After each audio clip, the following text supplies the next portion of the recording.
A 12-year-old boy is sleeping in class, and the teacher actually doesn't care.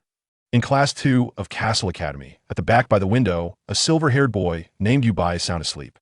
The beautiful female teacher is lecturing about soul rings at the podium, while the students below are listening attentively, except for him who is sleeping soundly. As soon as the class bell rings, Yubai suddenly sits up with a terrified expression, gasping for air. Next to him, the chubby Shizheng pulls out some jerky and comments, "Xiao Bai, did you dream about saving a little girl again? It's in a month. Is she especially beautiful?" As he speaks, his chubby face has a particularly lewd smile that Yubai hasn't reacted, yet when a flood of memories suddenly rushes into his mind has been reborn into the Douluo continent. After digesting the memories, his eyes light up. My martial soul is the eternal life sword. Innate soul power level 9. Not even 12 years old, and am already a level 27 great soul master. The thought of achieving godhood and immortality excites Yubai, his eyes filled with ambition. Shizheng leans over, his chubby face less than 5 centimeters away. "What are you daydreaming about?" Drooling.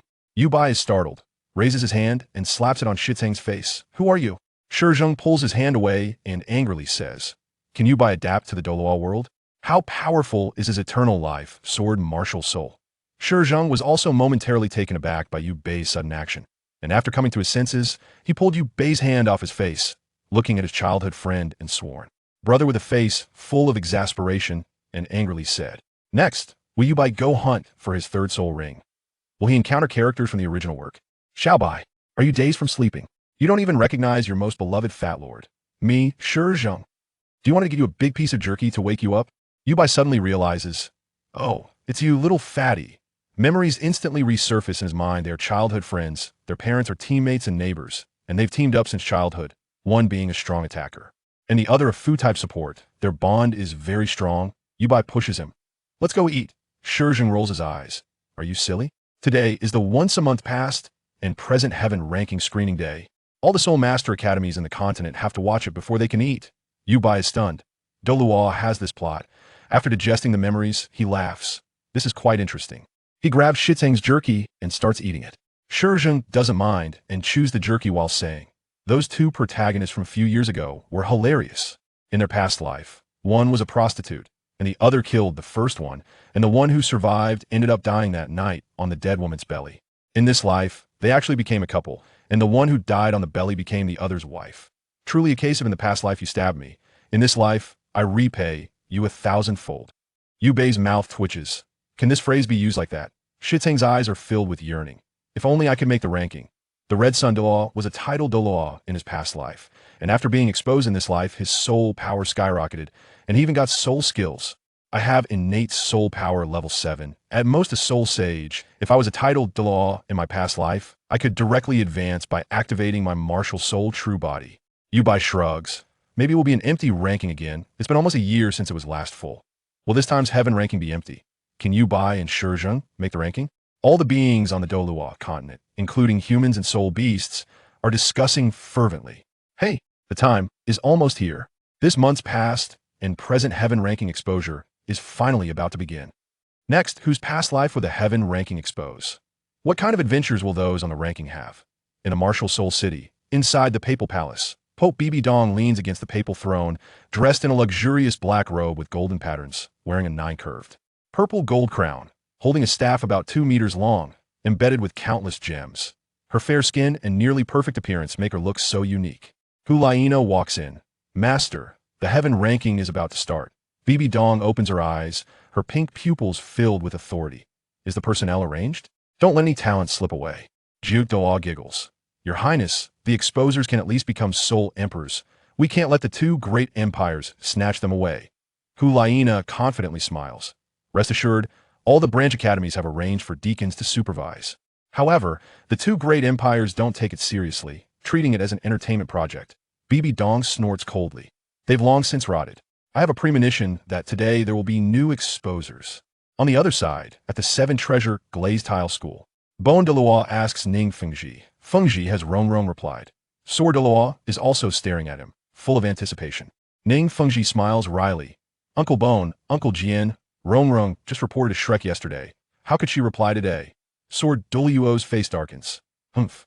With 2 super Douluos available for teaching, She goes to that wild chicken academy with the highest talent of only a soul sage?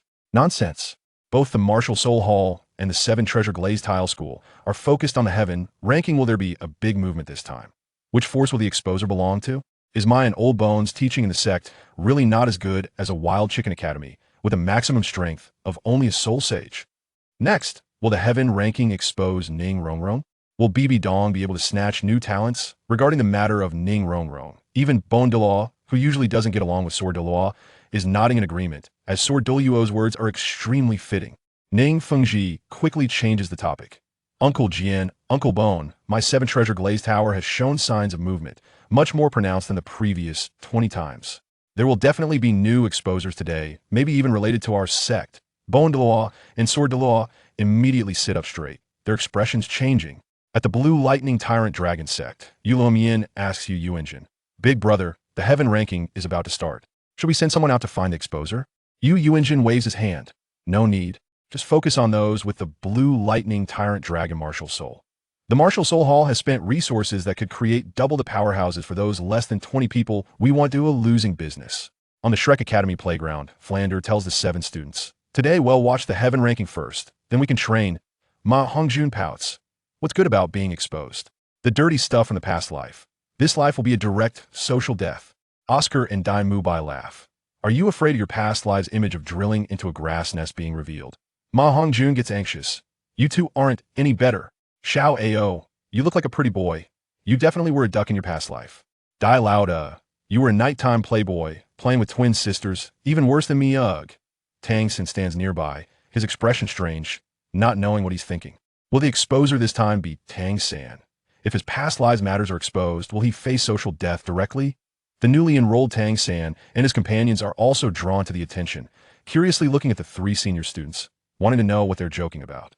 Among them, if one observes carefully, they would notice Tang San's expression is oddly peculiar, as if something is off. Next, will the heaven ranking expose Ma Hongjun's past life? Will the 7 Treasure Glazed Tile School wait for an exposer related to them? It's still my 3rd brother who is good, pure, and clean, never doing that kind of thing. Xiao Wu hugs Tang San's arm, looking smug. Dai Mubai quickly covers Ma Hongjun's mouth, awkwardly laughing at Tang San and the others.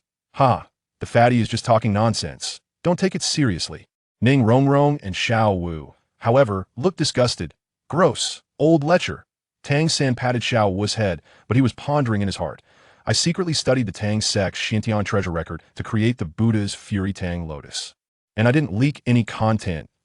In the end, I jumped off the cliff without taking a single thread with me. I did nothing wrong. He looked at Dai Mubai and the others, chuckling. Being exposed from a past life is just like that. Anyone above the innate level 9 can become a title Douluo. There's no need to care too much about it. Ning Rongrong sneered inwardly. A bumpkin is just a bumpkin. What does he understand? Dai Mubai looked at Tang San gratefully and explained, Xiao San, this matter is not that simple. Major forces are hiding the real benefits. The exposer reaches Soul Saint, and the soul power from the Enlightenment can be used to build a foundation. Although they will lose their soul skills, an 8th ring can hunt for 100,000-year soul ring. It's much stronger than what one can generate by themselves. Upon hearing 100,000-year soul ring, Tang San's eyes instantly changed. Can he really be considered pure and innocent? What would happen if his past life of stealing the secret was exposed? Dai Mubai, after glancing gratefully at Tang San, continued to follow Tang San's lead and smoothly shifted everyone's attention, saying, although what you said is right, Xiao San. The matter regarding the past and present heavenly Dao rankings is not that simple either. Next, will the heavenly ranking expose Tang San's secret of stealing learning? Can he obtain a 100,000-year soul ring? Moreover, the biggest benefit is actually the second one, which is that the exposer has a very high chance of either evolving their martial soul or after the heavenly ranking. Exposure ends, immediately reawakening their past martial soul within their body, becoming a rare dual martial soul owner. Dai Mubai became more and more excited, his eyes filled with desire. Tang San and Xiao Wu were both stunned. Martial soul evolution? Dual martial souls? This is incredible. Suddenly, a loud bang echoed through the sky, and the entire Douluo continent fell silent. In the minds of all living beings, 2 golden dragons appeared, pulling open a light curtain, and a line of large characters emerged. The Tang San of past and present. In the Cassie Academy, Yubei's pupils constricted. Tang San? Is it him?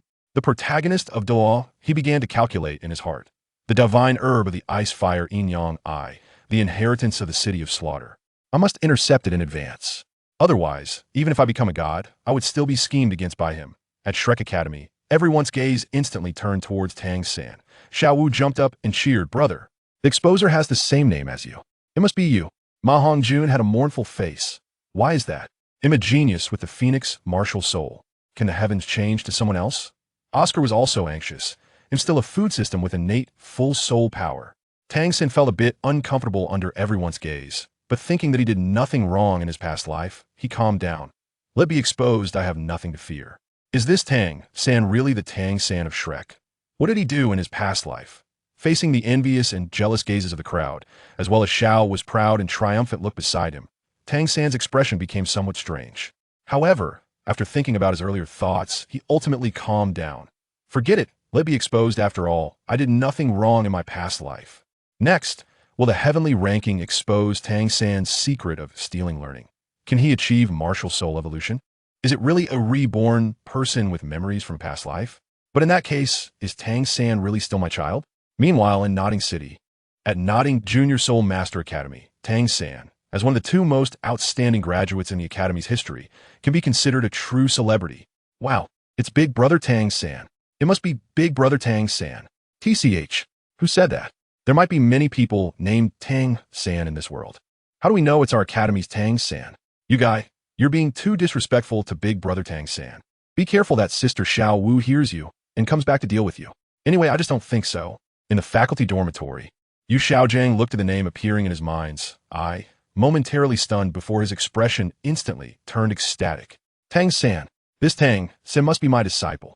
It absolutely cannot be someone else named Tang San. No wonder this child has always looked like a little adult. So that's how it is. This is simply fantastic. With Tang San's current dual martial soul talent, if he has the accumulation from his past life, and perhaps even a second martial soul awakening, he could become the unprecedented triple martial soul awakener. Just thinking about this situation made Yu Xiaojiang's face flush with excitement, unable to control his emotions. And he burst into laughter. "Haha, I really didn't TC wrong. Tang San, you truly are my beloved disciple. This is the real genius that has never existed in history. Spirit Hall BB Dong. And those who once looked down on me. You wait. My disciple will prove that this master is definitely not a waste. I will make you regret looking down on me and mocking me for the rest of your lives." 007 Tang Lan, Tang San. Under the gaze of all living beings, the large characters on the light screen slowly disappeared, followed by a scene appearing. In the scene, the sky was overcast, dark clouds gathered, and a fierce wind howled, seemingly about to rain at any moment. In the evening, in a small village nestled among the mountains and forests, rows of thatched houses were now engulfed in flames, thick white smoke rising and swirling in the wild wind, as if it were the end of the world. Inside the village, villagers lay scattered on the ground, their cheeks, chests, and necks covered in wounds from large blades, blood flowing profusely. All the furniture, pots, and pans from the villagers' homes were randomly thrown by the roadside, and there were also strange tracks of wheels and hoof prints, with some grains scattered here and there. All these traces pointed toward the village entrance. Without a doubt, this small village in the mountains and forests had been attacked by bandits, and they were the kind that was extremely brutal, killing anyone they saw on Douluo continent. Everyone who had originally been excited saw this scene, and many ordinary people turned pale, even vomiting. Hiss, starting with such a grand scene? This guy named Tang San seems to be in a terrible situation. TSK, a village slaughter? And looking at the scene, it seems he encountered a group of bandits, huh? These guys are ruthless enough. Hey, in this situation, this guy named Tang San, could he be one of those slaughtered villagers? If that's the case, isn't he about to die? That is too tragic, right? Just as everyone was speculating, the scene on the light screen suddenly changed. At some unknown time, an old man dressed in white with a head of white hair suddenly appeared in the center of the village, looking at the tragic scene around him, his aged face filled with anger. Damn it, it's that notorious 9-in alliance band of thieves again. These scoundrels who kill without blinking an eye and murder for pleasure actually robbed and slaughtered another village. In my lifetime, I will definitely eradicate you thieves. I will avenge these innocent people and those 4 Tang sect disciples. As the old man's voice fell, the screen helpfully displayed his identity introduction, and on the screen, next to the old man, a line of large characters appeared. Grand Elder Tang Lan of the outer sect of Tang sect. At the moment the identity introduction of the old man appeared, all forces on Douluo continent were taken aback. Tang sect. Is it a hidden force on the continent? Inside the Spear Hall, sitting on the papal throne, Bibi Dong looked at the four characters Tang sect and first sighed in relief. Then her beautiful brows furrowed again. It seems that this time the exposer is this so-called Tang sect person. Fortunately, this exposer is not a remnant of Haotian's sect. Otherwise, I would have to consider whether to find a reason to wipe out Haotian's sect before the soul hunting plan begins. However, this so-called Tang sect seems to be a force I have never heard of. Elders, do you know anything about this force?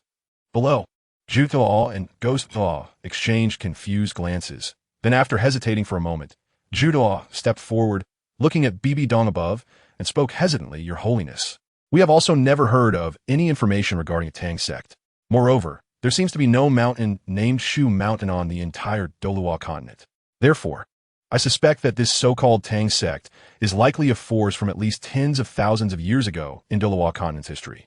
Perhaps back then, there really was a peak called Shu Mountain, but it was renamed as history progressed, and the force called Tang sect probably perished with the passage of time. After all, if there were a force that could survive from tens of thousands of years ago until now, with our spirit hall's power and intelligence capabilities, we would definitely have received at least some news. After pondering for a moment, Bibi Dong nodded, somewhat agreeing with Zhu Douluo's words, but then still instructed Zhu Douluo, however, arrange for some personnel to thoroughly investigate the historical materials of the continent's past and try to find this force called Tang sect. At the same time, compile the information on those sects that appeared in history. Hearing Bibi Dong's order, Zhu Douluo immediately nodded and then went to make arrangements. For this newly emerged sect, the various forces on Douluo continent also took similar measures to Spear Hall. Just as the entire Douluo continent was buzzing with discussions about the words Tang sect within Shrek Academy. Looking at the familiar yet unfamiliar appearance of the old man on the light screen, Tang San's spirit was jolted, and his expression became somewhat dazed as he couldn't help but murmur softly, It's old Master Tang Lan. His voice was very low, so low that even Xiao Wu, who was holding Tang San's arm, did not hear his muttering. However, not far away, Flinder's expression tightened, and his heart began to tremble violently. As a level 78 high-ranking soul sage, his hearing was extraordinary and not something ordinary people could imagine. It was precisely because he heard Tang San's low murmur that Flinder's heart shook wildly. The smile at the corner of his eyes was almost uncontrollable. Sure enough, Tang San is the exposer this time. Haha, I've struck gold. I really struck gold. Given the current situation, this little guy Tang San is bound to achieve the title Douluo in the future. By then, Shrek will truly be famous on the continent. Ha. Xiao Zhang's vision is as sharp as ever. Xiao Zhang can finally realize his dream. Perhaps the once golden triangle can reunite again. However, suddenly, Vlad seemed to think of something. The smile that had just appeared at the corner of his eye gradually froze on his face. No, isn't the memory of the exposer supposed to be infused into the exposer's brain only when the sky list exposure comes to an end? Why does Tang San recognize the old man on the screen now? In that moment, Flanders silently turned to the side, his expression changing repeatedly. The light screen continued to show the scene, just as the elder named Tang Lan, filled with murderous intent, was about to pursue a group of thieves called the Nine Alliance. A faint sound of a baby crying suddenly came from the village. Hearing the baby's cry, Tang Lan's expression changed, and without a second thought, he quickly moved in the direction of the sound. Within a few leaps, he arrived outside a wooden house engulfed in flames. It was here, listening to the baby's cries from inside. Tang Lan disregarded the raging fire and thick smoke from the roof, rushing straight into the house. In an inconspicuous corner, he discovered a tattered cloth, from which the baby's cries were emanating. He quickly pulled away the cloth, revealing a baby lying in swaddling clothes, crying. Bending down, he picked up the baby in the swaddle, and a kind smile appeared on Tang Lan's aged face, especially when he saw the baby's pure eyes, filled with curiosity. Looking at him, Tang Lan couldn't help but chuckle. You little guy, you really have a connection with me. From now on, you'll be called Tang San. As he spoke, Tang Lan suddenly heard a creaking sound from the roof, and instantly understood that the house was about to collapse. Without time to think, he quickly left the house, holding the still swaddled baby Tang San. As the scene unfolded, the entire light screen gradually dimmed. All the beings in Douluo continent watching the first scene wore expressions of great interest. discussing animatedly. It seems this baby is the protagonist of this exposure. Looks quite tragic. Yeah, just debuting and the whole village is slaughtered. This is really like those protagonists in stories, starting with the whole family. No, the whole village sacrificed boundless magical powers, right? Some viewers who were initially a bit sympathetic towards the one named Tang soon found themselves wanting to laugh after hearing these comments. How annoying. Compared to the casual discussions and laughter of the masses, some attentive viewers began to look serious. Something's not right. Based on the actions of the elder named Tang Lan, who could single-handedly pursue a group of cold-blooded thieves, he should be a powerful figure. However, throughout the entire scene, there were no soul rings visible. Exactly, and the speed he displayed was only at the Soul King level at most. But judging by the murderous intent he showed towards the thieves, that should be his full speed. But why were there no soul rings appearing? This doesn't make sense. It is well known that soul masters will have soul rings appear when fully unleashing their soul power.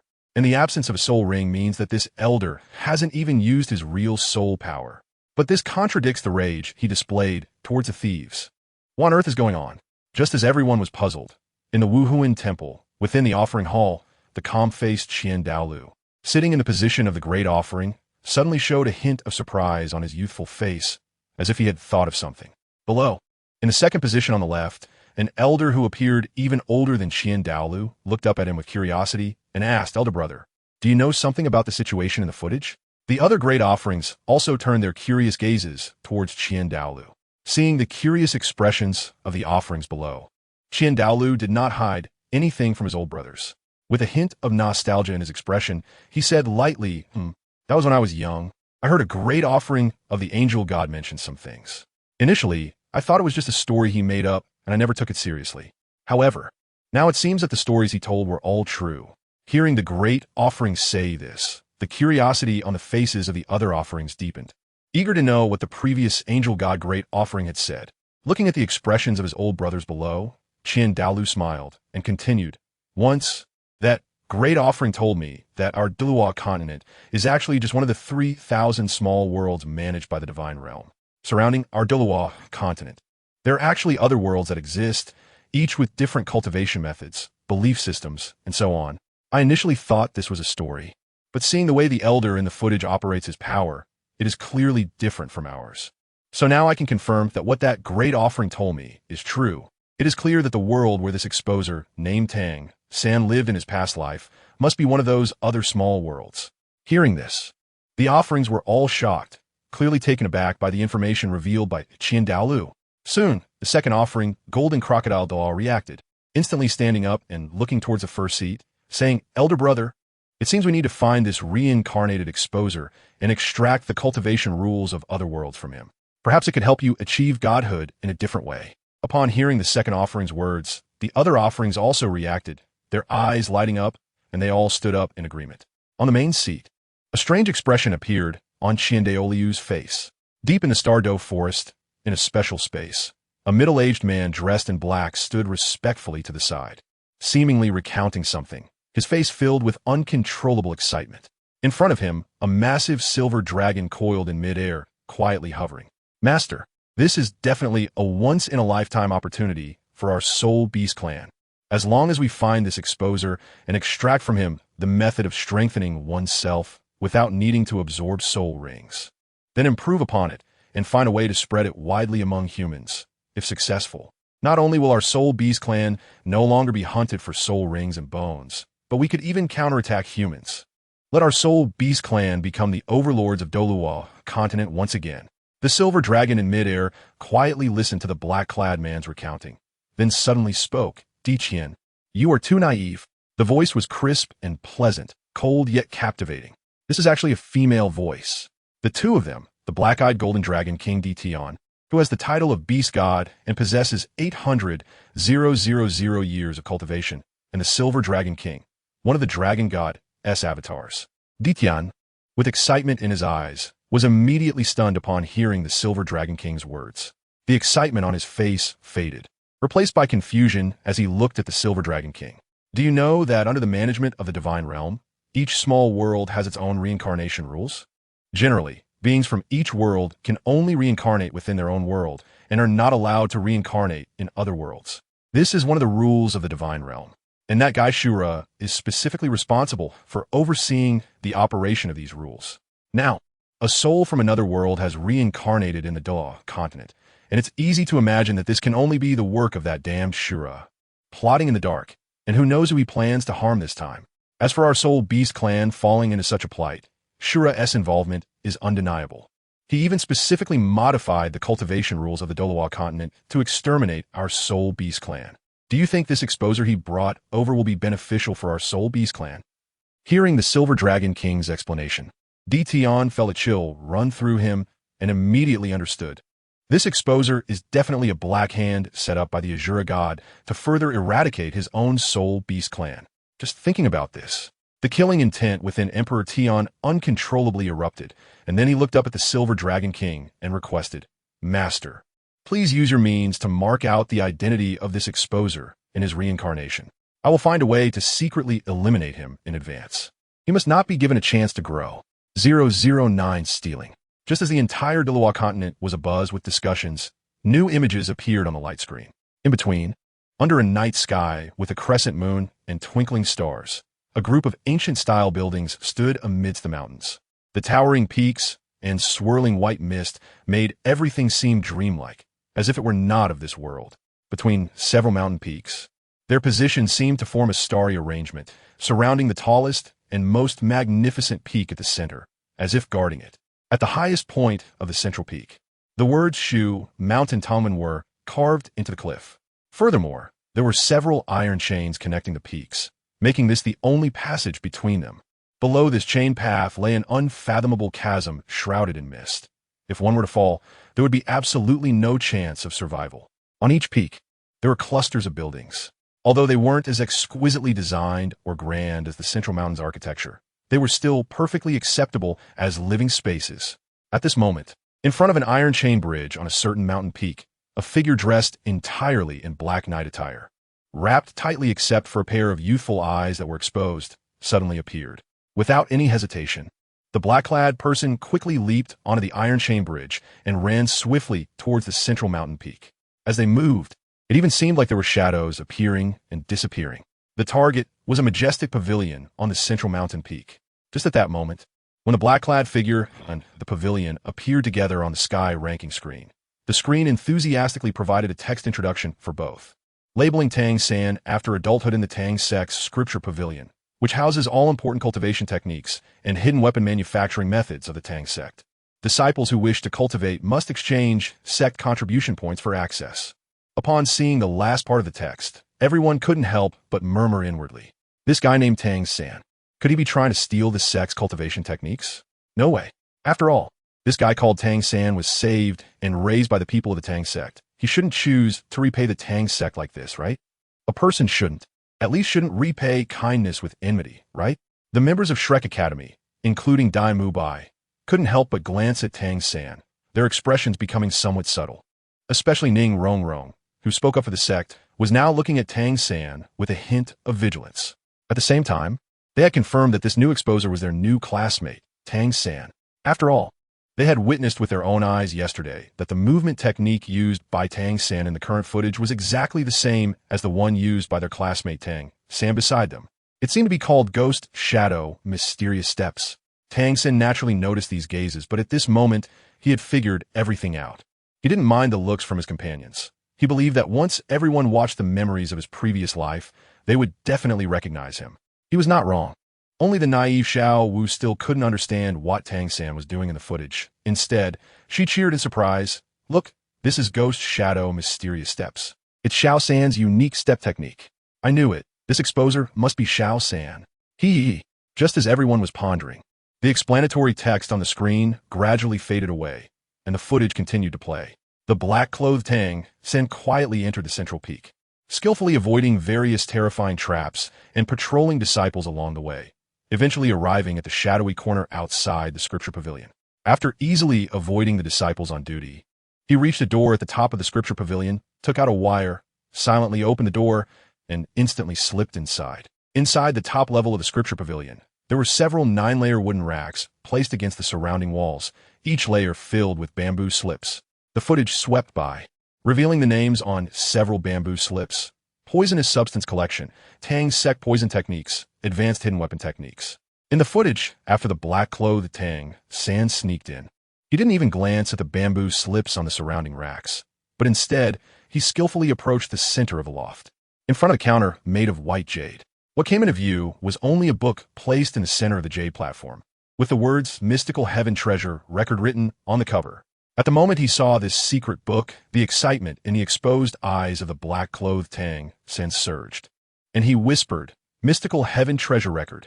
It really is the highest cultivation technique of the Tang sect. Only inner disciples are qualified to cultivate it. I finally found it. As he spoke, the black-clothed Tang San directly reached out, grabbed the Mystical Heaven Treasure Record, and flipped it open to read. Inner Strength Technique. Mystical Heaven Skill. Lightness Skill. Ghost Shadow Mysterious Steps. Hand Technique. Jade Hand. Eye Technique. Purple Extreme Demon Eye. Capture Technique. Control Crane and Capture Dragon. Hidden Weapon Technique. 100 Solutions to Hidden Weapons. Ha ha. It's indeed correct. It is said that the Ghost Shadow Mysterious Steps practiced by our Tang sect's outer disciples is a true chapter from the supreme treasure of the Tang sect.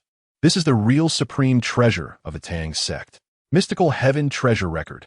Excitedly flipping through the secret book, the black-clothed Tang San directly opened the final chapter 100 Solutions to Hidden Weapons, looking at the directory with Buddha's Fury Tang Lotus, Guanin's Tears, Storm Pear Blossom Needles, Yama's Letter. Looking at the hidden weapons detailed in the 100 solutions that are almost legendary and the detailed manufacturing methods above. The black-clothed Tang San's eyes were excited to the point of almost bloodshot. After flipping through it all, he finally tucked the Mystical Heaven Treasure Record into his chest clothing and carefully escaped through the door again. The footage gradually faded away. Compared to the discussions at the end of the last footage, this time the entire continent was filled with waves of curses. White-eyed wolf. A true white-eyed wolf.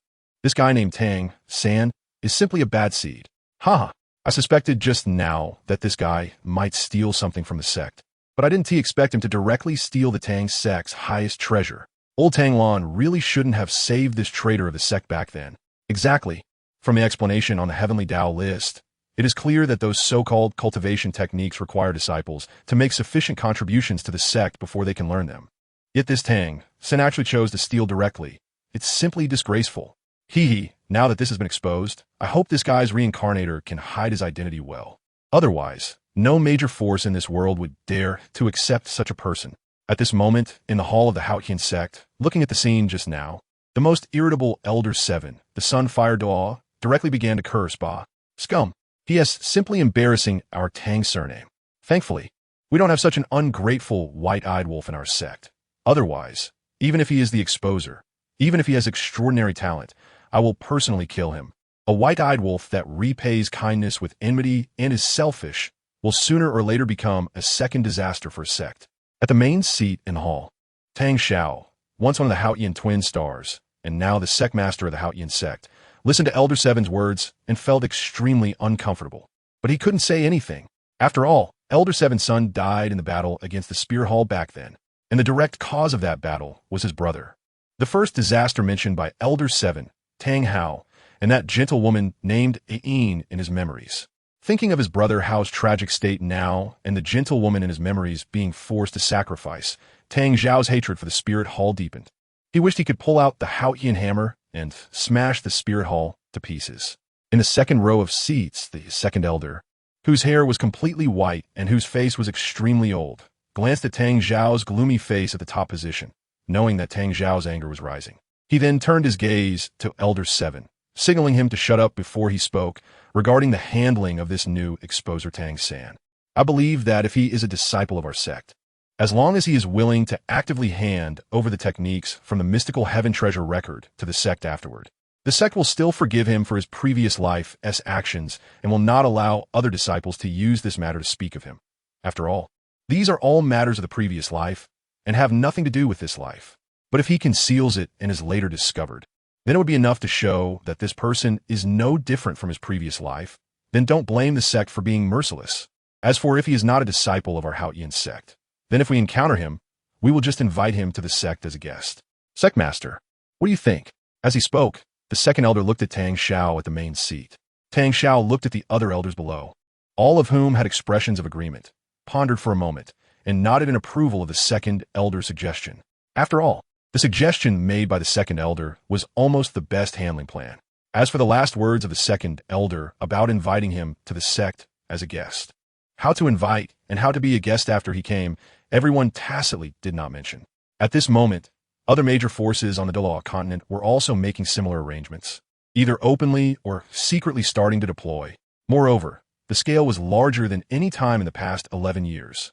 After all, the major forces have almost confirmed that this time the exposer is definitely a person from another world in his previous life.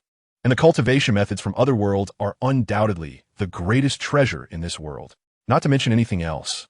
Just the ghost shadow mysterious steps used by the black-clothed Tang San during his infiltration of the scripture pavilion is a skill that even titled Douluo powerhouses covet. After all, they only need to take one look to confirm that such steps can definitely enhance their combat strength. Not to mention, ghost shadow mysterious steps is just a small part of the Xiantian treasure record. If they could obtain the entire Xiantian treasure record, it wouldn't be impossible to build another spear hall on Douluo continent. After today, the entire continent might become lively because of this exposer named Tang San. In Kailang City, at the Castle Academy, in Class 2 of the freshman TSK, this Tang San is really too despicable. Exactly. Simply trash. A white-eyed wolf who bites the hand that feeds him. Utterly shameless. Listening to these classmates' friendly evaluations of Tang San, Yubai felt very calm, even wanting to laugh. Young people are just young people. Their sense of justice is overflowing, not like those dirty adults. Right now, their thoughts are definitely all about how to find Tang San and ask about the contents of the Xiantian treasure record. Although I also want a part of the Xiantian treasure record. But unfortunately, he has a titled Douluo father guarding him. If not, I would expose Tang San's information. As his thoughts turned, Yubai's eyes narrowed slightly. At this moment, a voice next to him came from the chubby Shizhong, who was complaining, "Damn, this guy named Tang San is really disgusting. If Little Master finds out who this white-eyed wolf who bites the hand that feeds him has reincarnated as, he should be thankful that the heaven ranking exposed his previous life appearance. In this life, only those who knew him in his past life can recognize him. Otherwise, if I find him, I would definitely punch him so hard that he'd poop himself, then beat him into the poop, and finally use his poop to hit him. How can there be such disgusting people in this world? Really?" Glancing at this chubby guy next to him, who was munching on jerky while cursing others as disgusting. Yubai rolled his eyes in silence, and then curiously asked, "Chubby, don't you want to get that Xiantian treasure record?" "I do." Upon hearing Yubai's question, the chubby Shizhong looked at him with a puzzled expression and said, "Just looking at that ghost shadow mysterious steps, even my sexy fat body is almost flying in envy. Not to mention, there are other cultivation secrets in the Xiantian treasure record." As he spoke, the chubby guy noticed Yubai's expression as if he wanted to say something and instantly understood what Yubai was trying to express. He immediately waved his chubby hand calmly and said, "Wanting is one thing, but if Little Master was in the same situation as that Tang San in his previous life, wasn't there a way to obtain the Xiantian treasure record for cultivation? As long as I gain enough points from the sect, ISNT that enough. Or even if I didn't have a Xiantian treasure record, I would still contribute to the sect to repay the favor of them, keeping me alive. Unlike that Tang San, who just takes without giving back, isn't that a thief? And a domestic thief at that. This Tang San should be thankful or pray that when the heaven ranking ends, there won't be anyone around him. Otherwise, by tomorrow at the latest, he will be invited by those major forces for some soup." Listening to Shizhong's words, Yubai was taken aback, then smiled and patted Shizhong's shoulder, ignoring the puzzled look Shizhong gave him, and said, "I believe in you." He then refocused his attention on the light screen in his mind, secretly thinking, besides, Tang San isn't so easy to be invited for Mang Pa soup. After all, Tang Hao's hammer is not so easy to catch. Soon, a new scene appeared again, and everyone, who had been chattering, fell silent once more, wanted to see the follow-up development of the exposer Tang San stealing the Xiantian treasure record. In the image, Tang San was standing on a mountain peak, looking down at the sea of clouds, lost in thought. Not far down the mountain, several figures dressed in white were rushing towards this place at high speed, leaving behind trails of residual shadows. This could only be achieved by mastering the ghost shadow mysterious steps combined with strong internal power. In the entire Shushan Tang sect, only a few elders and the sect leader, Mr. Tang, could achieve this. Upon noticing the approaching figures below the mountain, Tang San suddenly turned around. then stepped on the iron chain bridge and quickly sped towards the back mountain of the central peak, leaving behind trails of residual shadows. His speed, not at all slower than the elders chasing behind him. Down the mountain, high-level figures from a sect, who had come to track down the theft of the sect's supreme treasure, recognized the fleeing figure as the traitor Tang, saying they were after, and they immediately sped up to follow. Before long, when a group of sect elders chased Tang, San, to the cliff top of the central peak known as Go See Trouble, they all paused, especially when they saw the sect traitor standing there naked for some unknown reason in front of Go See Trouble, sect leader Mr. Tang and the elders were filled with questions, not knowing what this guy was up to again. Before Mr. Tang could open his mouth to ask, the naked Tang San spoke up. I know, sneaking into the inner door and stealing the sect's ultimate skill is unforgivable against the sect rules. But Tang San has never forgotten his roots. Everything I have is given by the Tang sect. As he spoke, Tang San remained very calm until a loud explosion sounded, and a white halo enveloped his body, prompting Mr. Tang to exclaim, Xiantian treasure record. You even learned the highest internal power from the Xiantian treasure record. Upon hearing this, the other elders instinctively became vigilant. Tang San looked at the shocked high-level figures of the sect and smiled brightly, saying to himself, coming naked and leaving naked, being able to make the Buddha angry Tang Lotus reappear in the world is my last gift to the sect. Now, besides myself, I have not taken anything else from the Tang sect. The secrets are under the first brick inside my room door. Tang San will now return everything to the Tang sect. Ha ha ha. As he laughed, Tang San leaped off the Go See Trouble and took out a dazzling golden lotus from behind him, while his other hand directly activated the switch. In an instant, an incredibly bright light illuminated the Ghost See Trouble, which had not seen light for years. Under this beam of light, the light screen gradually darkened, and a large character appeared on the screen. Then, a light group representing this message detached from the light screen and disappeared without a trace. At this moment, after watching the life of this exposer, everyone felt a wow that they didn't know whether to say or not, and even felt a bit confused about Tang San's final actions, not knowing what he was getting at. What was that guy doing in the end? Forced to commit suicide? Or jumping off a cliff to make a statement? Cough. I can't understand either. But looking at Tang San's final expression, it should be considered a jump off a cliff to make a statement, right? Just can't figure out what statement he was making. My Tang sect heart. I really just secretly cultivated the sect's treasure, and I definitely didn't pass it on to outsiders. Although I am a peerless genius capable of making the long-lost hidden weapon Buddha Angry Tang Lotus. Besides stealing the sect's treasure for cultivation, I absolutely follow all sect rules. I'm still pure and clean. You guys are so funny. However, to be honest, I don't understand the thought process of this Tang San. Since he expressed such love for the Tang sect in the end, why would he jump off a cliff? Given his ability to create that so-called hidden weapon called the Buddha's Fury Tang Lian, and the reactions of those sect masters and elders upon hearing its name, I can conclude that if Tang San had chosen to accept the sect's punishment with his talent and importance, those high-ranking members of the sect would definitely have chosen to give him a chance, and even reuse him in the future. Then, he could repay the sect well, enhance the sect's strength, and teach more disciples how to create those so-called hidden weapons. Wouldn't that be better for the Tang sect? Why jump off a cliff? Moreover, he ends up coming back completely bare, giving everything back to the Tang sect. Isn't this a joke? He was saved by the Tang sect, and then raised by the Tang sect, during which the Tang sect taught and trained him. In a sense, his life belongs to the Tang sect. So why does he have the right to jump off a cliff? What qualifications does he have to do so? This guy is simply clueless. In the spirit hall, Bibi Dong on the throne, after watching all the light screens, coldly uttered 2 words, trash. She then looked down at the disciple, Hu Laina, whose pretty face was filled with disdain, and instructed, Nana, don't ever learn from this guy named Tang San who has a problem with his brain. Hearing her teacher's admonition, Hu Laina immediately stood up, her charming face serious as she said, Disciple understands. Everything I have is given by the spirit hall, and before I am killed by the enemy, I will definitely keep myself useful and fight for the glory of the spirit hall.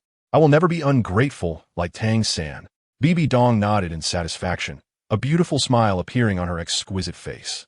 On Sea God Island, the high priest Poseidon called a few sea god worshippers and instructed, people like this will never have pure faith. In the future, inform all the citizens of Sea God Island that one should not be too much like Tang San. Sea God Island will not welcome such people in the future. At the 7 Treasure Glazed Tile School, Ning Fengji ordered a disciple, Spread the word that the Seven Treasure Glazed Tile School is very interested in the Xuantian treasure record and is willing to trade with Mr. Tang-san. As for the initial idea of trying to win him over, it has now been completely abandoned by me. What a joke. What benefits can recruiting such a person bring to the sect? In the Tiando Imperial Palace, the Prince's Mansion, TSK, this guy named Tang seems not only to be an ingrate, but also has a problem with his brain. I was originally thinking of using my identity as the prince to recruit him, but now it seems that even my father wouldn't allow it. Forget it. Although I'm curious about the contents of a Xintian treasure record, looking at the strength of those Tang sect high-ups, it seems to be similar to the 8 or 9 soul skills of all titled Douluos, akin to self-created soul skills that can be inherited. It probably won't be of much help to my ascension, so forget it. Uncle Snakespear, pass the word down if we find this Tang-san. We need not care about his life or death. If we can obtain the Xintian treasure record, that's great. If not, then forget it. Ning Rong Rong. I can't do it. In Nodding City, at the Nodding Junior Soul Master Academy, in the faculty dormitory, Yu Xiaojiang, after watching Tang-san's past life, had a face full of regret and helplessness, mixed with some recognition, murmuring, Tang-san is indeed my favored disciple. Even in his past life, he was so intelligent, with a strong character, yet understanding gratitude. In such a world, no, or rather, in any world, to live according to one's own wishes, the most important thing is strength. Therefore, at all costs, by any means necessary, as long as one can become a true powerhouse, there is no problem. Just like in this world, justice will surely triumph over evil, because only the victorious side has the right to speak of justice. Otherwise, it is evil, it is incompetence, it is worthless, just like me now. However, this child Tang-san is still too strong-willed and too grateful. Otherwise, he wouldn't have chosen to jump off a cliff to make a statement in the end. Sigh. I hope that in this life, this child Tang-san can be a bit more adaptable. While murmuring, the other teachers and students in Nodding Academy gradually came back to their senses. One after another began to discuss, and even those who were originally proud that Tang-san, the exposer, was a student of Nodding Academy, were mostly cursing at this moment. Bah, ungrateful ingrate. I can't believe such a person actually came out of our Nodding Junior Soul Master Academy. It's simply a disgrace. Back then, he helped Xiao Wu become the Academy's big sister, running around with Wang Sheng and Xiao Laoda. Their underlings bullied others at will without caring. Exactly, and that Wang Sheng, ever since he got close to Xiao Wu and Tang-san, has almost forgotten who he is. A bunch of scoundrels. Hearing the students outside the school cursing, Yu Xiaojiang's expression darkened, filled with disgust as he said, simply clueless, a waste that can only reach the potential of a soul master in their lifetime. And they dare to casually insult my disciple Yu Xiaojiang. Forget it. Anyway, with Tang-san's future talent, these people don't even have the qualification to look at Tang-san's back. Living with these untalented trash will be two different worlds. I don't need to be angry about this. Saying this, Yu Xiaojiang picked up a letter on his desk, signed by Flender. There was no point in staying here any longer. He would go to Flender's place to continue teaching Xiao-san. After packing his things, he didn't say goodbye to anyone and directly left the Nodding Junior Soul Master Academy. At Shrek Academy, seeing that Tang-san's life and his past life actually ended with a jump off a cliff, Xiao Wu couldn't help but hug Tang-san, crying out of pain. Xiao-san, why are you so stupid? To choose to jump off a cliff to express your feelings for the sect. Boo-hoo, you're so foolish. You big fool. In this life, I won't allow you to do this again. Otherwise, I will never forgive you for the rest of my life. Boo-hoo. Looking at the girl who was holding him, burying her small head in his chest, and crying, fearing that he would disappear like in the scene, Tang-san's heart softened, and a gentle and tender expression appeared on his otherwise ordinary face as he continuously comforted her. Beside them, Dai Mubai watched Tang-san, who was taking care of Xiao Wu, and couldn't help but twitch his mouth, sighing, Brother Tang-san is indeed a ruthless person. Ghosts fear him. He really jumps when he says, jump. Hearing Dai Mubai's sentiment, Oscar and Ma Hongjun exchanged glances, both nodding in agreement. However, what Ma Hongjun didn't notice was that in the depths of Oscar's peach blossom eyes, a hint of vigilance emerged. Not far away, Zhu Zhuqing, with a cold and deadpan expression, moved her gaze, murmuring in her heart, jumping off a cliff to end one's life? Ending a life like this seems pretty good. However, when that time comes, I must bring this guy with me. With this thought, Zhu Zhuqing's icy gaze swept over Dai Mubai's back, as she had just heard what Ma Hongjun said. At the same time, Zhu Zhuqing also completely gave up on Dai Mubai. The thought of dying together with him filled her mind. Bai suddenly felt a chill run through his body and couldn't help but shiver.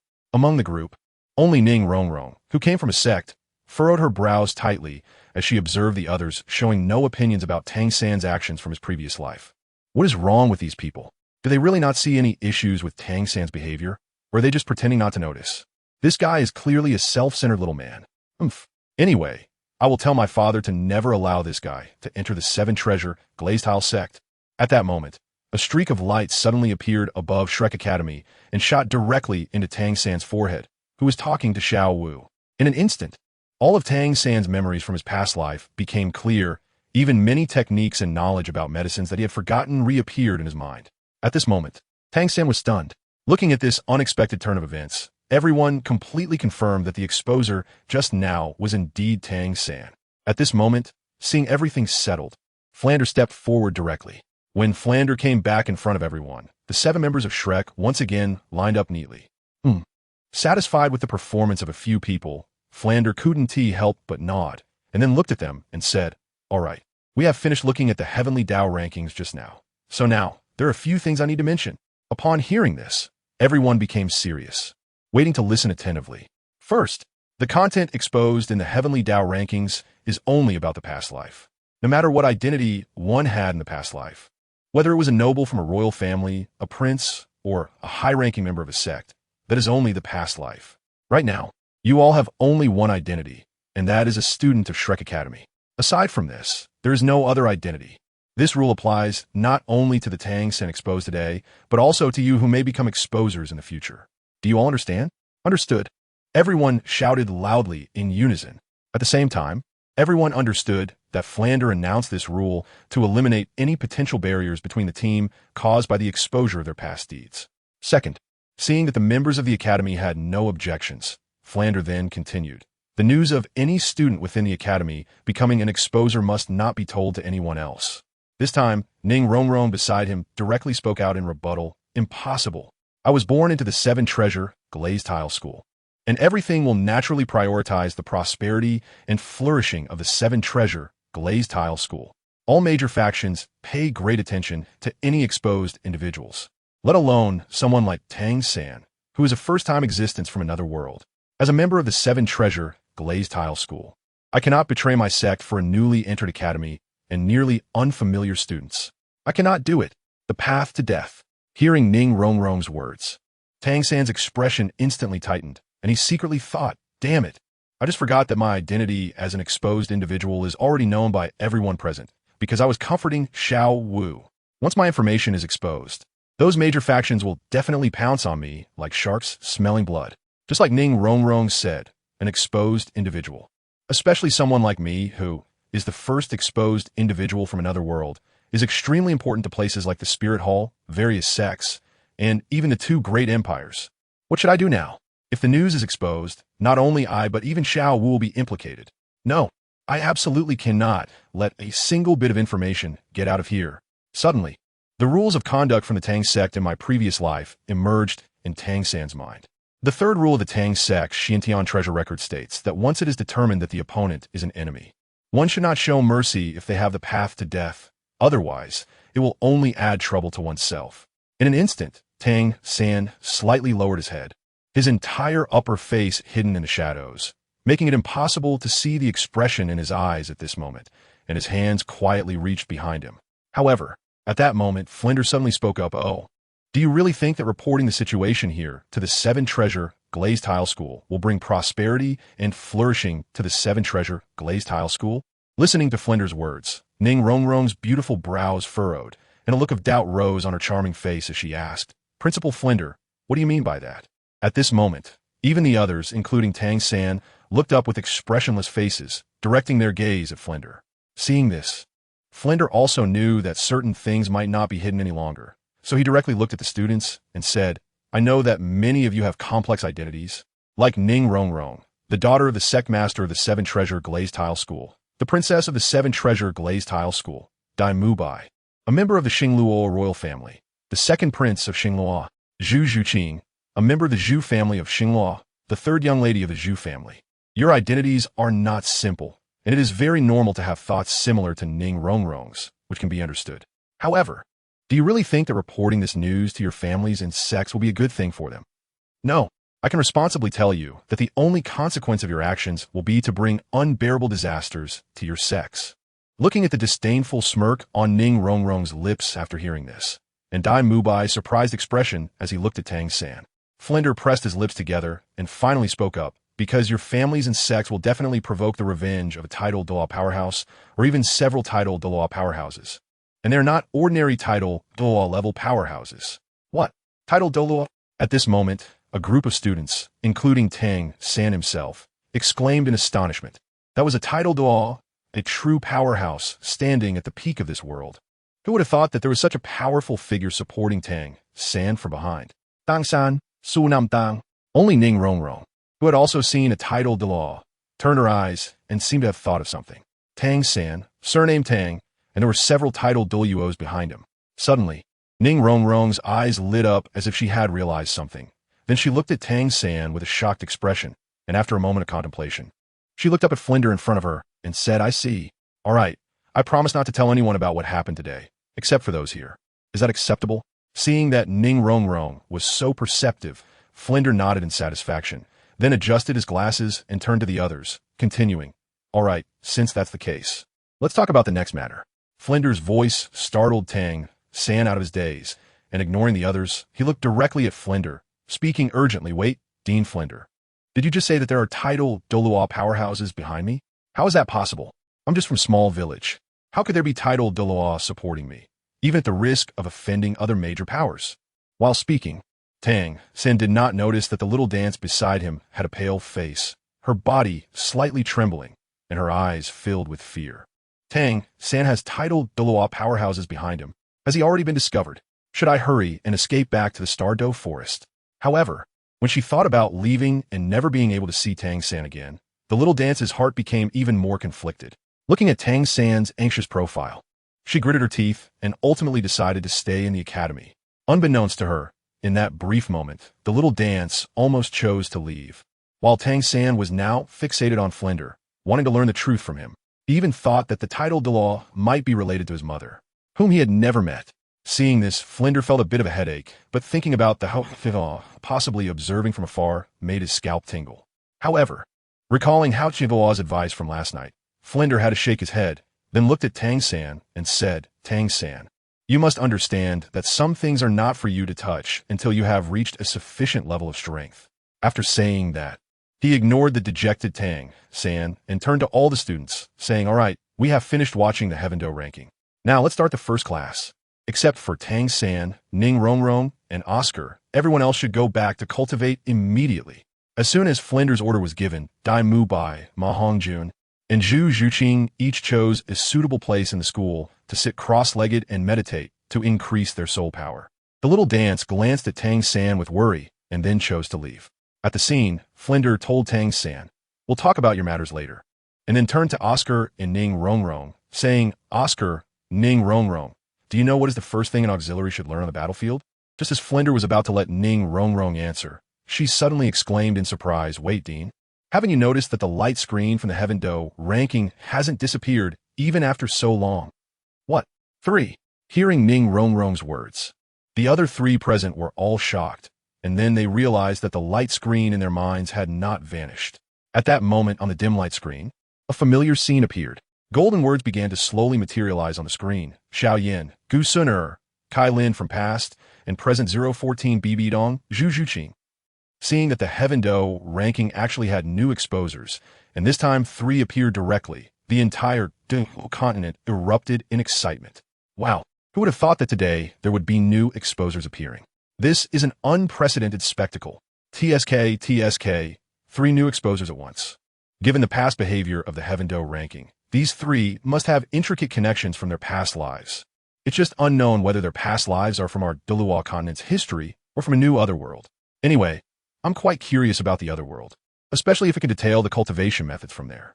Perhaps I could use that to create new soul skills. Oldly, keep dreaming. You're already old, yet only a soul emperor. Don't you know your own qualifications? Even the major powers that were busy arranging people to search for Tang San also turned their attention to the Heavendo ranking, each of them filled with anticipation.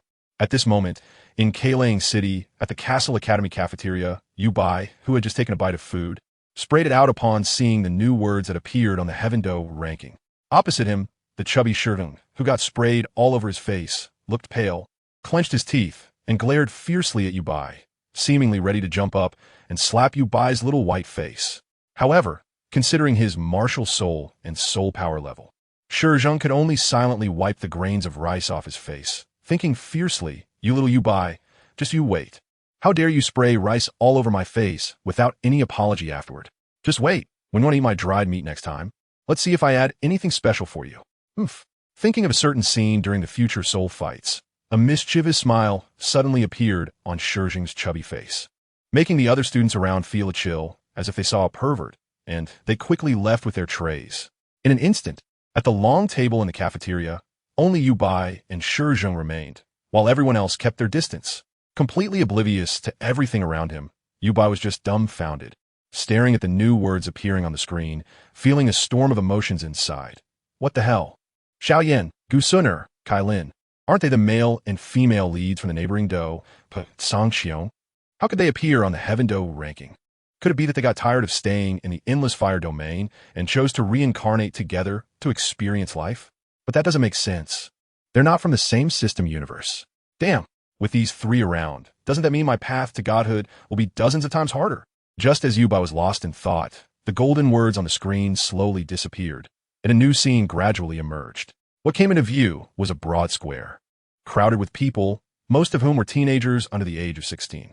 In the center of the square stood a high platform, and at the center of the platform was a huge black stone tablet.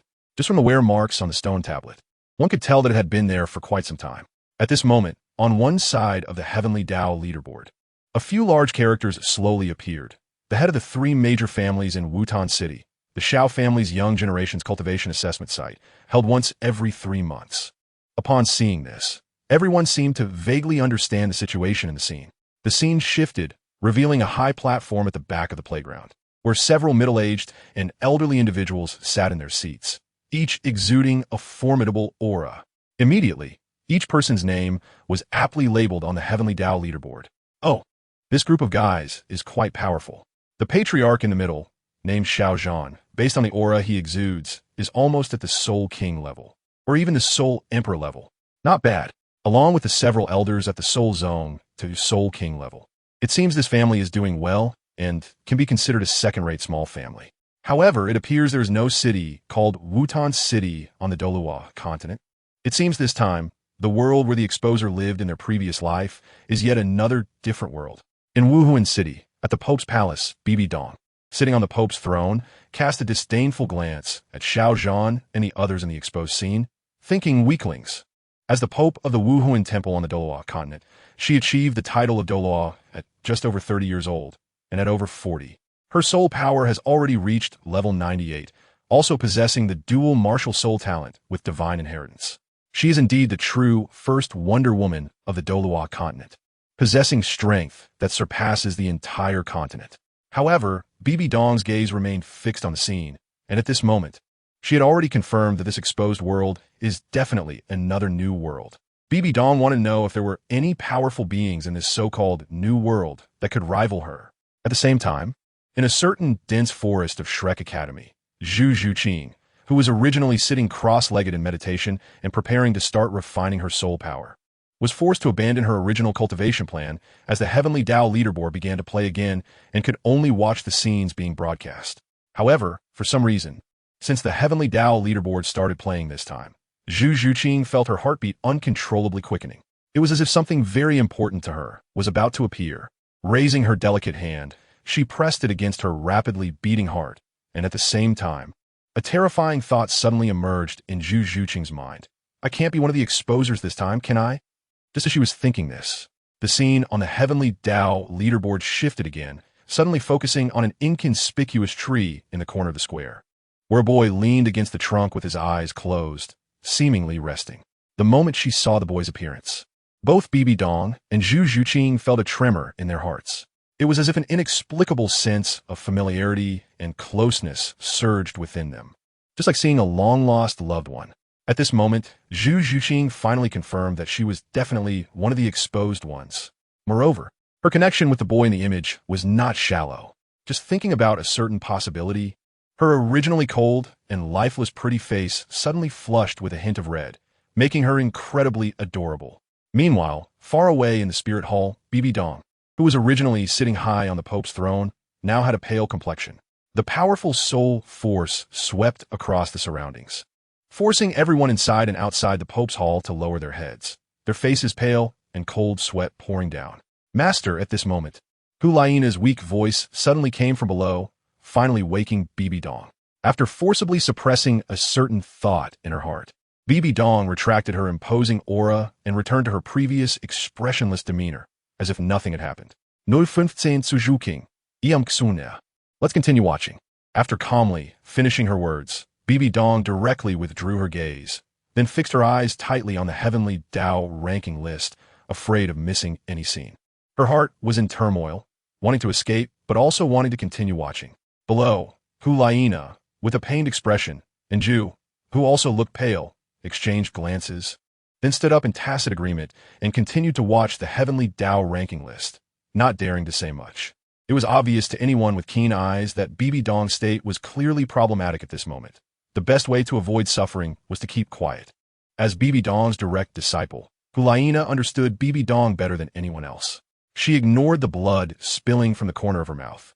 Her originally beautiful and alluring face turned pale, filled with worry as she looked up at Bibi Dong on the throne, wanting to say something.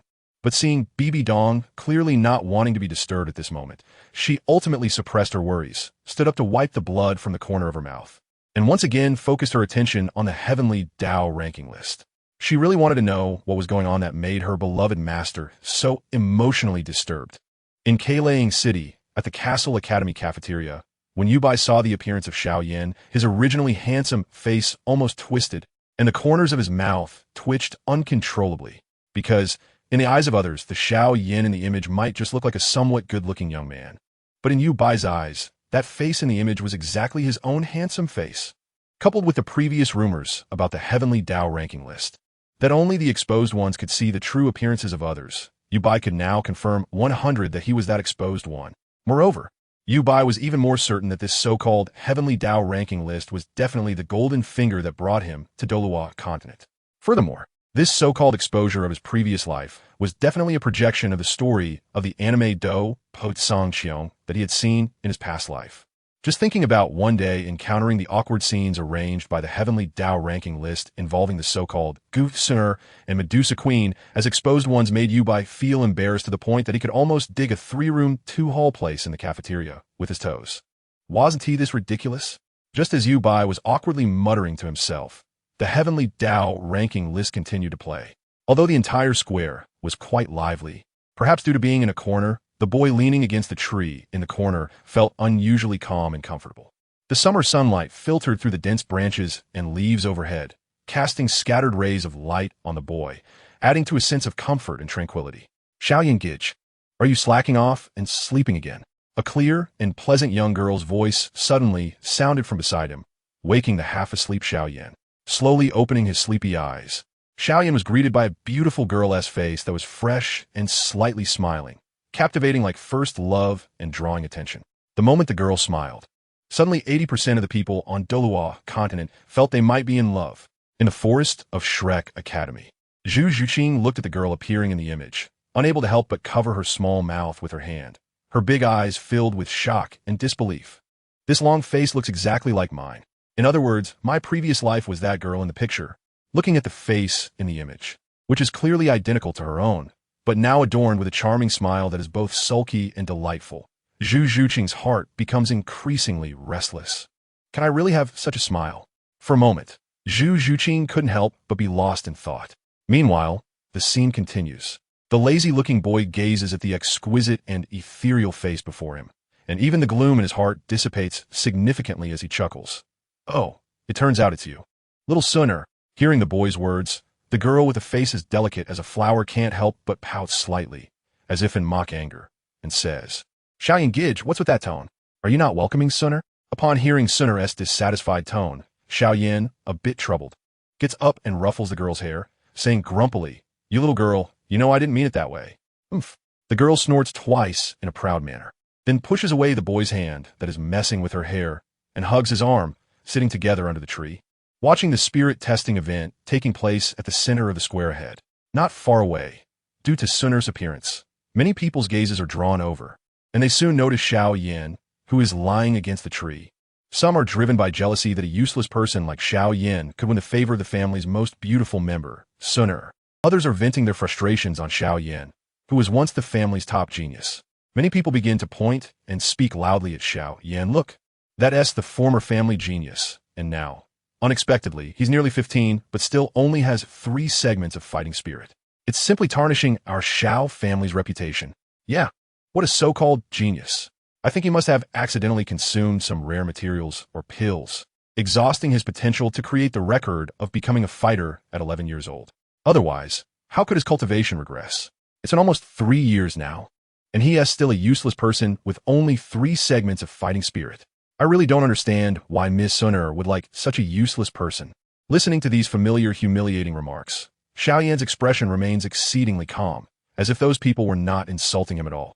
Xiao Yan Gij. Sun'er hears those vicious curses as well and glares fiercely at the people, only looking worriedly at the boy beside her after they turn away.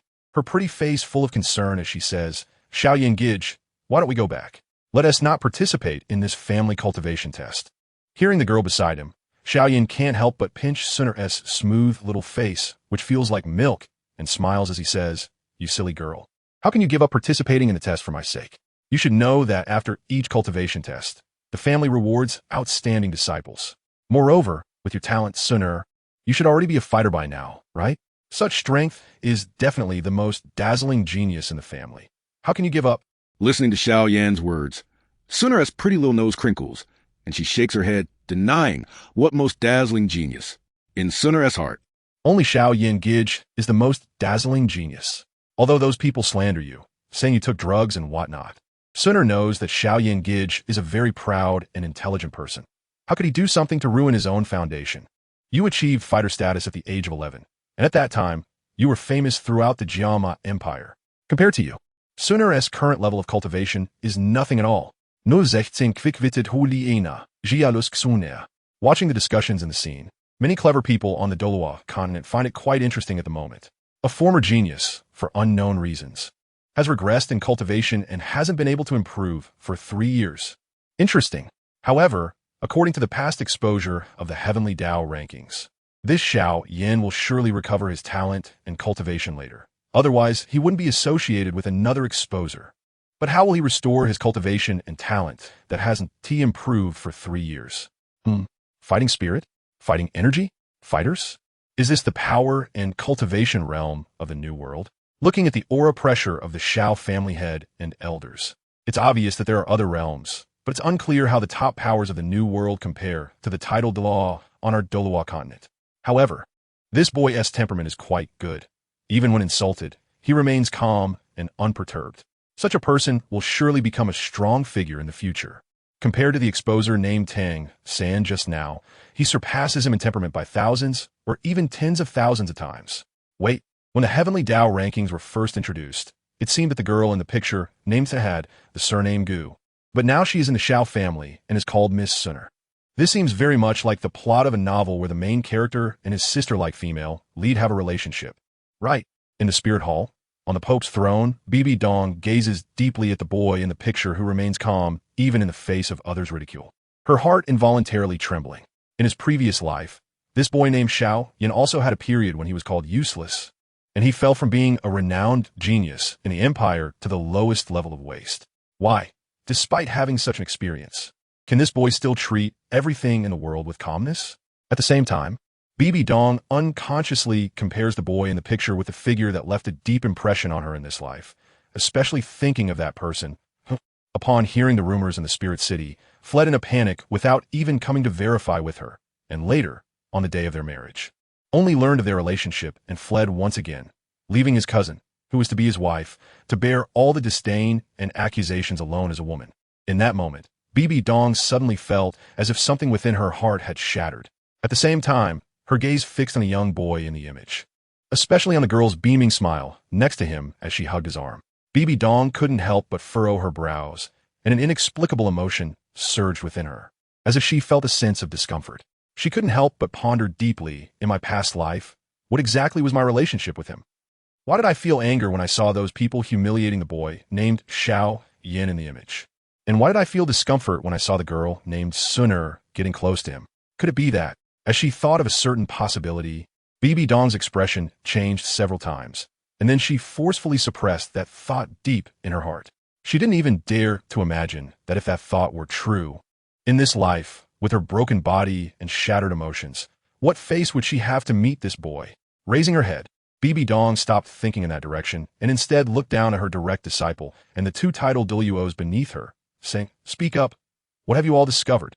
As soon as Bibi Dong's voice fell, her direct disciple, Hulaina, stepped forward, disregarding her pale and weak complexion, and seriously analyzed. "Teacher, first of all, just from the power and levels of cultivation these people are exhibiting in the image, we can already determine that this is another new world. Secondly, in this new world, there seems to be something called which can enhance a person's cultivation, similar to our worlds. Moreover, it seems that our world also has various rare herbs. If we could learn the methods of refining from other worlds, our spirit hall would undoubtedly gain more depth. Lastly, regarding the girl in the image named Sun, her identity appears to be quite extraordinary. Just like in our world, within the same family, the highest talent of the same generation is usually within a certain range. And Sun's talent is clearly a significant level above others. Additionally, her surname is different from the Xiao family Xiao surname. I have reason to suspect that the family Sun belongs to is a major power that far surpasses the Xiao family. Similarly, based on the above judgments, the guy named Xiao Yin, whether from his previously dazzling talent or his current inability to make any progress in cultivation, indicates that this Xiao Yin is also not a simple member of the younger generation of the Xiao family. After listening to Hu Laina's analysis, both Zhu Douluo and Gue Douluo below nodded in satisfaction. Above, Bibi Dong was equally satisfied with this disciple, both in talent and intelligence. However, looking at Hu Laina's pale and weak face below, Bibi Dong's eyes showed a hint of guilt. She then directly called for a healing-type soul master of soul, Doa level from the spirit hall, to heal Hu Laina's injuries before allowing her to continue sitting down to watch the heavenly Dao rankings. In the image, the cultivation test of the younger generation of the Xiao family continued. At this moment, a tester standing by the testing stone tablet shouted name, "Xiao Mei." Immediately, a charming-faced girl leaped joyfully onto the high platform, stretched out her hand, and pressed her palm on the testing stone tablet. In an instant, the tablet flashed with golden light, and a line of golden characters slowly appeared. Dochi, 8th stage. Seeing this result, the tester's smile grew wider, and he announced loudly, "Xiao Mei, Dochi 8th stage, advanced, cultivation qualified." Hearing the tester announce her success, Xiao Mei immediately turned around and flashed a radiant smile at everyone below. Although Xiao Mei's appearance was not as stunning as Sun Er's, her youthful charm naturally attracted the attention of the boys below, causing commotion. In a corner, lying under the shade of a tree, Xiao Yan also noticed Xiao Mei on the high platform, looking at the girl radiating glory at this moment. He recalled the memory of the little girl who used to follow him around all day, clamoring to marry him, and he silently smiled and shook his head. Just then, Xiao Yan suddenly felt a pain in his arm, which was being hugged by Sun Er. He turned his head and met Sun Er's bright eyes, which seemed to be filled with jealousy as she bit his arm. "Enough, enough, I won't look anymore, is that okay? I was just reminiscing about the past." However, the past is ultimately the past. Now it has become a joke in the entire Wutan city, and only Sun Er is still willing to stay with me. I am very content with that. Saying this, Xiao Yan's originally calm expression suddenly took on a teasing tone as he turned to the lovely girl beside him and chuckled. "I just found out today that our Miss Sun Er is actually a little vinegar jar, huh?" Looking at the cheerful and laughing Xiao Yan, Sun Er's delicate face flushed with 2 shades of red, and she hurriedly raised her jade hand to cover Xiao Yan's mouth, fearing that he might say something embarrassing. "Xiao Yan Gidge, don't say nonsense. Sun Er is not anything like that." In the real world of Douluo continent, in the forest behind Shrek Academy, Zhu Zhuqing watched the scene of herself and felt her originally cold face turn completely red like an apple, instantly alluring. Is this really me from my past life? I actually have such a little girl posture. Moreover, looking at this Xiao Yin who has been exposed should be my other half from my past life, right? And he has also been reborn in this world. How should I face him then? Thinking of her family situation in this life, Zhu Zhuqing fell silent again. On the other side, in the spirit hall, in the papal hall, Bibi Dong watched the interaction between Xiao Yin and Sun Er on the screen, gripping her scepter tightly without realizing it. Her fingers sank into the scepter, slightly deforming it without her noticing. A flawless and beautiful face showed no extra emotions. But her purple-pink eyes seemed to want to turn into flying daggers and stab the two people on the screen. The atmosphere in the entire papal hall suddenly became strangely oppressive again. Below, the confused Douluo curiously turned to look around, trying to figure out what went wrong when a gaze like a knife shot down from above. Douluo, why are you still here? Hearing Bibi Dong's icy voice mixed with some irritation, Douluo raised his head in confusion to look at Bibi Dong on the throne, meeting her knife-like gaze. Douluo instinctively trembled and asked with a quivering voice, Pope, where should I be right now? Bang! Bibi Dong, sitting on the papal throne, slammed her scepter hard against the ground, then angrily said, What did the saintess just say? Didn't she say we could study alchemy? As the elder most familiar with the knowledge of heavenly materials and earth treasures in the spirit hall, how dare you stay here in a daze? Hurry up and go study alchemy. Douluo trembled again, nodded in response, and disregarding his friend Ghost Douluo's pleading gaze, he hurriedly left. Ghost Douluo, hearing Bibi Dong mention his name, Ghost Douluo swallowed hard and, without waiting for Bibi Dong to get angry, quickly stepped forward and bowed an apology. Report to the Pope. Before I came here, I assigned some tasks to Yin and the others, and I need to check on them now. I hope the Pope will allow me to leave. After saying this, Ghost Douluo's head, which was bent over, was drenched in cold sweat. He realized that Bibi Dong was suddenly angry for some unknown reason and just wanted to vent her frustrations without wanting to see anyone else. Sure enough, as soon as Ghost Douluo finished speaking, he heard Bibi Dong coldly utter a single word, get out. However, at that moment, this word sounded like heavenly music to Ghost Douluo's ears, and he instantly turned around and chased after Douluo as he left. In the papal hall, only Bibi Dong and Hulaina remained. Below, Hulaina, whose complexion had turned rosy after being treated by the healing soul master of the spirit hall, cautiously looked up at Bibi Dong, her beautiful face equally filled with confusion. However, being smart, she also sensed that Bibi Dong seemed to want to be alone for a while, so she quietly suggested, Master, should I go out too? Above, after venting her inexplicable frustrations, Bibi Dong felt much better and, upon hearing her disciple's request, waved her jade hand to stop her, saying, No need. Just continue watching the Heavenly Tao ranking with me. Upon hearing Bibi Dong's tone return to normal, Hulaina silently breathed a sigh of relief, and then focused on watching the Heavenly Tao ranking. The commotion around Xiao Yin ultimately attracted a lot of attention, especially as they watched the most beautiful girl in the family being so close to the waist that is Xiao Yin, making many people even more jealous of him. At the same time, Xiao Mei, who had just stepped down from the high platform, also noticed this side, especially after seeing Xiao Yan's appearance. A complex expression appeared on her enchanting face, ultimately choosing to ignore Xiao Yan. In the future, with the gap in our talents, we will be people from two different worlds. Thinking of this, a charming look returned to Xiao Mei's face as she chatted and laughed with other talented members of her family. The testing continued, with each Xiao family disciple stepping up, coming down either happy or disappointed. Soon Xiao Sun Er, when the tester called out this name, the entire square fell silent, and even the high-ranking family members above couldn't help but cast their gazes over. Go for it. Good luck. Seeing that it was finally Sun Er's turn, Xiao Yan couldn't help but give her a thumbs up to cheer her on. Moreover, I also want to know how strong this little girl is now. Upon seeing Xiao Yan's expression, Sun Er playfully stuck out her little tongue and said, You will know soon, Xiao Yan Gich. Then, under everyone's watchful eyes, she lightly approached the testing platform, gracefully leaping as if a gentle breeze brushing against willows, landing softly in front of the stone tablet. Without saying much, she raised her jade hand and pressed it against the tablet. In the next second, the testing stone tablet suddenly burst forth with unprecedented golden light, illuminating Sun Er as if she were goddess. Soon, the golden light faded, and 4 golden characters slowly appeared on the test stone tablet, double or 1 star. Upon seeing this, everyone in the square erupted in excitement. After a long time, when Xiao Yin was mentioned as the last name, he climbed onto the testing platform amidst the derision and disdainful gazes of all. As he placed his hand on the test stone tablet, the familiar words 3 stages of Do Chi appeared again. His expression slightly fell for a moment, then returned to his previous calm demeanor. Accompanied by Suner, he calmly left under the gazes of others that were filled with mockery, disdain, or jealousy.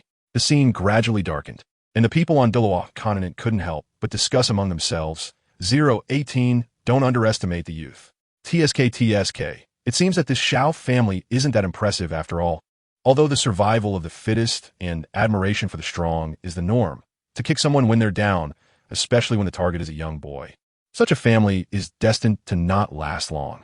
Indeed, however, this little guy named Xiao Yin seemed to have had exceptional talent in the past. Just look at the screen.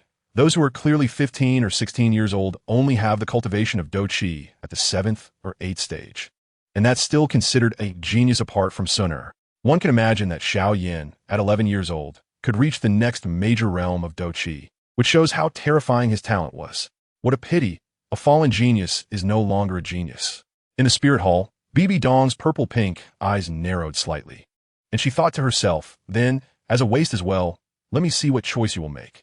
At Shrek Academy, Zhu Zhuqing pursed her lips and finally murmured in a voice only she could hear, "Go for it, don't give up." The scene reappeared, and in the deep night, when all the other Xiao family's houses had extinguished their candles, in the room of the third son of the Xiao family, Xiao Yin, he was seen sitting cross-legged on his bed with his eyes tightly shut, a faint stream of energy circulating around his body. Boom!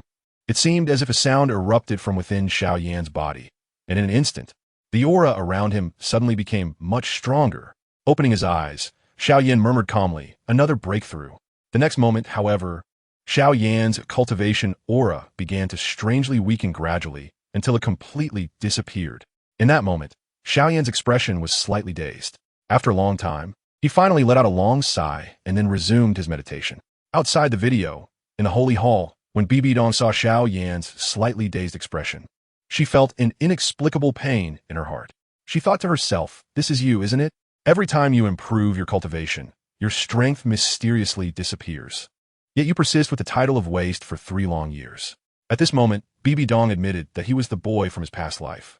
With this thought, Bibi Dong's heart suddenly began to race. But when he recalled his filthy life in this lifetime, he felt a surge of inferiority. In Shrek Academy, deep in the forest, looking at the scene on the Heavenly Tao leaderboard, Zhu Zhuqing's eyes turned slightly red, thinking of her own tumultuous life and Dai Mubai, who had run away to this place and chosen a life of indulgence. A thought suddenly arose in Zhu Zhuqing's heart. I cannot give up. I will not give up. Even if Dai Mubai has completely chosen to give up and live recklessly. So what? My life, my destiny, can only be determined by me. I will cultivate diligently, live well, and break through to level 70 as soon as possible. Then, I will be able to find you. Looking at the image in her mind of that boy who repeatedly lost his cultivation, yet persisted, Zhu Zhuqing seemed to finally find her life's goal. In the imperial palace of Tiando City, Qian Rinxue, disguised as Xue Qinghe, sat at her desk, watching the scene of the boy failing again and again but continuing to try. Her beautiful eyes couldn't help but show admiration. With such a resilient character and exceptional talent, as long as the issue of his cultivation disappearing is resolved, he will surely achieve great things. As for the so-called disappearance of cultivation, since it hasn't directly dissipated into the heavens and earth, it indicates that this cultivation must be flowing somewhere and accumulating. Once a certain threshold is reached, it will surely explode, soaring to great heights. Such a person is the true talent that our spirit hall needs. No, he should belong to me. I will find you, reclaim you, and make you work for me. The scene shifted to the next day. People from the Yunlan sect had come. It turned out that when Xiao Yan's talent was still present, Nailan Jie of the Gamma Empire had heard of Xiao Yan's deeds. Given the previously good relationship between the two families, they had arranged a marriage.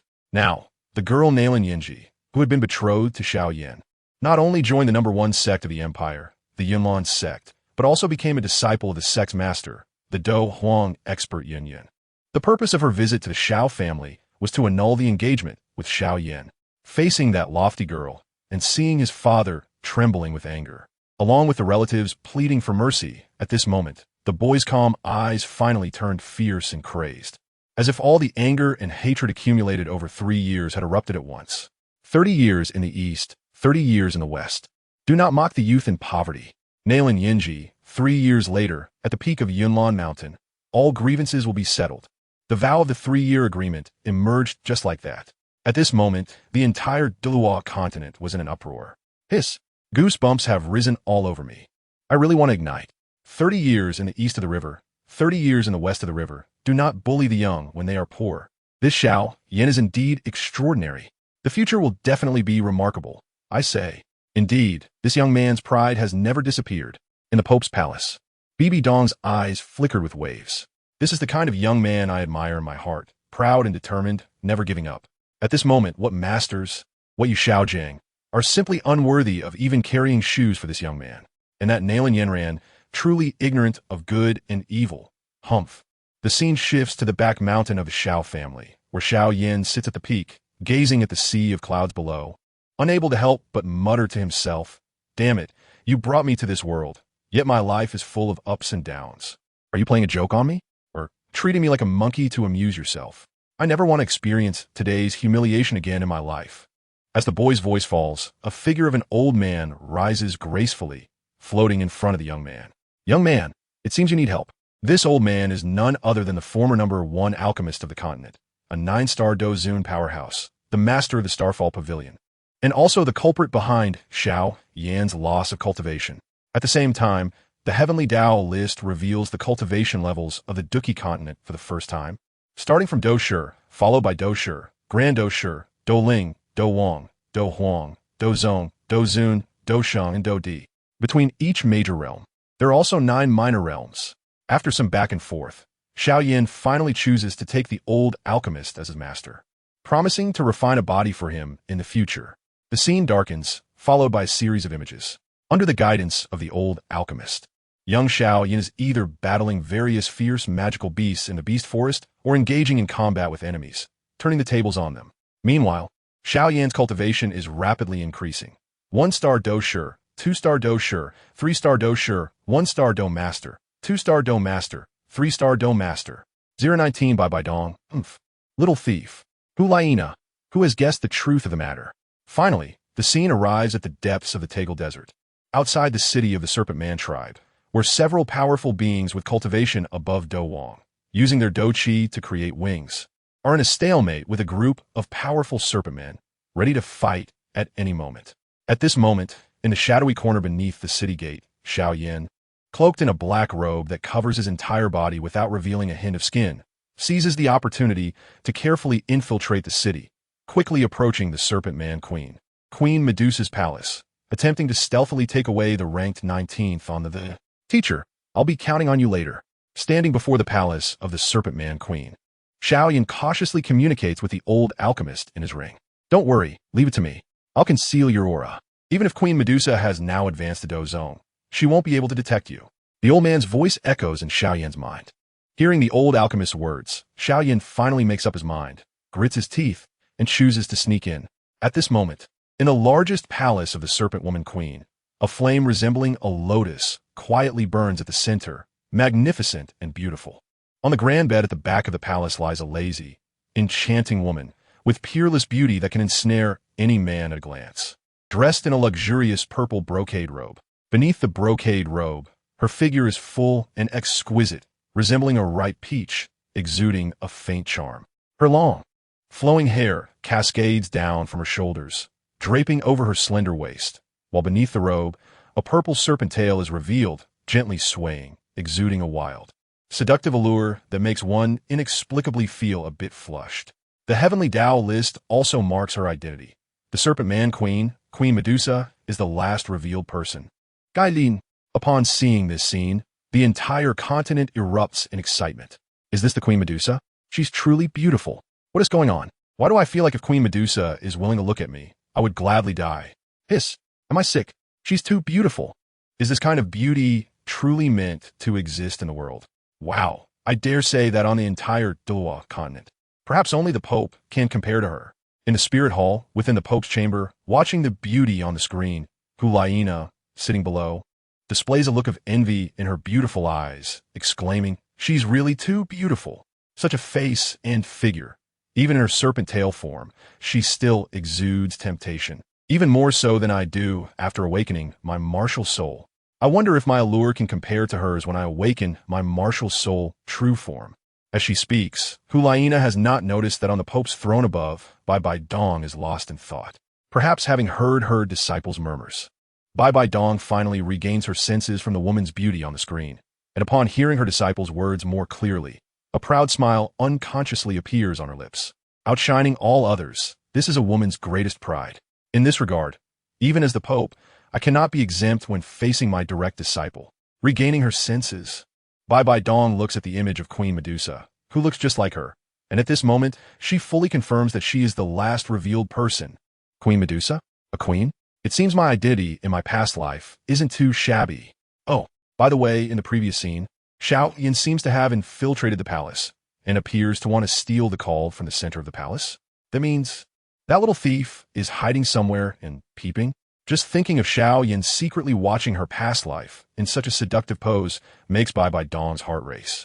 And her stunning face uncontrollably flushes with a faint pink. Realizing something is off, Bai Dong subconsciously crosses her long, beautiful legs, quickly reflecting, what is wrong with me? In the past, if I knew a man was peeping at me, even in my past life, I would have wanted to kill him on the spot. Why? Knowing it's that little thief, Xiao Yin, does my heart race instead? Even if I was in love in my past life, but right now, the exposure isn't over, and the feelings and memories of my past life haven't been instilled in me. I shouldn't be like this. As she contemplates, Bai Dong has not noticed that her crossed, long legs have begun to shake rapidly, her mind still racing with thoughts. Could it be that in my past life, I truly like this little thief that much? Just as she thinks this, Bai Dong sees the heavenly Tao list change scenes. In a corner of the queen's palace that is not easily noticed, a figure cloaked in black robe is peering into the palace. Is Xiao Yin. When Xiao Yin cautiously probes out his head, he immediately sees at the center of the palace. The moment Xiao Yin sees the fire lotus, he recognizes that this is precisely the goal of his adventure into the Serpent Man Queen's palace. After calming his emotions, Xiao Yin then shifts his gaze away from cautiously scanning the other areas of the palace. And the next moment, he sees the breathtaking figure leaning against the grand bed. At this moment, even with Xiao Yan's mentality, he couldn't help but be stunned, as two streams of nosebleeds suddenly flowed out. When Xiao Yan came back to his senses, his old face couldn't help but turn red, and he hurriedly tidied up silently. Seeing this scene, a playful smile rose on Bibi Dong's beautiful face, her eyes subtly revealing a hint of amusement and pride. Oof, he really is a little thief. While thinking about this, Bibi Dong didn't notice that Hulaina, who had attracted attention due to Bibi Dong's sudden shaking legs, was now staring blankly at her. Oh my, Master actually shows such a daughter-like smile. Is Master falling in love? Thinking of this, Hulaina quickly withdrew her gaze, shrinking her little head, afraid that Bibi Dong would discover she had seen that scene and silence her. However, the flame of curiosity in Hulaina's heart was growing stronger. Master, has she fallen for the boy in the picture? No, it seems that from the very beginning of this exposure, Master has been a bit abnormal, especially when she inexplicably got angry back then. Thinking carefully at that time, the exposed image seemed to be of this boy named Xiao Yin and that girl named Suner playing together. And now, Master suddenly shows such a smile. But in the picture, is Xiao Yin bleeding from the nose while peeking at Queen Medusa? Wait a minute. Could it be that Master is actually the Queen Medusa in the exposed image? 020 exposure ended. Suddenly, a loud noise came from the direction of the city gate. In the palace, Medusa understood that the human powerhouses outside had already begun their attack. After that, Medusa no longer hesitated, stood up, swayed her serpentine tail to the blue lotus earth heart fire, her beautiful eyes gradually becoming resolute and fierce. Then, under the astonished gaze of Xiao Yin in the shadows, she stretched out her jade hand to hold the blue lotus earth heart fire before directly, forcefully devouring it into her abdomen. In a shadowy corner not far away, Xiao Yan's face twitched violently. This Queen Medusa is indeed a ruthless person. The blue lotus earth heart fire, although ranked 19th on the list of strange fires, can easily cause the earth to tremble and volcanoes to erupt. Even a typical high-level Do Zone powerhouse would find it extremely difficult to reclaim it, even risking their life. Yet this Queen Medusa, whose current strength is merely at the peak of Do Huang, even less than Do Zone, actually chooses the most brutal method of devouring the strange fire. This is truly a fierce woman. I can't imagine what kind of life her future husband will have to endure. With such thoughts, a mischievous smile suddenly appeared on Xiao Yan's face. as if he were reveling in someone else's misfortune. In the Pope's hall, Bibi Dong watched this scene, her silver teeth clenched tightly, her beautiful face pale, and she scolded viciously, "This damn little thief! How dare he arrange things like this?" Realizing that her disciple, Hulaina, was still on site, Bibi Dong forcefully stopped her next words and refrained from cursing out loud. Below, at this moment, Hulaina wished she could cover her fox ears. "Is this something I can listen to myself?" As Xiao Yan's voice fell, the voice of Yao Lao immediately followed, saying, "I have traveled across the continent and heard that the Medusa Queen of the Serpent People can evolve her colorful swallowing sky python bloodline by devouring, which can stimulate her potential to break through to the Do Emperor realm and reach the Do Zone realm. However, this method, while it may succeed, has a success rate that can be described as 9 deaths and 1 life. If it fails, the powerful and violent energy of the will explode her body on the spot." Just as Yao Lao's voice fell, a blue light column shot out directly from Medusa's body, piercing through the roof of the palace and shooting towards the sky.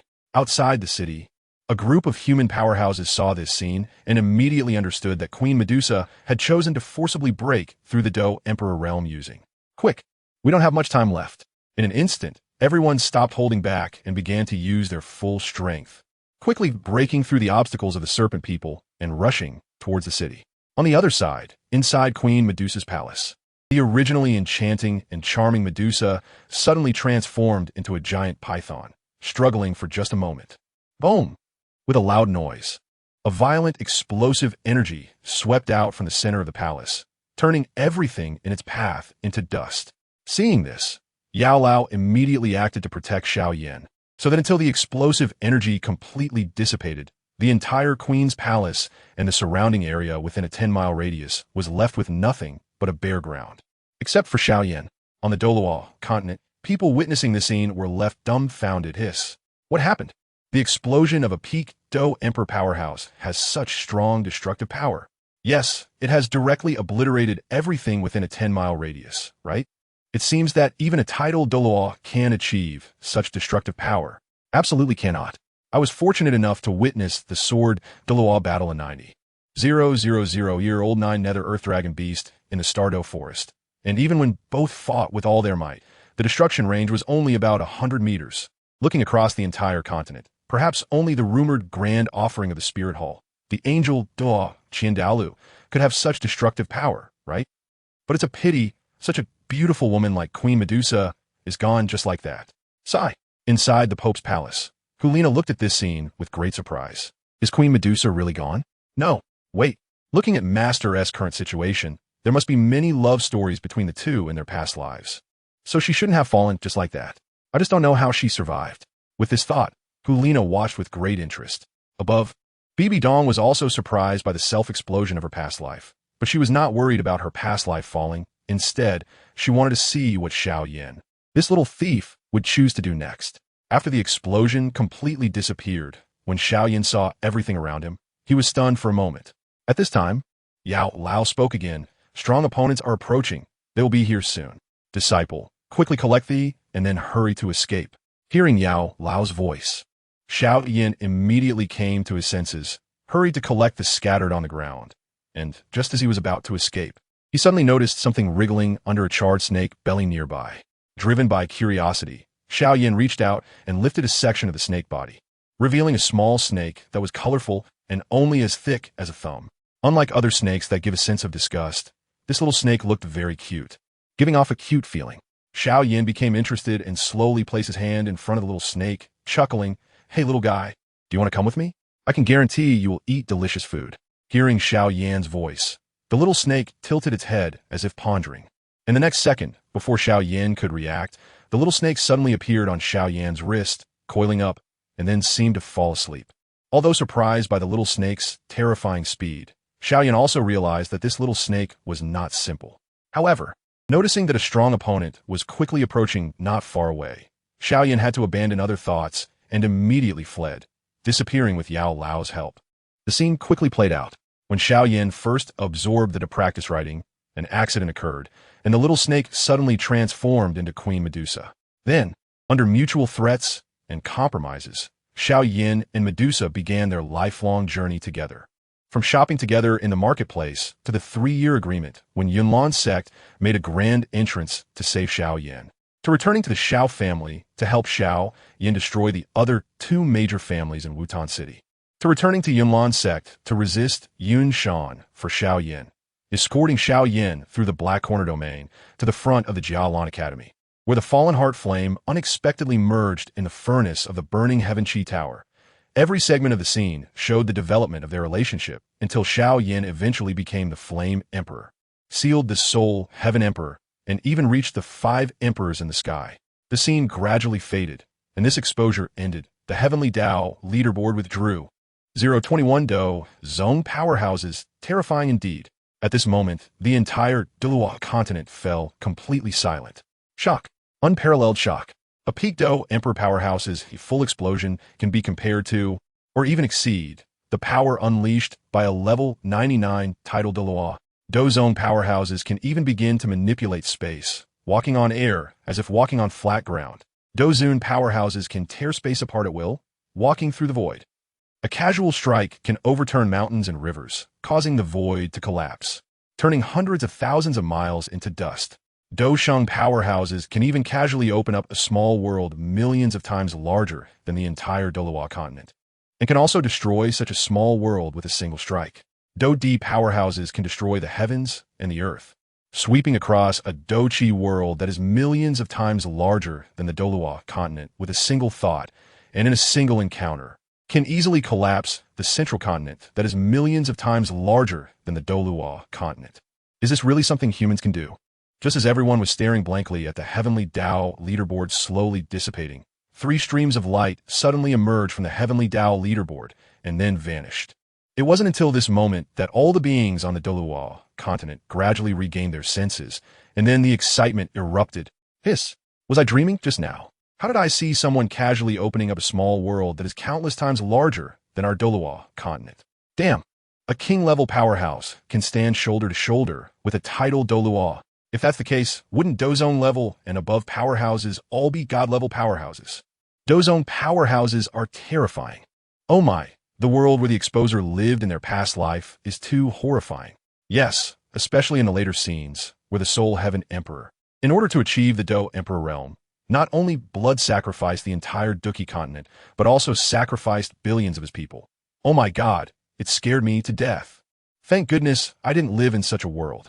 Same here, oh my god. I almost wet myself. God-level powerhouses are truly terrifying. However, this Xiao Yan is really impressive. From being a waste at the beginning, he eventually became the Emperor of Fire, commanding all flames in the world. Truly powerful. While everyone was discussing on Sea God Island, after watching the final segment of the Dual Emperor's battle, the Sea Maiden Do looked terrified and stammered as she looked up at the High Priest Poseidon, saying, "Great High Priest, can a sea god really fight against Do Emperor powerhouses?" The Sea Maiden asked this because the second exposers all eventually became Do Emperor powerhouses. And now these 3 exposers have been reborn on the Douluo continent.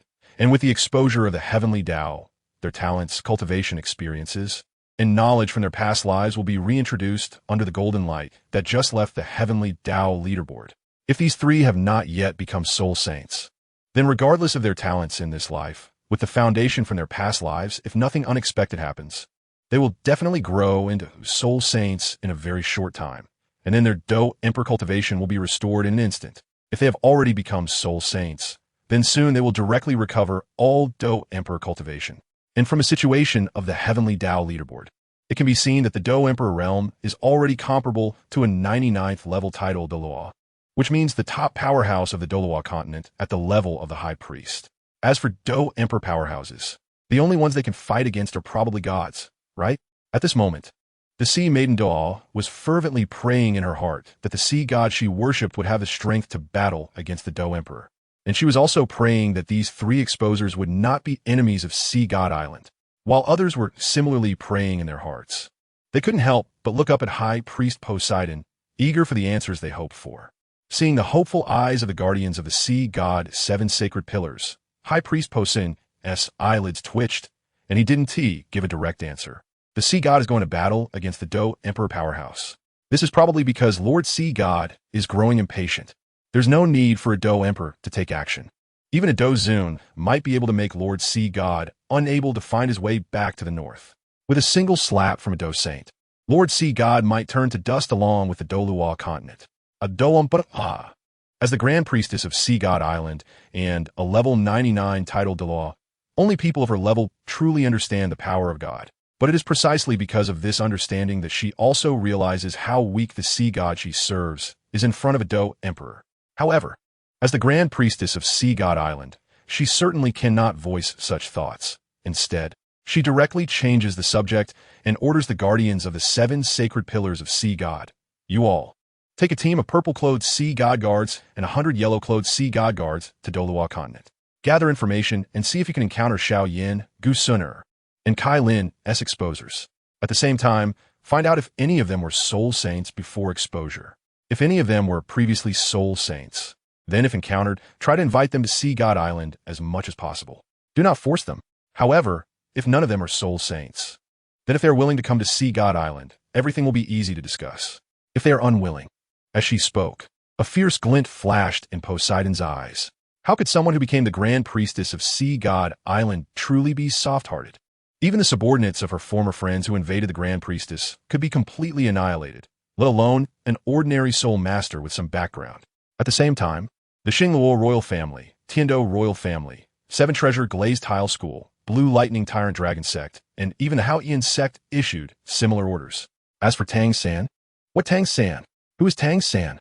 Does he deserve a glance from our great powers? In the center of the star, Do Great Forest, in a certain space, after watching the final battle of the 2 emperors and the might of the 5 emperors in the air, even the golden-eyed Black Dragon King, as the overlord of soul beasts, couldn't help but swallow hard, then looked at the silver giant dragon in front of him and said, Master, which is stronger, this Do Emperor or the God King of the Divine Realm? Hearing Emperor Tian's words, the Silver Dragon King fell silent for a moment before replying, a Do Saint. Even the weakest 1-star Do Saint can wipe out the entire Divine Realm with a single slap. So, who do you think is stronger, a Do Emperor or a God King? Upon hearing the melodious voice of the Silver Dragon King, the golden-eyed Black Dragon King trembled all over and murmured, Is it really that terrifying? However, the appearance of these 3 exposers may not necessarily be a bad thing for us soul beasts. At this moment, the Silver Dragon King suddenly spoke. Huh? Hearing the Silver Dragon King's words, the golden-eyed Black Dragon King, Tian, brightened up and hurriedly looked at the Silver Dragon King, saying, Master, do you have any ideas? 022 calls me Guyuna, the scheming Hulaina. You should have noticed that the 2 other worlds revealed today do not have the notion that one must kill soul beasts to absorb soul rings in order to break through cultivation bottlenecks. The Silver Dragon King said in a somber tone, the reason why the cultivation system of the Douluo continent is like this is that those high and mighty gods in the God realm modified the rules of the Douluo continent, wanting to use human hands to eliminate our soul beast clan. Hearing what the Silver Dragon King said, Tian couldn't help but clench his fists, his face filled with rage. These things he actually already knew after the fall of the Dragon God. However, lacking strength, he could only hide here, powerless and furious.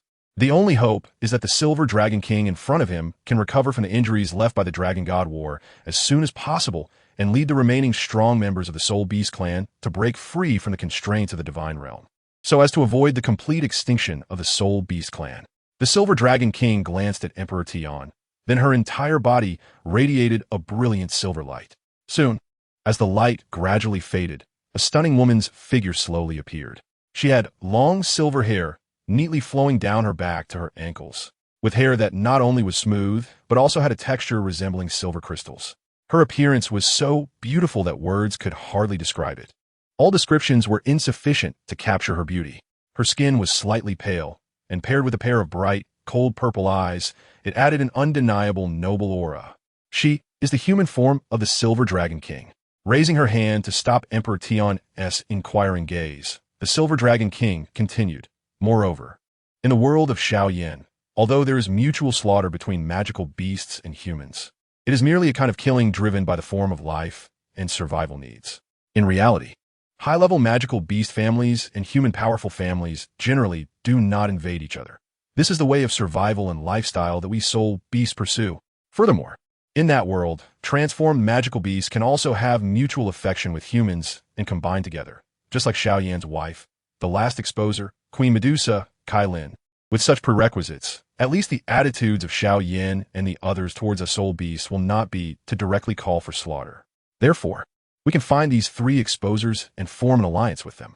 We can provide them with protection before they fully grow up, ensuring that they can grow smoothly. What we need is merely for them to provide some cultivation techniques suitable for our soul beasts. Moreover, after they have grown, we will create a cultivation technique that does not require absorbing soul rings to continue breaking through. As she spoke, the Silver Dragon King's purple eyes shimmered with a strange light. Moreover, this Xiao Yin is a top-tier alchemist. If his reborn strength is fully restored, it should be quite simple for him to refine a pill that heals my internal injuries, given his alchemy level. Hearing the Silver Dragon King's narrative, Emperor Tian's eyes brightened, and he immediately said with joy, "That's great. If forming an alliance with them can truly realize your vision, then our Soul Beast clan can at least avoid extinction. Moreover, if your injuries are healed and your strength is restored, we can even launch a counterattack against the Divine Realm." At this point, the joy in Emperor Tian's golden eyes was evident, and he directly stated, "My lord, I will go out to find Xiao Yin and the others right away. Even if it means searching the entire continent, I will not hesitate." However, the Silver Dragon King suddenly raised her hand to stop the eager Emperor Tian, who was about to turn and leave. "No need to be so hasty. Just now, I've already learned the locations of these 3 exposers. This time, I will go personally." Hearing the Silver Dragon King's words, Emperor Tian was taken aback, and he quickly began to dissuade her. The Silver Dragon King, feeling a bit annoyed by the persuasion, cast a displeased glance at Emperor Tian, who immediately fell silent, but his golden eyes kept staring at the Silver Dragon King, hoping she would change her mind. After a slight breath, the Silver Dragon King's expression softened a bit, and she coldly said, "All right, then Emperor Tian, you can come with me. Let Xiong Jun and the others guard this place well, and summon them if needed. Let's go. By the way, once we reach the human world, don't call me my lord anymore. My name is Gu Yuna." A few minutes earlier, as discussions spread throughout the continent, in the dense forest behind Shrek Academy, a golden light appeared and then vanished, directly shooting into Zhu Zhuqing's forehead, unnoticed by anyone. A few minutes later, Zhu Zhuqing finally opened her eyes, filled only with joy and shock. Emperor-level bloodline talent. Earth-level low-grade technique, 9-fold Phoenix Fire Decision. Low-grade high-level technique, Heavenly Fire Burning City. Celestial Dragon Immortal Sutra. High-level technique, Ancient Emperor Sutra. Mysterious level high-level combat technique, Swallow Counterattack. Guardian Hex Palm. Earth-level high-level combat technique, Imperial Seal Decision. Heavenly level combat technique, Great Annihilation Finger.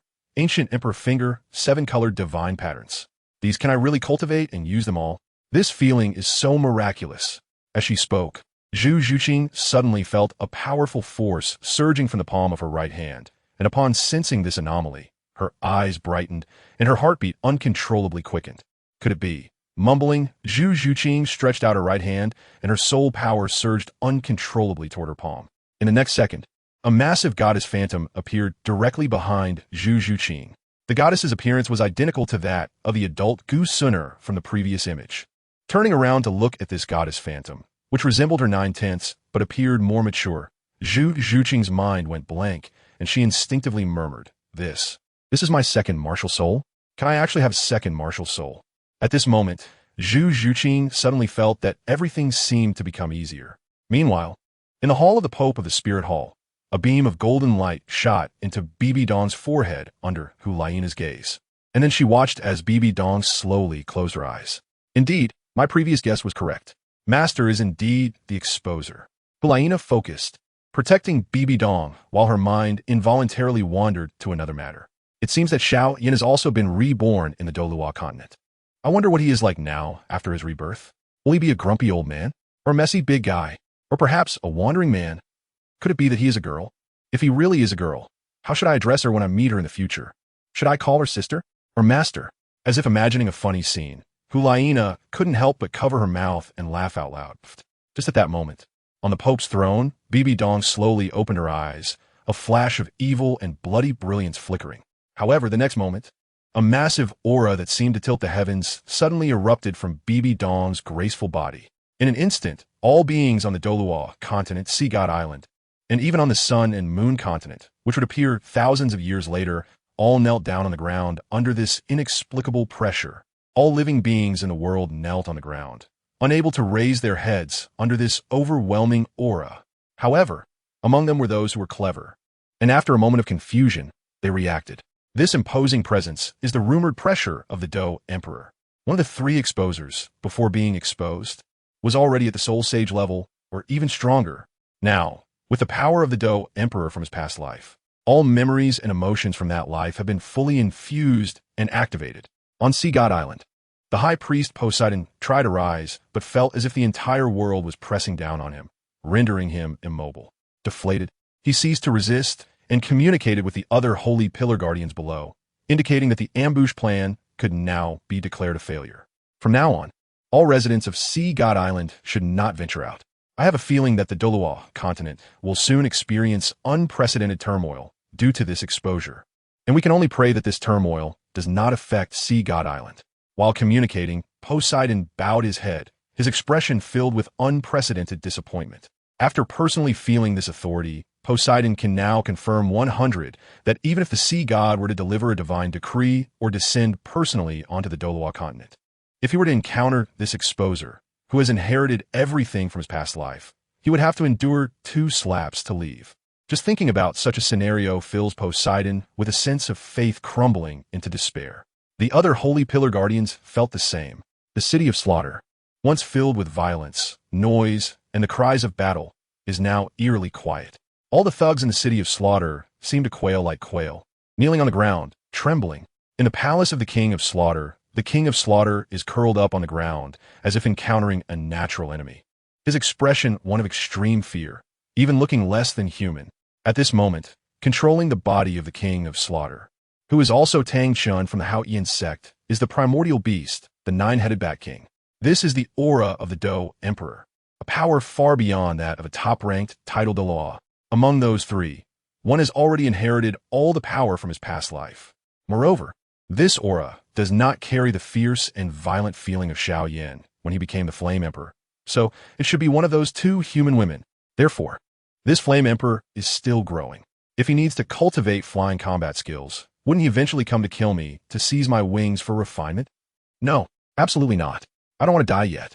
Just thinking about a day in the future when a human comes to the city of slaughter to train, and upon seeing me, chooses to kill me to refine my wings, the 9-headed Bat King's consciousness is terrified in a hiding, and his body is once again under Tang Shen's control. Damn beast, how dare you control my body and act as the king of slaughter in this city of slaughter? It's simply outrageous. I have finally regained control of my body. Huh, what's going on?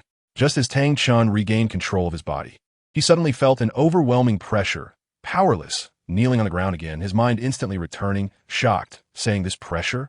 Could it be that someone has become a god already? Not good. It seems the continent will undergo great changes. I don't know what has happened to the Haotian sect now.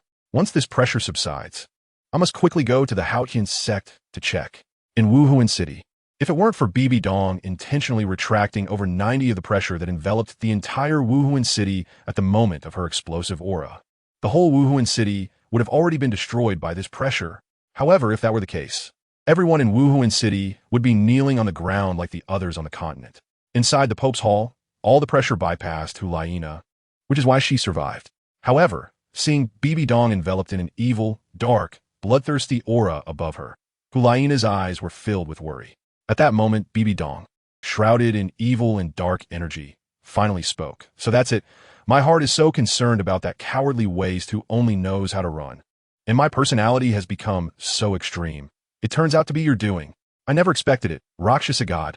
After Bibi Dong's words fell, the evil, dark aura surrounding her converged, ultimately forming a blurry human figure. Ha ha ha. Even if you discover it, what can you do? Do you really think you can live a good life with your past life, S-man in this life? Ha ha, don't be naive. Your body has already been defiled by another man, and you even have a daughter. Where do you get the courage to meet that man? Moreover, since you chose to accept my divine inheritance, the Rakshasa divine personality has already bound to your soul. Unless you fail your inheritance and die, it will always cling to you. Rather than this, you might as well harbor hatred, loathe, and destroy everything in this world. Come, accept my divine position. With your current strength, you could even become a new God King. Below, Hulaina understood at this point that her master had already accepted the divine inheritance. But now it seemed that this god was a sinister god, adept at manipulating hearts. Moreover, the words he spoke to her master, quickly shaking her head to dismiss these thoughts. Hulaina looked up just as she was about to stop the Rakshasa god from further manipulating her master. She saw her master gently raise her right hand and then grasp the air. In an instant, the Rakshasa goddess phantom, which was still trying to manipulate Bibi Dong, became extremely terrified, and with a miserable wail, it vanished. At the same time, something seemed to shatter within the hall. Suddenly, another wailing sound echoed through the hall. Ah, Bibi Dong, you actually shattered my divine position. In just a moment, this voice also disappeared. Above, on the Pope's throne, Bibi Dong retracted her Do Emperor authority and muttered to herself, "Fool, the power of a Do Emperor is not something a mere god can imagine." 024 Bibi Dong. The wounded god. Submission in the offering hall. Teacher, did you just slay a god? So easily you kill a god? The dignified Rakshasa god, didn't he even have a bit of resistance? Is this the power of a teacher nowadays? It's truly incredible. After being momentarily stunned, Hulaina quickly stepped forward, her charming face filled with joy and excitement as she said, "Disciple congratulates the teacher on regaining her past life strength. The god of killing is like a butcher. From now on, our spirit hall will truly become the #1 force in the Douluo continent, unbeatable by anyone. Even if a god descends to this realm, they will crawl at the feet of our spirit hall. Master, your wish can finally be realized." After speaking, Hulaina looked up at Bibi Dong on the papal throne, full of joy. She thought her master would be overjoyed by her words and would immediately start arranging to resume the soul-hunting operations from the past. However, after waiting for a while without hearing the expected laughter from her master, Hulaina couldn't help but raise her little head in confusion, looking up at the papal throne. What she saw was her master seemingly lost in thought. Then a slight smile appeared on her enchanting face, as if she had seen something interesting, only to quickly fall back into an endless sorrow, difficult to extricate herself from. Seeing her master's expression change repeatedly, finally settling on loneliness, guilt, and heartache. Hulaina's voice rose slightly, her tone filled with concern and worry as she asked, "Master, what's wrong? Are you troubled by something?"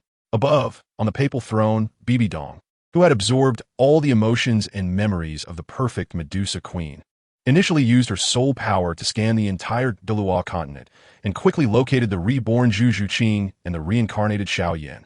She looked at them, both of whom were the same age as in her past life, and currently were young and vibrant.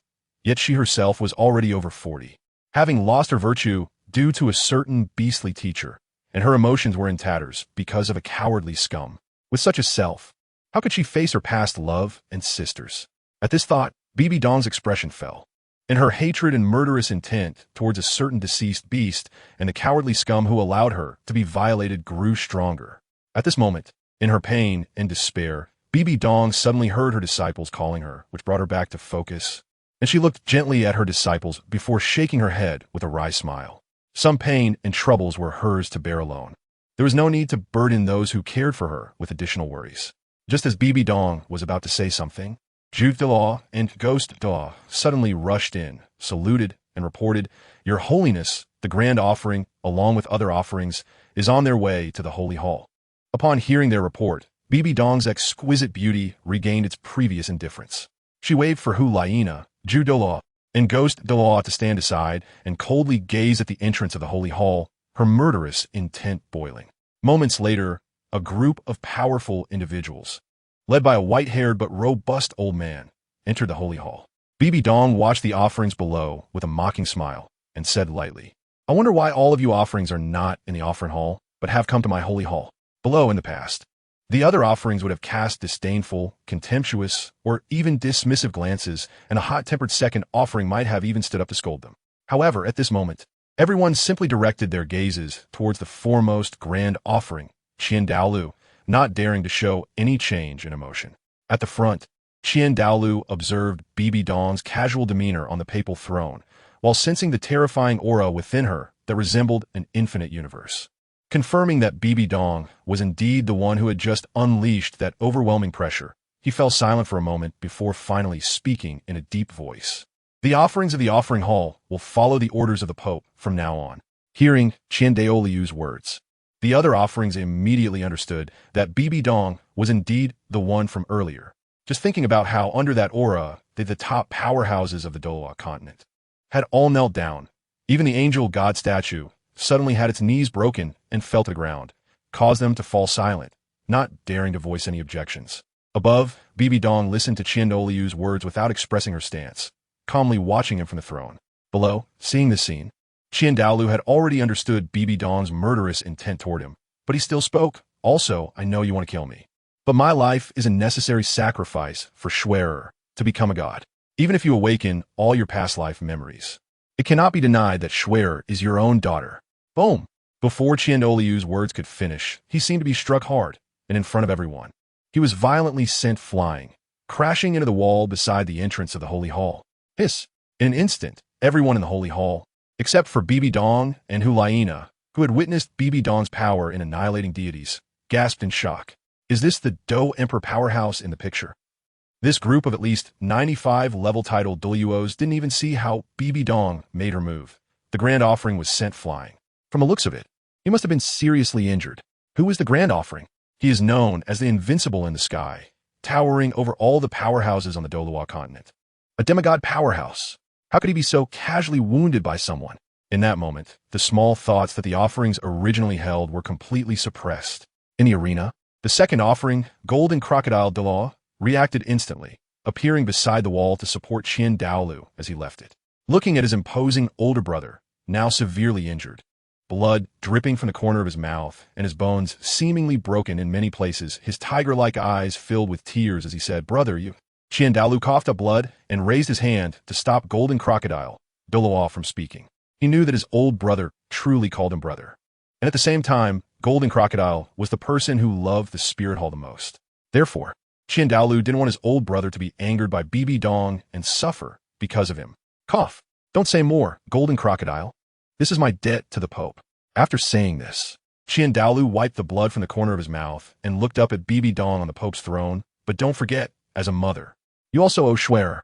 In an instant, an aura that seemed capable of destroying the heavens and the earth filled the entire Pope Hall.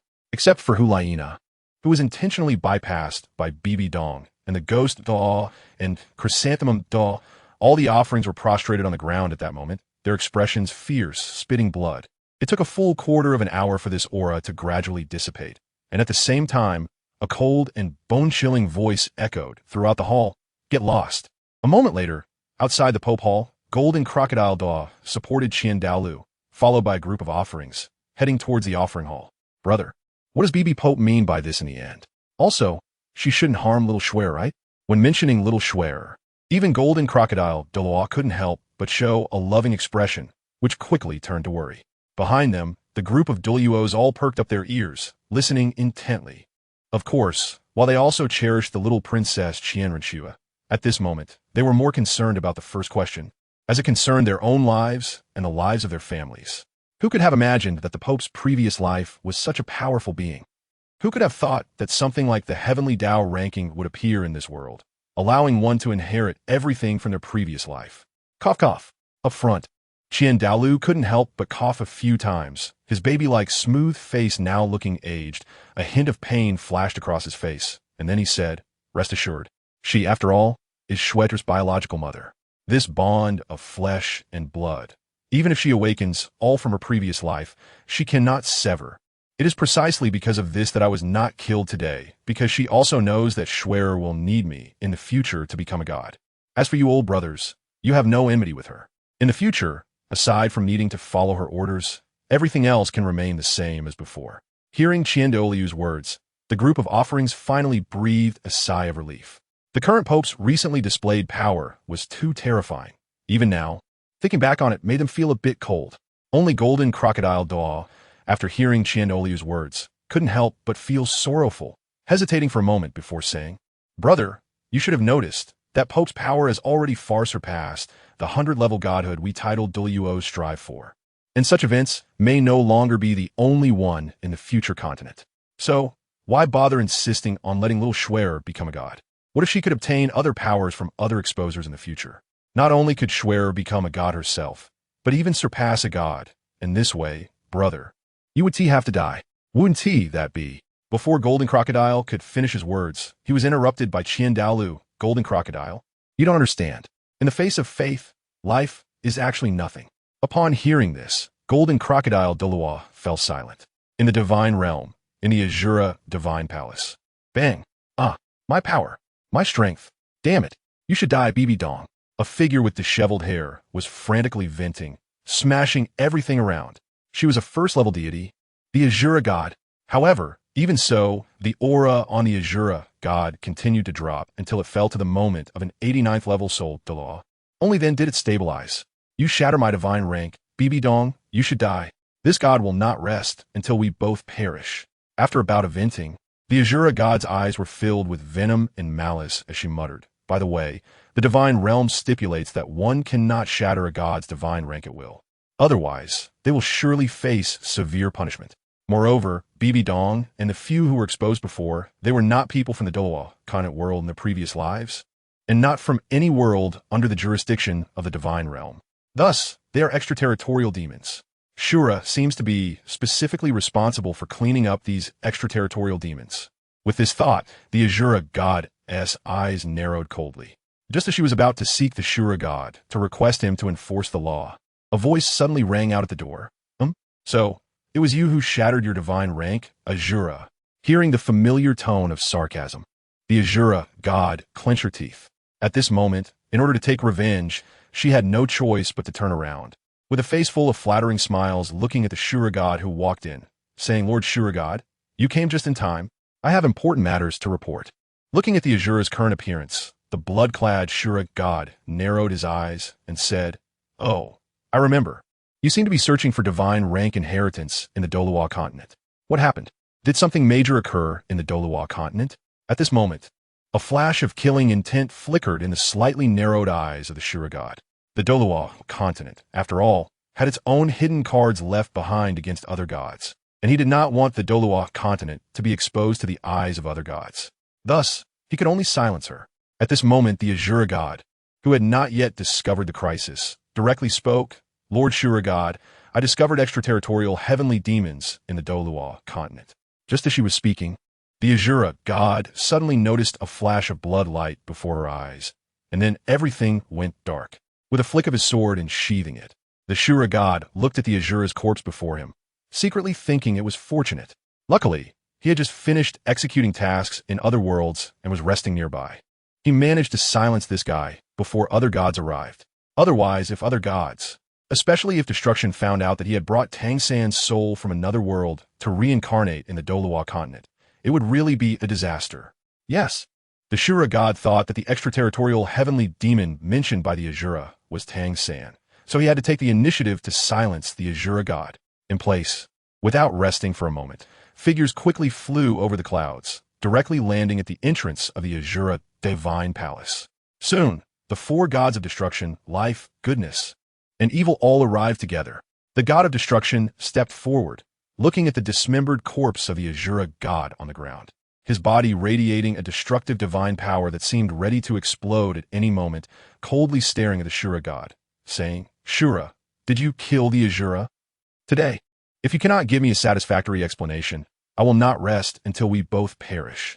Behind the god of destruction, a group of first-level gods, second-level gods, and third-level god from the seven deadly sins also had cold eyes, wishing they could devour the Shura god.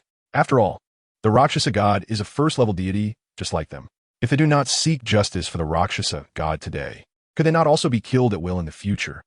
Even the other three great kings of gods are now focused on the Shura god, wanting him to provide an answer. Surrounded by all beings, the Shura god calmly scanned everyone and then said lightly, "I am merely strictly enforcing the laws of the divine realm, eliminating those who are not gods." Upon hearing this, the four great kings of gods reacted first and finally. The kind god king stepped forward and looked at the Shura god, asking, "Are you implying that the destruction of the Rakshasa god's divinity was not caused by you?" Glancing at the destruction god king, whose destructive powers still hadn't dissipated, as well as the other deities, including his own subordinates, the Shura god coldly replied, "I, the Shura god, swear by my Shura divinity to the creator god that the shattering of the Rakshasa god's divinity has nothing to do with me." Seeing the Shura god swear directly to the creator god, everyone finally put down their doubts about him. After all, according to rumors, The 5 great kings of gods in the divine realm are all incarnations of the creator god. Therefore, when Ashura god chose to swear by the creator god, all the deities, even if unwilling to believe, chose to abandon their original thoughts. So the question arises, who exactly shattered the Rakshasa god's divinity? At the same time, in Douluo, a continent outside the cafeteria of Castle Academy, in a small grove, after realizing he was the exposer, Yubai pretended to have a stomach ache and hurriedly left the cafeteria after saying goodbye to the chubby Shizhong, rushing towards the deserted grove. As it turns out, Yubai's choice was correct. Just as Yubai hid in the grove, the heavenly rankings happened to conclude, and a golden light appeared directly above Castle Academy. Although it lasted only a moment, it still attracted countless gazes. Soon, everyone recognized that the golden light was the rumored light emitted from the heavenly rankings containing the talents, knowledge, and experiences of the exposer from their previous life. This meant that one of the 3 exposers of the heavenly rankings just revealed was from their academy. Instantly, the entire Castle Academy was in an uproar. Wow, wow, wow. The exposer is actually my schoolmate. Is this real? Damn, stop dawdling. Finding this exposer is the most important thing. Any one of these 3 exposers was a Do Emperor in their previous life. That's even more powerful than a title Douluo. As long as we can follow him, her, who would dare to provoke us in this continent? Hiss, that makes sense. At the same time, in a dark corner, some people's eyes sparkled with unusual light. At that moment, countless carrier pigeons flew in all directions. Hiding in the grove, Yubai had just fused all of Xiao Yan's fighting techniques, cultivation methods, alchemy knowledge, and combat experiences from his life in the Duki continent in an instant. Just as he opened his eyes, filled with joy and shock, he hadn't even had time to marvel at the power of the Flame Emperor before he heard the entire academy buzzing with the search for the exposer. Hiss, these guys are going crazy. Moreover, if he were to be directly discovered as the exposer, that would be truly disastrous. As a seasoned reader who had read tens of thousands of novels in his previous life, Yubai knew well that a genius that hasn't grown up is nothing. Once he is exposed, all forces across the continent would definitely turn their eyes on him. By then, even if his father was a level 70 soul sage, it wouldn't matter. Just as Yubai pondered how to resolve the current predicament, an overwhelming pressure suddenly descended, forcing Yubai down to the ground. Damn, who is ambushing me? Have I been discovered? Perhaps because Yubai's mind was solely focused on resolving the current predicament in that moment of pressure. He instinctively thought he had been discovered. However, soon, as he felt this pressure, a sense of familiarity surged in his heart. Is this the pressure of a Do Emperor? Moreover, judging from this feeling, it should be the imperial might of the Queen Medusa from the memories I absorbed. Hiss, that lucky person chosen by the heavenly rankings, the reincarnation of the Queen Medusa, is actually at least a soul saint level powerhouse. Now she has directly inherited the strength of a Do Emperor and leaped to become a Do Emperor powerhouse. In this way, she directly becomes the strongest being in this Douluo world, including the divine realm. At this moment, Yubai admitted that he felt a bit sour. Suddenly, a flash of inspiration struck him, and it seemed like he had found a way to resolve the current predicament. A slight smile gradually appeared on his handsome face. Of course, if Yubai were not lying on the ground at this moment, he would definitely attract a chorus of screams from the female soul masters. After a moment, when Yubai felt the pressure on him dissipate, he quickly got up, rubbed his face to make his expression appear more fervent, and avoid his facial muscles from stiffening and looking awkward, and then he swiftly left the grove, heading towards a more populated area. Perhaps due to the intimidation from earlier, many teachers and students in the academy had become more rational and chose to give up. However, a large number of them remained enthusiastic, still searching for the exposer within the academy. At this moment, Yubai spotted a large group of students dressed in the Castle Soul Master Academy uniforms, including freshmen and sophomores, mixed together, searching for something.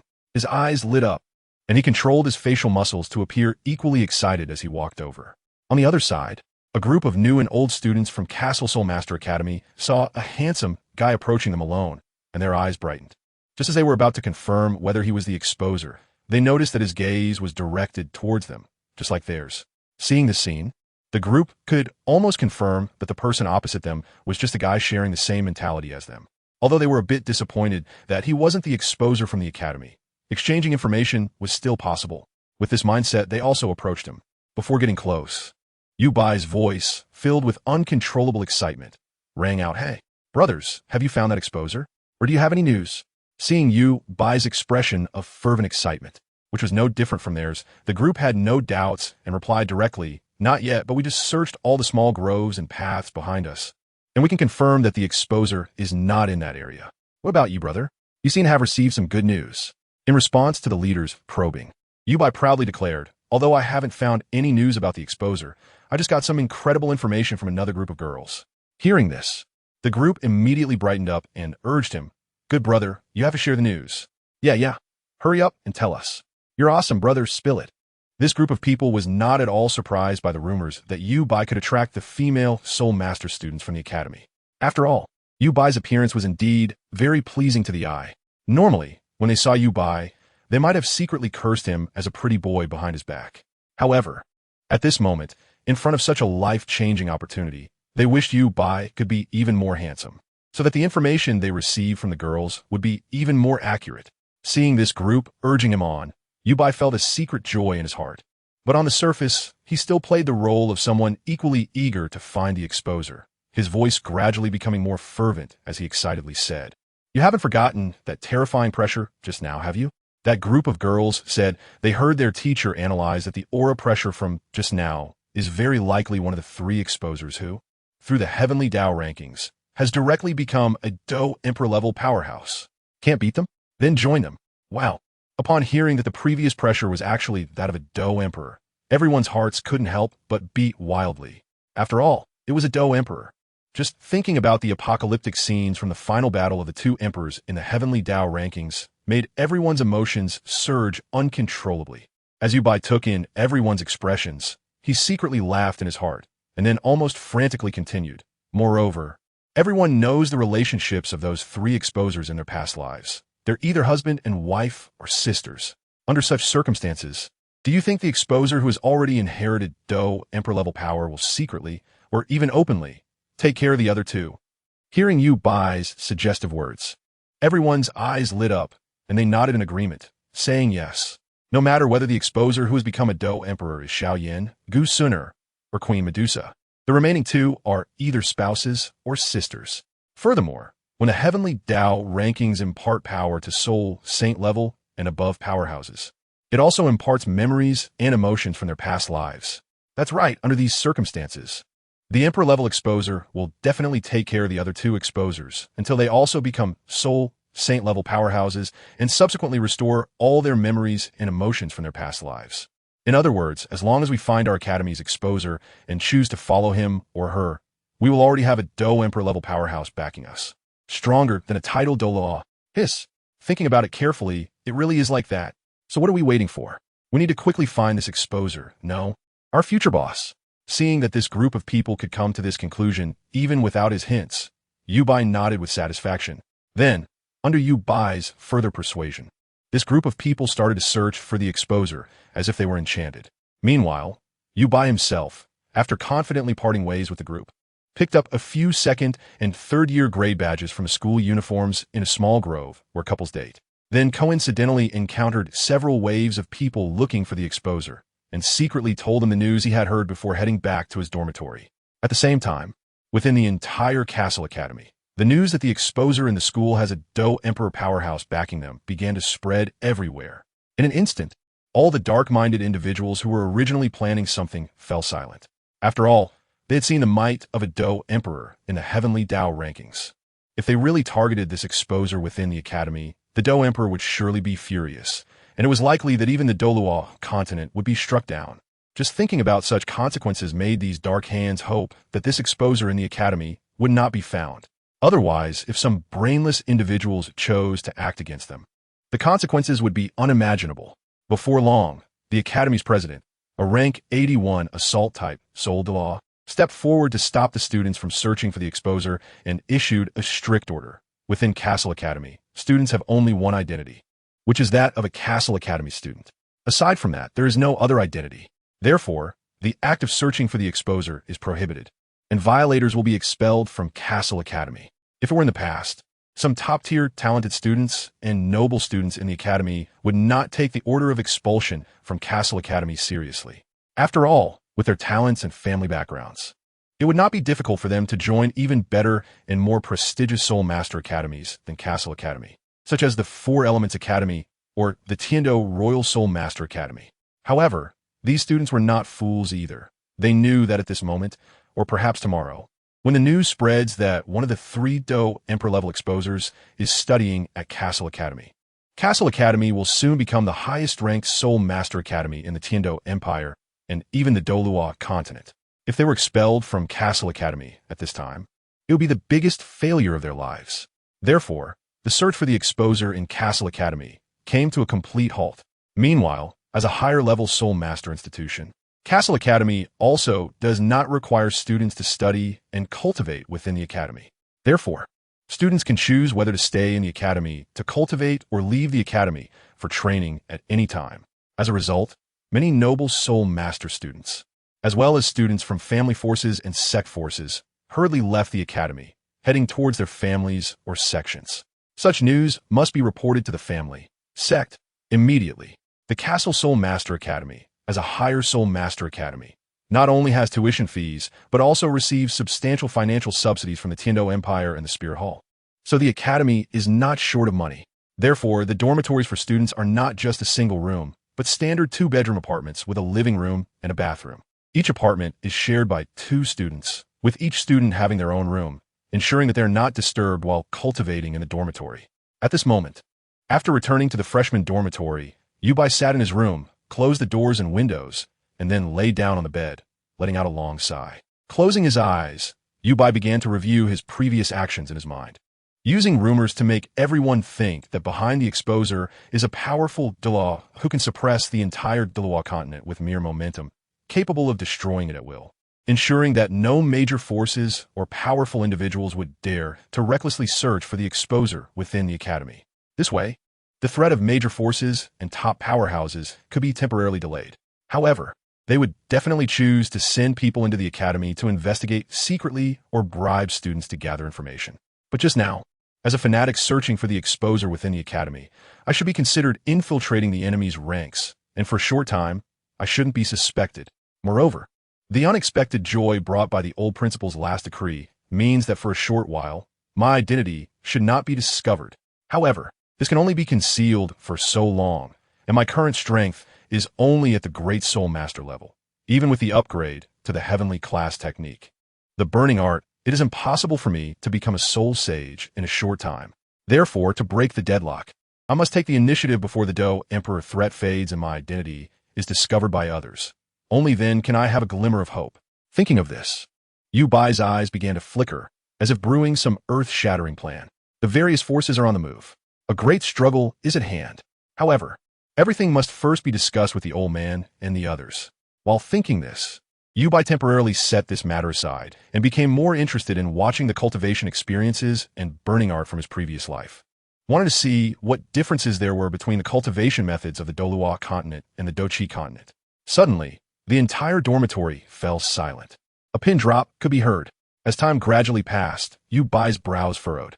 At this moment, a piece of news quickly spread throughout Keilang City, and even to some surrounding cities and various forces on the Douluo continent. One of the last 3 exposers revealed on the Heavenly Tao ranking is studying at the Castle Advanced Soul Master Academy in Keilang City. At this moment, the news was like a whirlpool, instantly attracting the attention of everyone in the entire Douluo continent to the somewhat renowned Castle Advanced Soul Master Academy. At the same time, countless people, whether openly or secretly, surged toward the Castle Advanced Soul Master Academy like wolves catching the scent of meat, especially those who felt the overwhelming pressure at noon. After everyone understood and even personally experienced the might of the Do Emperor from the Heaven Tao ranking, became even more eager for the exposure of another individual studying at the Castle Academy. As for the threat from the Do Emperor at noon, in the face of the power that surpasses the gods, life is not something that cannot be sacrificed. Moreover, even if hard methods don't work, can't we try softer approaches? The most important thing right now is to find that exposer first. 7 Treasure Glazed Tile School, Fengji. You've received the latest news, right? Outside the hall, with the voice of Sword Douluo echoing, both Sword Douluo and Bone Douluo arrived together at the conference hall of the 7 Treasure Glazed Tile School. Upon seeing their arrival, Ning Fengji elegantly stood up gestured for them to take their seats, and then sat back on the sect master's throne, his expression calm and confident, saying, I didn't expect this news would actually bring both Uncle Jian and Uncle Gu here at the same time. This is truly rare. Seeing Ning Fengji's demeanor, Chun Xian and Gu Rong understood that this sect master had not only received the news, but had also made preparations. However, because of this, their expressions became even more serious. It seems, Fengji, you must have some plans. Chun Xian took a sip of the fine hot tea served by maid, then put down the teacup, his gaze sharp as he looked at Ning Fengji on the throne, saying, however, I must remind you, in this matter, you must act with caution, even more so than when facing the spirit hall. You felt the aura of the Dou Emperor today, and you should be even clearer about the relationships of the last 3 exposers. The current Keilang City, or rather, the Castle Advanced Soul Master Academy, is like a real powder keg, with all sorts of elements mixed inside.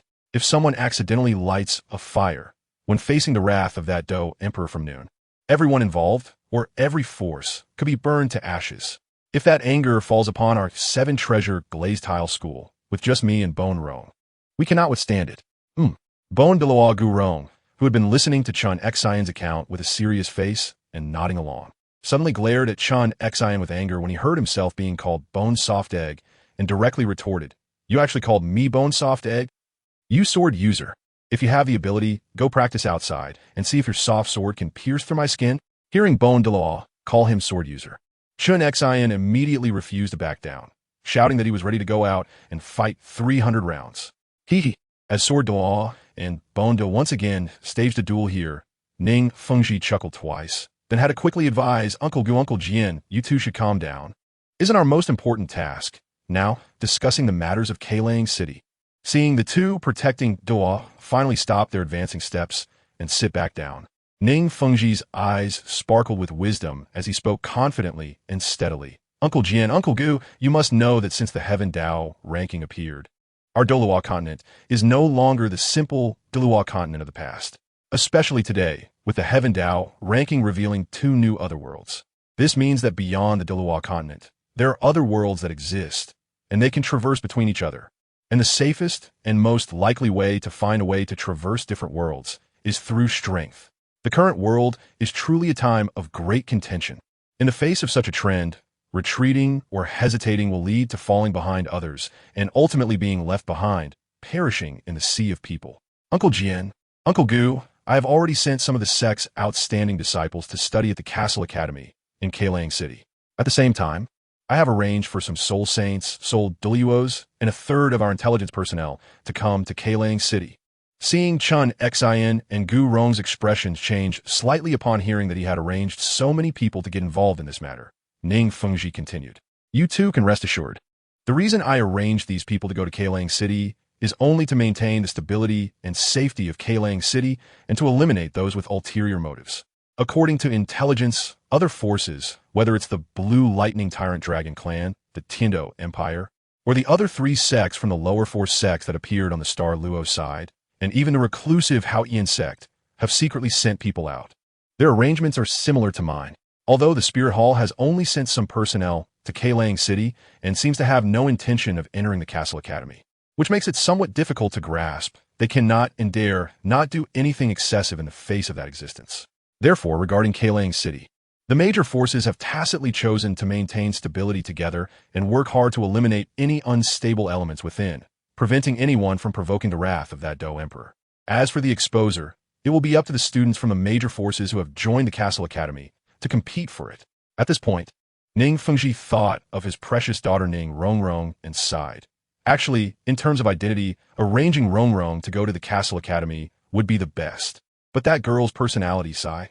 Seeing Ning Fengji sighing over his precious Rongrong's personality, Sword Douluo and Bone Douluo instantly stood together, expressing their dissatisfaction.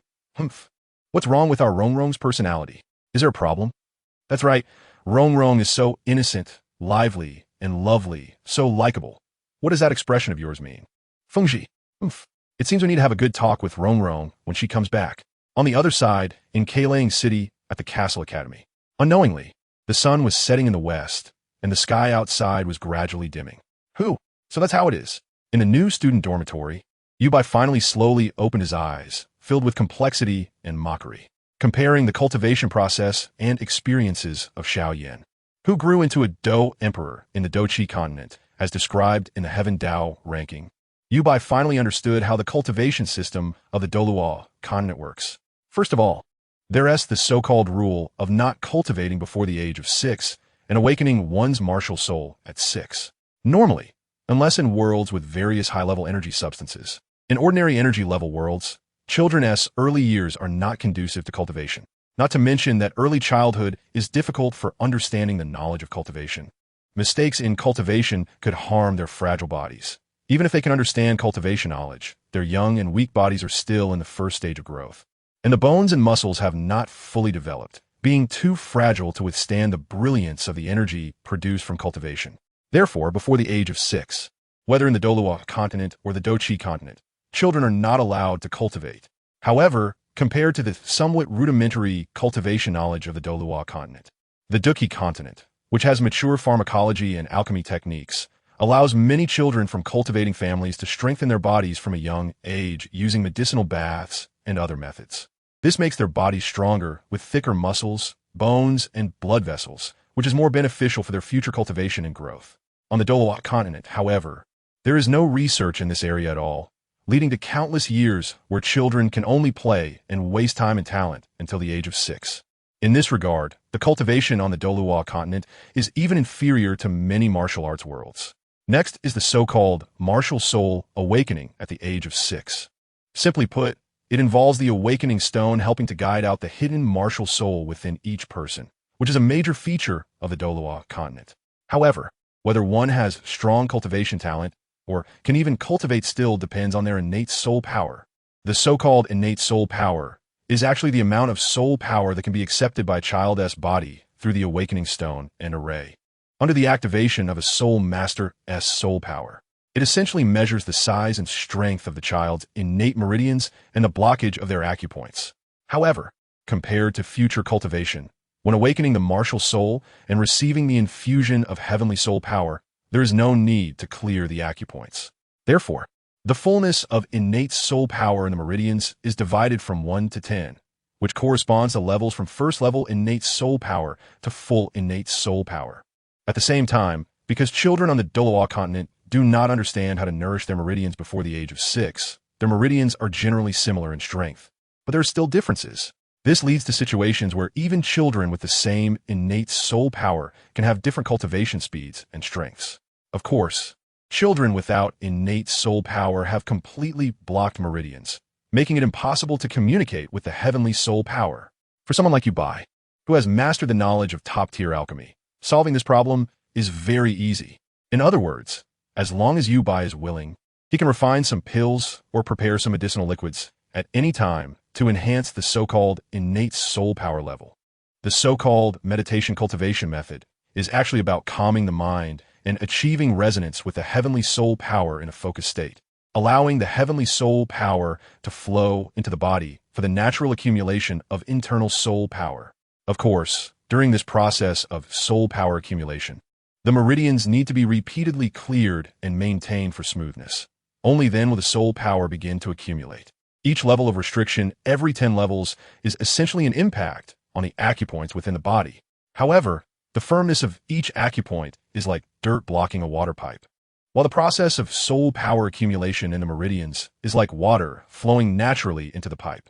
However, this results in the soul power cultivated in such a manner being as unstable as floating duckweed, leading to an unstable foundation. Moreover, compared to the Douqi continent, where the soul power is forcibly seized from the heavens through cultivation methods, the strength is simply not comparable.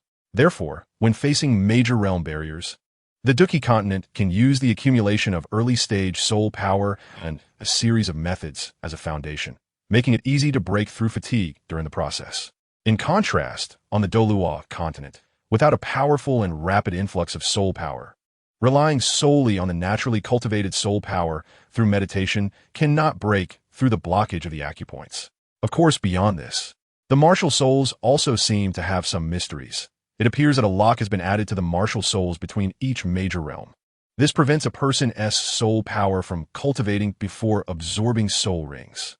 Thus, Killing soul beasts and absorbing soul rings not only meets the breakthrough needs in terms of soul power, but also unlocks the lock on the martial soul.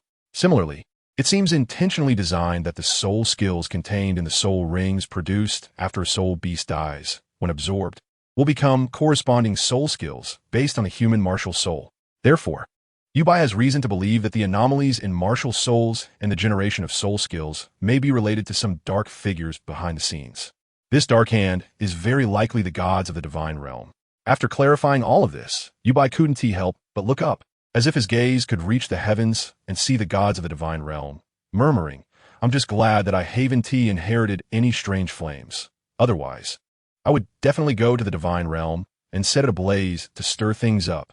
After saying this, Yubai retracted his gaze and turned inward to examine his own meridians, looking at the unstable and even unrefined soul power. He couldn't help but click his tongue.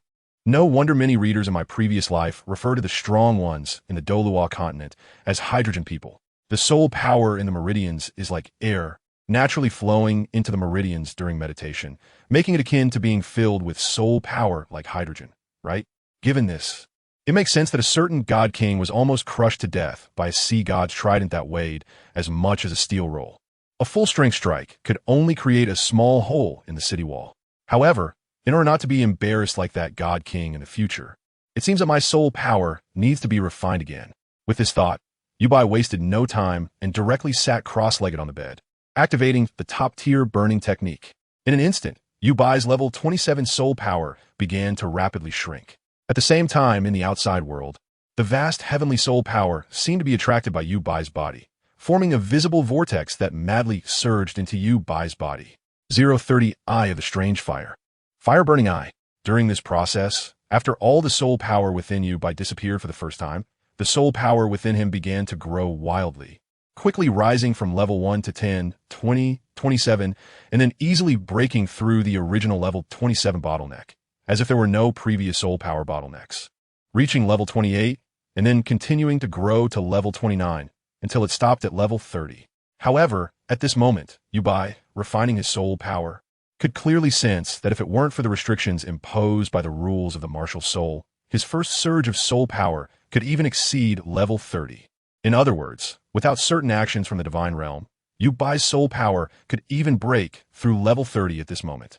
However, Yubai was not particularly surprised by this, as he had already anticipated it. Then, with the further operation of the burning technique within Yubai, the level 30 soul power began to disappear once again.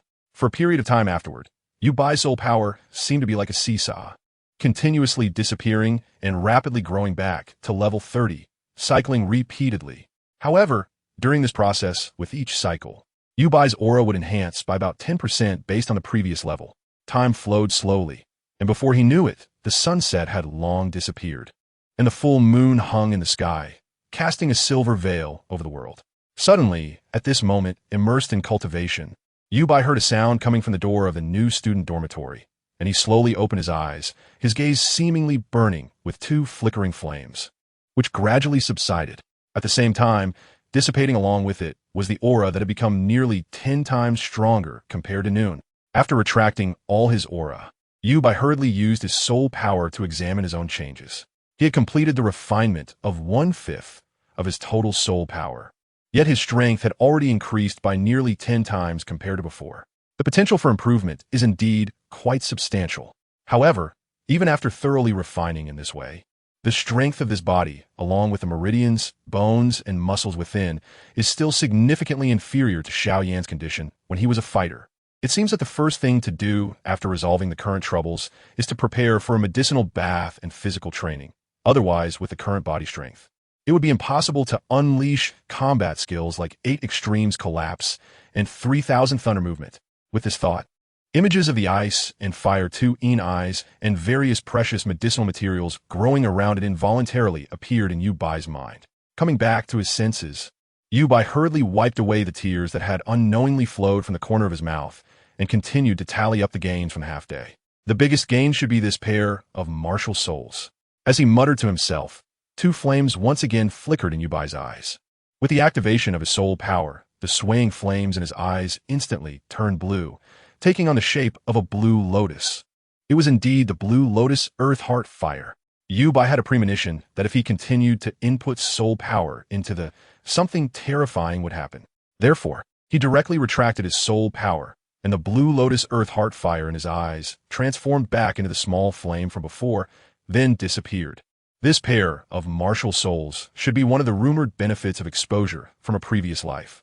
Moreover, this martial soul formed by the heavenly Tao ranking seems to be free from the rules limiting awakened martial souls, meaning that even without absorbing soul rings, one can continuously cultivate soul power levels. However, this point is only of average significance to me at the moment. Moreover, this pair of martial souls needs a name change. Otherwise, if I expose this name while playing on an alternate account later, wouldn't that be asking for trouble? With this thought, names flashed through Yubai's mind. And suddenly he had a bright idea. Let's call it Fire Burning Eyes. Having decided on a name, Yubai was about to get up. Bang bang. Xiaobai, what are you dawdling about? Hurry up and go to the Soul Arena for the match. I don't know what our families are thinking. Making us play at least one match every day. You know, I'm a food-type soul master. If it weren't for you, the tormenting companion, how would I find someone to team up with? Hearing the chubby guy outside nagging endlessly, Yubai shouted back irritably, I know. Stop rushing me. After quickly tidying up, the two of them, as usual, walked out of the academy and headed toward the Grand Soul Arena. On the way, they casually ordered some food at a busy street-side stall, and noticing the increased foot traffic on the streets compared to usual, the chubby guy Shi Zheng exclaimed in surprise. Wow, I didn't expect these forces and nobles to be so quick. In just half a day, they've already arranged for so many people to come to our Kuling city. They really have a nose for this. Hearing the chubby guy's tone, which seemed to be mocking yet also gleeful, Yubai rolled his eyes at him, but his heart felt heavy. I didn't expect that in just half a day's time, so many strangers would come to Kuling city. Looking at the various special symbols hidden on most people's clothing, they should be members of various major forces. Pagoda, Blue Dragon, Wings of Angels, Hammer, the 3 upper sects, the 4 lower sects, the Spirit Hall, almost all are here. It seems that after today's match, I need to quickly discuss this with the old folks. Just as Yubai was pondering, the chubby guy suddenly seemed to have opened up a conversation. Turning to Yubai and whispering, by the way, Xiaobai, how did it go with your search for that exposer in the academy today? Did you find any news? Hearing this guy ask such a question in public, Yubai sighed internally, then leaned in closer as if not wanting others to know, and whispered, oh, don't mention it. Ever since that beam of golden light from the heavenly Tao ranking flashed in the academy, our whole academy has been buzzing. Everyone wants to cling to that big shot, and I certainly do too. After all, that's a future Dou Emperor powerhouse. However, although I searched everywhere and exchanged intel with many seniors who were also looking, I still have no leads. Then, as you know, our principal got involved. But I did see the approximate location where the golden light flashed. It should be in the cafeteria where we had lunch today or around the dormitory building of the seniors nearby. I plan to go there more often. Anyway, walking around there doesn't violate the principal's rules. While the two chatted, the food was quickly served, and after finishing it in a few bites, they paid the bill and headed toward the nearby Kuling Grand Soul Arena. Not long after they left, a few people who had been sitting not far away eating immediately departed, blending into the crowd and disappearing. Upon arriving at the Soul Arena, Yubai and Shi Zheng had already put on masks at some point. Skirting around the crowd, they expertly made their way to the front desk, each pulling out a copper soul badge and handing it to the staff. Hello, please register me for the one-on-one competition in the gambling category, as well as the 2-on-2 match with him. After saying that, Yubai thought for a moment and added, by the way, please update my registration information. I am now a level 30 Great Soul Master. Upon hearing Yubai's words, Shi Zheng, wearing a tiger mask, widened his eyes in disbelief. Turning to look at Yubai, he wanted to ask something, but considering the occasion was inappropriate, he suppressed his curiosity and didn't voice it. The staff, upon hearing Yubai's words, immediately took out a crystal ball for testing soul power from under the counter and handed it to Yubai. Suppressing a smile and not looking at the masked face, directly said, this smiling face soul master, please place your hand on the crystal ball to test your soul power. Seeing this, Yubai did not hesitate and placed his hand on the crystal ball. In an instant, the crystal ball shone brightly. Seeing this, the staff confirmed Yubai's real soul power and immediately updated his personal information at the front desk. After confirming the match schedule, Yubai was led by another staff member to the 12-point arena for the one-on-one match. However, since there were 4 matches ahead of Yubai, he was taken directly to the lounge of the 12-point arena to wait. Since the 2-on-2 match was after the 1-on-1 match, the chubby guy, Shi Zheng, followed Yu Bai into the lounge. Once the staff left, Shi Zheng immediately took off his tiger mask and leaned close to Yu Bai, asking in disbelief, Hey, Xiao Bai, what is going on? Last night, when we came to the Soul Arena, weren't you only a level 27 Soul Master? How did you jump straight to level 30 today? Did you take some drugs? Regarding the chubby guy's curiosity and disbelief, Yu Bai had already anticipated it, so he wasn't too surprised. Instead, he smiled and said, Chubby, do you remember what happened at noon today? For this little chubby one, Yu Bai had no intention of hiding the fact that he was the exposer within the academy.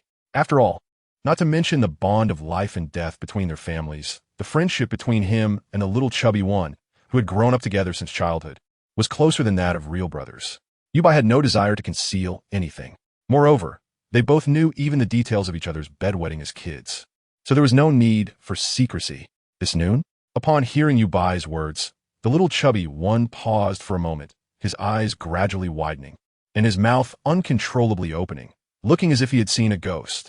Watching the little chubby one seemingly struggling to hold back a scream, Yu Bai quickly grabbed a piece of fruit from the table in the lounge and stuffed it into Shi Zheng's mouth, preventing the chubby one from shouting out what he wanted to say. Ooh. Seeing Shi Zheng flustered and trying to get the fruit out of his mouth, Yu Bai leaned back on the sofa and looked at the busy Shi Zheng with annoyance, saying, You little chubby one, don't shout randomly. You've seen the situation in the academy and the city. If we're not careful, both our families could be finished. It's only because you're my bro that I'm telling you this. Otherwise, I wouldn't. Hearing Yu Bai's words, the little chubby one, who had just swallowed the fruit whole, quickly silenced himself. He then leaned closer to Yu Bai, his face still unable to hide his excitement, and whispered, Wait, Xiao Bai, is it really today? But you were still in the academy during the day. Oh, I get it. It's a feigned retreat, a clever substitution, a mixed trick, a hidden agenda. Indeed, if we're talking about cunning, it's got to be you, Xiao Bai. Upon hearing the little chubby one's unusual flattery, Yu Bai was indifferent, crossing his arms and looking proud as he said, That's called wisdom. Besides, I have the advantage of my past life's experience. Just give me a few more years, and achieving Soul Sage will be a piece of cake. By then, I'll directly channel my past self's cultivation and become the top-notch powerhouse. At that point, you'll be able to walk sideways just by following me. Hearing Yu Bai say this, the little chubby one's face immediately broke into a radiant smile, his eyes full of longing for the kind of life Yu Bai described.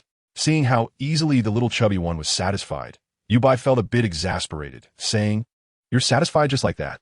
You little chubby one, I have the cultivation experience and memories from my past life.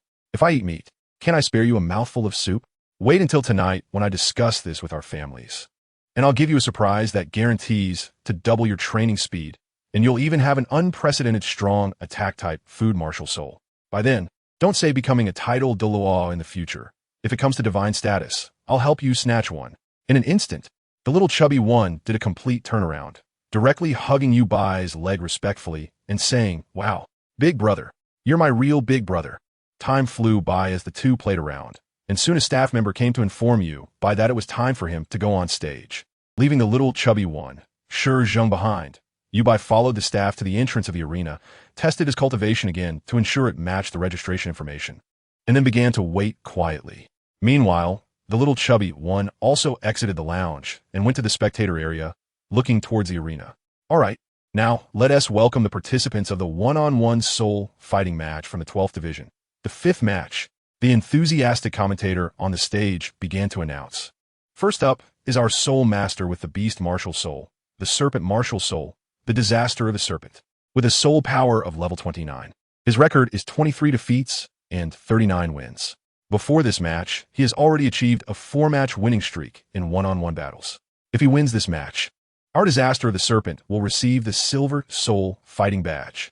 As the commentator finished, a large door on one side of the fighting arena slowly opened, and a robust young man under 20 jumped onto the fighting stage with a roar. Roar! With the shout of this big man. The atmosphere in the 12th Division as spectator area instantly heated up. Disaster of a serpent. Crush the opponent. Disaster of the serpent. Dominate the opponent. Tear everything in front of you apart. On stage, seeing the atmosphere so heated, the host took the opportunity to say, and our other contestant, the smiling face. His martial soul is the Eternal Sword, a sword-type martial soul with a soul power of level 30. His past record is 14 defeats and 32 wins. Coincidentally, this smiling face contestant is also on a 4-match winning streak.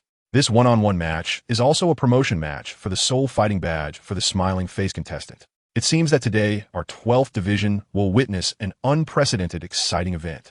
Now, let us welcome the smiling face contestant to the stage. 032 Soul Fighting begins. Testing physical strength.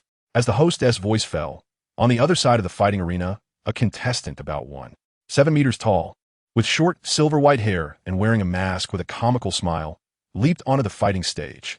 This person was Yubai, known as Smiling Face. However, the originally enthusiastic atmosphere in the audience quickly turned into laughter upon seeing the comical smile mask on Yubai's face.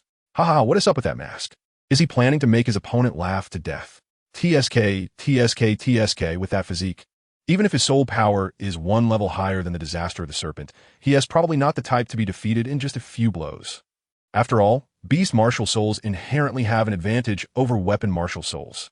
Let us gamble. I choose to bet on the Disaster of the Serpent. Big Brother is right. This kid looks like a joke character and shouldn't be that strong. I'm betting on the Disaster of the Serpent. Meanwhile, as the audience overwhelmingly favored the Disaster of the Serpent, the little chubby one, Shi Zheng, quietly put down the sign supporting Smiling Face, then sighed in relief. After that, he looked again at Yubai's Smiling Face mask on the fighting stage, unable to help but cover his face, thinking, damn it, why can't you pick a more normal mask? Now all the audience is backing your opponent to win.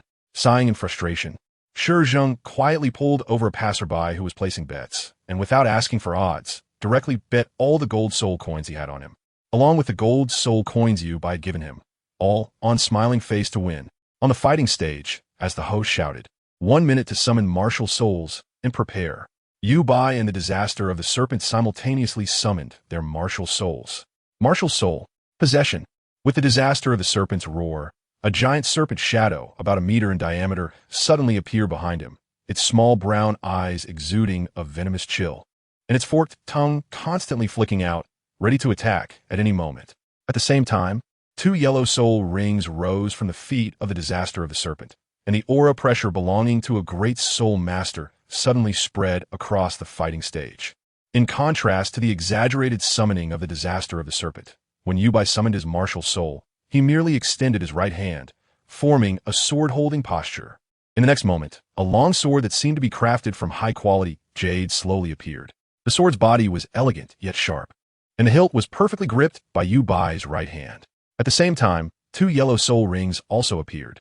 In the center of the soul fighting platform, the referee, seeing that both sides had summoned their martial souls, immediately took the microphone and shouted loudly, "Start."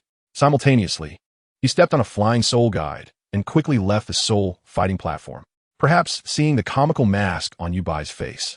The face of the Serpent Disaster revealed a look of disdain, and he directly spoke, "Kid, why don't you just surrender? This kind of soul fighting platform match is not a game of house." As he spoke, the disdainful expression on the Serpent Disaster's face instantly disappeared, and his body suddenly charged toward Yubai. At the same time, the first soul ring lit up, and the first soul skill, Serpent Strike, was unleashed. In an instant, the speed of his charge toward Yubai nearly doubled, moving in a serpentine manner, creating afterimages on the scene, as if 2 Serpent Disasters were simultaneously charging toward the still-standing Yubai. In no time, he was right in front of Yubai. Meanwhile, his right hand was already clenched into a fist, fiercely aimed at Yubai's side face. As for the Serpent Disaster's own body, at this moment, it moved like a snake, already rushing toward Yubai's side. This is the unique combat method of the Serpent Disaster.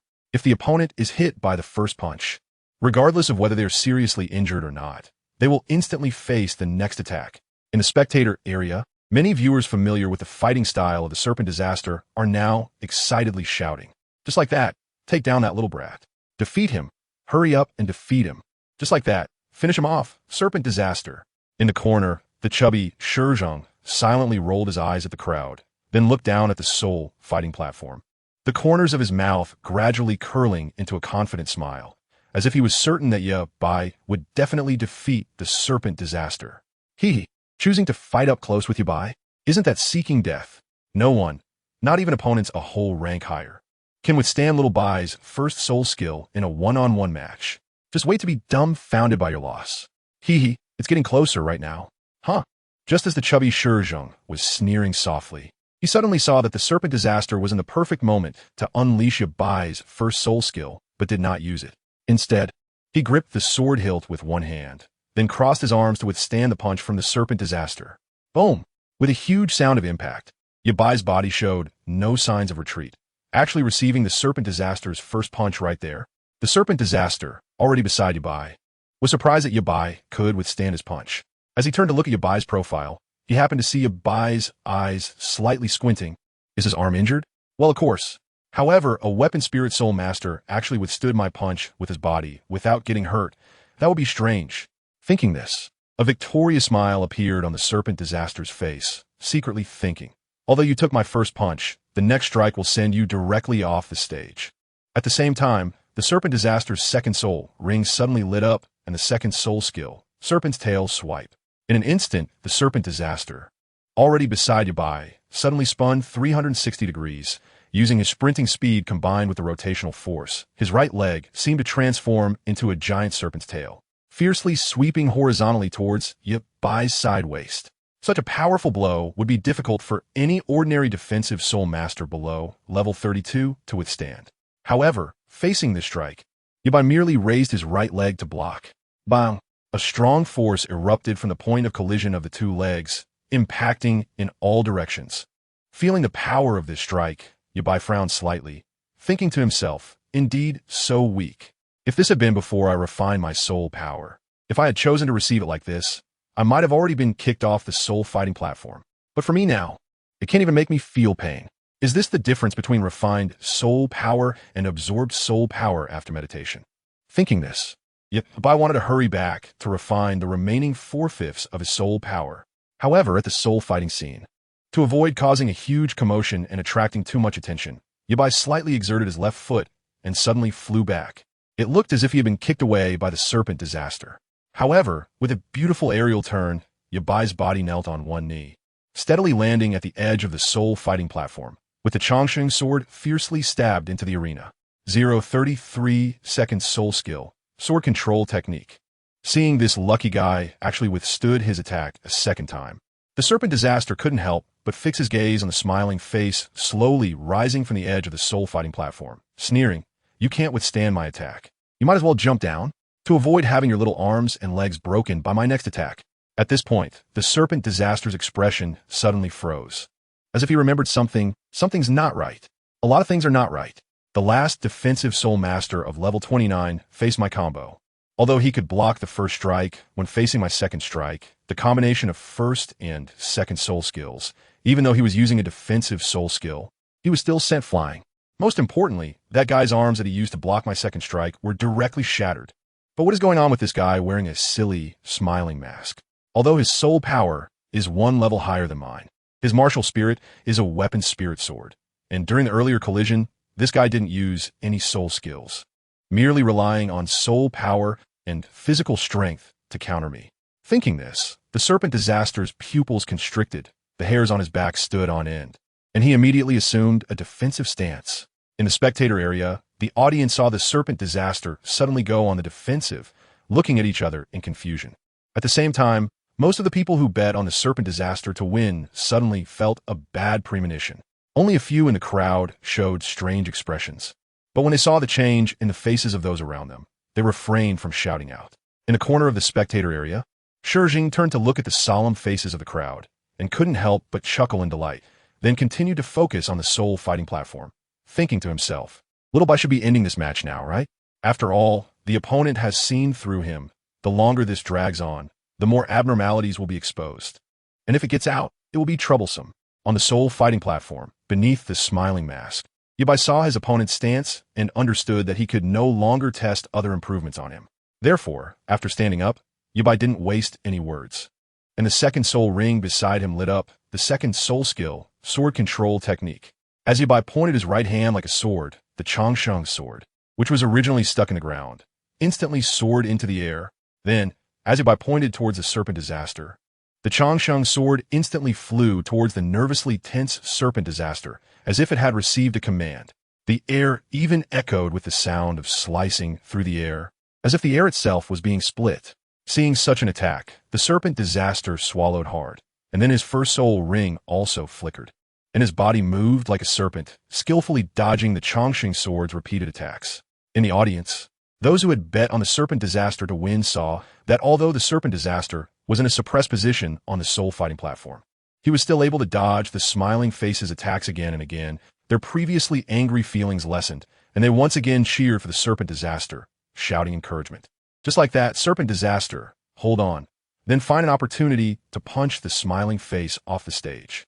Go for it, Serpent Disaster. I bet on your victory. Defeat him, Serpent Disaster. Keep going.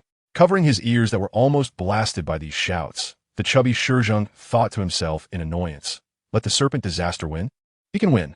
You should know that Yabai's second soul skill, sword control technique, is controlled by the mind over the Chongshang sword within a range of 100 meters, hitting wherever he points. And at peak speed is the same as Yabai himself wielding the sword with all his might. And the power depends on how much soul power Yabai uses when he draws the sword. However, according to Little Bai's usual habits, he should directly solve his opponent with one sword right now, right? Why wouldn't this guy suddenly improve his strength after being infused with the Dao ranking? Feeling a bit out of control and afraid of accidentally killing someone, thus using the current battle to become proficient in his newfound power? With this thought in mind, the chubby Shizheng unhappily pulled out a piece of jerky and started gnawing on it. He cursed inwardly, humph. They're all just cheaters. Don't they let ordinary soul masters like me live? Humph. In my life, I hate two types of people most. One is the cheaters. The other is the ones who don't let me cheat. Humph. On the soul fighting platform, Yabai indeed followed the speculation of the chubby one. With the combination of mental power and soul power, plus the lifetime cultivation experience of Xiao Yin infused by the Dao ranking, he completely mastered his enhanced strength in less than a minute. Watching the soul fighting platform, while constantly dodging the eternal sword, the rampaging python was using every opportunity to close in on his position. Suddenly, a sharp sword light burst forth from Yubai's eyes, and then, with a sudden force from his feet, his body shot forward like an arrow, aiming at the rampaging python, which was less than 7 meters away. In an instant, before the rampaging python even had time to react, Yubai had already arrived in front of it, his right hand forming a sword finger, quickly lunging forward. At the same time, behind the rampaging python, the eternal sword also surged forward with a buzzing sound. Buzz. In that moment, the Serpent Disaster's body was covered in sweat, its hair standing on end. Cold sweat dripped from its forehead, its face turned pale, and its heart raced uncontrollably. It would die. It would die. It would die. As the possessor of a serpent martial spirit, at that moment, the Serpent Disaster could only repeat these two words in its mind. Before the Serpent Disaster could react, Yubai's finger was already pointing directly at its throat. As if with a slight push, it could pierce through directly. Gulp. The Serpent Disaster swallowed hard, cold sweat streaming down its forehead, falling to the ground without it realizing. At this moment, the Serpent Disaster felt that what was pressed against its throat was not a finger, but a sharp sword glimmering with cold light. It seemed capable of piercing its throat at any moment. At the same time, it felt a chill rising from the back of its head, as if it was facing a deadly danger. Therefore, the Serpent Disaster dared not move, standing helplessly in place. What the Serpent Disaster could not see was that at this moment, the tip of the Chongsheng sword was aimed directly at the back of its head. This meant that if Yubai wanted to strike, in just an instant, the Serpent Disaster's throat and the back of its head would be pierced simultaneously, dying on the soul fighting platform. Outside the soul fighting platform, the supporters who were stunned by this scene finally came to their senses and immediately grabbed the microphone, excitedly shouting, "I declare the soul fight over.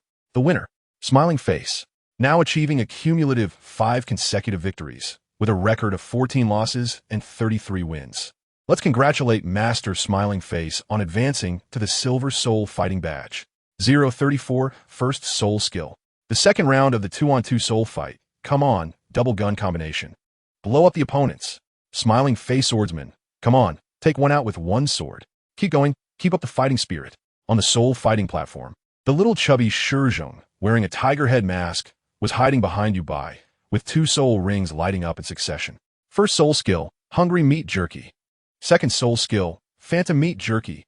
In an instant, a red-brown meat jerky and a yellow meat jerky appeared in Shizheng's hands, emitting a delicious aroma. "Xiaobai, go on." Saying this, the little chubby Shizheng threw the 2 pieces of jerky behind Yubai. Wrinkling his nose, Yubai's eyes lit up. and he suddenly exerted force with his right hand holding the Changshang sword, sliding down the pole of one of the double guns in front of him. Sparks flew where the sword blade passed.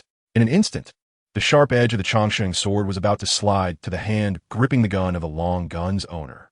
Perhaps this person did not expect Yu Bai to suddenly make such a move, and in a panic, instinctively loosened his grip on the long gun to dodge the sword blade. However, he did not notice that Yu Bai's eyes suddenly sparkled, and then he swiftly closed in, unexpectedly grabbing the person's collar with his left hand, and without saying a word, executed a violent over-the-shoulder throw. Boom! The ground of the soul fighting platform was instantly smashed into a depression, and the person lay in the pit, eyes glazed over, fainting. It was estimated that it would take about a week to recover and participate in the soul fight again. Yang Hao, another martial soul master with a long gun, seeing his partner being beaten so badly, immediately disregarded the ongoing match, rushed to the depression on the soul fighting platform, and began to check his teammate's condition. Meanwhile, Yu Bai had already appeared beside the little chubby Shizheng, eating hungry meat jerky and phantom meat jerky together, replenishing their stamina and soul power, while kindly saying to the person, "Don't worry, that guy looks seriously injured, but actually, after resting for about a week, he will recover as before. If we let the healing soul master from the soul fighting arena take action, he can continue participating in the soul fight after just a day of rest." Hearing Yu Bai's words, the worried expression on the person's face finally dissipated. He then called for staff to carry Yang Hao away and requested the healing soul master for treatment before getting up, looking solemnly at Yu Bai and the little chubby Shizheng, and earnestly requesting, "I want to have a serious fight with you. I have noticed from the beginning of the battle with you and my brother that you haven't used any soul skills at all. Therefore, I know your true strength should be far beyond mine. However, in a soul fight, if I can't even force out my opponent's true strength, wouldn't that be too regrettable and make me look incompetent as an opponent? So, smiling face, use your full strength to defeat me. Of course, I know this is a 2-on-2 match, and inviting you to a 1-on-1 duel is too shameless, especially since my teammate has already been eliminated. So, I want to clarify in advance that regardless of the result of my challenge to Mr. Smiling Face, this soul fight is already our loss. I hope Mr. Smiling Face can accept my challenge." Hearing such a statement from the competitor, the host showed an awkward expression, just about to say that this was against the rules of the soul fighting arena when the audience area erupted into waves of shouting. "This is a man's battle. Accept him. Yes, accept his challenge. Even if we lose again, let's have a passionate battle between men. Fight, fight, fight. Don't leave any regrets. Go fight." On the soul fighting platform, the little chubby Shizheng was startled by the shouts of the surrounding audience and instinctively looked at Yu Bai, wanting him to make the decision. "Little chubby, I'm a little interested in this guy. Can I take this battle?" Although Yu Bai often joked with his brother, he respected every choice he made and never made decisions for him, which is the minimum respect for a brother. Therefore, in facing such a situation, Yu Bai would always ask for little chubby's consent. Hearing Yu Bai's request, little chubby rolled his eyes in annoyance. "You guy, don't waste too much time." Saying this, he directly jumped off the soul fighting platform while eating jerky. "I'll treat you to a big meal later." After shouting to little chubby, Yu Bai turned around to face his opponent, his gaze sharp as he said, "You're not bad. State your information before the battle. You qualify to be remembered by me." Hearing Yu Bai's words, the young man opposite also froze for a moment and replied, "Yang Yu, level 29 Great Soul Master, Martial Spirit, Breaking a Ray Gun, 14 years old, a second-year student at the Castle Academy. Please give me guidance." Hearing that this guy was actually a senior from the academy and looking at his physique and appearance, Yu Bai was surprised to find out he was only 14. Although he knew that the development of young people in the Douluo continent was different from his past life, this guy looked too mature for his age. Suppressing his desire to complain, Yu Bai swung the Changshang sword and shouted, "I remember you. So now let's see if you can defeat me. This time, I'm going all out, don't die." Hearing Yu Bai's seemingly dismissive words, Yang Yu did not let his guard down at all. Both the previous battle and the soul power aura erupting from his opponent now told him that his opponent was very strong. However, isn't that just perfect? Thinking this way, Yang Yu also unleashed the soul power within him. He stepped forward with his left leg, held the gun in his right arm, and took an aggressive stance while shouting at Yu Bai, "Be careful." As his voice fell, Yang Yu exerted force with his left leg and unleashed a powerful wave of soul power, propelling himself towards Yu Bai while swinging the long spear in a cutting motion. At the same time, the first and second soul rings around Yang Yu lit up. First soul skill, Charge Strike. Second soul skill, Sky-Shattering Strike. In an instant, the breaking formation spear martial soul in Yang Yu's hand emitted an incredibly sharp and domineering aura, as if it could break everything in front of him. Seeing Yang Yu's attack, a spark of battle intent emerged in Yu Bai's eyes beneath the smiling mask. In an instant, the first soul ring around Yu Bai erupted with light. At the same time, Yu Bai also leaped up and shouted, "First soul skill, celestial flight." In an instant, an extremely sharp sword energy erupted from the eternal sword in Yu Bai's hand, seemingly turning everything around into a world of sword energy, striking in midair, flawless and unblemished. Below the stage, the chubby kid saw Yu Bai actually using the first soul skill and exclaimed, "This is the first soul skill of that guy, Xiao Bai. A locking technique that instantly unleashes 200% of its power. With this soul skill, the guy can fight beyond his rank easily. The guy opposite should be convinced this time. 035, old 6U fan." Boom! A shadow accompanied by a loud roar was sent flying backward, soaring more than 20 meters before crashing down hard on the other side of the battle stage. This person was Yang Yu.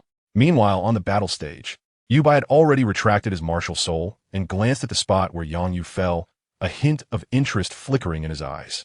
Although he only drew on 30% of his soul power when using the first soul skill, its power was still not to be underestimated. Yu Bai even worried that if this strike landed on Yang Yu, it might directly kill him, which is why he changed the direction of the Eternal Sword's attack at the last moment, opting for a head-on clash with Yang Yu's breaking formation spear. In terms of results, there was no doubt that Yu Bai won, and it was a clean victory. However, what truly interested Yu Bai was the power of his last strike. This guy's last attack had definitely reached the level of an ordinary assault-type Soul Sovereign, and even a high-ranking Soul Sovereign, coupled with this guy's courage to attack stronger opponents, if placed in the Duki continent. He would definitely not be an unknown figure in the future. Unfortunately, within the rough cultivation system of this Douluo continent, his soul power couldn't condense, and he could only rely on soul rings to gain soul skill marksmanship, without knowing what deeper concepts of spear intention and spear path were. In the audience stands of the battle arena, the spectators were stunned to see Yang Yu being directly sent flying over 20 meters, falling off the other side of the battle stage. However, after a moment, everyone regained their senses and began to shout smiling face. With flushed cheeks, the host, awakened by the audience's cheers, hurried to the other side of the battle stage, called for a healing-type soul master. And after confirming that Yang Yu was only unconscious due to the backlash of immense force and needed some rest, he let the healing soul master take Yang Yu away for treatment. At the same time, suppressing the shock in his heart, he excitedly held the microphone and shouted, "All right, in this 2-on-2 battle, the winners are our Smiling Tiger duo. Let's congratulate them." And the audience responded with cheers of Smiling Tiger. Smiling Tiger. Smiling Tiger. As the audience cheered, Yu Bai and his partner exited the battle stage. After the staff finished calculating the scores, they left the grand battle arena and headed home. In the Yu family, both families gathered in the main hall. At the long table, on the left side were two middle-aged men, one elegant and composed, the other muscular. They were Yu Bai and Shi Zhang's fathers, Yu Fan and the chubby Shi Zhang's father, Shi Quan. On the right side were two beautiful women who seemed to be in their 20s, who were the mothers of Yu Bai and Shi Zhang, Luo Ling and Jie Rou. At the end of the long table, the chubby Shi Zhang was happily gnawing on a chicken leg, showing no signs of restraint. Yu Bai finished recounting the events of the afternoon and, looking at the four adults, said, "I should be the exposer of that Xiao Yan, so, old man, Uncle Shi, and Mom, Aunt Jia, what do you think we should do about the current situation?" Yu Bai initially thought that when he mentioned such a life-threatening matter, the parents of both families would have solemn expressions and think together about how to resolve the current predicament. However, to his surprise, after he spoke, he was met with 4 pairs of eyes that looked at him as if he were a rare treasure. Even Luo Ling and Jie Rou, his 2 mothers, directly came to Yu Bai's sides, tossing the chubby Shi Zhang aside, ignoring his resentful little eyes, and began to pinch and play with Yu Bai's cheeks, occasionally glancing at each other in astonishment, exclaiming, "Wow, Xiao Bai is actually the one exposed this afternoon as the Flame Emperor.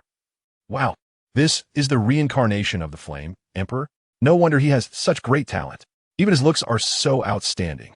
I never expected that in my lifetime I would have the chance to pinch the little face of the Flame Emperor. What a stroke of luck. TSK, TSK. This is the Flame Emperor worshipped by all. And now he has been reincarnated into such a small thing. How rare.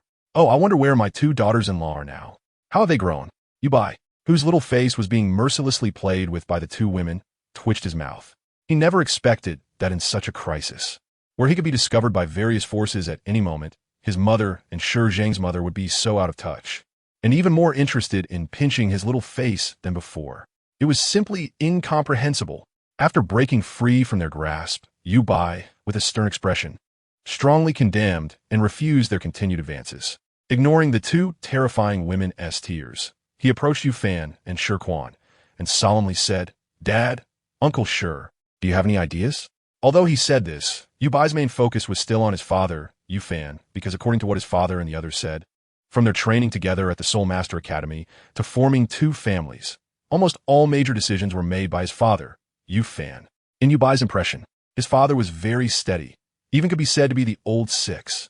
Who would have imagined that after his martial soul awakened and his innate soul power tested at level 9, in order to prevent his talent from being exposed and attracting the attention of the Spirit Hall or the Sword Law of the Seven Treasure Glazed Tile Sect, his father had confined him for half a year. During that half year, he had already reached level 10 in the first month, yet his father still did not allow him to go out. Therefore, he spent the remaining 5 months in various physical training, until half a year later. Only then did my father take me to hunt for my first spirit ring. As for this process, my father, the old six, explained that according to his observations, the City Lord's little girl with innate spirit power of level 8 only cultivated to level 10 within half a year. Therefore, he planned to fill in my talent as innate level 8 in the Wuhuan Temple's documents, so it wouldn't attract too much attention. Thus, the bone age when I obtained my first spirit ring should be 6.5 years old. That way, when I go to the Wuhuan Temple to fill out the Spirit Master information, no one would suspect anything. After all, in this world, those with innate full spirit power talent are 1 in a million. Innate level 9 talent is 1 in 10,000. But innate level 8 spirit power talent is only 1 in a few hundred miles. Although still rare, it is not lacking for those major forces. This way, I can hold on to the identity of a genius without attracting too much attention.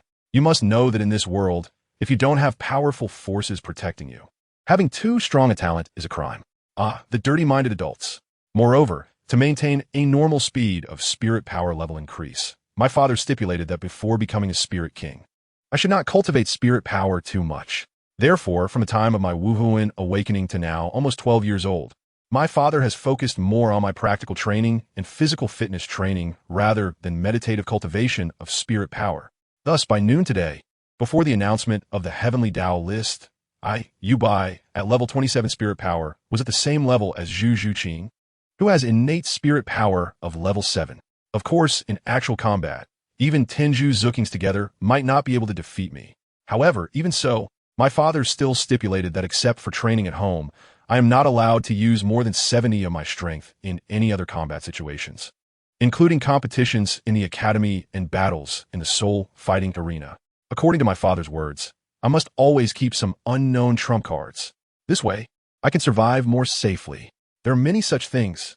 At the scene, unexpectedly, after hearing what I said, Yu Fan and Shi Quan, these two big men, looked at each other and then at me, saying in unison, "Is this even a problem? Go find your wife. Your wife is a Do Emperor powerhouse. Who would dare touch you? At that time, your mother, Aunt Jia, and I can also enjoy our old age." Hearing their words, I couldn't help but twitch my mouth. Then my expression became excited, but do you know who she is? What is her situation now? You all know that to inherit the cultivation of the previous life, she must at least be a spirit sage. And on the entire continent, those who usually reach the spirit sage level are at least 40 years old. If she is a spirit Douluo, or even a title Douluo, wouldn't that mean she's 60 or 70 years old? A grandma like that could be your mother. How could you all comfortably call her daughter-in-law? As I said this, I was so agitated that I was almost dancing as if I was describing something. However, just as my words fell, I suddenly felt a chill all over my body, as if I vaguely heard a woman's cold snort. Confused, I scratched my head and glanced back at my mother and Aunt Jia, only to find them still acting out a tear-jerking scene. I then looked back at my father and Uncle Shi, realizing they showed no abnormality, which made me feel relieved, and I secretly muttered, I must have been scared by the scene I described myself. That's why I had an illusion. With that thought, I didn't take it seriously and threw it to the back of my mind, completely unaware that at this moment, in the papal palace of the Wuhuan Temple, someone was gritting their teeth in anger, wishing they could beat someone up. In the Yu residence in the hall, after I finished speaking, I looked at the two in front of me with hope, hoping they could change their minds. However, Yu Fan's next words directly shattered my expectations. I saw him casually wave his hand and then say, "What does that matter? For us cultivators, the stronger the strength, the longer the lifespan. Titled Douluos can live for 300 years, and 99 level titled Douluos can live for 1,000 years. Not to mention such Do Emperor powerhouses. Such strong people can almost maintain their youthful appearance." Saying this, Yu Fan crossed his hands on the table, resting his chin on his hands, staring intently at me, and persuaded, "So, son, for the future happiness and health of our two families, you should hurry up and find your wife." Meanwhile, I didn't know when my mother, Luo Ling, and the chubby mom, Jiero, were also sitting opposite the table. The four of them nodded in tacit agreement, then looked at me with full anticipation. Seeing this scene, I couldn't help but widen my eyes, my mouth trembling as I said, "You guys, how can you bear to say such chilling words with your 37-degree mouths?" However, the four of them remained unmoved. Even the chubby one, who had been gnawing on a chicken leg, had somehow stood behind the four of them. Then, they all looked at me with eager eyes. Buzz. I felt my head buzzing, and then I angrily shouted, "Enough! Can't you all imagine for me? What if she is a 1-meter tall, cylindrical person? What if she is an old lady selling candied hawthorns next door? What if she... I had no idea that thousands of miles away in the Wuhuan Temple, in the Papal Palace, someone was currently turning red with anger. Every time I spoke, that person's body temperature dropped a few degrees, until I saw that I seemed to want to keep tarnishing their image. That person could no longer control their anger and cursed fiercely, "Bastard! Damn little thief! Despicable guy!" While cursing, a sharp aura flashed in that person's beautiful eyes. Then they raised their right hand, as if swatting a fly, and slapped toward the empty space in front of them. In the U residence and hall. Just as I was speaking, the leg of the chair I was sitting on suddenly broke for some reason, causing me to fall directly to the ground. During this process, slap, a crisp sound of applause rang out. Then, mixed with the sound of the chair breaking like a mountain of gold and a tower of jade, the sound of my body hitting the ground created a symphony. However, at this moment, the four people across the table all flashed their eyes with brilliance, then looked at each other, seemingly confirming something before they all subtly nodded, their worries disappearing, and even a faint smile appeared at the corners of their mouths. Meanwhile, the confused, chubby one took in this scene. Although he didn't understand what these four adults were doing, it didn't hinder him from realizing that I was being schemed against by these four. Unable to help but shiver, the chubby one took another bite of the chicken leg, mechanically chewing while secretly thinking, "Is this the terrifying adult mentioned in the rumors?" Their hearts are truly dirty. However, fortunately, this time the target of the scheme was me, not the chubby one. Thinking of this, the little chubby boy couldn't help but cast a sympathetic glance at Yubai, who was still lying on the ground with stars in his eyes. Under the table, Yubai, feeling dizzy, lifted his hand to remove the half-chair leg that was pressing on his head. After seeing what was in his hand, he threw it away in disgust, muttering to himself, "No wonder my head hurts a bit. It turns out I was hit by a half-chair leg." While rubbing his slightly red head, Yubai got up and walked towards his room. He couldn't even be bothered to look at the four annoying adults behind him, and in his heart, he was complaining, "I'm really fed up." I actually thought about listening to what solutions they had for the current predicament. A bunch of unreliable, useless parents and relatives. Looks like I have to come up with a solution myself. 037, doing something big beside the table. The little chubby boy saw Yubai turn around and leave without saying a word, and without thinking much, he chased after him. "Hey Xiaobai, wait for me." In hall, after the four adults watched the two children leave, they all burst into laughter together. "Xiaobai is too miserable, haha." "Yeah, especially that last pitiful little look, it's just too cute. Ha ha ha." Speaking of which, isn't a bit too much for us as parents to pitifully tease such a little guy? Although maybe this little guy's mindset has inflated a bit after becoming the exposer today, actually wanting to take charge. After a burst of laughter, Yu Fan, who was being hugged by Luo Ling, put away his smile and regained his usual steady demeanor, his eyes flashing with wisdom as he said, "However, one thing can be confirmed. Just as we thought, one of Xiao Bai's wives from his previous life has likely been watching over him ever since she was completely infused with all her emotions and memories today. As for why she hasn't appeared in person, it might be that she is waiting for you to grow up, well, in every sense of the word. But with that, we basically don't have to worry about the safety of Xiao Bai and us two families. These four individuals were born into ordinary families and have grown to become the powerful three souls emperor and one soul saint. Over the decades, they have faced countless difficulties and crises, and the tacit understanding among the four is unimaginable to others. Thus, when they began to notice Yubai's unusual behavior today, they were already alert. Then, the moment Yubai took the initiative to mention that he was the reincarnation of the Flame Emperor among today's exposers, the four of them immediately realized the crisis they were about to face. Among them, Yu Fan, as Yubai's father, was the first to think of numerous countermeasures, with the simplest and safest being to confirm whether the daughter-in-law who had unleashed the Do Emperor's pressure at noon today was paying attention to this kid, Xiaobai. This process turned out to be unexpectedly simple. Beside them, the burly Sure Quan nodded, glanced at his daughter-in-law, Jiero, and smiled otherwise. Our two families might have to sneak out of this Kalang city through a tunnel dug under my house. Then, they would have to use Ro Air's soul skills to change their appearances and live incognito for a while. Sitting next to Yu Fan, holding his arm, Luo Ling suddenly had a complex expression and said, "Speaking of which, who would have thought that I, who gave birth and raised this little brat now 12 years old, would be exposed as the reincarnation of the Flame Emperor from another world in my previous life? Fortunately, this little guy has not yet inherited all the memories and emotions from his past life. Otherwise, I wouldn't know if he would still call me mom like today." Hearing the worry in his daughter-in-law's words, Yu Fan gently patted Luo Ling's head. Reincarnation and rebirth. Perhaps only true top-tier powerhouses can touch and understand how that works.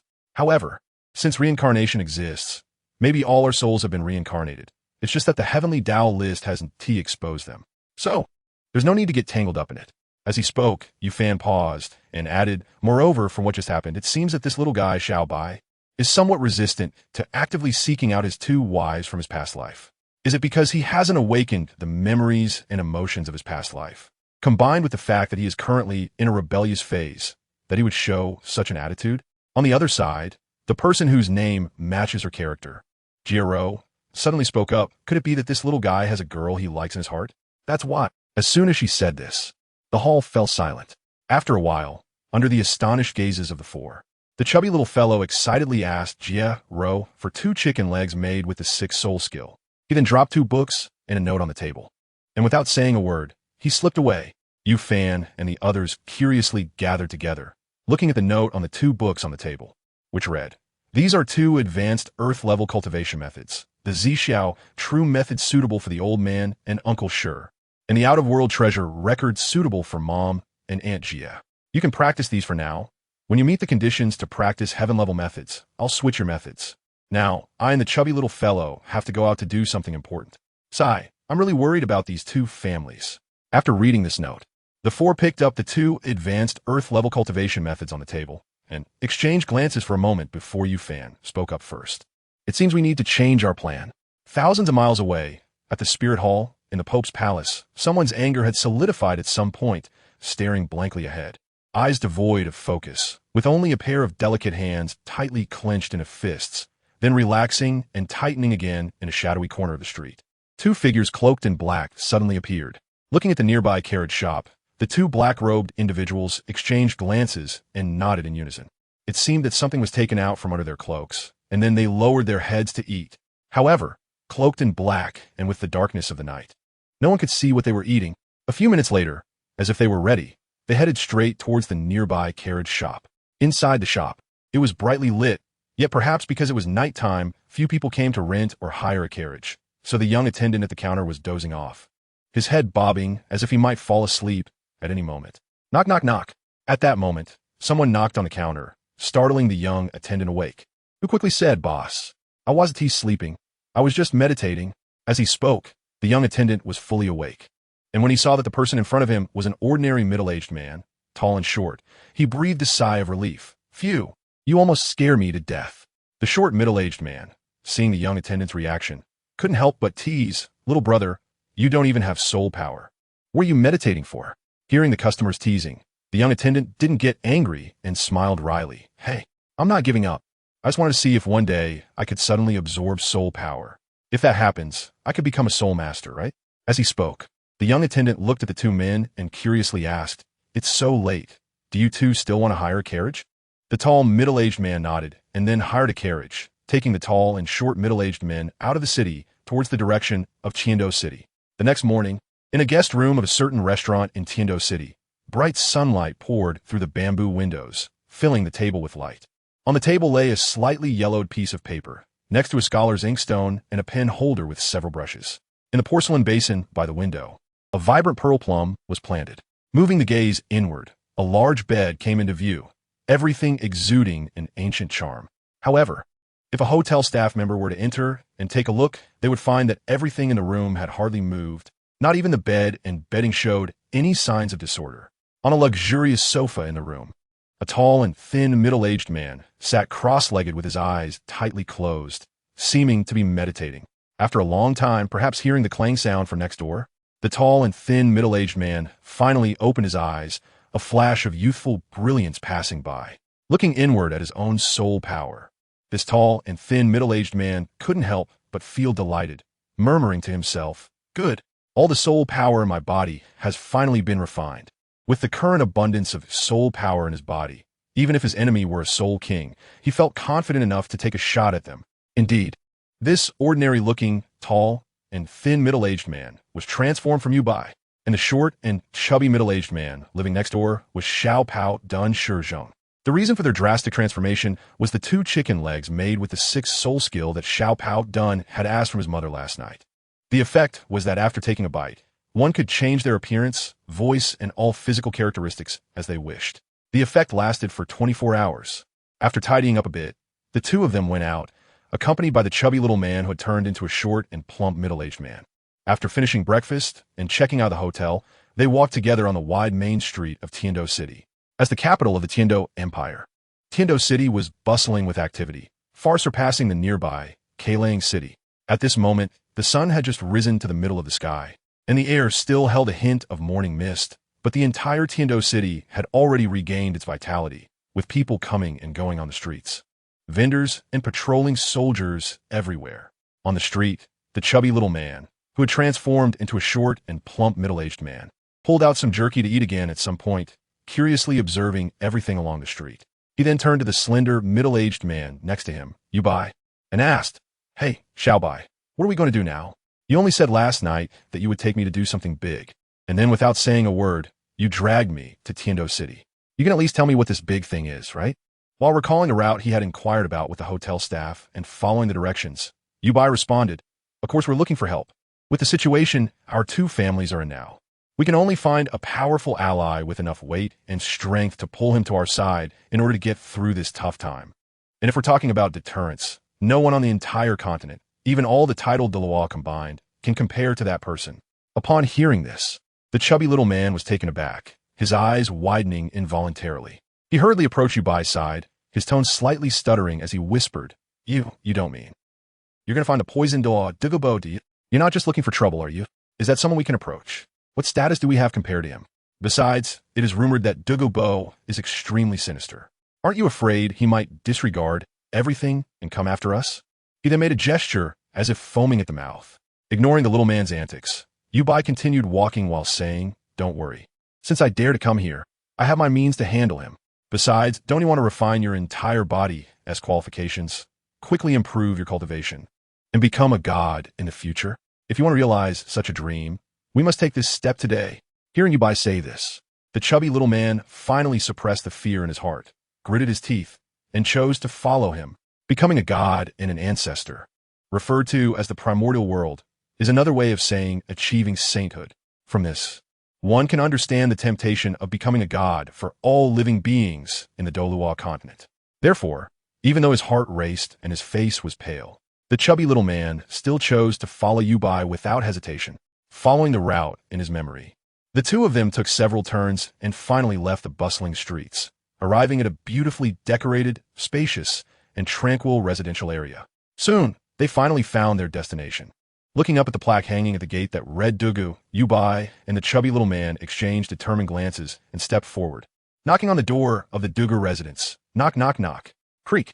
After a short while, the door opened and an energetic old man with white hair, a kind face, and well-fitting clothes appeared. Seeing the unusual combination of the tall, thin man and the short, plump man outside, he curiously asked, "What can I help you gentlemen with?" Upon seeing this elderly man, who was likely a butler, Yubai was taken aback, feeling a surge of energy within him, secretly muttering. As expected of a titled Douluo residence, Even a mere butler should have a strength around that of a sole emperor. Yu Bai's speculation was not without reason. First, due to Yu Bai's unique circumstances, it was generally difficult for anyone below the Soul King level to escape his detection. Even Soul Kings could only be sensed faintly. However, when facing this old butler, Yu Bai, although he could not sense his soul power level at all, felt an inexplicable danger. If the old man's cultivation surpassed that of Soul Sage, he should be able to detect the anomalies in both Yu Bai and the chubby little man. Yu Bai observed carefully, and although the old butler appeared surprised by their unusual combination, he did not notice any abnormal behavior from them. Meanwhile, Yu Bai also noticed that the chubby little man's calves seemed to be trembling slightly. To avoid raising the butler's suspicions, Yu Bai stepped forward, drawing the butler's attention solely to himself, and directly said, "We have come to visit the poisoned Douluo. Is he at home? Could you please introduce us?" Although the old butler could not see the abnormalities in Yu Bai and the chubby little man, he could easily see through their cultivation levels. The two mere great soul masters clearly did not have the qualifications to visit his master. Outside, Yu Bai seemed to sense the old butler's intent to refuse, and his heart sank, as this indicated that the old man Douluo was indeed at home. Thinking this, Yu Bai hurriedly continued, "I heard that the poison Douluo studies countless poisons. So, please ask him on our behalf.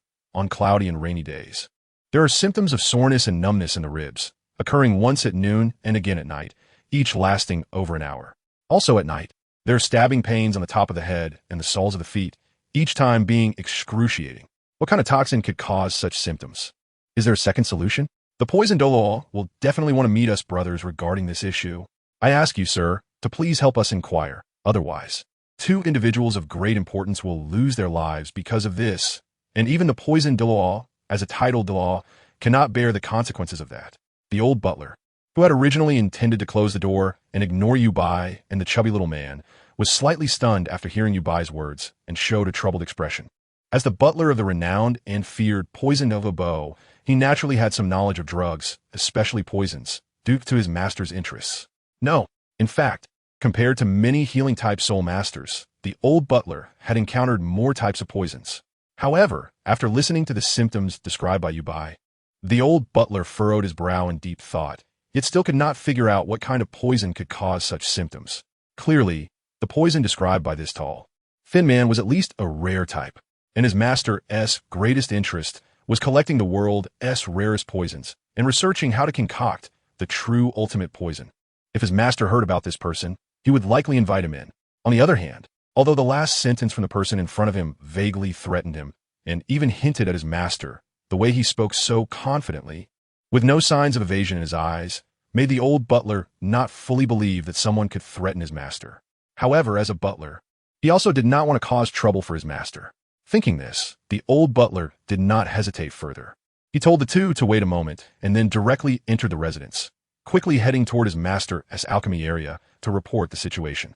Outside, the chubby little man let out a long sigh of relief after seeing the old butler close the door again, then turned to Yu Bai beside him and asked, "Xiao Bai, do you think the poison Douluo will really be willing to meet us?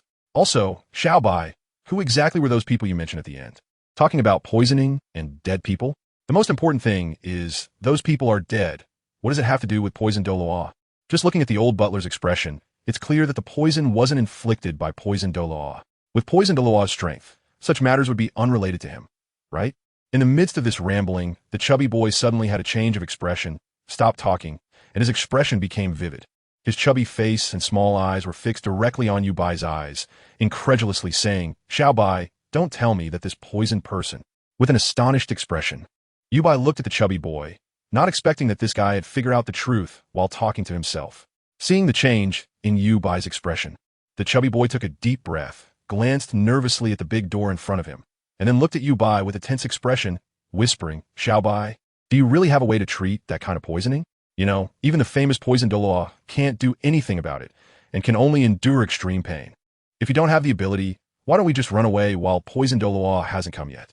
We came to recruit strong people, not to offend them." Listening to the chubby boy's words, Yu Bai glanced at the direction of the Duga Mansion's big door, secretly giving a thumbs up to his buddy in his heart, while saying, "Don't worry. Did you forget that yesterday at noon, when the heavenly Tao was exposed, I was the Flame Emperor in my previous life? Besides being skilled in fire, my alchemy skills are also quite good. Do you understand the level of an imperial alchemist? If I were to restore all my strength now and refine an imperial pill, regardless of its efficacy, the imperial pill would directly take form and possess intelligence. With strength at the pseudo-Douluo emperor level, this is the greatness of an imperial alchemist. Although I haven't restored my previous strength yet, all the cultivation knowledge and experience from my previous life have already been instilled in me, which naturally includes an understanding of various medicinal materials and imperial alchemy. So, in front of me, on this small Douluo continent, there's no poison I can't solve. You can rest assured.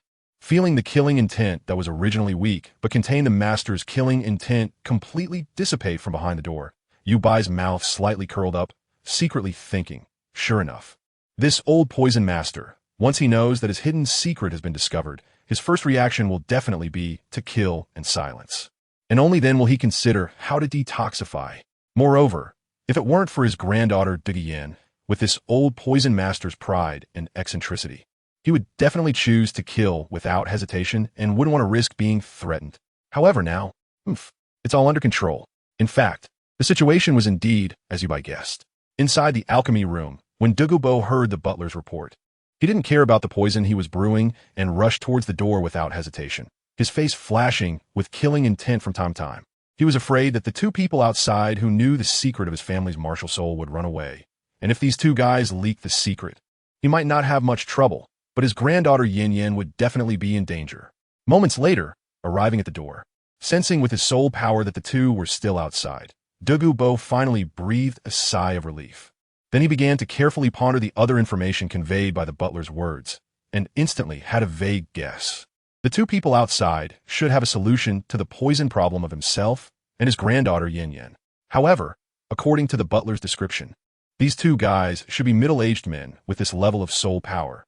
Can they really solve the problems on him? Could they be two frauds? Should he just kill them? Just as Douluo's expression was uncertain, he heard the conversation of the two outside. Then, Douluo's mouth slowly opened wide, his dark green eyes filled with disbelief. One of those two outside was actually one of the 3 Douluo emperors who was exposed just yesterday, and moreover, he was the reincarnation of the main character, the Flame Emperor, Tang. Thinking of the terrifying alchemy skills of the Flame Emperor in the footage exposed yesterday, especially being able to easily solve the poison body problem that he thought could only be faced by the whole continent, Douluo's mind became lively in an instant. After calming down, Douluo saw the butler rushing over and walked up to him before the butler reached the door, whispering a few words, and then headed towards the hall. In place, the old butler used his soul power to wipe away the sweat on his body, and after watching his master's figure disappear completely, he turned around and slowly opened the door. Then, he smiled and said, "Gentlemen, my master is quite curious about the poisoning symptoms you described, so he has agreed to your visit. Please come in." Nicht shocked Douluo. Not long after, when Yu Bai and the chubby boy followed the old butler into the hall, they saw an old man sitting at the top, holding a teacup, his eyes slightly closed as if savoring something. The old man had long dark green hair, wore a dark green robe, and appeared somewhat aged, with a little red mole painted on his forehead, adding a hint of evil to his appearance. This person was the famous title Douluo, known by the title of Poison, Douluo. Upon entering the hall, a strange yet indescribably pleasant aroma wafted into their noses. In just an instant, Yu Bai had already assessed Douluo's condition. "Please take a seat."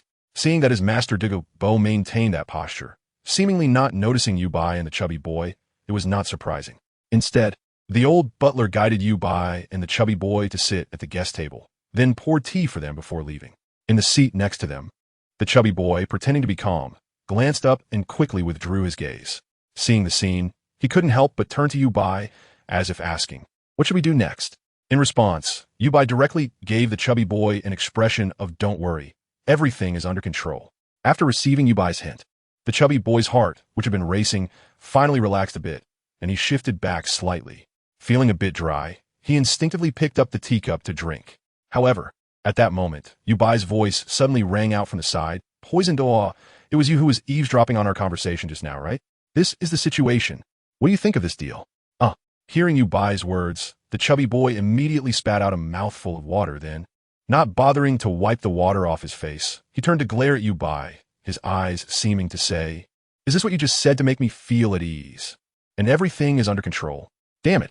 However, When he saw that Yu Bai was calmly picking up the teacup and drinking water without even looking at him, the chubby boy finally withdrew his gaze. Feeling like he was about to cry inside, muttering to himself, "Damn it, I ultimately put too much trust in you. Otherwise, how could I have ended up in this dire situation?" Sigh. There is no way out now.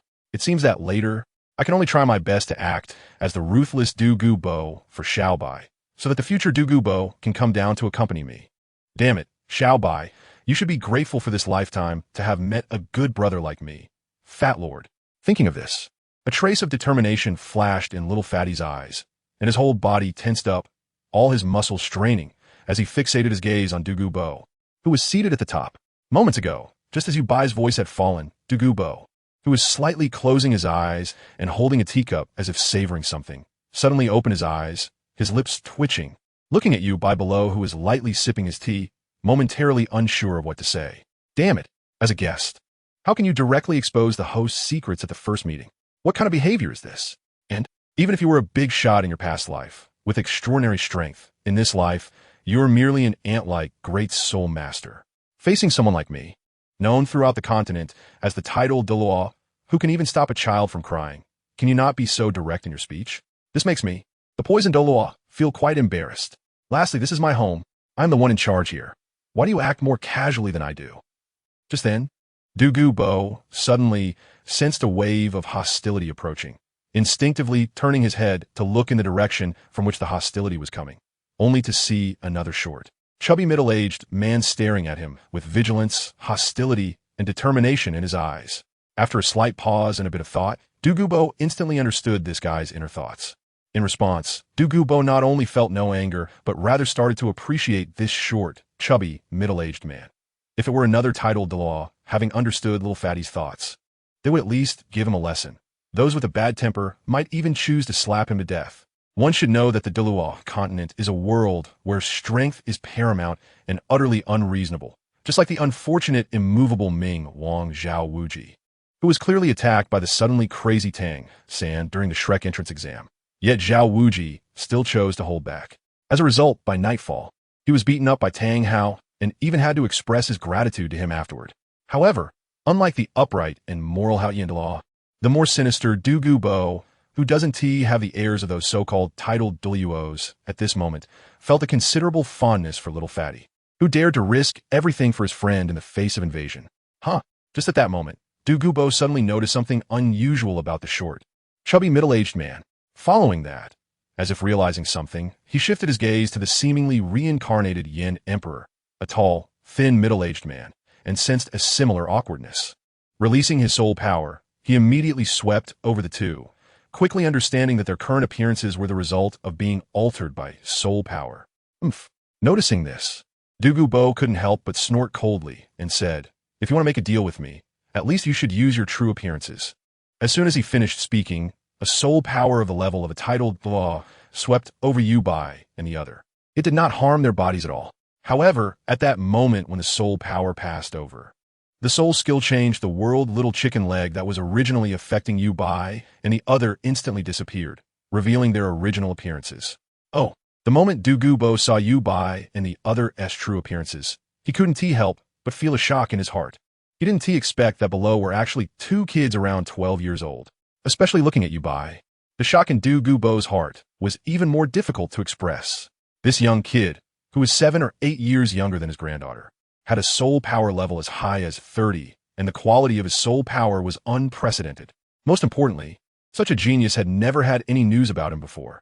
It seemed he had been hiding his brilliance since childhood, coupled with the cunning methods he had managed to conceal even from himself. One must say, truly worthy of being the strongest in a world. The reincarnation of the Yin Emperor. At this moment, the initially dismissive Douluo Bo, who had underestimated Yu Bai because he appeared as a middle-aged man with only a soul power level of 30, finally retracted the slight disdain in his heart and chuckled lightly. "Interesting, very interesting. Young friend, you truly deserve to be the reincarnation of the Flame Emperor. I didn't expect that at just 12 years of age, you would possess such cultivation and depth. Truly remarkable. May I ask your name?" Regarding Douluo Bo's ability to notice the unusual transformation of himself and the chubby boy, Yu Bai felt no surprise. After all, the transformation effect was merely the 6th soul skill of a soul emperor, and being able to conceal it from a soul sage was already quite extraordinary. Let alone facing Douluo, a titled Douluo. However, seeing Douluo's current expression, Yabai felt a slight sense of relief and secretly rejoiced. It seems the worst-case scenario has not occurred, and there is no need to prepare for a desperate struggle. With that, the likelihood of successfully deceiving Douluo, this titled Douluo, had risen to 80%. Next, he just needed to avoid revealing too many flaws. With this in mind, Yabai set down the teacup in his hand, smirked slightly, and looked up at the seat above, calmly saying, "Yabai." After a pause, he added, "I believe certain news from yesterday has reached your ears, Lord Poison Douluo.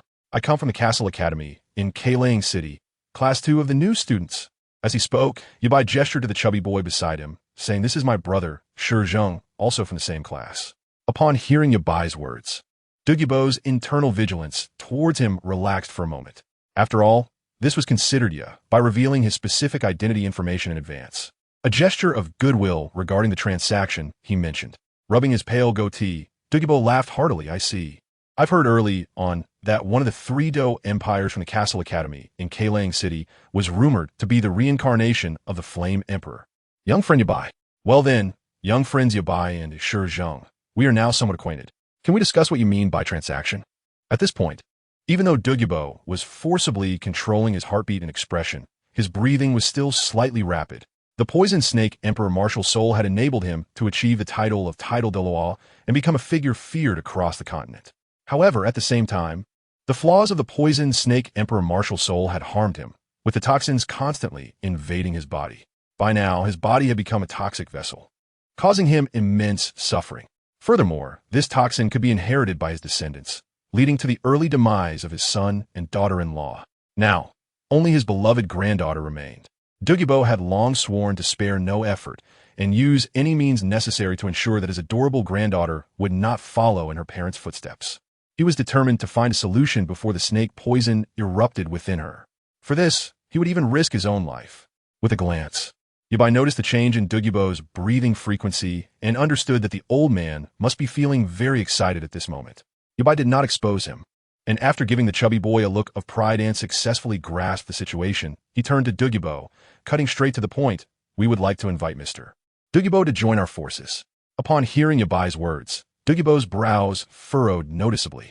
After all, the Poison Douluo had initially rejected the Spirit Hall's invitation because he disliked the constraints of sect organizations, preferring a free lifestyle. Therefore, he had directly refused the Pope of the Spirit Hall, which led to the Spirit Hall's pursuit of him. However, considering the poison in his granddaughter's body could erupt at any moment, and she did not possess his powerful soul power, she would definitely die. Gritting his teeth, Douluo directly asked what concerned him most. "Then, what can I gain from this?" Hearing Douluo's question, Yabai raised an eyebrow and internally thought, "Got it." He had a fair understanding of Douluo's character. He was rebellious, not bound by constraints, but kept his promises. Most importantly, he was extremely fond of his granddaughter, Douluo. Therefore, for Douluo's safety, everything else had to come second. Now, his inquiry indicated that Douluo was willing to give up everything he had insisted on in the first half of his life for Douluo. "You old poison master really dotes on your granddaughter, Douluo." At this moment, even Yabai couldn't help but sigh in admiration. Upon hearing Yabai's words, Douluo's expression changed. And then, realizing that this young fellow was the reincarnation of the Flame Emperor and had inherited all the alchemical knowledge from his previous life, it was not surprising that he guessed the situation of his granddaughter. Understanding this, Douluo smiled and said, "Old Poison Master, the title young friend created is indeed fitting. From now on, you may call me that, haha." Seeing the old man so eager to go along with him, Yabai no longer hesitated and directly stated, "Old Poison Master, if you join our forces first, I will personally take action to resolve the issue of the martial soul toxins affecting you and your granddaughter. Secondly, I will enhance both of your foundational qualities, significantly improving your innate abilities and evolving your martial souls. Lastly, I can promise you both one level 1 divine position each. What do you think?"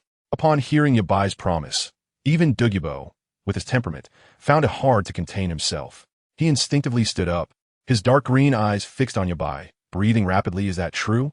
In fact, Douluo already believed more than half of what Yabai said.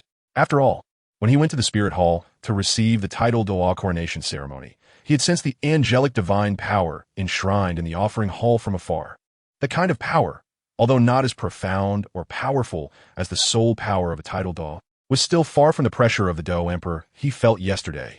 Not to mention, in the footage exposed on the ranking list yesterday, even a high-ranking Douluo saint could casually create a small world space thousands of times larger than the entire Douluo continent, let alone a Douluo Emperor. Perhaps even the so-called divine realm could not withstand a single slap from a Douluo Emperor.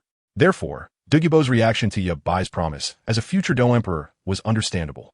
Meanwhile, the chubby boy, witnessing the renowned poison Douluo's reaction, suddenly thought disdainfully, "Humph." Sure enough, in the face of the grand vision painted by Xiao Bai, the poison Douluo and I are really no different. So, doesn't that mean I, the chubby boy, am equivalent to the poison Douluo and a title Douluo powerhouse? Then my future title will be Gourmet Douluo. Thinking of this, the chubby boy's expression gradually became lewd. Upon seeing Yu Bai nod in confirmation, Douluo finally let out a long sigh of relief, as if he had set down a heavy stone pressing on his heart.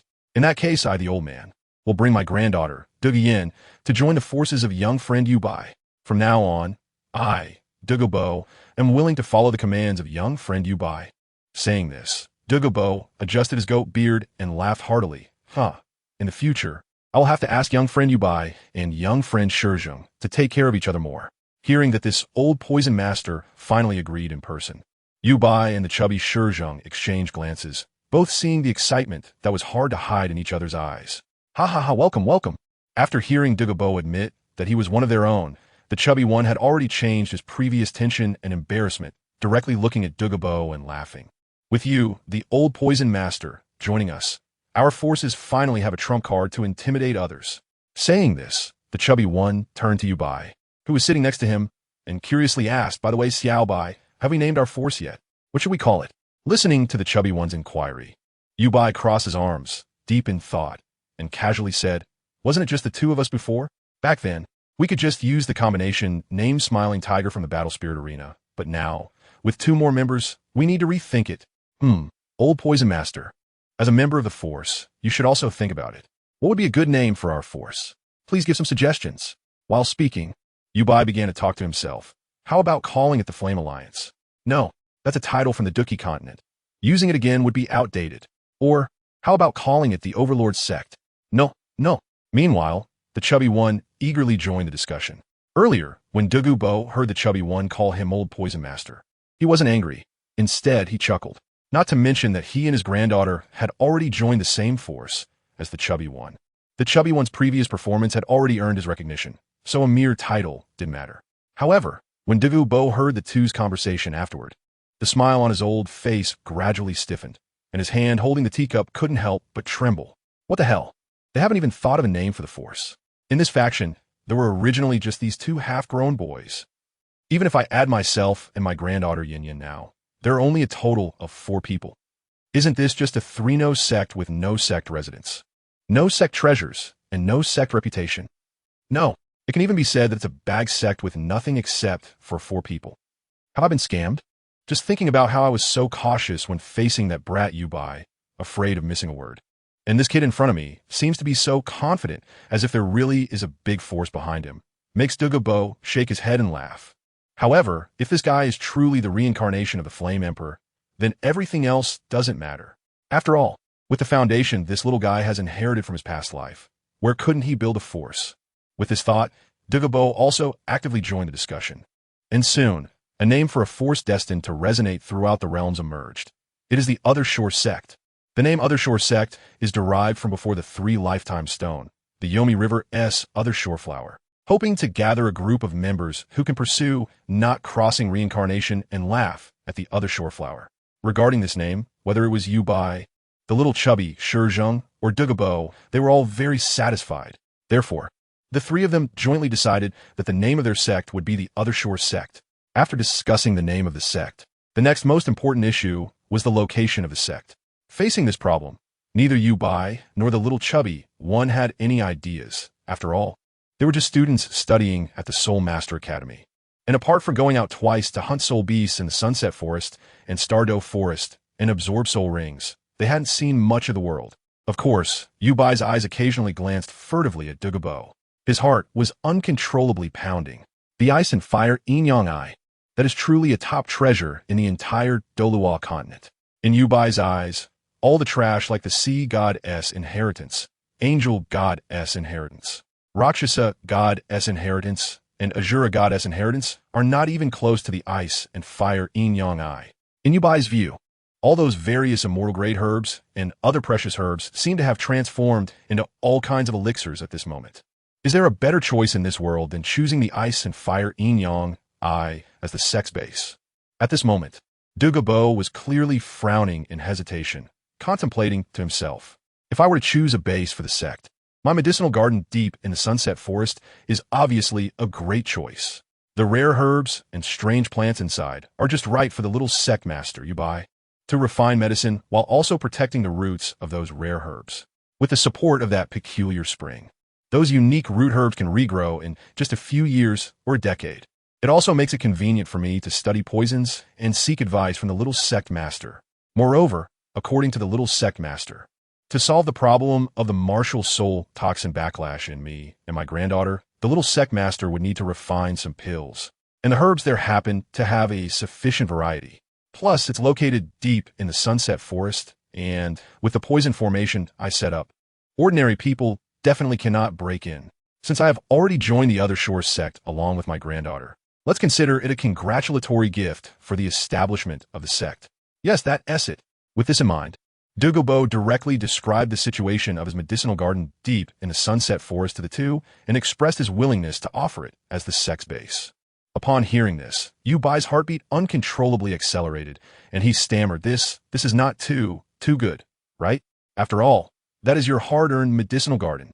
However, Douluo waved his hand dismissively and said casually, Since the sect needs it, and I happen to have it, then consider it a gift to the sect. A congratulatory gift for its establishment. Little sect master, there's no need to decline. Hearing Douluo's generosity, Yubai couldn't help but think, since the old poison master is so magnanimous, I shouldn't be selfish and take advantage of him. It seems I also need to show my appreciation. With this thought, Yubai took a deep breath and looked at Douluo, saying, Elder Douluo, don't call me little sect master anymore. Just call me Xiaobai. Furthermore, I want to ask you, do you want to have the disastrous poison body? At noon, on the bustling main road of Tiando City, a large yet low-key carriage sped by, heading towards Kuling City. Inside the carriage, the poison Doa, dressed in dark green, was carefully studying the colorful poison scripture that Yubai had handwritten in the Douluo residence earlier, an expression of enlightenment occasionally appearing on his aged face, as if he had been greatly inspired. It's strange to say, but whatever martial arts or techniques that Xiaoyan had come into contact with in Yubai's previous life, whether Xiaoyan learned them or not, were automatically considered knowledge belonging to Xiaoyan during the transmission of the Heavenly Tao list. Therefore, any martial arts techniques that Xiaoyan understood or had encountered on the Duki continent could now be found by Yubai from the knowledge he had absorbed. Thus, when Yubai thought of changing Douluo's physique to the artificially created disastrous poison body, he recalled the content of the colorful poison scripture and casually wrote it down, handing it to Douluo for him to study. Meanwhile, inside the carriage, the chubby little Shizheng was sitting cross-legged, his soul power surging, just like Yubai did yesterday. On his legs lay a cultivation technique called the Yimu Ju, its pages flipping wildly under the influence of his raging soul power. The Yimu Ju, though simply named, is also a high-level earth-grade cultivation technique, specifically for the wood attribute. The main reason for choosing this technique for the chubby little Shizheng was due to his martial soul and physique.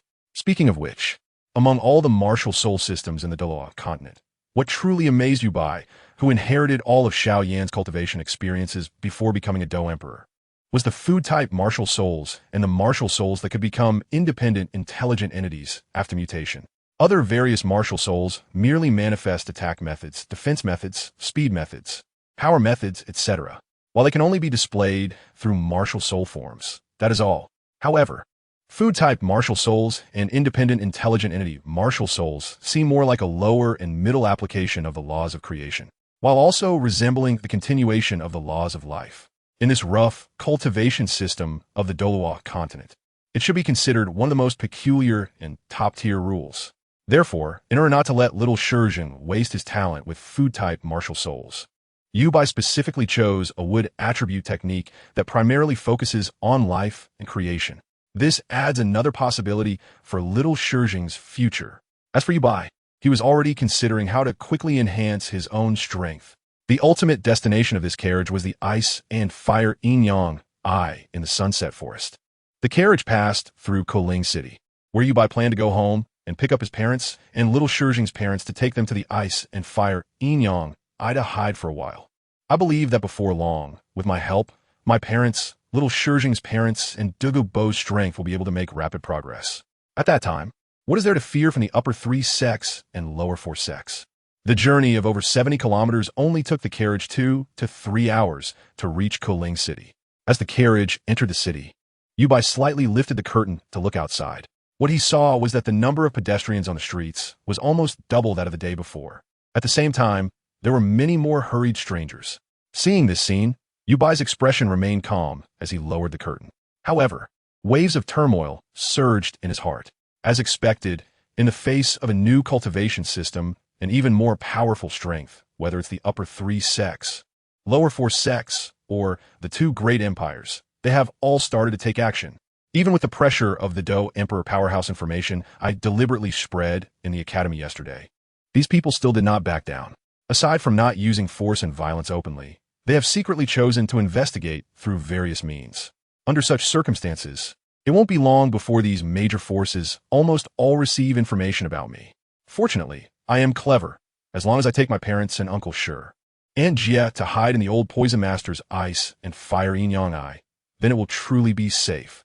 While I was thinking this, on the opposite side of the carriage, Douluo, who had been reading the colorful poison scripture, suddenly said, "Xiao Bai, the rumor that you're being watched by the Dou Emperor's wife should be false, right?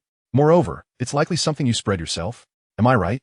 As he spoke, Douluo had already put away the colorful poison scripture and looked at Yubai with a playful expression.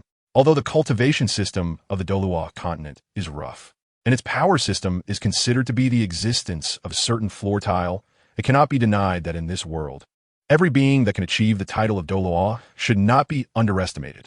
After all, a title Douluo only appears among 100 billion people. In this process, lacking anyone of talent, strength, opportunity, or experience would lead to being just a pile of bones by the roadside. Therefore, every title Douluo is truly a person of great intelligence. Douluo, who was overly excited when Yubai first mentioned he could solve the toxin problem in both him and his granddaughter, did not think things through carefully. Now, sitting in the carriage, Douluo gradually came to his senses. Connecting Yubai's little actions today, he suddenly understood a lot. Thus, after noticing Yubai's small movements, he directly spoke up. Facing Douluo's teasing gaze, Yubai rolled his eyes and retorted, "You title Douluo all seem to have 800 eyes. I didn't expect you to see through it so quickly, old poisoner." Seeing that this kid not only remained unperturbed but also mocked him, Douluo's sense of mischief grew stronger. He directly asked, "Little Bai, now that I've exposed your secret, aren't you afraid I'll suddenly take action and capture you? You should know, even if you were the reincarnation of the Flame Emperor, you only inherited the knowledge and cultivation experience from your past life. Your actual strength hasn't been inherited yet. In this situation, capturing you would be as easy as pie. Aren't you afraid of my coercive methods?" Listening to Douluo's secrets, Yubai rolled his eyes in annoyance and said, "Old poisoner, putting aside whether capturing me would actually benefit you in terms of understanding you on the entire Douluo continent. Perhaps apart from you, it's just me. With your character, since you've said it, you will definitely follow through. Therefore, since you've already said you would wholeheartedly join the Other Shore sect, it must be sincere. I can confirm that. Otherwise, why do you think I chose you, old poisoner, as the first strong person to invite to join the Other Shore sect?" After hearing Yubai's words, Douluo was taken aback, then laughed and scolded. "I didn't expect all of this to be within your calculations. It seems I'll have to call you Little Fox from now on. You're really too cunning. Ha ha." The subsequent laughter clearly showed Douluo's affirmation of Yubai's evaluation of him, and he was quite pleased. After throwing a roll of his eyes at the laughing Douluo, Yubai became a bit bored and leaned on the table inside the carriage. However, in that instant, a flicker of blue flame flashed in Yubai's eyes. The carriage soon arrived at Yubai's home. Yubai and the chubby boy got off the carriage one after the other, then headed towards their respective front doors, wanting to invite their parents to move to the Sunset Forest for a while to cultivate and live there. They planned to wait until the situation calmed down or until everyone's attention on the Douluo continent shifted to the next exposure before moving out to live elsewhere. As for Douluo, he proudly chose to stay on the horse and did not get off. Yubai didn't mind this, as he knew that no matter what, This old poisoner was a titled Douluo. Except for those he acknowledged, others would usually approach him. It was rare for the poisoned Douluo to visit those weaker than him. With quick steps, Yubai arrived at the front door and pushed it open. "Old man, Mom, come out quickly, I have something to tell you." As he shouted, Yubai walked toward the inner courtyard. Tick, tick, tick. Several seconds passed, and the entire courtyard was silent except for Yubai's footsteps. It was eerily quiet. As if realizing something, Yubai's expression suddenly turned pale, and he changed his pace from walking to running, muttering, "It's fine. Absolutely fine." With the old man's cunning personality, he wouldn't let anyone catch him, nor would he let anyone catch Mom. Those two old folks must be secretly making me a little brother or sister. Yes, definitely. Although he said this, Yubai's heart began to race violently, and blood vessels faintly appeared in his pupils, filled with a strong sense of killing and death. In just a few breaths, Yubai had already rushed into the main hall of the inner courtyard. Glancing around the hall, he found it almost exactly the same as when he left yesterday. Even the broken-legged wooden chair was still lying in the same spot where he sat yesterday. Seeing this, Yubai's unease intensified, given his mother Luo Ling's obsession with cleanliness. She would meticulously tidy everything up after meals, whether it was noon or night. She had never left the table and chairs, nor the bowls and chopsticks in disarray like they were now. In that moment, Yubai clenched his fists tightly, gritting his silver teeth. As the blue fire lotus in his pupils appeared without him realizing it, gradually changing into other shapes and colors, like a curtain of deep sea, like the red earth firegrass, like a snow lotus on a snow mountain, like the starry sky of an endless universe. At the same time, the power in Yubai's eyes became increasingly formidable, to the point that even a slight leak of his aura could instantly turn everything around him to nothing. However, just as Yubai held onto the last glimmer of hope and prepared to walk towards the rooms of Yufan and Luo Ling behind the hall, his gaze inadvertently caught sight of an envelope quietly lying on the chair where Yufan had sat last night. Seeing this, Yubai's eyes brightened, and the flames in his pupils immediately dissipated. He quickly took 2 steps to the chair, picked up the envelope, tore it open, and began to read. "To my foolish son, kid, I guess your nose is red and your eyes are watery right now, am I right? Really embarrassing. The reincarnation of the Flame Emperor? Is this it? Just this?" Upon reading this, Yubai was taken aback, and a heavy stone in his heart fell. After all, from the looks of it, the old man and the others should not have been captured. Otherwise, they wouldn't be mocking him in the letter. However, what followed was Yubai's anger and embarrassment. And he thought fiercely, "Old man, you should be glad that you are in this Douluo continent world now. If it were my previous life, just wait until you were hospitalized, I'd just pull out your oxygen tube and be done with it." While thinking this, Yubai rubbed his eyes, and after regaining his composure, he continued to look at the contents of the envelope. "Also, the problems I caused, I should solve myself. The romantic debts I accumulated in my previous life shouldn't be something I keep trying to escape from. I'm a grown man now, and I should take responsibility for my actions. By the way, remember to take care of that brat Shi Zheng. Don't let anyone bully him. As for me, your mother, and your Uncle Shi and Aunt Jia, the 4 of us are already out traveling, so you don't need to worry about our safety. After all, with our combination of 1 soul sage and 3 soul emperors, we're not something just anyone can provoke.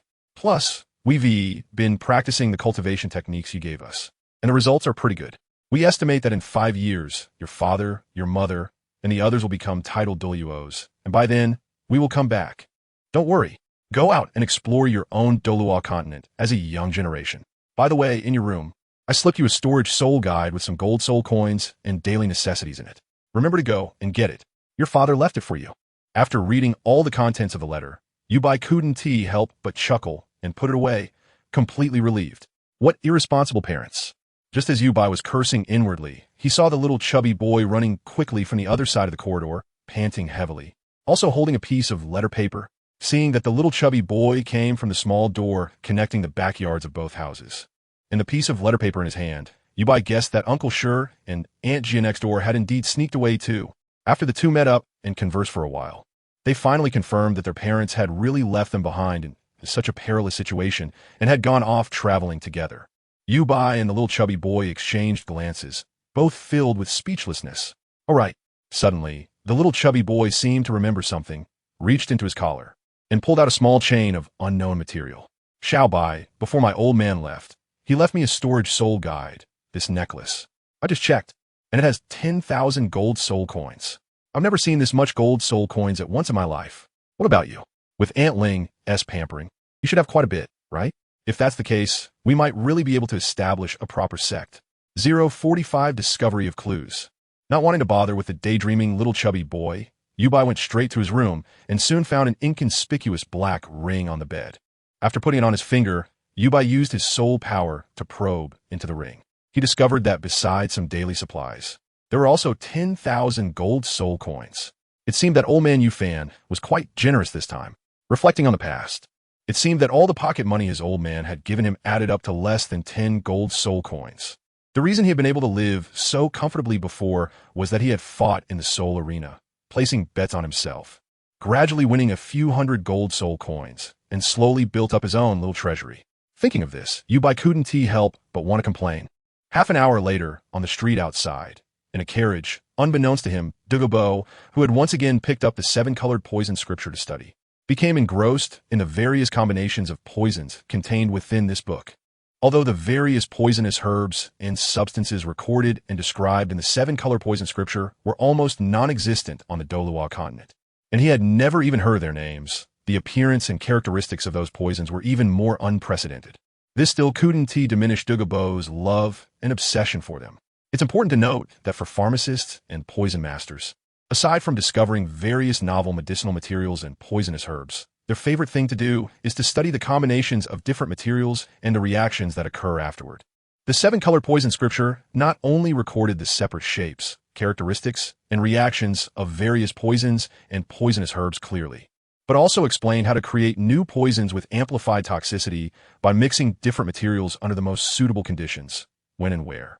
With this knowledge, even when encountering unfamiliar medicinal materials, Douluo was confident that he could analyze their various effects in a short time and even combine them with other materials to produce different effects.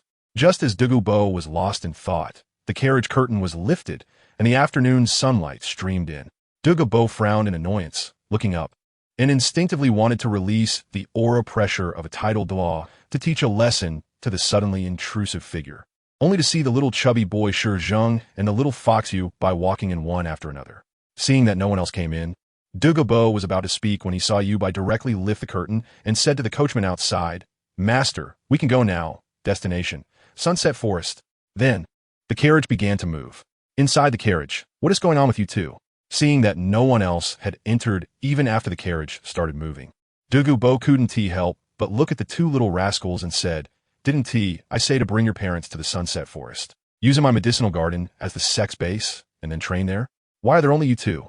"Hey," feeling somewhat familiar, the little chubby boy directly pulled out several bags of jerky and placed them on the table inside the carriage. Then he took out another bag, tore it open, and while sitting on the bench inside the carriage munching on the jerky, he said, "Don't mention it. Our 2 pairs of parents are more cunning than the 2 of us combined. We even rushed to Tiando City to find that poison old man last night. Who would have thought that our 2 pairs of parents would sneak away while we were leaving?" Yubai, who had settled back down, added with a speechless expression that they had both left a letter for us, stating that we should go out and face challenges on our own. And they also left some money and supplies. So now, it's just the 3 of us heading to the Sunset Forest. Listening to these 2 boys' accounts, Douluo instead showed an interested expression and laughed. "I didn't expect there to be such interesting parents in this world. It seems that if there's a chance in the future, I must meet them in person, haha."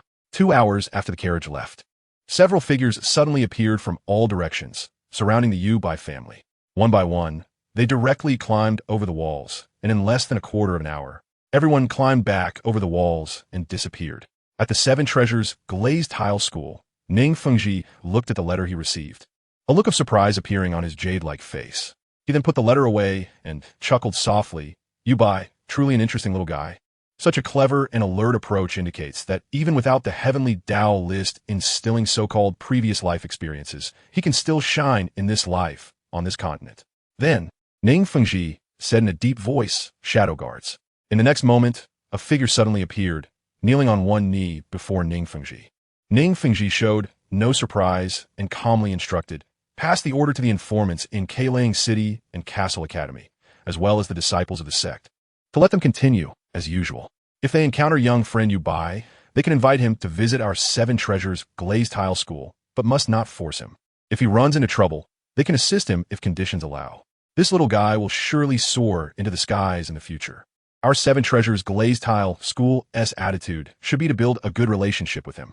At the blue lightning tyrant dragon family, with a bang, Yu Engine slammed the letter on the table, angrily cursing, a bunch of useless fools. They were actually outwitted by a child. A mere 12-year-old kid scared them into wasting a whole day, allowing that exposer kid to disappear. It's simply embarrassing. Embarrassing. He continued, go. Except for leaving a few disciples behind. Everyone else returned to me. Let them all go into seclusion for cultivation. No one is allowed to come out until their spirit power level has increased. What a disgrace. At Haotian sect. This is the information about the exposer from Keilang City, sent by my little sister. Everyone take a look. Tang Xiao handed the letter in his hand to an elder below, then continued, I have to say, that little guy is indeed a true talent. However, his reaction just proves that the lie he made up was indeed just a lie. This means that the three Do emperors who reincarnated and have already become Do emperors do not regard the other two as highly and protectively as we imagined. The grand elder of Haotian sect, having finished reading the letter, stroked his beard and agreed. Indeed, under such circumstances, if our Haotian sect can catch one of the exposers and obtain various cultivation methods and fighting techniques from him, our Haotian sect strength will definitely rise significantly. Then we can seek revenge on the Spirit Hall. As soon as the Spirit Hall was mentioned, everyone in Haotian sect's eyes turned red. Yes, this is our only opportunity. At that time, we must make the Spirit Hall pay in blood. That's right, revenge. With a loud bang, an elderly voice filled with strong energy suddenly sounded from outside the hall. Did you just say that the Haotian sect has become what it is now because of the Spirit Hall? The voice was filled with intense killing intent. In the Tianshui city, at the Tianshui royal palace, in the prince's bedroom, a girl with long golden hair cascading down her shoulders, a stunningly beautiful face, and dressed in a golden gown, sat coldly in a chair. Her purple eyes were playfully fixed on a portrait on the desk. The figure in the portrait was a boy with short silver-white hair, his bangs over his brows, and bright, spirited eyes that seemed to contain the stars, clear and pure. Although his face was intelligent, he was still incredibly handsome, and it was easy to foresee that when he grew up, he would undoubtedly be someone whose looks could make countless beauties scream. It was none other than Yu Bai, an interesting little guy. The girl lightly parted her red lips, smiled faintly, and picked up the detailed information about Yu Bai to read carefully. After several minutes passed, the girl finally put down the paper and muttered to herself. Innate spirit power level 8? His strength is stronger than that of peers, allowing him to battle beyond his level, indicating that the spirit rings he absorbed are close to or may even exceed the age limit of what a conventional spirit master can absorb. Therefore, this little guy must have spent a significant amount of time on body refinement. Even so, his spirit power level is still consistent with that of top martial souls of equivalent talent. Thus, this little guy's innate spirit power level should be 9 or even 10. From the very beginning, he was hiding his brilliance. This truly fits your style of pretending to be a pig to eat a tiger. Especially yesterday, seeing that the exposer was himself. He immediately put on a good show while secretly spreading rumors to buy himself time. You little guy, you are indeed a true genius. So much of a genius that this lady can't let you grow alone or join other forces. Therefore, you little guy can only be conquered by me. Submit to me. Little guy, you are destined to be mine. As she murmured, the girl started to give orders. Uncle Shimao, send someone to Keilang City and have them simultaneously investigate the soldiers guarding Keilang City and the carriages in the city. Find this person for me. Record all the entries and exits of the city and the rental carriage situations from yesterday noon until now, especially the carriage rental businesses. They should have records of every rented carriage's departure and destination. If one wants to leave Keilang City quietly, the carriage is the best choice. Meanwhile, on the other side, outside the Douluo Great Forest in a small town, as the sky gradually darkened, the town began to light up. Perhaps due to its proximity to the Douluo Great Forest, this small town was exceptionally prosperous, with various trading stalls everywhere, including but not limited to medicinal materials, spirit beast meat, spirit beast furs, etc. At the same time, there were also various calls for team formations, creating a lively atmosphere. At this moment, at the entrance of the town, a girl with long silver-white hair, bright purple eyes calm as water, and an expressionless face walked in, followed by a man in black. The two exchanged no words, did not even glance at the various stalls on either side of the road, and walked straight towards the only hotel in the town. Along the way, wherever the young girl passed, the originally lively scene immediately fell silent. Everyone, regardless of gender, gazed intently at the girl until her figure completely vanished from sight.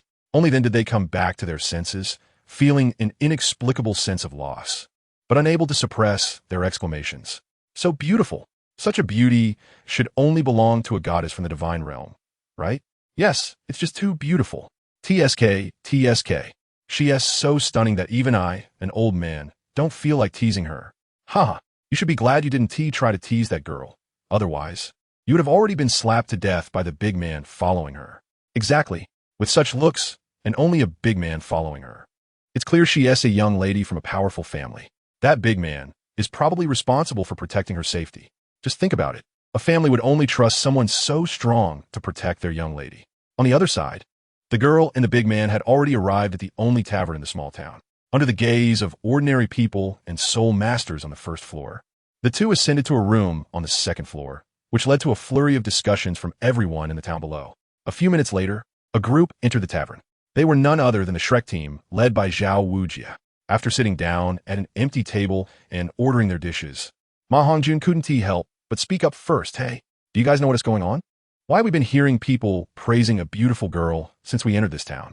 Do you think there is really a beauty as stunning as they describe? Saying this, Ma Hongjun directly raised his eyebrows at Dai Mubai and Oscar, his small eyes containing an unspeakable lewdness. Seeing Ma Hongjun looking at him, Dai Mubai discreetly glanced at Zhu Zhuqing, who was sitting beside Ning Rongrong, and deliberately said loudly, that should definitely be the case. If she weren't beautiful, everyone in this town would be discussing and praising her. At the very least, look at us. No one has been talking about anyone else. As soon as this was said, the little dance, who was snuggling with Tang San, immediately shot a dissatisfied glare at Dai Mubai and angrily said, "Perverted old man. What are you talking about? If it weren't for the fact that sister Xiao Wu hasn't grown up yet, you would be the one discussing her." As for Ning Rongrong and Zhu Zhuqing beside them, they directly ignored everything and lowered their heads to whisper something together. Unlike in the original story, where Ning Rongrong was isolated by everyone, after receiving Gu Sunner's knowledge of cultivation and life experience, Zhu Zhuqing found the so-called Shrek Academy in front of her utterly ridiculous. The registration fee was 10 gold soul coins at a time, and the tuition was 100 gold soul coins a year. Just from this pricing, it could rival some well-known and powerful advanced soul master academies. What right does this so-called Wild Chicken Academy, which doesn't even have a license from the Empire for advanced soul master academies, have to charge such high fees? Even more ridiculous is the so-called recruitment standard of prefer quality over quantity. With Shrek's inferior strength conditions, where do they get the courage to recruit such geniuses? Isn't this just a scam academy? Where does such a fraudulent academy get the audacity and courage to ostracize and criticize Ning Rongrong? 047 is just stirring up trouble, as the principal, Flinder, along with Ning Fengji's instructions, may have the right to educate Ning Rongrong's character. But what about the students? A group of clueless students, after witnessing Principal Flinder's attitude towards Ning Rongrong, began to follow suit and unconsciously excluded her. It's simply absurd. As for the later accusation that Ning Rongrong hired someone to kill, were Tang San and the others blind or deaf before saying that? Didn't they hear Dai Mubai threatening Ning Rongrong that he would first assault her and then kill her, again assault and kill? Even Oscar, who initially showed interest in Ning Rongrong, at that moment shook his head and said that he preferred the gentle and beautiful woman he met for the first time, not the high and mighty disciple of the Seven Treasures glazed tile school. He even claimed that Ning Rongrong was not the tree he would give up the entire forest for.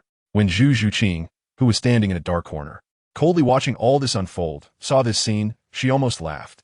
In this rough cultivation system of Douluo continent, which even lacks resources, if it were placed in the Do-Chi continent exposed on the Heavenly Dao rankings yesterday, Ning Rongrong's identity would be almost equivalent to her past life.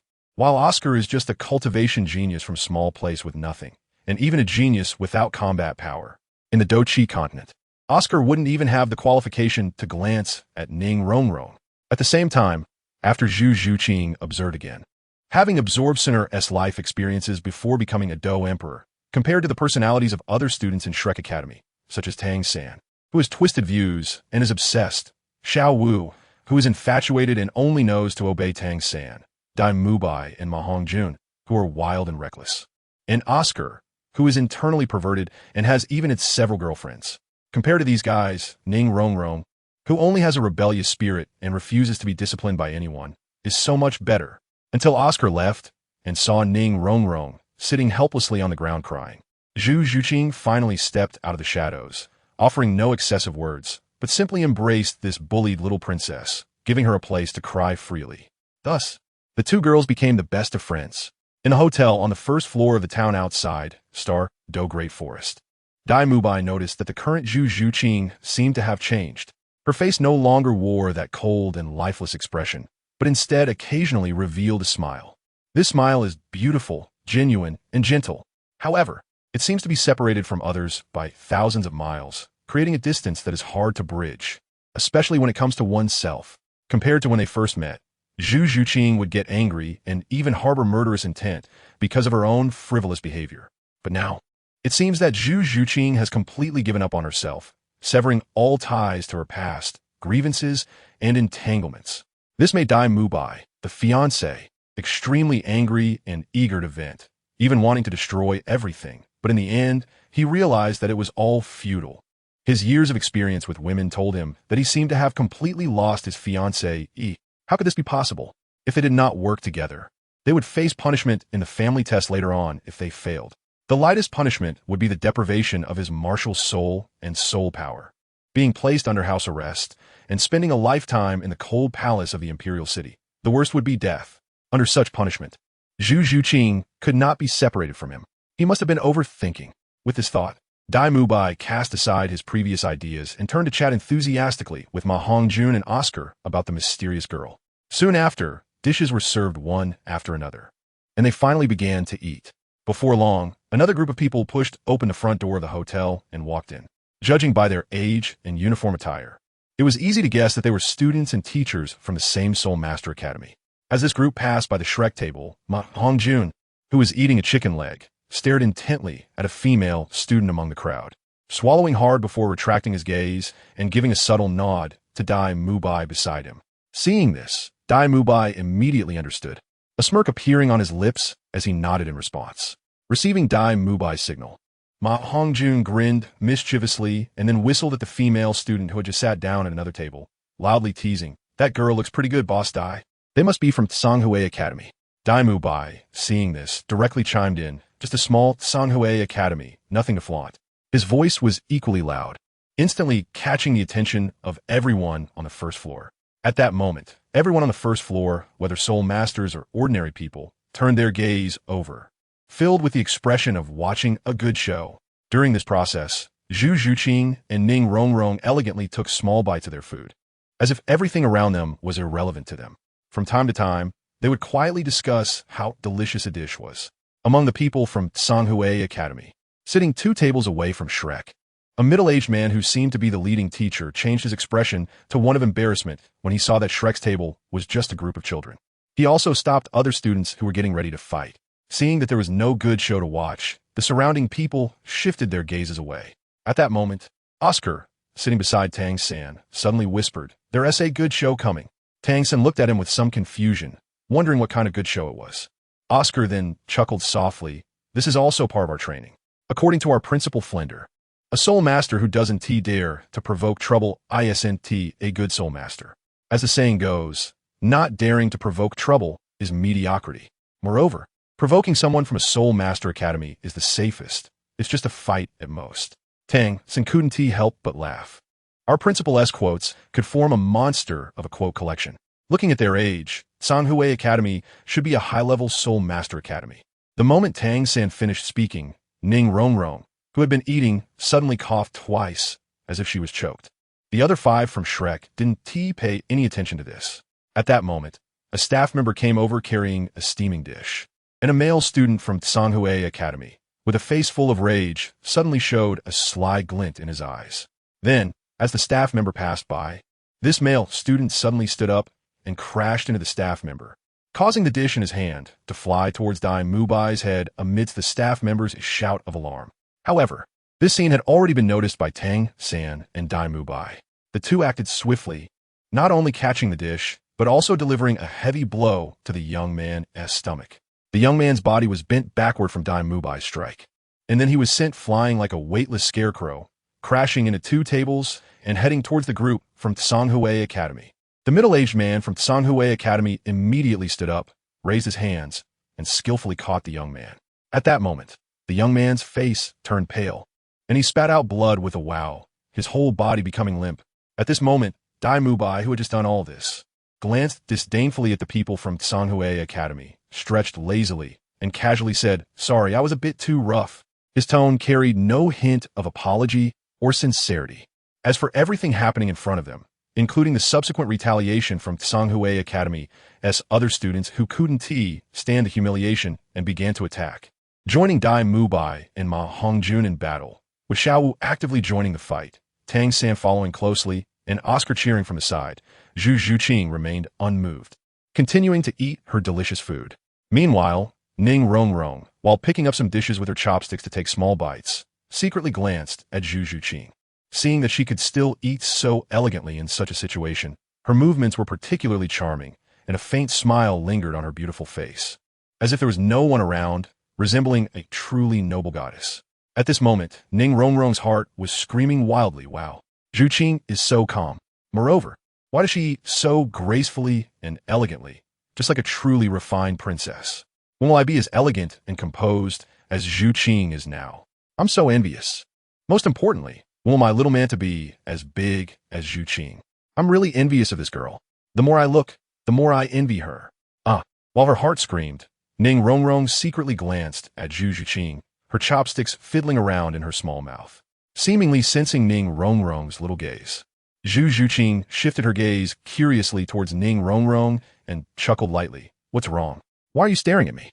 For her true best friend, Ning Rongrong didn't hide anything and directly asked with a tone full of curiosity, "Zhuqing, how do you manage to be so elegant and beautiful in your movements? Especially now, you give me the feeling of being truly liberated, incredibly confident, and carefree." As she spoke, Ning Rongrong's little face flushed, and she leaned her small head close to Zhu Zhuqing's ear and whispered. Upon hearing the first 2 questions, Zhu Zhuqing was not particularly concerned, only a bit surprised by Ning Rongrong's keen observation.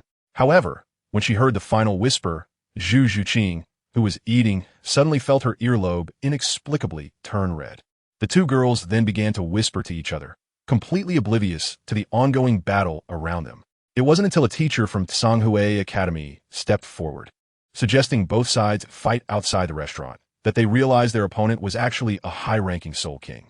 Only then did Xiao Wu angrily call out to Zhu Zhuqing and Ning Rongrong, "Rongrong, Zhuqing, they're breaking the rules. If the students can't win, they call the teachers to come out. You should hurry up and come with us. Let us go beat that old green-haired turtle."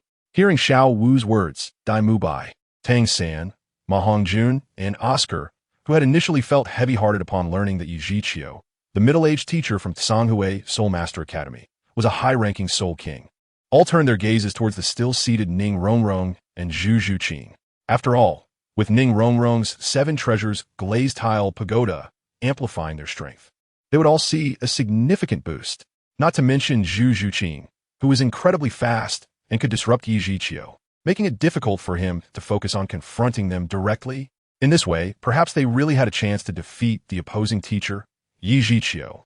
However, in response to Xiao Wu's invitation and the gazes of the others, Zhu Zhuqing continued to elegantly eat the delicious food on the table and calmly said, "Sorry, I'm not a good soul master." Next to her, Ning Rongrong immediately followed suit, teasingly saying, "Allah, our sect wouldn't dare to educate us with not stirring up trouble is mediocrity. So, this mediocre person, get involved in your battles, to avoid dragging down all you geniuses." Not far away, Oscar, who had originally prepared to follow Dai Mubai and the others outside, saw Ning Rongrong saying this, and his expression became complicated again, looking somewhat disappointed and dejected. "Rongrong, if you keep this up, you'll really..." Unexpectedly, before Oscar could finish his sentence, he was directly interrupted by Ning Rongrong, who angrily said, "Shut up, Oscar.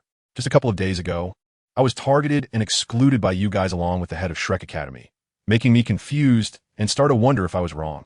Fortunately, Zhuqing still chose to stand with me, allowing me to have a true friend while also seeing through all of you. Hee hee, you guys are really funny. Well, why do you have to speak to me in that tone? Let me tell you, Oscar, I am the only young master of the Seven Treasures Glazed Tile sect. What gives you the right to say you like me or dislike me?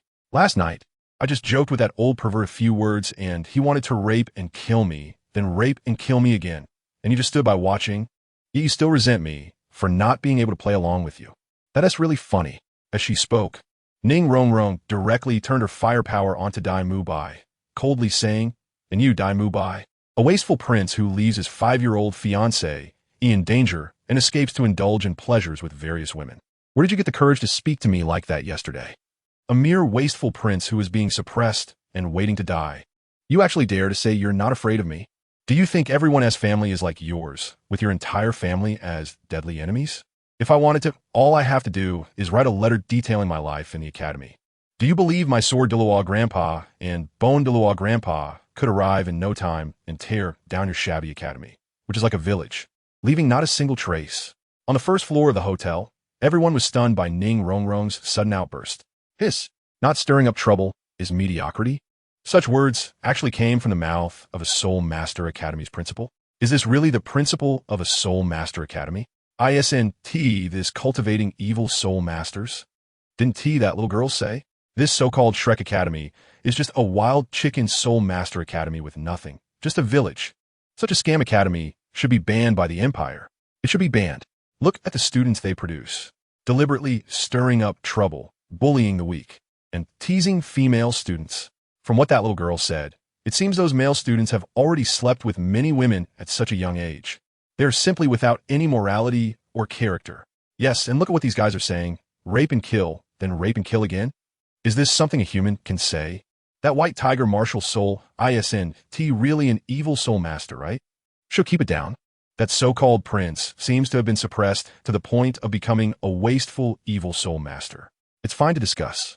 But that little girl is the young master of the Seven Treasures Glazed Tile sect, and from her tone, she seems to be quite favored by the two protective Douluos of the Seven Treasures Glazed Tile sect mentioned in rumors. There are quite a few disciples from the Seven Treasures Glazed Tile sect nearby.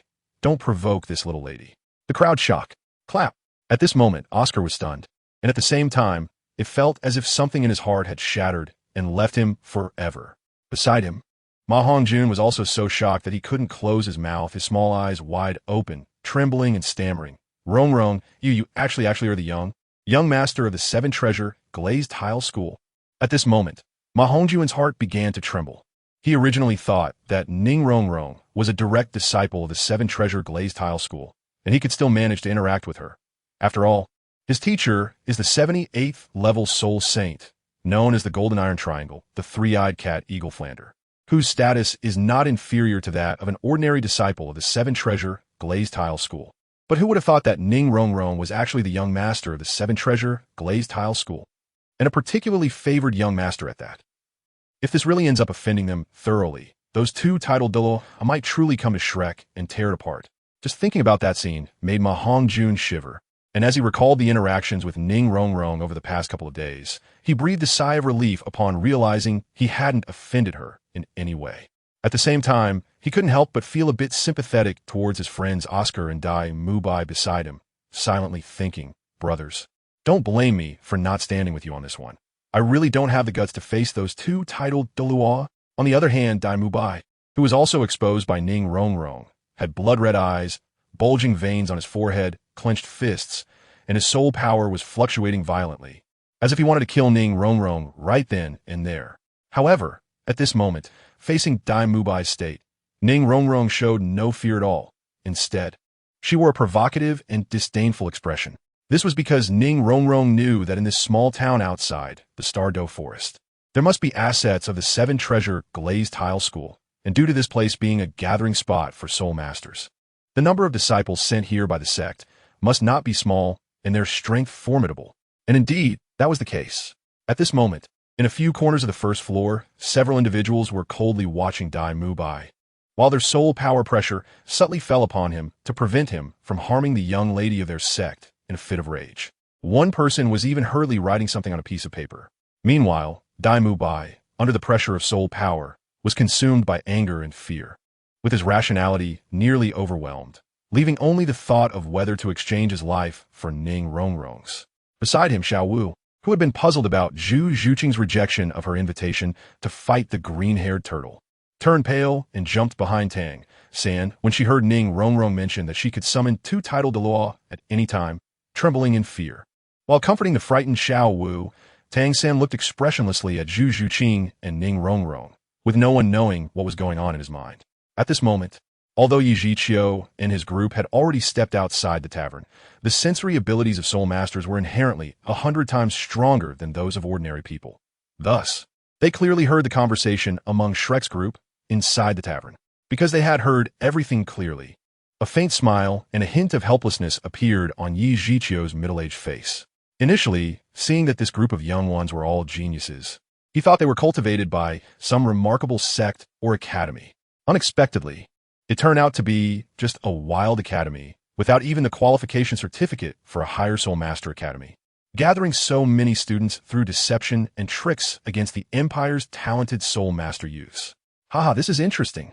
What's even more interesting is that the people in this academy actually angered the young master of the 7 Treasure Glazed Tile School completely, and now they had lost their only chance to turn the tables. And that Dai Mu Bai, the suppressed prince, abandoning his 5-year-old fiancée, to escape, if you remember correctly. It should be the protagonist of the incident that shocked the entire continent, the escape of the 3rd prince of Xingluo a few years ago. I'm sure the Tiando royal family is quite interested in this person, with a series of plans emerging in his mind. A flash of ruthlessness and delight flickered in Yi Zhiqiu's eyes, and then he shouted towards the inside. Hey, you inside? Come out. I said I would teach you a good lesson for your master, and I will definitely do it. Don't hide in the tavern like a turtle. Come out. Inside the tavern, just as the atmosphere was tense, Tang San, Dai Mu Bai, and the others suddenly heard Yi Zhiqiu's shouts from outside. After glaring fiercely at Ning Rongrong, Dai Mu Bai finally gave up on the idea of exchanging lives and turned to walk out the front door. Seeing Dai Mu Bai leave, Ma Hongjun breathed a sigh of relief and quickly chased after him, pulling the dazed Oscar along to jog outside. As for Tang San, who was also told to get out, he had a dark expression and dragged Xiao Wu out with him. Inside the tavern, seeing that Dai Mu Bai and the others ultimately did not take action and that there was no good show to watch, everyone rushed towards the doors and windows, eager to witness another spectacle. At the dining table, the originally carefree and exuberant Ning Rongrong now sat down in her chair, her small face full of smugness, saying, "Humph. Did that group really think this young lady is some clueless child? They just wanted to use some tricks and psychological hints to make me turn into the version they needed? Huh. If Yu Bai were here, he would surely explain to Ning Rongrong what PUA is." Saying this, Ning Rongrong turned her little head and smiled at Zhu Zhuqing. Hee, Zhuqing, did you see that? That Dai Mu Bai, the great lecher, was scolded by me to the point of looking hideous, wanting to make a move but too scared to do so. It was so satisfying. Hee, Zhuqing, do you feel better now? If not, when they come in later, I'll go have a good chat with that lecher.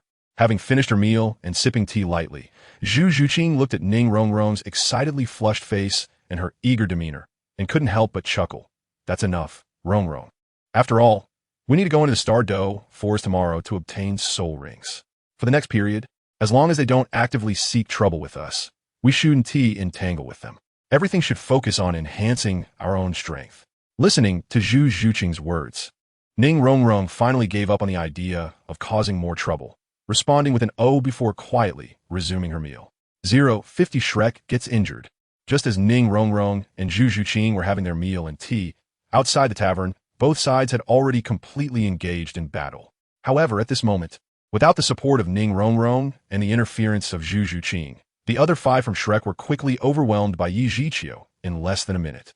Originally, under Tang San's arrangement, they intended to use attribute suppression to allow Ma Hongjun's second soul skill, Phoenix Fire, to enhance his first soul skill, Phoenix Fire line, to hold back Yi Zhiqiu, while Tang San took the opportunity to use his blue-silver grass martial soul to entangle and control the opponent, finally letting Dai Mu Bai and Xiao Wu attack simultaneously to strike Yi Zhiqiu hard. However, unexpectedly, perhaps having realized that these little ones were not simple through their previous conversations in the tavern, Yi Zhiqiu no longer underestimated them and directly activated his 3 soul rings at the very start. First soul skill, Xian Gui Protecting Body. Second soul skill, Xian Shui Eye Seal. Third soul skill, Xian Shui Surge. In an instant, The first and second soul skills directly blocked Ma Hongjuan's ranged attack. And without the 30 increase in power and speed from Ning Rongrong's 7 treasure glazed tile martial soul, Ma Hongjun was hit by Yi Zhiqiu's third soul skill, Xian Shui's surge. And immediately, like the youth from Kanghan Academy who was severely injured by Dai Mubai earlier, his body bent like a bow, spitting blood and flying out. However, the moment Ma Hongjun spat out that blood, it directly froze upon hitting the ground. The entire person was severely injured. What's even more fatal is that Yi Zhiqiu went all out from the very beginning, so the target of the third soul skill, Xian Shui Jidong, was not just Ma Hongjun, but simultaneously aimed at several members of Shrek. The first to face this attack was Tang San, who was positioned closest and prepared to directly use blue silvergrass to control Yi Zhiqiu. As a control-type soul master, having keen observation and hearing is fundamental. Therefore, Ma Hongjuan's remaining appearance was directly captured by Tang San, feeling a slight tremor in his heart. Tang San swiftly used the ghost shadow misty steps to narrowly evade this strike, and immediately unleashed his blue-silver grass martial soul, wrapping it around Yi Zhiqiu's body. However, just as Tang San's blue-silver grass martial soul was about to touch Yi Zhiqiu, it was directly slowed down by the cold aura of the Xian Gui martial soul, making it impossible to get close, let alone control Yi Zhiqiu. Seeing this, Tang San was greatly alarmed and immediately turned to shout at Xiao Wu, "Xiao Wu, get away!" Just as Xiao Wu, who was about to disregard Yi Zhiqiu's third soul skill thinking it would be interrupted by Tang San, and Dai Mubai, who was also rushing forward. "We're about to dodge," Yi Zhiqiu sneered. "Junior, underestimating others should have its limits." Fourth soul skill, Xian Gui Zhendong. In an instant, an invisible ripple suddenly emanated from the turtle shell behind Yi Zhiqiu, surging outwards. In that moment, whether it was Tang San, who was gathering soul power to rescue Xiao Wu, or Xiao Wu and Dai Mubai, who were preparing to dodge Yi Zhiqiu's third soul skill, they all felt that their soul power was instantly dispersed and could not be regathered in a short time as the invisible ripple swept over their bodies. Realizing the change in his body, Tang San couldn't help but widen his eyes, filled with terror as he looked at Xiao Wu a few meters away and shouted, "Xiao Wu!" Then, under Tang San's helpless gaze, Xiao Wu was directly hit by Yi Zhiqiu's third soul skill, Xian Shui Jidong, spitting out blood that emitted cold air. Her face pale as she was sent flying, ultimately crashing to the ground and instantly falling unconscious. Dai Mubai nearby met the same fate. After a brief pause, he quickly used the ghost shadow misty steps to rush to the side of the unconscious Xiao Wu, tightly embracing her in his arms. Looking at Xiao Wu, whose complexion was pale and skin cold, Tang San's voice trembled as he called out, Xiao Wu, wake up! Xiao Wu!"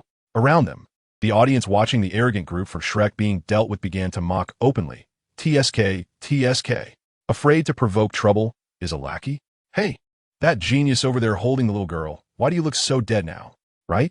You had the guts to provoke others, yet you weren't even prepared to be beaten? What are you being arrogant for? Turns out you're just trash. Besides having some talent in cultivating soul power, what other abilities do you have? With that character, whether you can grow in the future is a question. What a joy to the heart. What a joy to the heart. Ha ha. Not far away, Yi Zhiqiu put away his martial soul and looked coldly at Tang San, who was wailing over the little girl in his arms, saying, "Humph. Now you know the consequences of causing trouble, right? I really don't know how your mentors at that Shrek Academy teach you.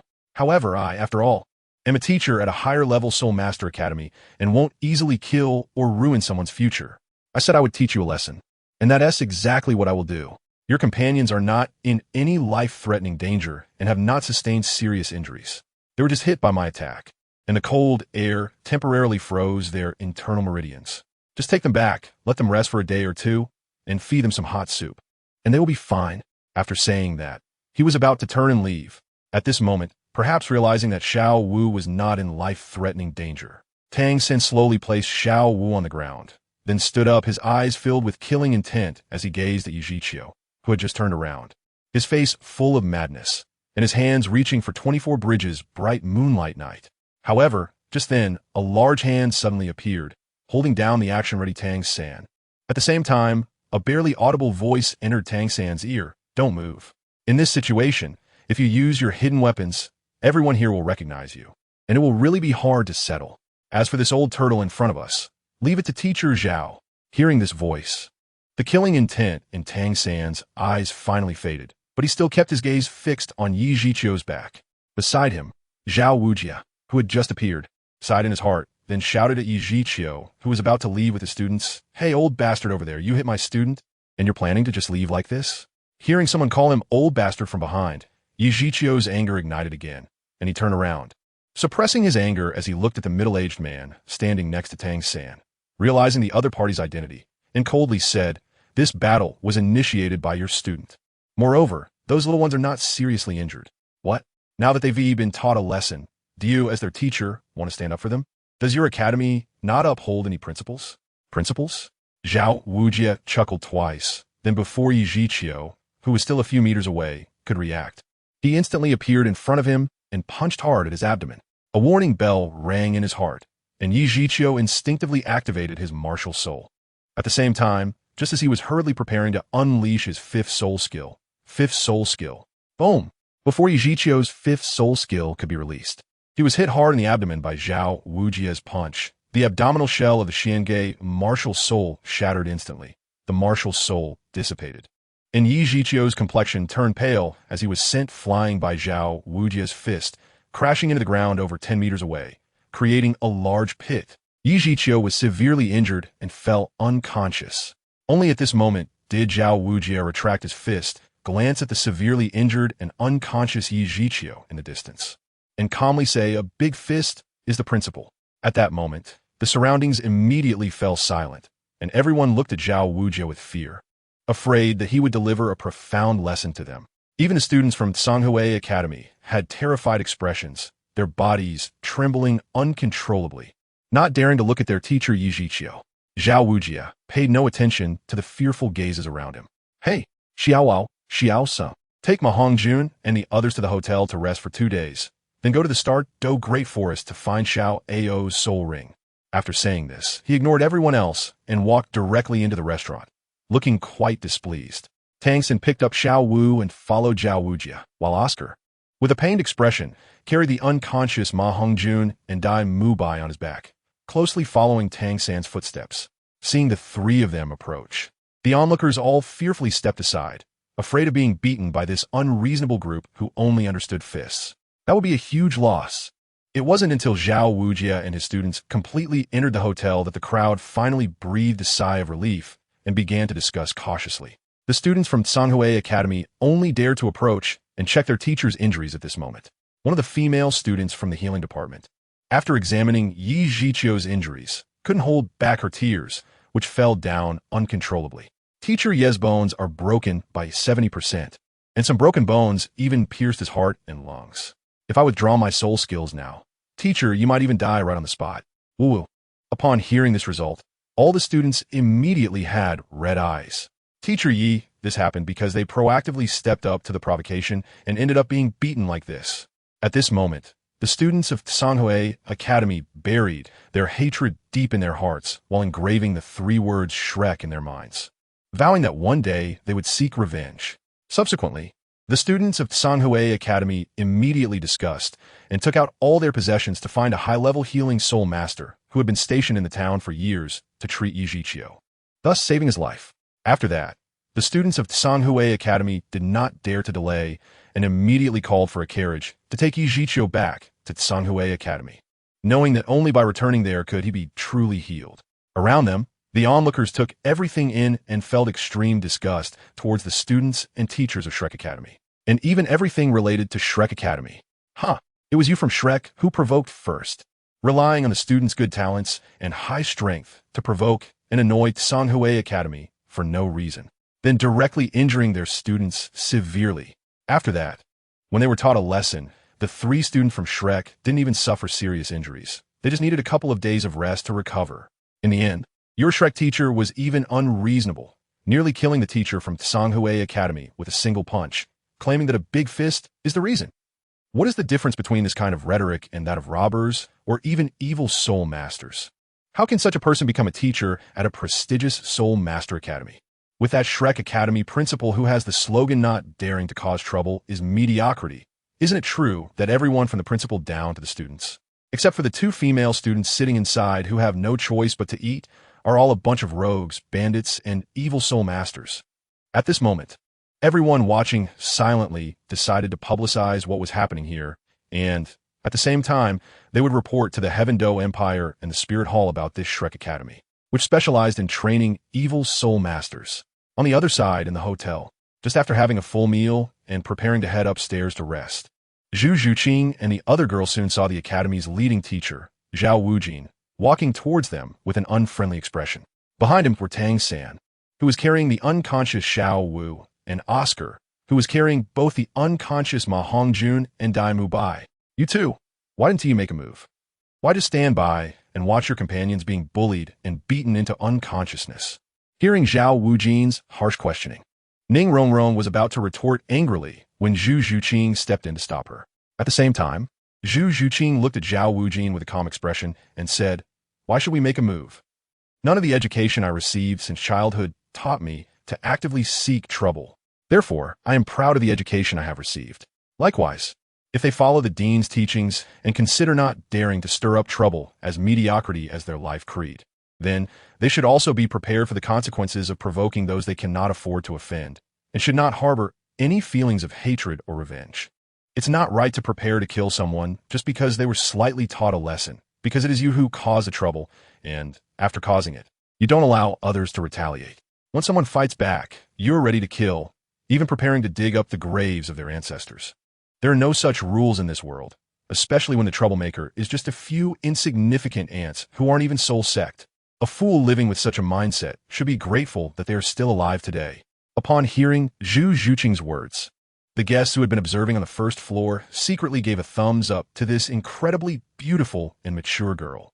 This is true clarity in the human world. Similarly, such people are the real talents and have a more mature and broader future. 052 hit Tang San where hurts. So, Zhu Zhuqing, are you provoking and mocking us? At this moment, behind Zhao Waoqi, Tang San, holding Xiao Wu, suddenly spoke in a low voice. Upon hearing the voice of this little monster behind him, Zhao Waoqi's heart sank, realizing he had made a terrible mistake. As he turned around, he caught a glimpse of the killing intent hidden in Tang San's abyss-like eyes. At that moment, a surge of regret welled up in Zhao Waoqi's heart. He shouldn't have recklessly chosen to confront Zhu Zhuqing and Ning Rongrong right there. And what about that unreliable Flender? Didn't he say last night that he had already taught Ning Rongrong to control her temper? Who was that little witch-like person just now? Moreover, he didn't even inform him that Ning Rongrong was the young mistress of the Seven Treasure Glazed Tile School. Didn't he fear that he might inadvertently provoke that little lady, leading to the arrival of the school's sword Douluo and bone Douluo? And what about Zhu Zhuqing? Wasn't she just a cool and aloof girl during the assessment day? Why had she transformed into someone with such a powerful aura in just 2 days? Now, one side is the son of the Haotiandao, Tang San, who possesses terrifying talent and ruthless methods. The other side is the little witch Ning Rongrong from the former second strongest sect in the world, now actually the first. The Seven Treasure Glazed Tile School, along with the suddenly mysterious Zhu Zhuqing, the second miss of the Xingluo Zhu family. They are all students of the academy, and each has formidable forces behind them that he cannot afford to provoke. Helping either side is impossible. At this moment, Zhao Waoqi felt as if his head was about to explode. Of course, psychologically, Zhao Waoqi actually favored Tang San a bit more. Not to mention that Tang San's actions were more in line with Shrek's preferences. He even had the innate full soul power and was an exposer. In contrast, Zhu Zhuqing and Ning Rongrong had innate soul powers of only level 7 and level 9 respectively, which were simply incomparable to Tang San. However, Zhao Waoqi absolutely dared not voice such thoughts. Otherwise, it wouldn't be long before 2 titled Douluos would come to him for care and concern. Just when Zhao Waoqi was feeling a headache, Zhu Zhuqing's cold gaze swept over Tang San, naturally capturing the killing intent hidden in Tang San's eyes. For this, Zhu Zhuqing's gaze merely glanced over without any pause, revealing her disdain. Continuing to look at Zhao Waoqi, Zhu Zhuqing spoke. As for the companions you mentioned, Teacher Zhao, strictly speaking, we can only be considered strangers who spend a day together under Shrek's arrangement, with no understanding of each other's identities. Moreover, given the differing worldviews, personalities, and character displayed today, how can we be called companions? Watching this young girl speak slowly yet coldly, Zhao Waoqi found himself unable to refute her words, only feeling frustrated. Meanwhile, Ning Rongrong, seeing Zhu Zhuqing's sharp words that even left the brash Zhao Waoqi speechless, couldn't help but feel excited and admired Zhu Zhuqing even more. Not wanting to pay attention to Zhao Waoqi's reaction, Zhu Zhuqing shifted her gaze to Zhao Waoqi's back, where one hand was supporting the unconscious Xiao Wu, while the other hand had already reached towards Tang San, who was under the 24 bridges on a moonlit night. She didn't care about his small movements and said calmly, "I remember that when the Heavenly Tao list was revealed yesterday at noon. The fifth rule of the Tang sect Xiantian treasure record states that all Tang sect disciples must not easily provoke trouble, but if they are active aggressors, they must retaliate with thunderous means. So, Tang San, as the one who jumped off a cliff to make a statement in your past life, why did you not only smile in agreement when Oscar said not daring to stir trouble is mediocrity, but also actively sought trouble when you saw Dai Mu Bai and the others provoking it, and even developed murderous intent in the end? Tang San, did you remember the regulations regarding the behavior of Tang sect disciples in the Xiantian treasure record at that time? Or do you think that, whether in your past life or this life, you have never taken the Tang sect seriously? Or is it that the behavior regulations in your Xiantian treasure record are only meant to hold others accountable, while your own actions follow another set of so-called norms that you created? Shut up. Don't say any more." Hearing Zhu Zhuqing expose Tang San's identity as an exposer on the spot, Zhao Waoqi, who was still in a daze, immediately became anxious and hurriedly interrupted Zhu Zhuqing. At the same time, Tang San, who had long been broken down by Zhu Zhuqing's words, had blood-red eyes and an extremely ferocious expression, as if he had been poked at a painful spot, his entire body radiating killing intent. "Shut your mouth." In the next moment, the left hand pressing on 24 bridges on a moonlit night quickly waved, creating illusions. Simultaneously, countless black rays shot towards Zhu Zhuqing as if they were overwhelming, even engulfing Ning Rongrong. In the corners around, those who were initially shocked by Zhu Zhuqing exposing Tang San as the one who had provoked the disdain of many, upon seeing that the countless black rays even covered Ning Rongrong, instantly stood up with drastically changed expressions. It should be known that anyone who had seen yesterday's Heavenly Tao list exposure would know that within those overwhelming black rays, each black ray was a hidden weapon laced with various deadly poisons. Even a slight touch on the skin would result in death and obliteration of the soul. Not to mention, at this moment, the number of those overwhelming black rays was absolutely no less than 1,000. This is a direct, deadly move. At this moment, Ning Rongrong, who was originally excited to watch the commotion, turned pale. She never expected that despite knowing she was the young master of the Seven Treasure Glazed Tile School, Tang San, this madman, not only dared to launch hidden weapons towards her, but also actively placed himself within the range of those hidden weapons. This madman actually wants to kill himself too. At that moment, Ning Rongrong suddenly noticed a shadow in front of her, as if something was blocking her. When she focused her gaze, she realized that the figure was actually Zhu Zhuqing's not-so-broad back. In an instant, Ning Rongrong's eyes turned red again, filled with mist. At this moment, Zhu Zhuqing, with a similarly cold expression, was looking at the countless hidden weapons rushing toward her. She initially thought that no matter how crazy Tang San was, he would only launch his so-called hidden weapons against her to sneakily kill her.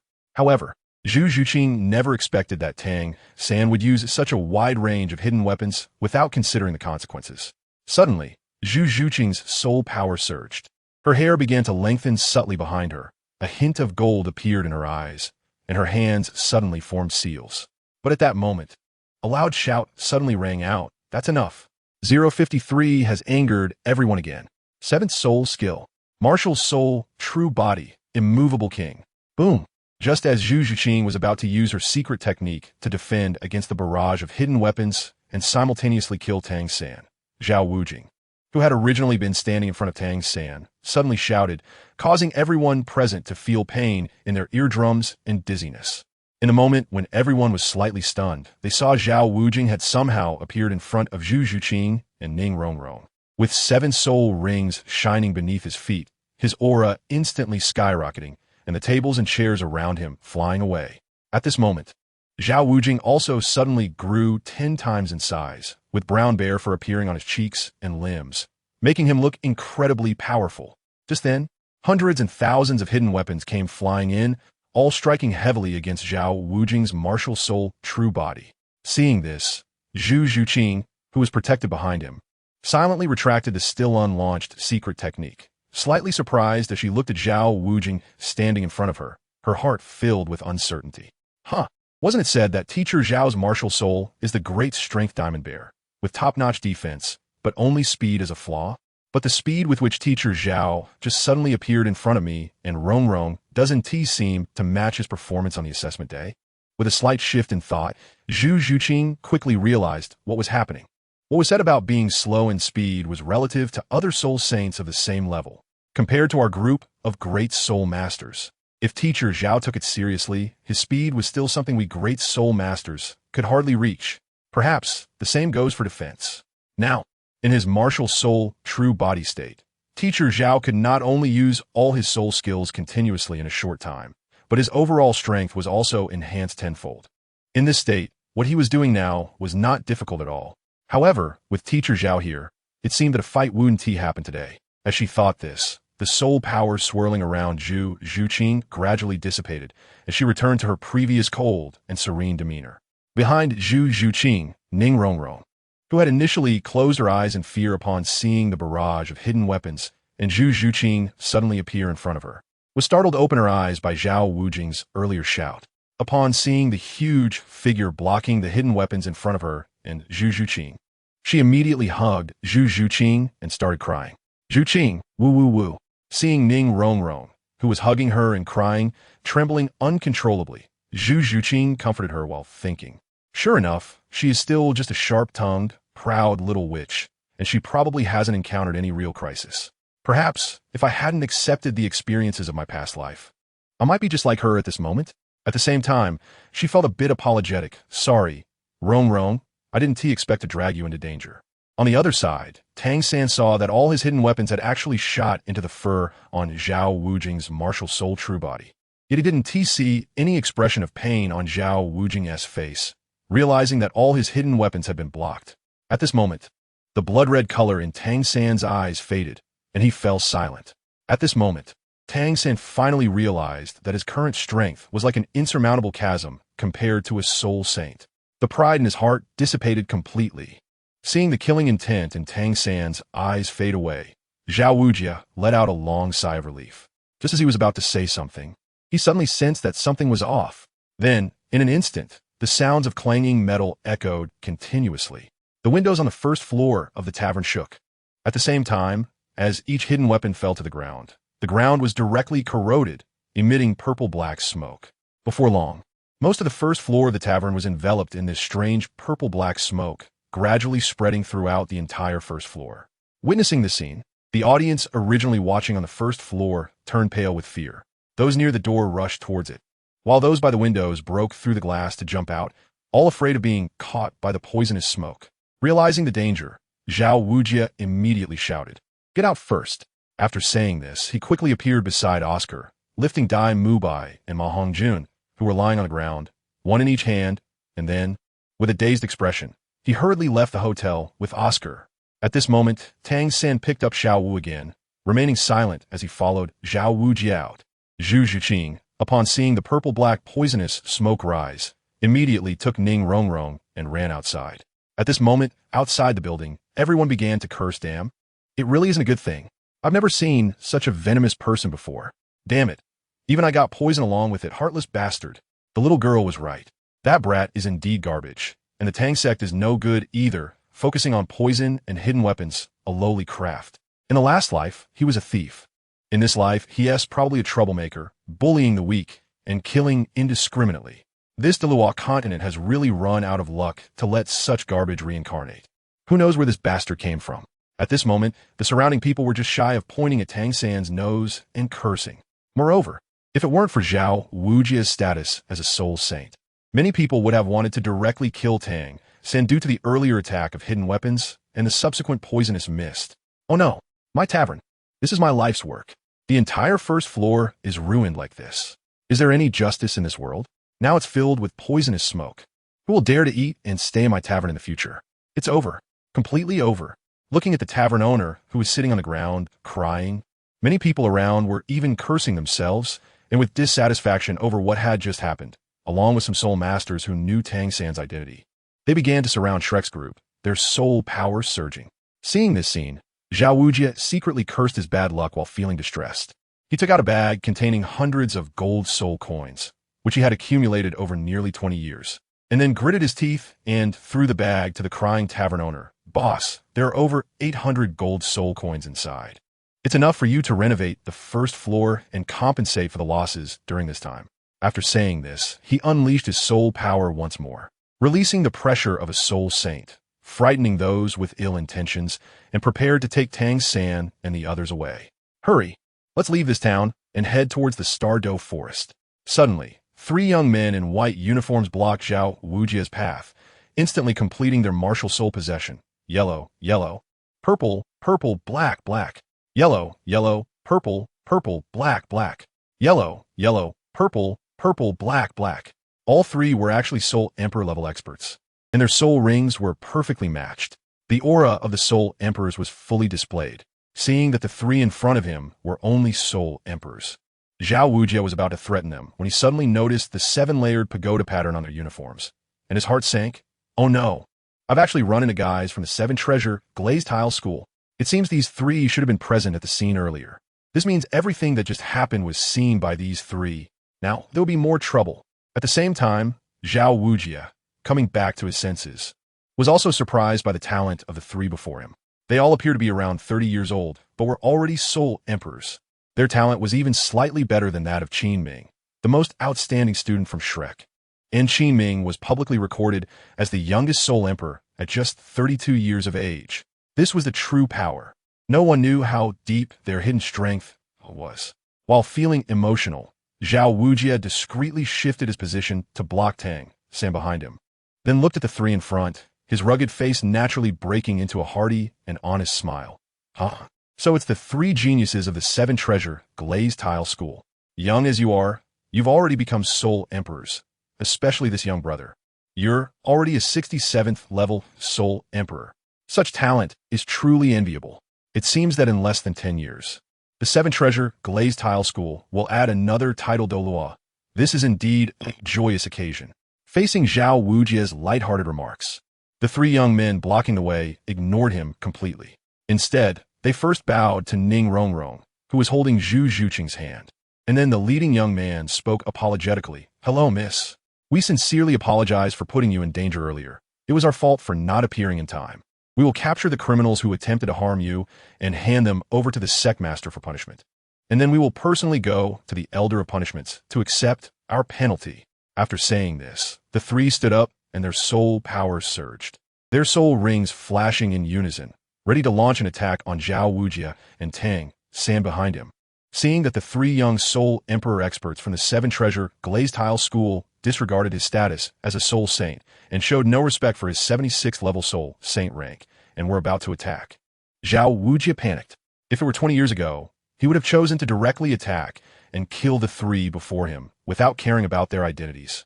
However, now that Zhao Wujie had finally escaped the pursuit of the Spirit Hall and was enjoying a stable life, he was unwilling to offend other major powers.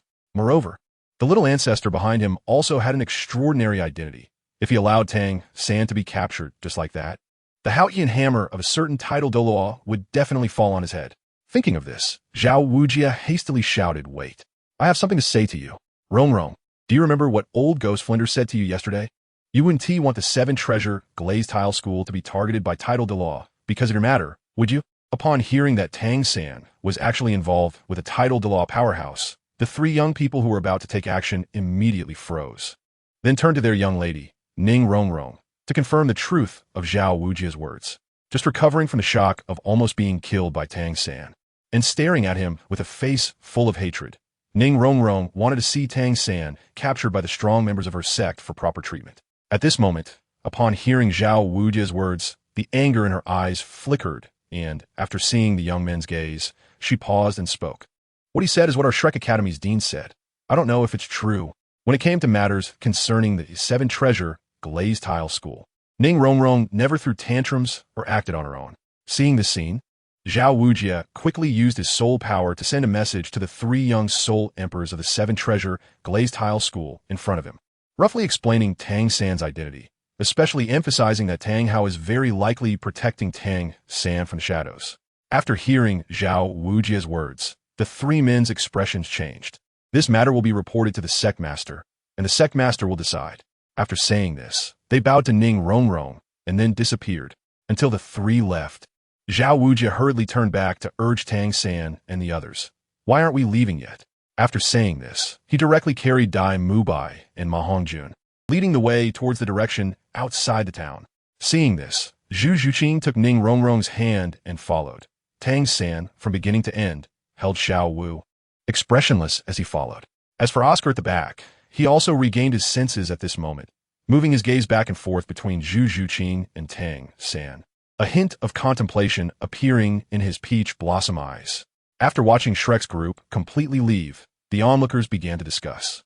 The people from the Seven Treasure Glazed Tile School actually chose to retreat. It seems that the guy named Tang San really has a title Douluo powerhouse backing him. Tang San, with the surname Tang, a title Douluo, huh? I seem to have figured something out. Huh? You mean, the exposer Tang San is very likely someone from the Haotian sect? Quickly, spread the news about what happened here. And that Shrek Academy exposed them too. Such a garbage academy shouldn't exist. Right. I almost forgot about Shrek, just as everyone was busy writing letters and spreading messages. In a room on the second floor of the tavern, a mysterious girl dressed in white, with silver hair and purple eyes, along with a burly man in black, stood by the window, watching Shrek's group leave. What do you think of that, Tang San?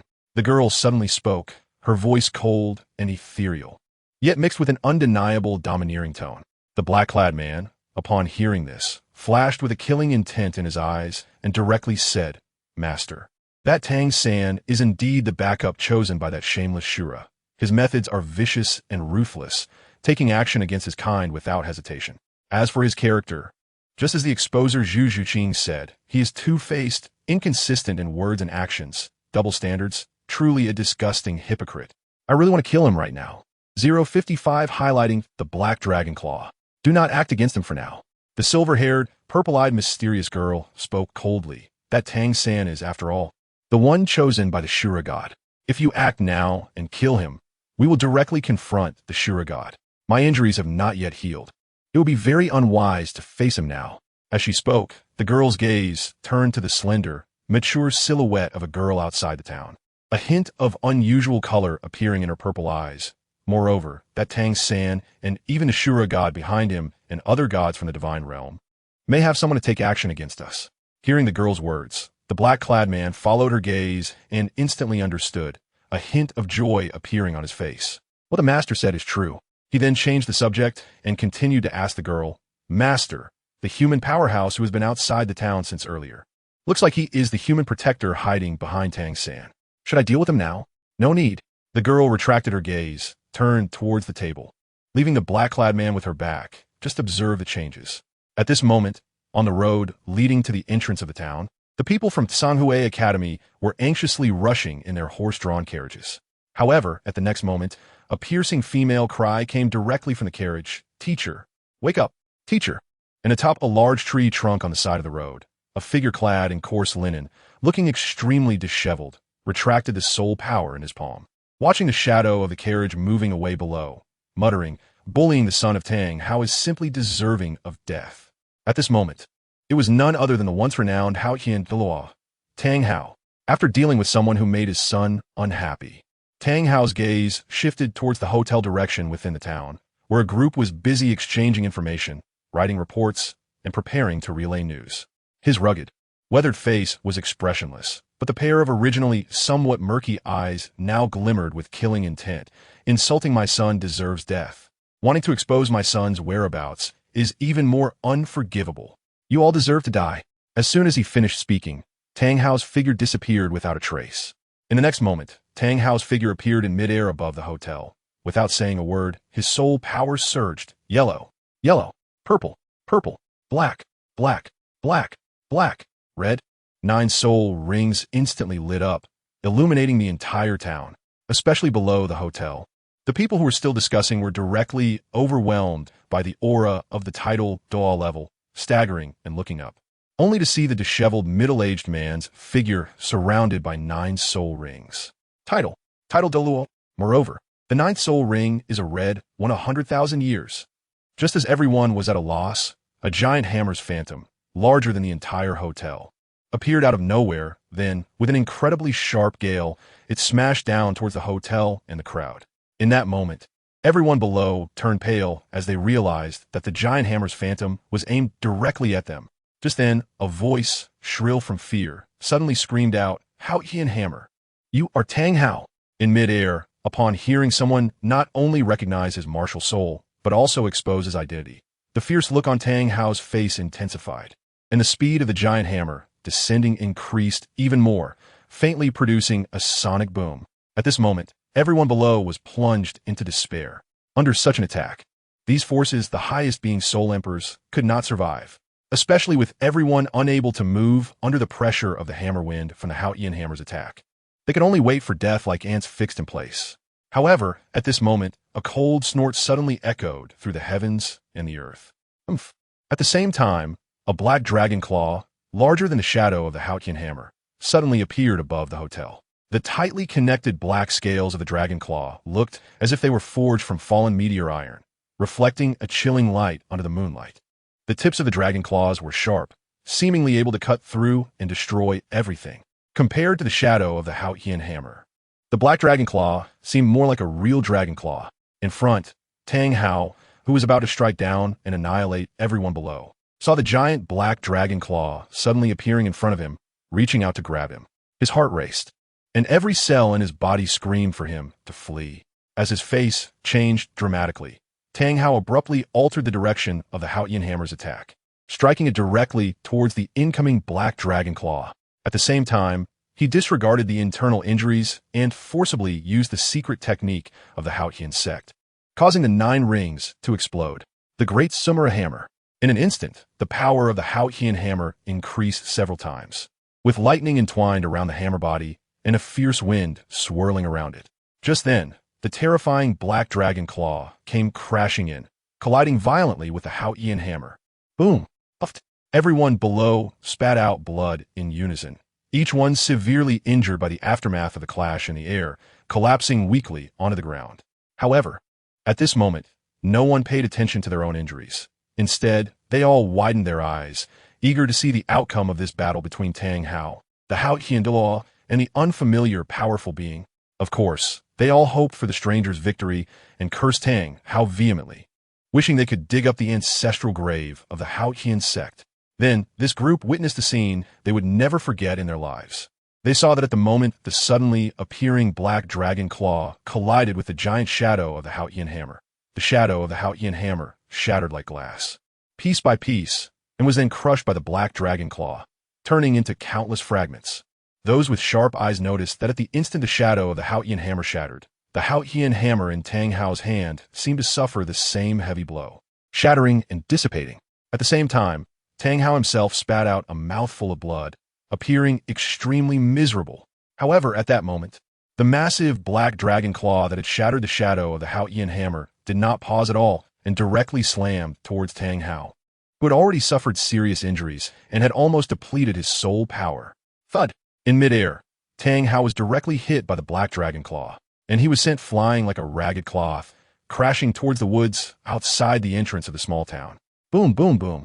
The sound of trees being broken echoed, and even those in the inn at the innermost part of the small town could hear it.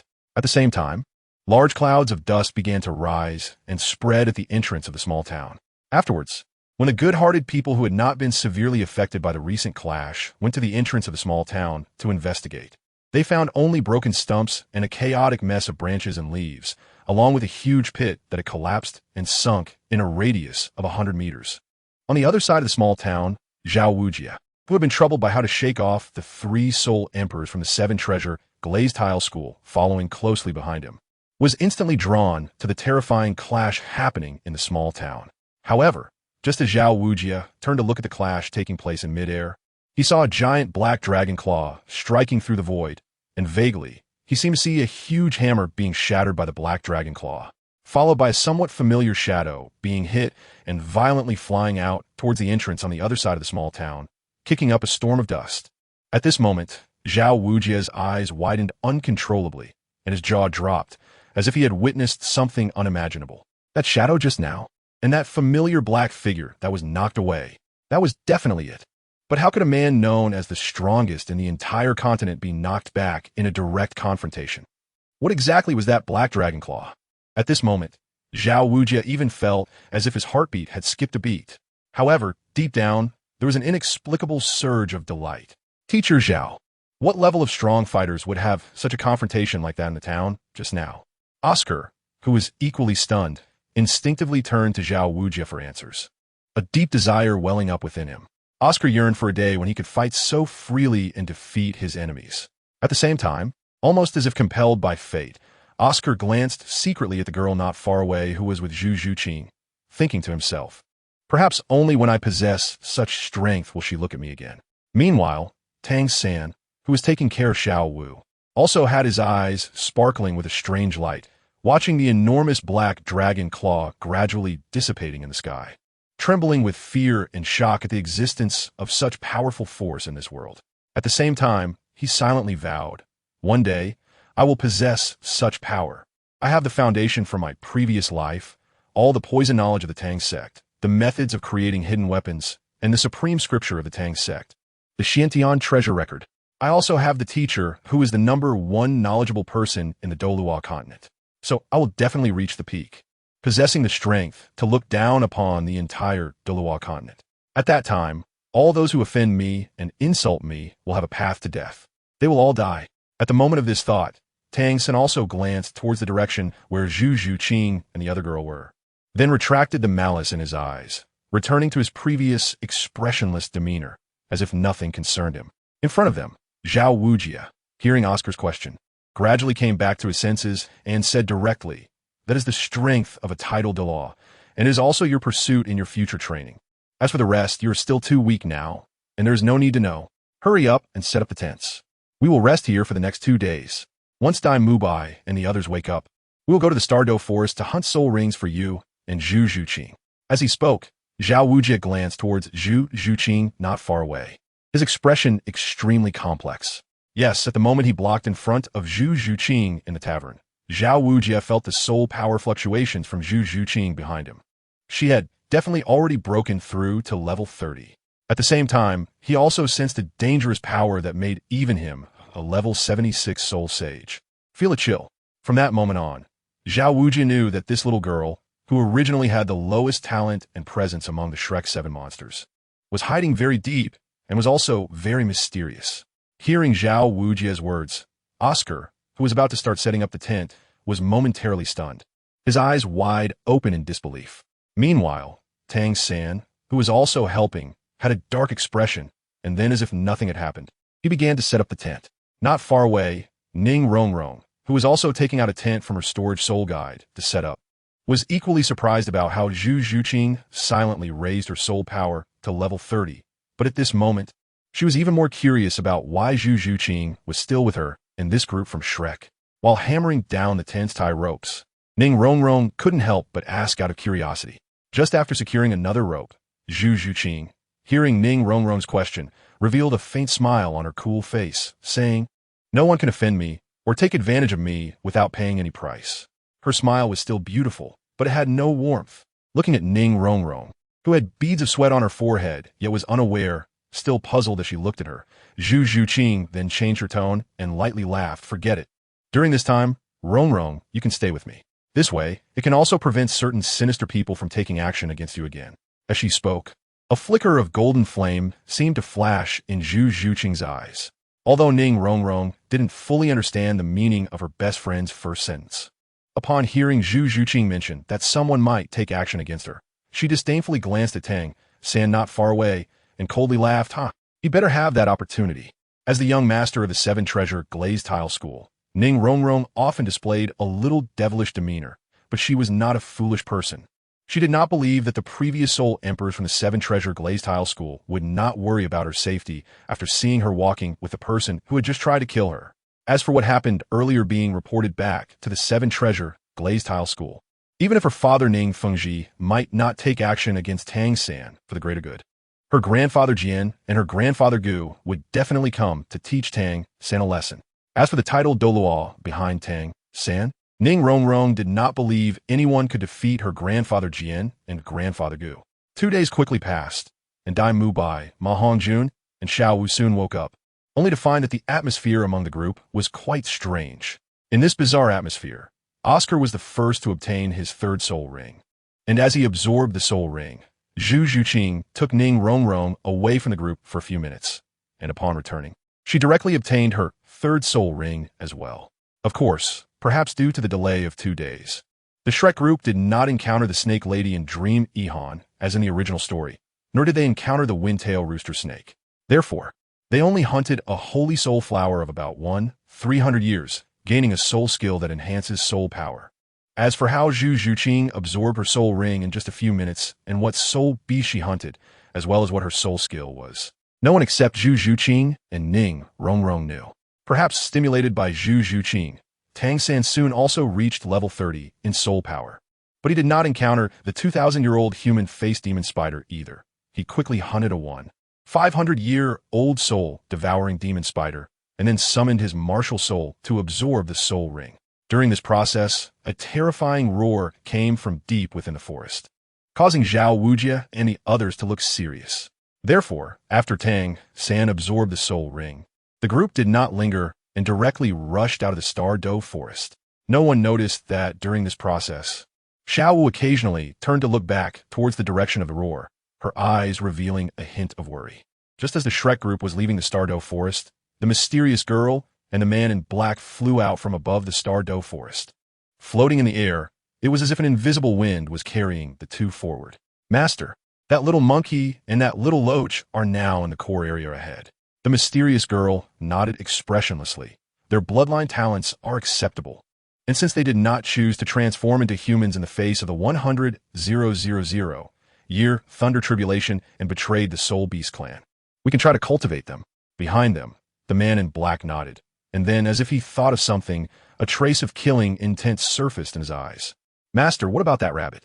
She seems to have caught the attention of that human titled Douluo, likely to cultivate Tang San and make that rabbit his soul ring. Should I go kill that rabbit now to prevent that traitor from gaining support? In response, the mysterious girl with purple eyes revealed a glimmer of wisdom and sneered. 100,000-year soul beast takes human form and just happens to encounter Tang San, and their relationship is quite good. Don't you find all this too coincidental? It's as if someone is arranging all of this. Upon hearing the girl's words, a name that filled the man in black with rage instantly surfaced in his mind. And he gritted his teeth. Sure God. The girl seemed oblivious to the anger on the man's face and calmly said, So, there's no need to worry about that. We just need to keep an eye on the exposed girl below. Perhaps the future of our clan will depend on her. Below, the Shrek group sitting in the carriage was silent, the atmosphere awkward and eerie. Only Xiao Wu felt an unusual anxiety and worry in her heart, especially when she recalled the terrifying roar from earlier in the Star Dove forest. Xiao Wu was certain that the owner of that roar was definitely Ming, the Titan Great Ape. However, while that roar might sound purely terrifying to others, Xiao Wu, who was familiar with Ming, detected fear and submission in his voice during that roar.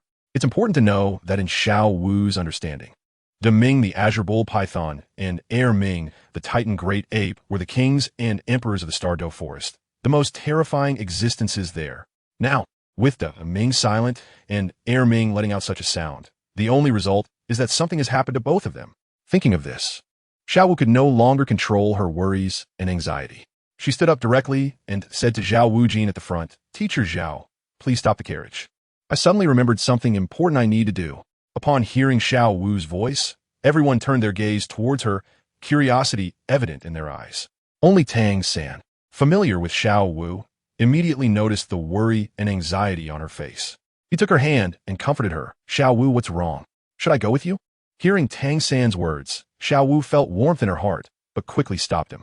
She didn't want Tang San to know her identity, and she also didn't want him to face danger in the Star Dove forest. So she could only force a smile and said, I just want to go home to see how my two younger brothers are doing. As she spoke, her eyes were filled with pleading. Hoping Tang San wouldn't ask further, Tang San naturally saw the meaning in Xiao Wu's eyes, so he fell silent. He then turned to Zhao Wujin and said, Teacher Zhao, why not agree to Xiao Wu's request? After all, she just wants to go home to see her family, and she will return to Shrek Academy in a couple of days. Right, Xiao Wu? Seeing Tang San speak up for her, Xiao Wu felt even more touched and quickly nodded at Zhao Wujin. Seeing Xiao Wu's reaction, Zhao Wujin furrowed his rugged brows and thought. None of them are easy to deal with. They all have secrets. He then directly ordered the carriage to stop and looked at Xiao Wu, saying, I will allow you to go home, but I'll only give you 2 days of leave. Upon hearing Zhao Wujin's words, Xiao Wu quickly agreed, hugged Tang San tightly, and then jumped off the carriage, quickly heading in the direction from which they came. As Xiao Wu's figure disappeared, the people in the carriage were deep in thought, while the carriage continued to run swiftly. On the other side, within the seven-treasure glazed tile school, Ning Fengji, having just dealt with some sect matter from the past few days, rubbed his forehead in annoyance. At that moment, he faintly heard some disciples outside seemingly discussing something. Curious, he was just about to call a disciple in to ask when suddenly the door opened, and Jiande, Chan Exine, and Gu Rong walked in together. Sect Master, what kind of attitude should we have towards Tang San? Upon hearing Chan Exine's words, Ning Fengji looked bewildered and asked, Tang San? Who is that? Is he one of the talented youths? Seeing Ning Fengji's reaction, Chan Exine and Gu Rong exchanged glances, and it was Chan Exine who spoke first. Tang San is the one who was exposed first on the Heavenly Dao ranking a few days ago. Ning Fengji was taken aback, realizing that among the 3 Douluo who were exposed, one was named Tang San. Just as he was speaking, he suddenly slapped his forehead and laughed. Oh, it's that guy who stole the sect's highest secret manual. There have been too many matters these days. I got a bit muddled. By the way, do we have news about that Tang San? Seeing that Ning Fengji genuinely seemed unaware, Chen Xian continued, Yes, we have news. And that Tang San is also our Rongrong's classmate now. Nearby, Gu Rong, seeing that Chen Xian was not getting to the point, directly interrupted Fengji. There should have been intelligence coming from the direction of the Star Do Forest 2 days ago. Haven't you seen it? Seeing that his words were interrupted, Chan Xian immediately shot an unhappy glance at Gu Rong, thinking that if it weren't for the important matter at hand, he would have definitely wanted to have a fight. Upon hearing Gu Rong's words, Ning Fengji also realized that something major must have happened in the Stardo Forest. So he immediately stood up and quickly searched through a pile of documents. He soon found what he was looking for and began to read through it. However, when he saw the grievances Rongrong faced after exploding at Shrek, Ning Fengji's brows furrowed slightly, but he still said nothing. After all, it was he who had sought help from Flander to discipline his daughter's character.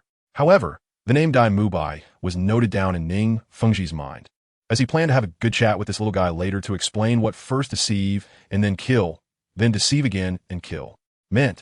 However, after reading about the actions of Shrek students and the teaching philosophy of Shrek revealed by a girl named Zhu Zhuqing, Ning Fengji's frown deepened, until he saw Tang San's hidden weapon attack that also enveloped his precious daughter in the attack range. Ning Fengji's expression turned cold, yet he still forced himself to calm down, thinking, it seems that the rumors about that incident from over a decade ago are true. This Tang San must be the son of Tang Hao and that 100,000-year blue silver emperor, but that is not a reason for you to bully or even want to harm my daughter. At that moment, Ning Fengji's eyes slightly lowered, exuding a domineering and fierce aura. Beside him, Chan Xian and Gu Rong were seeing Ning Fengji in such a state for the first time. Just as they were about to speak, they saw Ning Fengji retract his aura and suddenly pull out another piece of information from the documents on the bookshelf. While looking at it, he asked Chen Xian and Gu Rong, Sword Uncle, Bone Uncle, what movement are the other major forces making now? Chan Xian didn't hold back and replied directly, the Spirit Hall of Heaven Do City, the Blue Lightning Tyrant Dragon, the Heaven Do Imperial Family, even the Haotian sect, along with other large and small forces, have now sent spies to lurk outside Suiton City and Shrek Academy. They are also arranging manpower to prepare to head to Shrek Academy. It should be after Xiao Rongrong and the others return to Shrek that they will surround Shrek.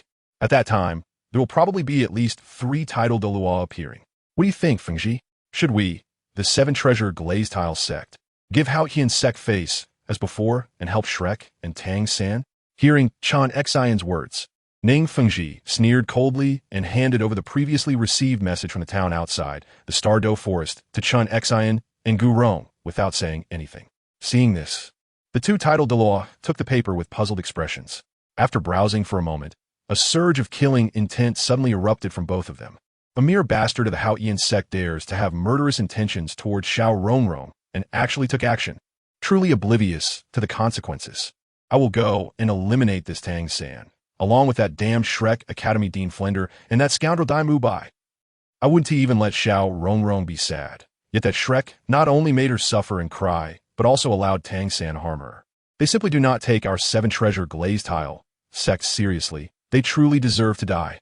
I will personally go and see where Tang San and Shrek get their courage to do this to Xiao Rongrong.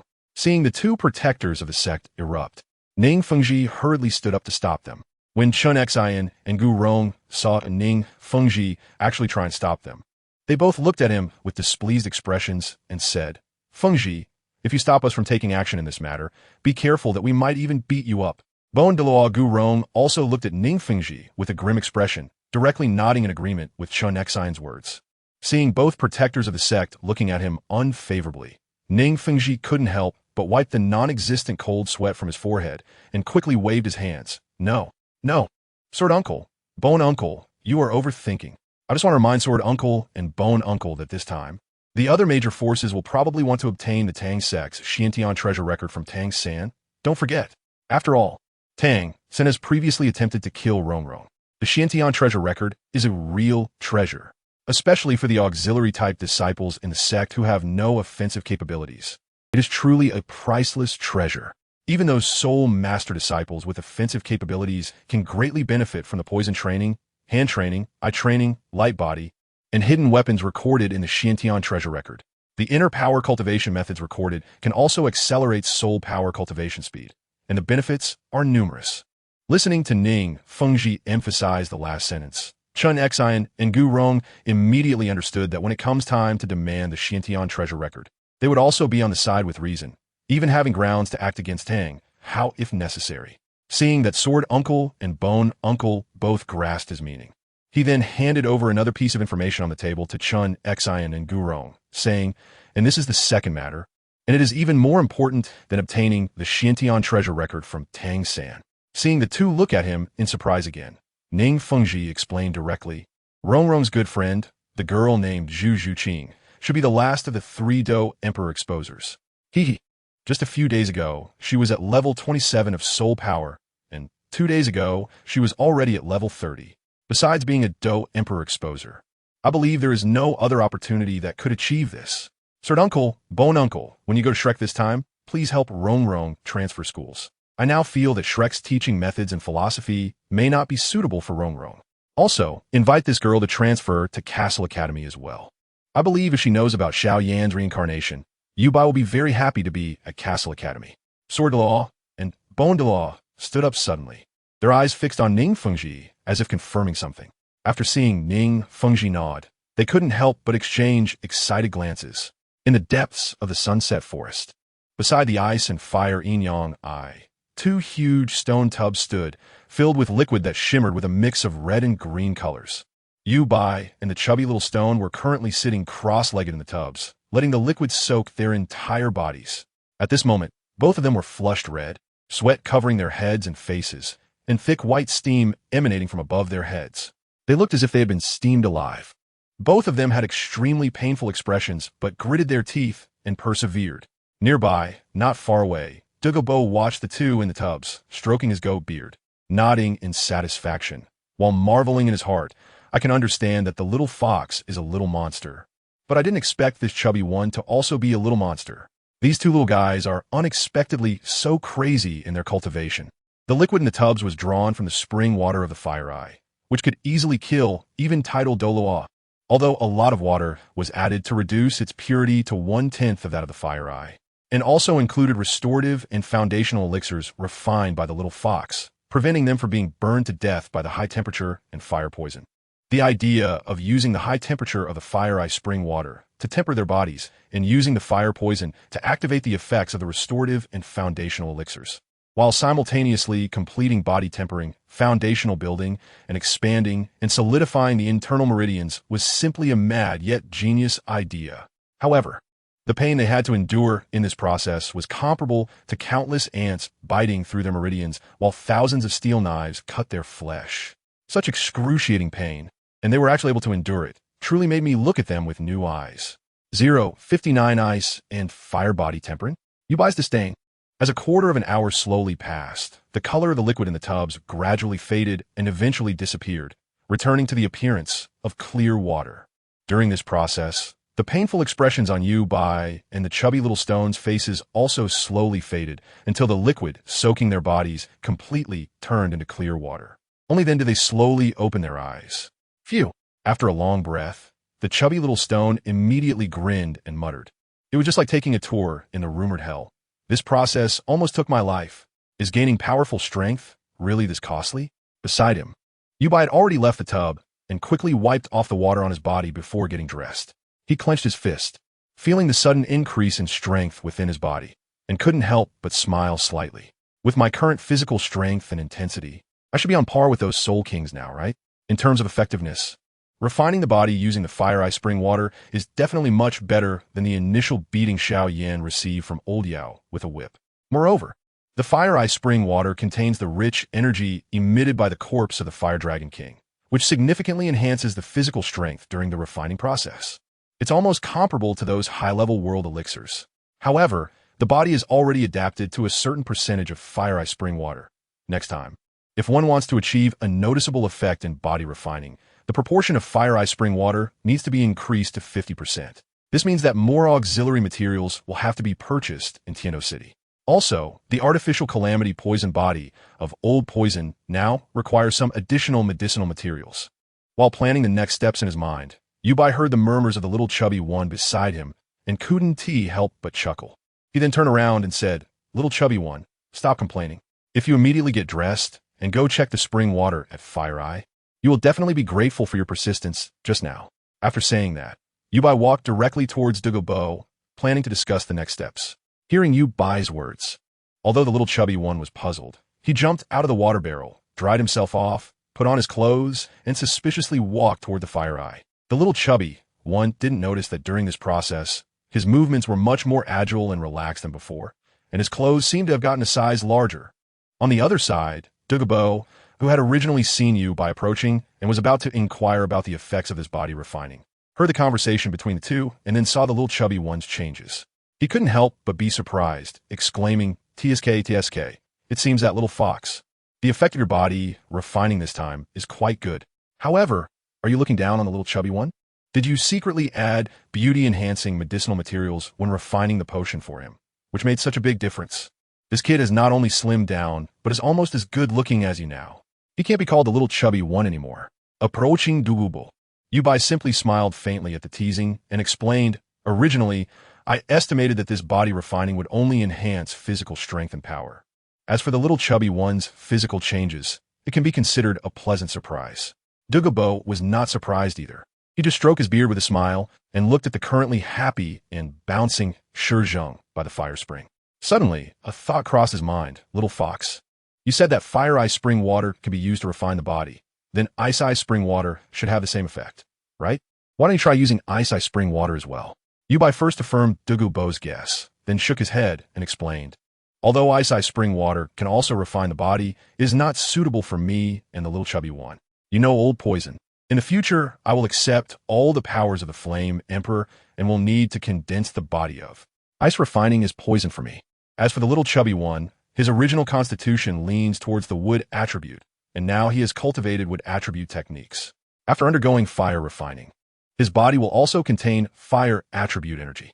This way, the little chubby one has the potential to become an alchemist in the future. As for the ice fire body refining in the original work, after receiving the Flame Emperor's alchemy knowledge, I can only describe it as wasting heavenly resources.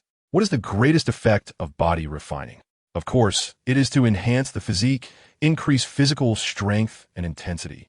If conditions allow, strengthen the attributes of the body. What did Tang San do in the original work? He first took the 8-angle mystic ice grass and the fiery apricot blossom, which neutralized each other's medicinal properties, resulting in Tang San's body temporarily containing the extremes of both ice and fire attributes. Then, he jumped to the intersection of the ice and fire duality eyes, ice eye, and fire eye, using the ultimate ice and fire attributes within his body to counteract the effects of the spring water from the ice and fire duality eye. What is this doing? Isn't this just completely wearing down the ultimate ice and fire attributes obtained from absorbing the 2 immortal herbs, 8-star frost grass and fiery apricot blossom? In the end, Tang San only gained a physique that is immune to both ice and fire, as well as the qualification to swim in the eye of ice and fire. Moreover, The limit of this ice and fire immunity doesn't even reach 1/10,000th of the power of the Ice and Fire Dragon King. The strength of the physical body hardly increased at all. The strength of the body is only enough to reach the Soul King level. What a waste. Not only is this precious land wasted, but also 2 immortal herbs. What is the purpose of body refinement? It is for a stronger foundation and to enhance one's potential. Wasting resources and precious land just to obtain a physique that has immunity limits to ice and fire. Isn't this a waste? Hearing Yu Bai's words, Douluo couldn't help but pay more attention to the bouncing Shizheng not far away. It should be known that alchemists are highly respected and envied by everyone, even the Dochi continent, which shows that the future of the chubby Shizheng is absolutely bright. At the same time, he murmured in his heart, "No, I can't delay any longer. I must bring Yin Yin over as soon as possible, and it would be best to get this little fox together with her, making this little fox my granddaughter-in-law. By then, I will have a Dou Emperor grandson-in-law, and we'll see if that brat dares to look down on me. At that time, even if the 2 wives from the little fox's past life come knocking, Yin Yin can stand on the side of reason. After all, the past is the past, and this life is this life. They can't forcibly separate the 2, right?" For a moment, Douluo's mind was racing, and he even came up with some methods to make things happen. Seeing the expression on Douluo's face change from extremely sinister to very pleased, Yu Bai was somewhat confused. Hey, old poison, wake up. Are you senile? You're the one who's senile."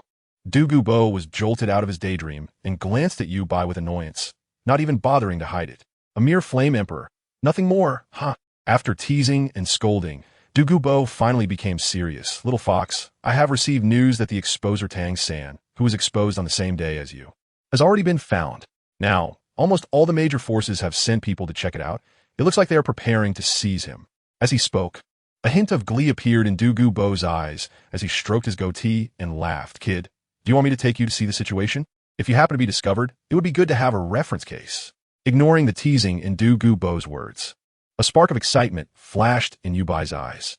After all, Tang San and the Shrek 7 monsters are the protagonists of this world. Coming to the Douluo continent and not checking out these protagonists would be a pity. Moreover, among the Shrek 7 monsters, there are also powerful figures like Zhu Zhuqing, Ning Rongrong, and Xiao Wu. How could he not take the chance to feast his eyes on them? With this thought, Yu Bai's desire intensified. However, at this moment, a thought suddenly appeared. What if he exposed himself? The thought sent a shiver down his spine, and Yu Bai instantly sobered up, immediately suppressing the restlessness in his heart. His gaze returning to clarity. It seems that the fire refinement does have some side effects. However, for a young man like Mu Ai, this is quite normal. After all, he hadn't even held hands with a girl at 19 in his past life, and now in this life he was still a little kid, especially since he had only awakened his memories from his past life a few days ago, making it quite pitiful. After a brief moment of reflection, his expression became resolute again. But in this life, the opportunity to reach the peak is right in front of me. How could mere desires disturb my path? In this moment, Yu Bai's eyes were exceptionally bright, as if stars were flickering between his pupils. In reality, only a few seconds had passed. As his gaze fell upon the ice and fire duality, and the beautiful scenery around him, Yu Bai finally replied to Douluo's earlier inquiry with a joking tone, saying, "Old poisoner, this beautiful scenery in the human world is so captivating. I haven't had enough of it yet. I don't want to waste time and take the risk of seeking death by joining the festivities of unrelated people. Let's go to Tiando City to buy the auxiliary materials you need for the second step of your artificial calamity poison body, so that your strength can rise from the current level 95 title Douluo after completing the first step to level 99 ultimate Douluo. Then, using the heavenly herbs and poisonous plants from the treasure land of the ice and fire duality we can completely forge the calamity poison body, allowing your power to directly break through the 100 level mark and become a poison god of this generation. By then, with you as a poison god supporting our other shore sect, I can go wherever I want without worrying about being captured. Isn't that great?" In those few seconds that had just passed, the changes in Yu Bai's eyes and the transformation in his aura were all observed by Douluo, which increased his recognition and evaluation of Yu Bai. "Ha, this is all thanks to you, little fox.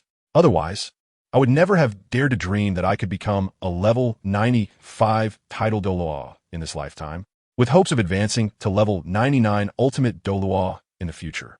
Even reaching the 100 level and becoming a god after thousands of years is no longer an impossible task. Don't worry, when the time comes, I'll personally protect you, kid, and see who dares to lay a hand on you." Seeing this old poisoner actually saying he would protect him with such a shameless face, Yubai rolled his eyes and said, "Old poisoner, stop laughing. I was just joking, and you actually took it seriously. To completely forge the artificial calamity poison body, it won't succeed without at least 10 years. For now, let's go buy the materials you need to complete the second step, as well as the materials we need for body refining." On the other side, in the Shrek Academy, in the president's office, Flinders suddenly let out a long sigh while sitting behind his desk. Then, somewhat irritably, he started to grab his hair. For some reason, Flinder had been feeling a twitch in his eyelid for the past few days, always sensing that something bad was about to happen. Could it be that the little monsters got into trouble? That shouldn't be the case, with old Zhao watching over them. What could possibly go wrong while hunting a soul beast over 1,000 years old? I must be overthinking it. Just as he was reassuring himself, Flinder saw the door to the president's office being roughly pushed open with a bang. Flinder was about to explode with anger when he saw old Zhao Wujin, whom he had just been thinking about, walk in with a very grim expression. Seeing this, Flinder's heart suddenly sank, but he still tried to ask old Zhao what's wrong. Is the soul beast hunt and obtaining soul rings not going smoothly?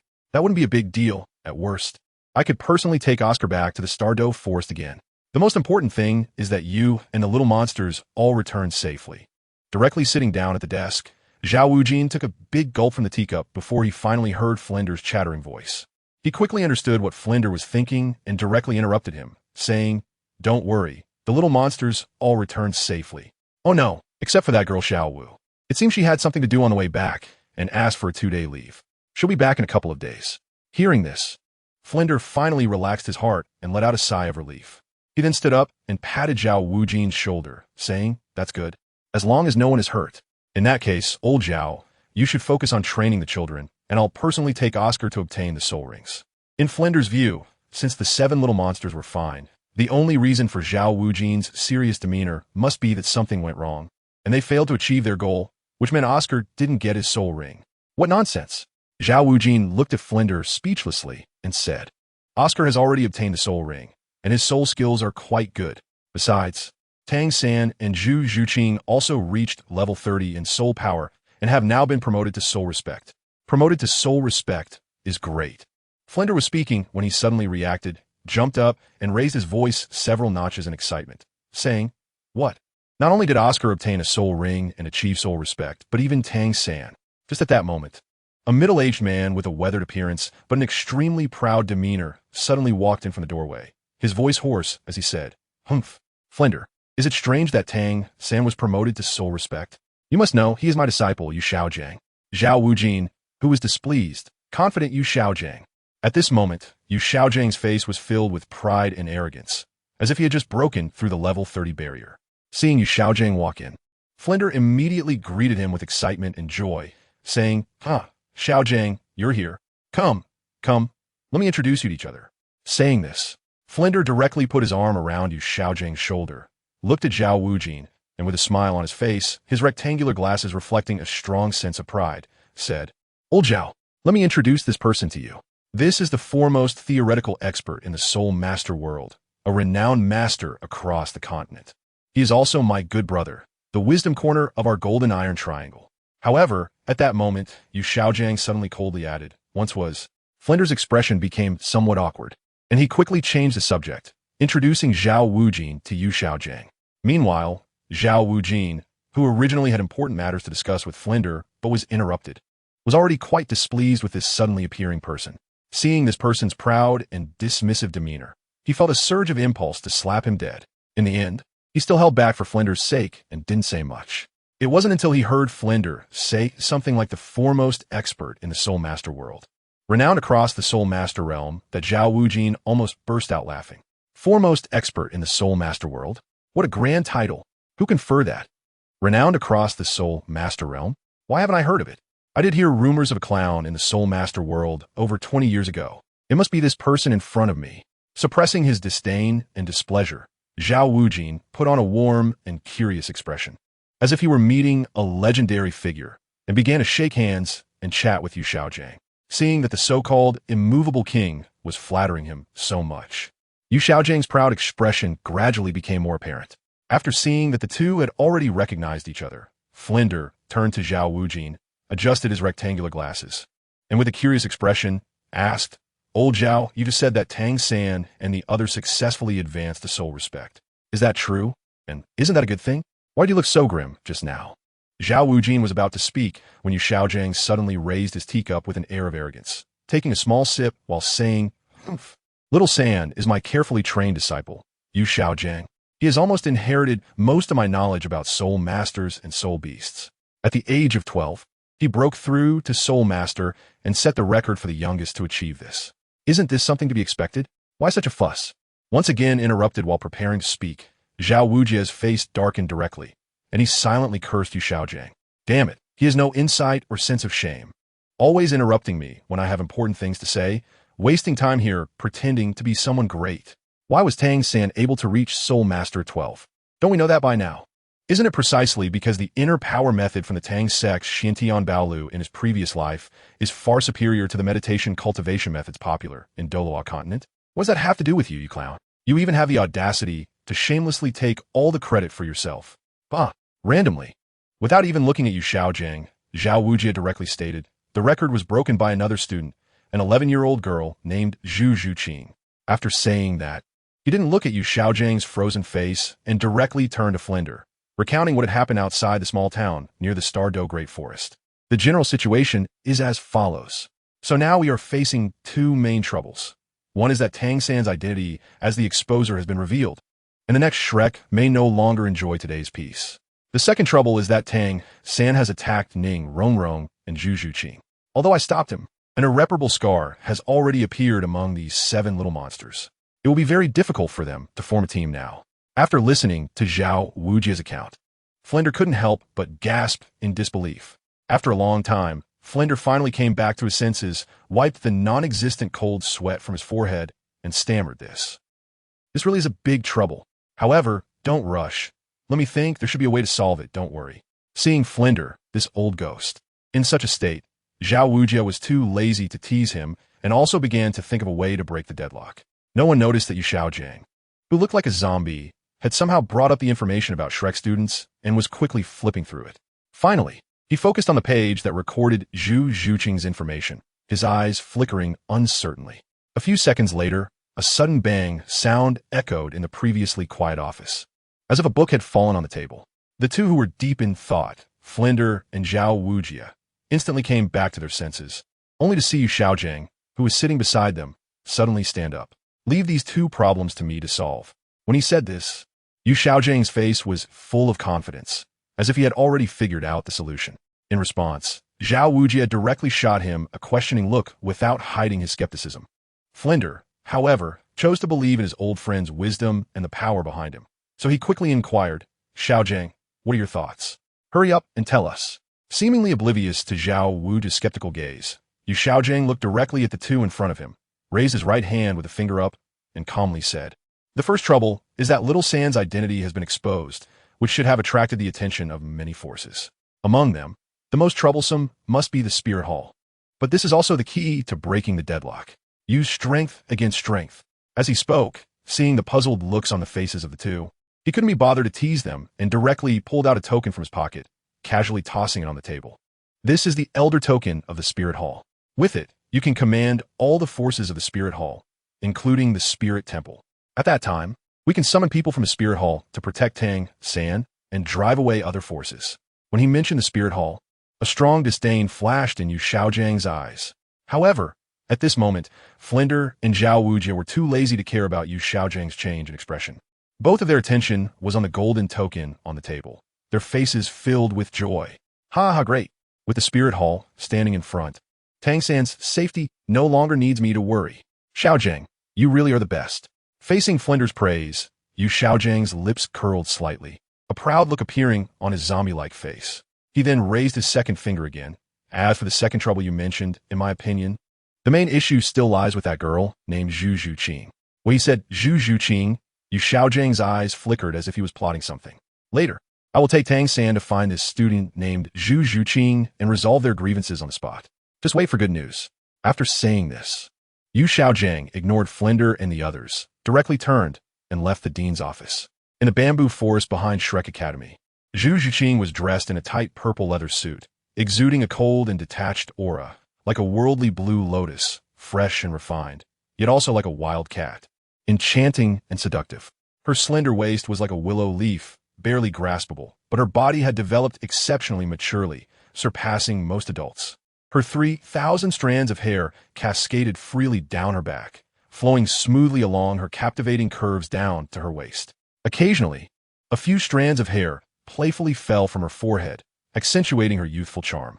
A gentle breeze blew, causing the girl's hair to dance in the air, as if she were an immortal. After thoroughly refining the mixed soul power from the third spirit ring she had just absorbed, eliminating the residual will of the soul beast in the spirit ring and spirit skills, and solidifying her soul power to level 34, Zhu Zhuqing finally opened her water-like eyes. Calm and elegant. There really are many issues and loopholes in the cultivation system of this spirit realm. Even though I am now practicing a high-level earth grade technique, I cannot completely purify the ferocity and resentment left by the soul beast in the spirit ring when absorbing it. I can only spend time refining it again, facing so many dangers and cultivation loopholes just to obtain a soul skill that can't even compare to a yellow grade fighting skill. What on earth is the cultivation rule of this world? Furrowing her brows and pondering for a moment without finding an answer, Zhu Zhuqing couldn't help but let out a soft sigh. She then turned her head and looked at Ning Rongrong, who was meditating with her eyes closed beside her. A hint of guilt and struggle appeared in her beautiful eyes. Zhu Zhuqing found it easy to understand this spoiled little which had been pampered since childhood. She had no other thoughts and expressed her emotions directly on her face. Therefore, Zhu Zhuqing had already noticed outside the Stardow forest town that Ning Rongrong was quite disgusted with the so-called Soul Master Academy of Shrek when Tang San attacked her. However, for the sake of her friend, she chose to endure her disdain for Shrek and continued studying here without even understanding the reason she had mentioned. In fact, the reason Zhu Zhuqing did not choose to leave Shrek at that time was that the registration fee plus tuition accounted for almost 90% of her gold soul coins, leaving her nowhere to go until she earned some money. Furthermore, having accepted the life experiences and wisdom of Gu Suner combined with her own experiences in this life, Zhu Zhuqing's pride was harder than anyone else's. She did not want to accept charity from others, even if it came from her closest friends. Thinking about how her presence made her good friend Ning Rongrong endure her distaste and stay in Shrek, Zhu Zhuqing felt an urge to compensate Ning Rongrong, for instance, by passing on some cultivation techniques and combat skills. But considering Ning Rongrong's background with the Seven Treasure Glazed Tile School made Zhu Zhuqing hesitate. Life experiences from her 2 lives told her that revealing this explosive secret to others without the strength to protect it was tantamount to seeking death. Just as Zhu Zhuqing was in deep conflict, she suddenly heard 2 sets of footsteps approaching from a distance, one light and one heavy. Pulling her thoughts back, Zhu Zhuqing's gaze turned towards the bamboo forest entrance, where she could see 2 figures, one tall and one short, walking over. Zhu Zhuqing recognized the short figure in blue clothing, her expression gradually becoming calm and collected. Was that Tang San? At that moment, Ning Rongrong, who had been meditating, was also startled awake by the footsteps. She turned her head to look outside the bamboo forest, her delicate face instantly turning icy, her eyes filled with disgust and hostility. That damn bastard Tang San. Is he here to cause us trouble? Could that middle-aged man, with his zombie-like expression, be the titled Douluo powerhouse behind Tang San? As mentioned by Flender and Zhao Wujia. Zhuqing, what should we do now? Should I send a distress signal to the sect? After signaling her not to, Zhu Zhuqing stood up and coldly watched the 2 approaching figures, wanting to see what Tang San and the others were up to. Hearing Zhu Zhuqing's words, Ning Rongrong also put away her martial soul, the 7 Treasure Glazed Tile Pagoda, and jumped to Zhu Zhuqing's side, equally glaring at the bamboo forest entrance. After a few breaths, Yu Xiao Gang and Tang San finally entered the bamboo forest and approached the 2 girls. Zhu Zhuqing's expression was icy as she silently watched the 2 before her, wanting to see what they were up to. Ning Rongrong was the same. Even more so than Zhu Zhuqing, she was grinding her small tiger teeth, itching to take a bite out of the 2 in front of her. Seeing Zhu Zhuqing and Ning Rongrong treating his teacher this way, Tang San's expression turned unfriendly again, and a faint killing intent radiated from him. Suddenly, Yu Xiao Gang felt a chill in the air and shivered, thinking it was due to the 2 girls' presence, knowing they were displeased with his disciple Tang San. Therefore, he didn't wait for them to greet him and directly spoke. Hello, let me introduce myself first. I'm a new teacher at Shrek and also Tang San's teacher. Of course, I have another title in the Soul Master world that you might have heard of, which is the foremost theorist in the Soul Master world. Author of the 10 core competitive theories of martial souls. So friends in the Soul Master community like to call me Master. Behind you, Xiao Gang. Tang sent straight in his waist, pride filling his face. Zhu Zhuqing's eyes flashed with confusion. She tried to recall her more than 10 years of cultivation life in Xingluo and seemed to have never heard of any master, nor of the 10 core competitive theories of martial souls. Meanwhile, Ning Rongrong suddenly had a flash of inspiration and looked at Yu Xiao Gang with a hint of disdain. Laughing loudly, I've heard of you.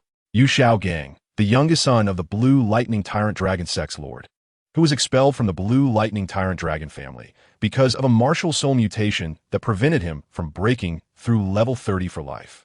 Later, relying on some well-known soul beasts and soul master-related knowledge, along with some random guesses he himself has never verified, he published the so-called 10 core competitive theories of martial souls. Being ridiculed as a clown in the soul master world, Zhu Zhuqing was stunned, the self-praising master.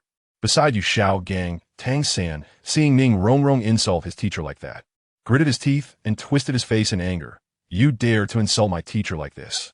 You're simply seeking death. Just as Tang San's soul power surged and he prepared to summon his martial soul, Blue Silvergrass, an arm blocked his path. Looking closely, he met Yu Xiao Gang's kind and proud gaze. Teacher, you.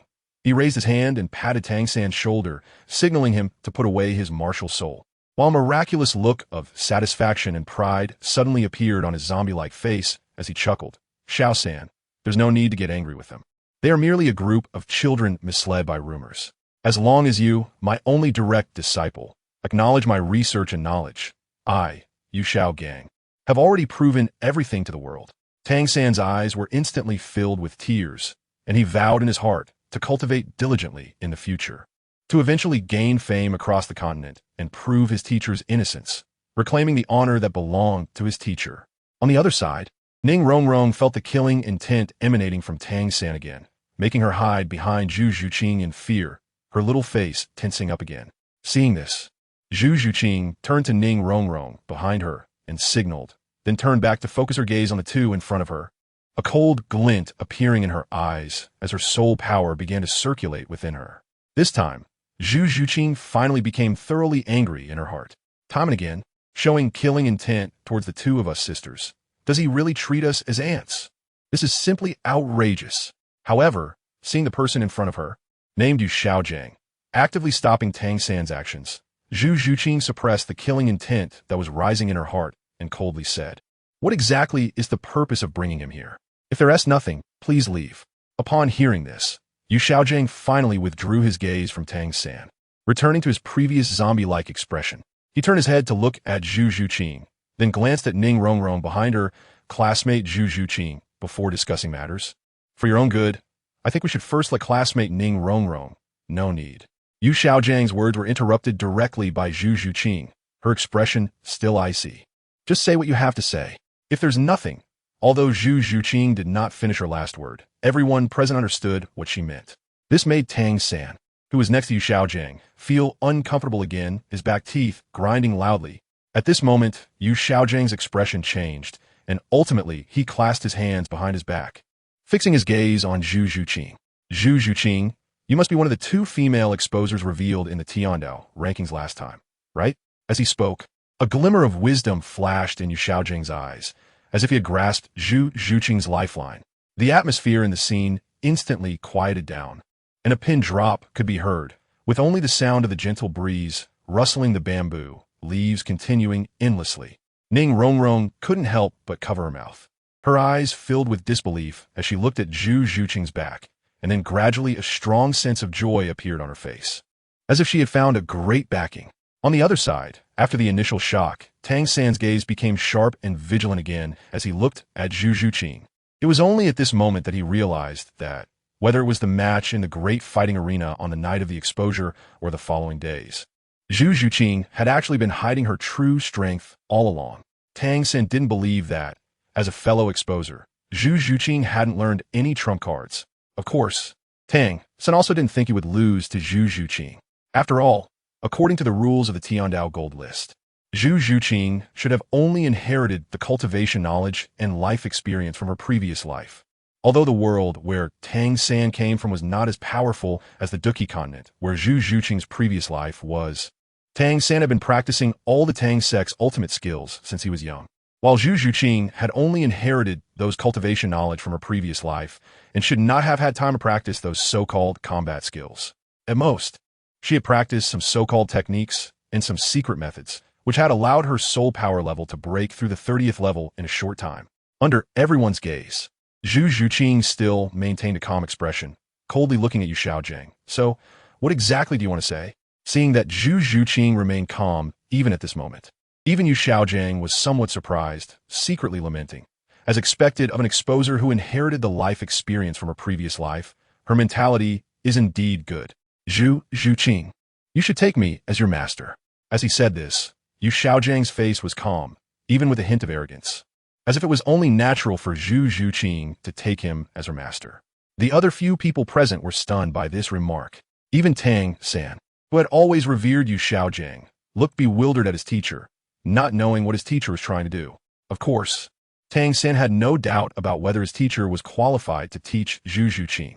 Zhu Zhuqing, the person in question, was also slightly open-mouthed, her big eyes filled with confusion, as if saying, "Aren't you going to listen to what you're saying?" Even Ning Rongrong, who was behind Zhu Zhuqing, couldn't help but scratch her head, looking adorably clueless. Regarding the confusion on Zhu Zhuqing's face, Yu Xiaojiang naturally thought she was surprised by the content of his words. So the arrogance and pride in his eyes became even more apparent. He continued, "Zhu Zhuqing, the biggest problem you face now is your own safety. Because you know that once your identity is discovered by various major forces, you will face relentless pursuit, especially from the Star Luo side. I believe that after escaping from Star Luo, you understand the style of the Star Luo royal family even more. To make matters worse, news has already spread that your husband or sisters from your previous life, although they have regained their Do Emperor strength, have not chosen to protect you in another person. Therefore, you need to take me as your master to truly resolve your safety issues." At this point, Yu Xiaojiang straightened his back, a smug expression appearing on his zombie-like face, "Because I come from the Blue Lightning Tyrant Dragon family of the Three Upper Sects, and I am also an honorary elder of the Spirit Hall. And as for Xiao San's father, you should have guessed by now, that's right. He is the famous Tang Hao, known as the youngest title Douluo in history, possessing the world's #1 weapon spirit, the Haotian hammer, with unparalleled combat power. As long as you become my disciple, I can represent Xiao San and forgive you for the previous offense in your words towards him, resolving the grievances between you. At the same time, you will also receive protection from the Blue Lightning Tyrant Dragon family and the Haotian sect, and even the Spirit Hall will not trouble you. By then, the mere Star Luo royal family will naturally not dare to pursue you actively. Even if you lose in the future in the competition for the throne between you and Dai Mubai, and the Star Luo crown prince and your sister, I can guarantee that you will be safe and live a normal life as a princess. 064 is too ruthless. Although Zhu Zhuqing felt somewhat surprised by Yu Xiaojiang's identity, she still maintained a cold expression, looking at Yu Xiaojiang to see what he really wanted to do. As for what Yu Xiaojiang said about participating in the competition for the Star Luo throne with Dai Mubai, Zhu Zhuqing scoffed internally. To forgive her for the offense towards Tang San? To resolve the grievances between her and Tang San? At this moment, Zhu Zhuqing even felt that she might be so angry that she would laugh. How could there be such a shameless person in the world? Not noticing at all that Zhu Zhuqing was thinking about it, Yu Xiaojiang still believed that Zhu Zhuqing must have been shocked by the three major forces he had portrayed. With a proud and self-satisfied heart, Yu Xiaojiang suddenly extended his right hand behind his back, pointing at Tang San, his eyes full of pride and arrogance, and continued, "Xiao San, your classmate. You should understand, Xiao San's martial soul is merely the so-called waste martial soul, blue silvergrass. Normally, it would be impossible to cultivate at all. Even if someone spends their entire life cultivating it to level 10, the soul skill obtained after getting a soul ring would be a useless soul skill with no ability. However, under my guidance, the strength and talent Xiao San has shown now, you should have seen for yourselves. Even being called a monstrous genius, or even a freak, is not an exaggeration." Although Tang San still couldn't understand his teacher's intentions, he still cooperated and stood up proudly. At this time, Yu Xiaojiang straightened his back again, a proud expression appearing on his zombie-like face, along with a hint of disdain for others in the world. "Xiao San's success proves my profound knowledge, and those rumors about me are merely the despicable tactics of fools. As long as you become my disciple, I will cultivate you just like I did with Xiao San, using my rich professional knowledge. At that time, under my training, achieving a mere 70-level Soul Sage will be no problem. At this point, Yu Xiaojiang suddenly changed his tone, still maintaining his proud demeanor, and casually said, "And you, as my disciple, only need to contribute the techniques and skills from your inherited memories, and you also have the obligation to share them with your senior brother Tang San. This way, you will gain your senior brother Tang San's acceptance and recognition, which represents that you have obtained the friendship and support of the Haotian Douluo and the Haotian sect. At the same time, you can also make a copy to give to me, and I will tirelessly bring it to the Blue Lightning Tyrant Dragon family. At that time, you will also receive the protection of the world's #1 beast martial soul family. How about it? Becoming my disciple not only allows you to receive my training, but also to gain the protection of the Haotian sect, the Blue Lightning Tyrant Dragon family, and the Spirit Hall, ensuring your life. Why not quickly become my disciple now?"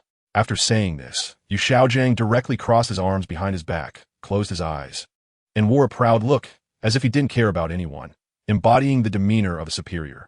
Opposite him, Zhu Zhuqing and Ning Rongrong exchanged glances and instantly understood Yu Xiaojiang's plan. He had talked for so long just to trick Zhu Zhuqing into giving Tang San the techniques and skills collected and cultivated by the Dou Emperor in her previous life, to the Blue Lightning Tyrant Dragon family, and to the Haotian sect. At the same time, he wanted to take Zhu Zhuqing, the future Dou Emperor, to prove to the world that he was not a waste. Understanding all this, Zhu Zhuqing was extremely angry. Did this so-called master really consider her a fool? The more she thought about it, the colder her expression became. At this moment, Ning Rongrong directly regarded Yu Xiaojiang as a clown. She poked her head out from behind Zhu Zhuqing, and, not knowing when she had taken out a handful of sunflower seeds from her storage soul guide, while cracking them, she looked at Yu Xiaojiang and said, "Hey, that little cough. Master, didn't you just say that you are still an honorary elder of the Spirit Hall? Why don't you prepare to work a little harder and send a copy of the techniques to the Spirit Hall as well? Moreover, you just said that your disciples have the obligation to share their cultivation techniques and such with other disciples.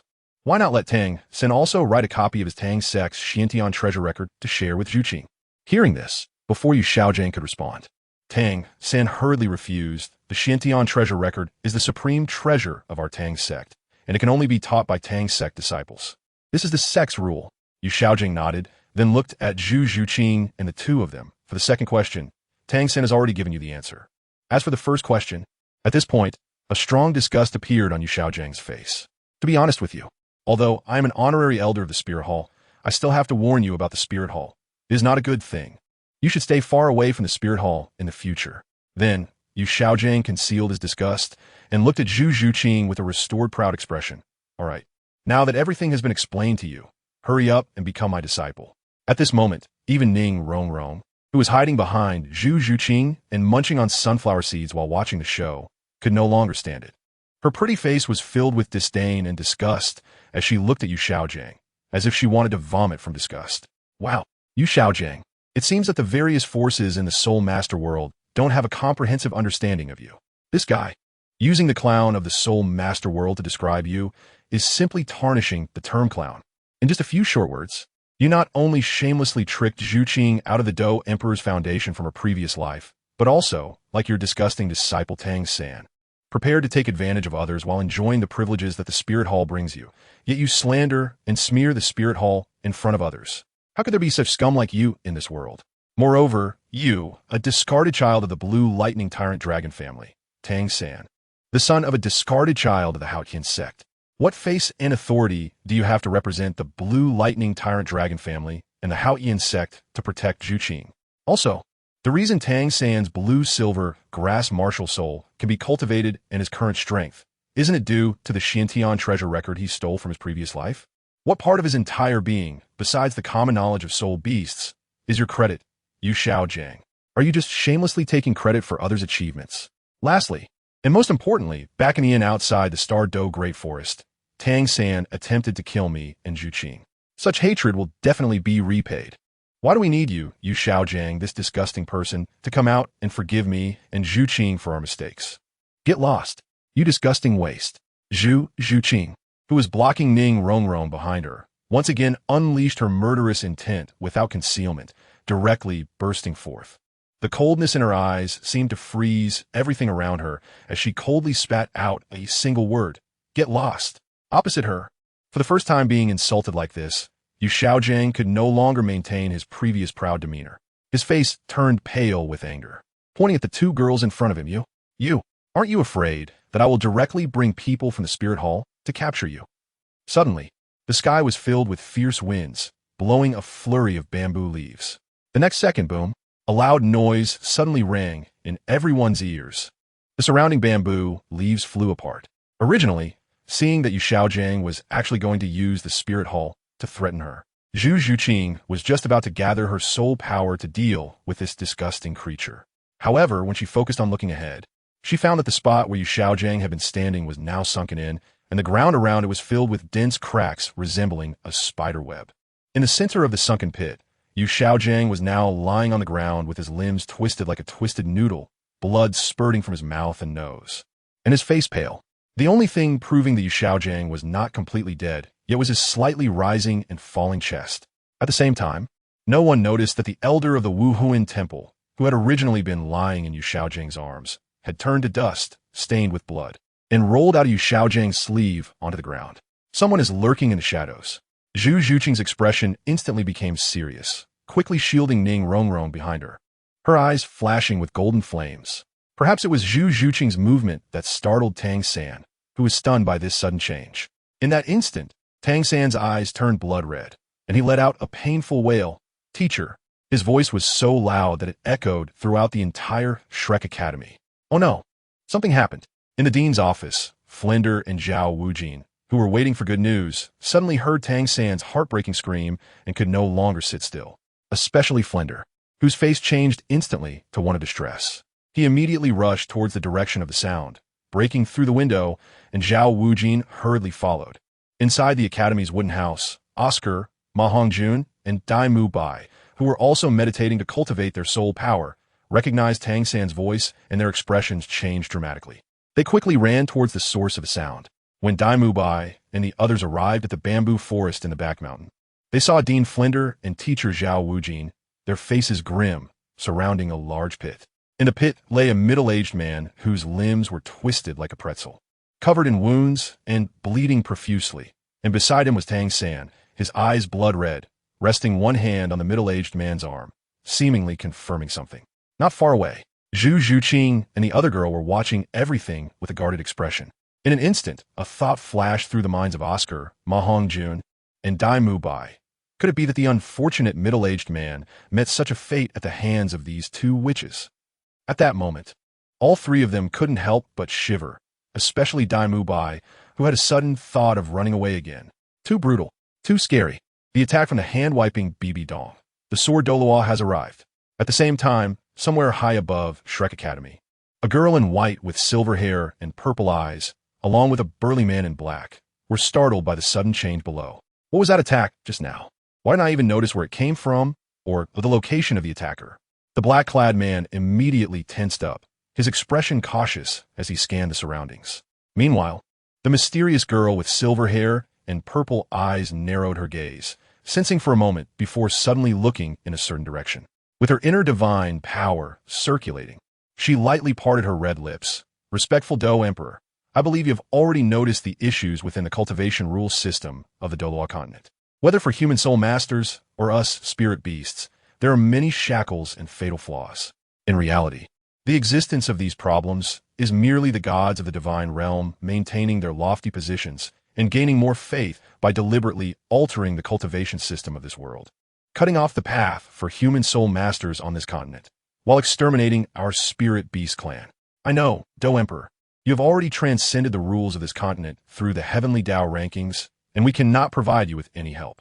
Therefore the Silver Dragon King Guyuna, represent the spirit beast side and have decided to place a bet on your past two companions. Although I do not know your reasons for not protecting them and merely observing in the shadows. We spirit beasts are willing to help your past companions break through to Soul Sage as soon as possible, hoping that by then, we can receive assistance from your companions to break the cultivation system rules of this continent, allowing both human soul masters and us spirit beasts to truly have the possibility of moving towards the future. The divine power of the current Silver Dragon King carried Guyuna's voice, spreading across the entire Douluo star. Meanwhile, Only those with strength surpassing Guyu Na could hear the contents of the voice clearly. Inside the Sea God Island's High Priest Hall, Poseidon frowned slightly, looking up at the sky, as if sensing something, yet as if sensing nothing at all. In the Hautian sect's ancestral land, Tang Chun, who was in seclusion in a closed room to recover from the damage to his meridians and nervous system caused by the nine-headed golden bat king over the past 20 years, suddenly raised his head, his eyes glowing with a blood-red light, also gazing at the sky. In the worship hall of Spirit City, Douluo, dressed in golden armor, also seemed to sense something, looking up at the sky and murmuring, "Was that feeling just now a god? Has a god silently descended upon this continent?" Subsequently, Liu's gaze turned towards the direction of the papal hall, gently exhaling, "But now, even if a god really descends to the mortal realm, what can be done? Gods have already fallen from their lofty positions to the mortal realm on this continent." Retracting his gaze, Douluo stood still beneath the statue of the angel god, silently praying, no longer paying attention to the fleeting divine power just now. In the papal hall, Bibi Dong, leaning against the Pope's throne with her long legs crossed, exuding an invisible air of nobility and authority, was currently wiping her left hand with a slightly disgusted expression, as if she had just swatted a dirty fly. Her fair hand stained with something unpleasant. At that moment, she suddenly heard a voice from the sky. The action of Bibi Dong wiping her left hand paused slightly, and with the sole power of the Do Emperor realm sweeping across the entire Tiando Empire, she took in the movements of various forces, and also saw Guyuna and Di Tian standing 10,000 meters above Shrek Academy. Slightly surprised by the appearance of the Silver Dragon King Guyuna, Bibi Dong's eyes flickered before she continued wiping her left hand. All right. Above Shrek, when Guyuna suddenly heard a voice filled with nobility, authority, and dominance echoing in her mind, her expression remained unchanged but showed a hint of emotion, a trace of surprise appearing in her purple eyes. She then slightly bowed, responding with sincerity and respect. "Thank you." Di Tian beside her also hurriedly bowed with a face full of respect, and only then did he fully realize. Waves of excitement surging in his heart. Hiss. So the one who just made a move was the one who restored their past strength and achieved the Do Emperor. In other words, that Do Emperor powerhouse has been watching her past sister and husband all along. Hiss. Luckily, this operation has always been led by the master. Otherwise, I might have lost my patience and gone down to confront them. If that were the case, I, the Golden-Eye Black Dragon King, a formidable beast with over 700,000 years of history, might have disappeared just like that. Thinking of this, Di Tian's dignified face was now drenched in sweat, dripping onto the ground. Only when he noticed Guyu Na standing straight again did he rise, quickly wiping the sweat from his face. Cautiously looking at Guyu Na in front of him, "Master, how should we proceed next? Should we go down now and take this Zhuqing to find the other exposer you buy?" "No." Guyu Na looked at the sweating Di Tian with some confusion, a trace of doubt flashing through her mind. Why is Di Tian sweating so much? Is it hot? However, such doubts only briefly crossed Guyu Na's mind, and then her bright, pure eyes looked towards the surroundings of Shrek Academy below. A faint smile appearing on her lips. "We just need to watch the show for now." Below, in the bamboo forest on the back mountain of Shrek, Flandra's face was ashen, yet he still suppressed the raging anger within him, not daring to look at his severely injured best friend Yu Xiaojang in the pit. Instead, turning to Tang San, urgently and somewhat tremblingly asking, "Tang San, your teacher, how is his condition? Is he still alive?" In the center of the crowd, Tang San, with bloodshot eyes, felt his soul power probing into Yu Xiaojang's body, and the feedback he received made him tremble slightly, his voice hoarse, the ribs in his chest, as well as all the bones in his lower body and arms, are directly shattered and pierced into his heart, lungs, kidneys, liver, and spleen, as well as throughout his muscles. At the same time, multiple organs are damaged. If not treated promptly, he may not survive 3 days. However, without some extraordinary opportunity or treatment, even if an ordinary healing-type soul master intervenes, they can only save the teacher's life. His second half of life will be spent in bed. As he said this, blood tears flowed from the corners of Tang San's eyes, his expression extremely grim. It should be noted that in his past life, as a disciple of the Tang sect, the most basic knowledge was to understand and master the functions of the human body's meridians, acupoints, and organ systems, so as to better concoct specialized poisons. Therefore, upon detecting the condition within Yu Xiaojang's body, Tang San understood the intention of the attacker immediately, to make his teacher suffer a fate worse than death. In that moment, Tang San's mind suddenly flooded with memories of the past 6 years spent with Yu Xiaojing. Feeling for the first time the fatherly care and affection from this middle-aged man in front of him, and experiencing the warmth of the world. As his gaze became dazed, Tang San's hands unconsciously clenched tightly, not even noticing the blood flowing from his palms. Beside him, Flinder was struck as if by lightning after hearing Tang San's words. Frozen in place with only one thought in his mind. It's over. How will I face her in the future? At that moment, Zhao Wujia couldn't help but click his tongue, inwardly cursing. Damn it, this person really is ruthless. What kind of grudge is this?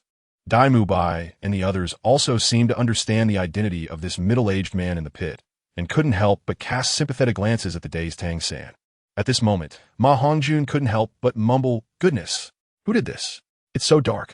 The moment these words were spoken, Zhao Wujia, the teacher, and Oscar, who was perceptive and had already guessed something, both changed their expressions and thought, oh no. They immediately turned to look at Tang San.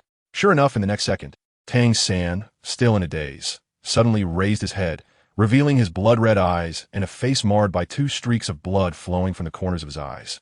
Looking like a wild wolf ready to pounce, directly staring at Zhu Zhuqing and the other girl who were on guard not far away. It's all because of you. You deserve to die. I'm going to kill you. As soon as the words fell, Tang San stepped on the ghost shadow misty steps and dashed out of the crowd, heading straight for Zhu Zhuqing and the other girl. Zhu Zhuqing. Ning Rongrong. Although they didn't understand why Tang San suddenly charged at them, they had already realized that Tang San and Yu Xiaojing, this master-apprentice duo, were not like ordinary people. Therefore, Zhu Zhuqing was not overly surprised, but instead summoned all her soul power, staring coldly at the rapidly approaching Tang San. The expression icy. The killing intent was palpable. Zhao Wujia, who had just reacted, and Flander, who had just regained consciousness and was preparing to summon a famous healing soul emperor to rescue Yu Xiaojing, were both startled by Tang San's sudden outburst. Just as they were about to intervene, a cold snort suddenly came from the sky, as if a blade had pierced everyone's minds. I will see who dares to hurt my little Rongrong. The next moment, a gigantic sword shadow flew rapidly from the sky, arriving before the Shrek crowd in an instant. It was only at this moment that everyone could see clearly that atop the giant sword stood a tall figure, like a straight and unyielding long sword, dressed in immaculate white robes, with silver hair neatly arranged, an old man standing with his hands behind his back, his eyes incredibly calm, disregarding all obstacles, and his whole body exuding an overwhelming sword aura. The old man's figure appeared in an instant, blocking Zhu Zhuqing and Ning Rongrong, with a giant sword at his feet transformed into a 3-foot green peak hovering beside him. At the same time, a powerful aura surged forward. In an instant, whether it was the snarling Tang San charging to kill Zhu Zhuqing and the other girl, or Dai Mubai, Ma Hongjun, and Oscar beside him, all were suddenly overwhelmed by this powerful momentum and collapse to the ground, unable to move. The soul power within Tang San was abruptly interrupted by this overwhelming aura, causing him to spew out a mouthful of reverse blood as he lay on the ground, his breath weakening. Flander and Zhao Wujia, both soul saints, were also bent over by this pressure, cold sweat pouring from their foreheads. The most tragic was Yu Xiaojing, still lying in the big pit. His already twisted limbs and the internal chaos of his body caused blood to involuntarily flow from the corner of his mouth under this immense pressure. At this moment, Ning Rongrong, who had been hiding behind Zhu Zhuqing, finally recognized the familiar figure in front of her and jumped out to hug the old man's arm. Her pretty face filled with joy as she exclaimed, "Grandpa's sword. Rongrong misses you so much." As she spoke, Ning Rongrong's big eyes were filled with tears. Heaven knows, as the little princess of the 7-treasure glazed tile school, she had always been pampered, living in luxury, even needing someone to assist her while bathing. But since coming to this shabby Shrek Academy, she was first taught a lesson by Flander, and then ostracized and manipulated by her peers, even being scolded and roughly handled by Dai Mubai, nearly leading her to question her life and her values. She had never endured such grievances. Fortunately, she had met a true friend in Zhu Zhuqing, who cared for her all along, even standing in front of her when Tang San was about to strike. It was also because she couldn't bear to see her good friend that Ning Rongrong had endured her disdain for Shrek, eating cold cornbread that even ordinary families wouldn't eat, and drinking thin porridge to persevere. Now, seeing her beloved grandpa's sword, Ning Rongrong could no longer control her tears, and all her grievances surged forth, causing her to cry. seeing his precious little Rong, who looked as if she would melt in his mouth, crying so pitifully, the sword Douluo felt heartbroken and quickly comforted her. Gradually, until he saw the grievance on Ning Rongrong's face diminish, the sword Douluo, Chen Xian finally stood up and said, "Who made my little Rongrong cry? Endured such grievances? Little Rongrong, wait a moment. Your grandpa, sword will avenge you." With that, he stood up and looked directly at Flander and Zhao Wujia not far away.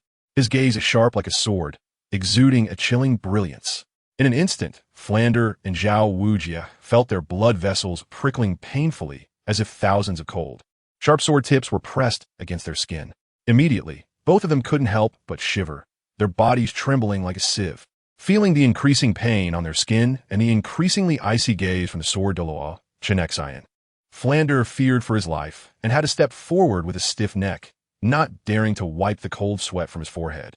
Forcing a smile on his rugged face, he cautiously said, "I presume you are the legendary sword Douluo of the Seven Treasure Glazed Tile School, known for having the strongest attack power in the world. I, as the dean, sincerely apologize for the grievances suffered by student Ning Rongrong. However, I was merely following the orders of your sex leader, allowing me to use various means to correct Ning Rongrong's character, as long as it does not harm her."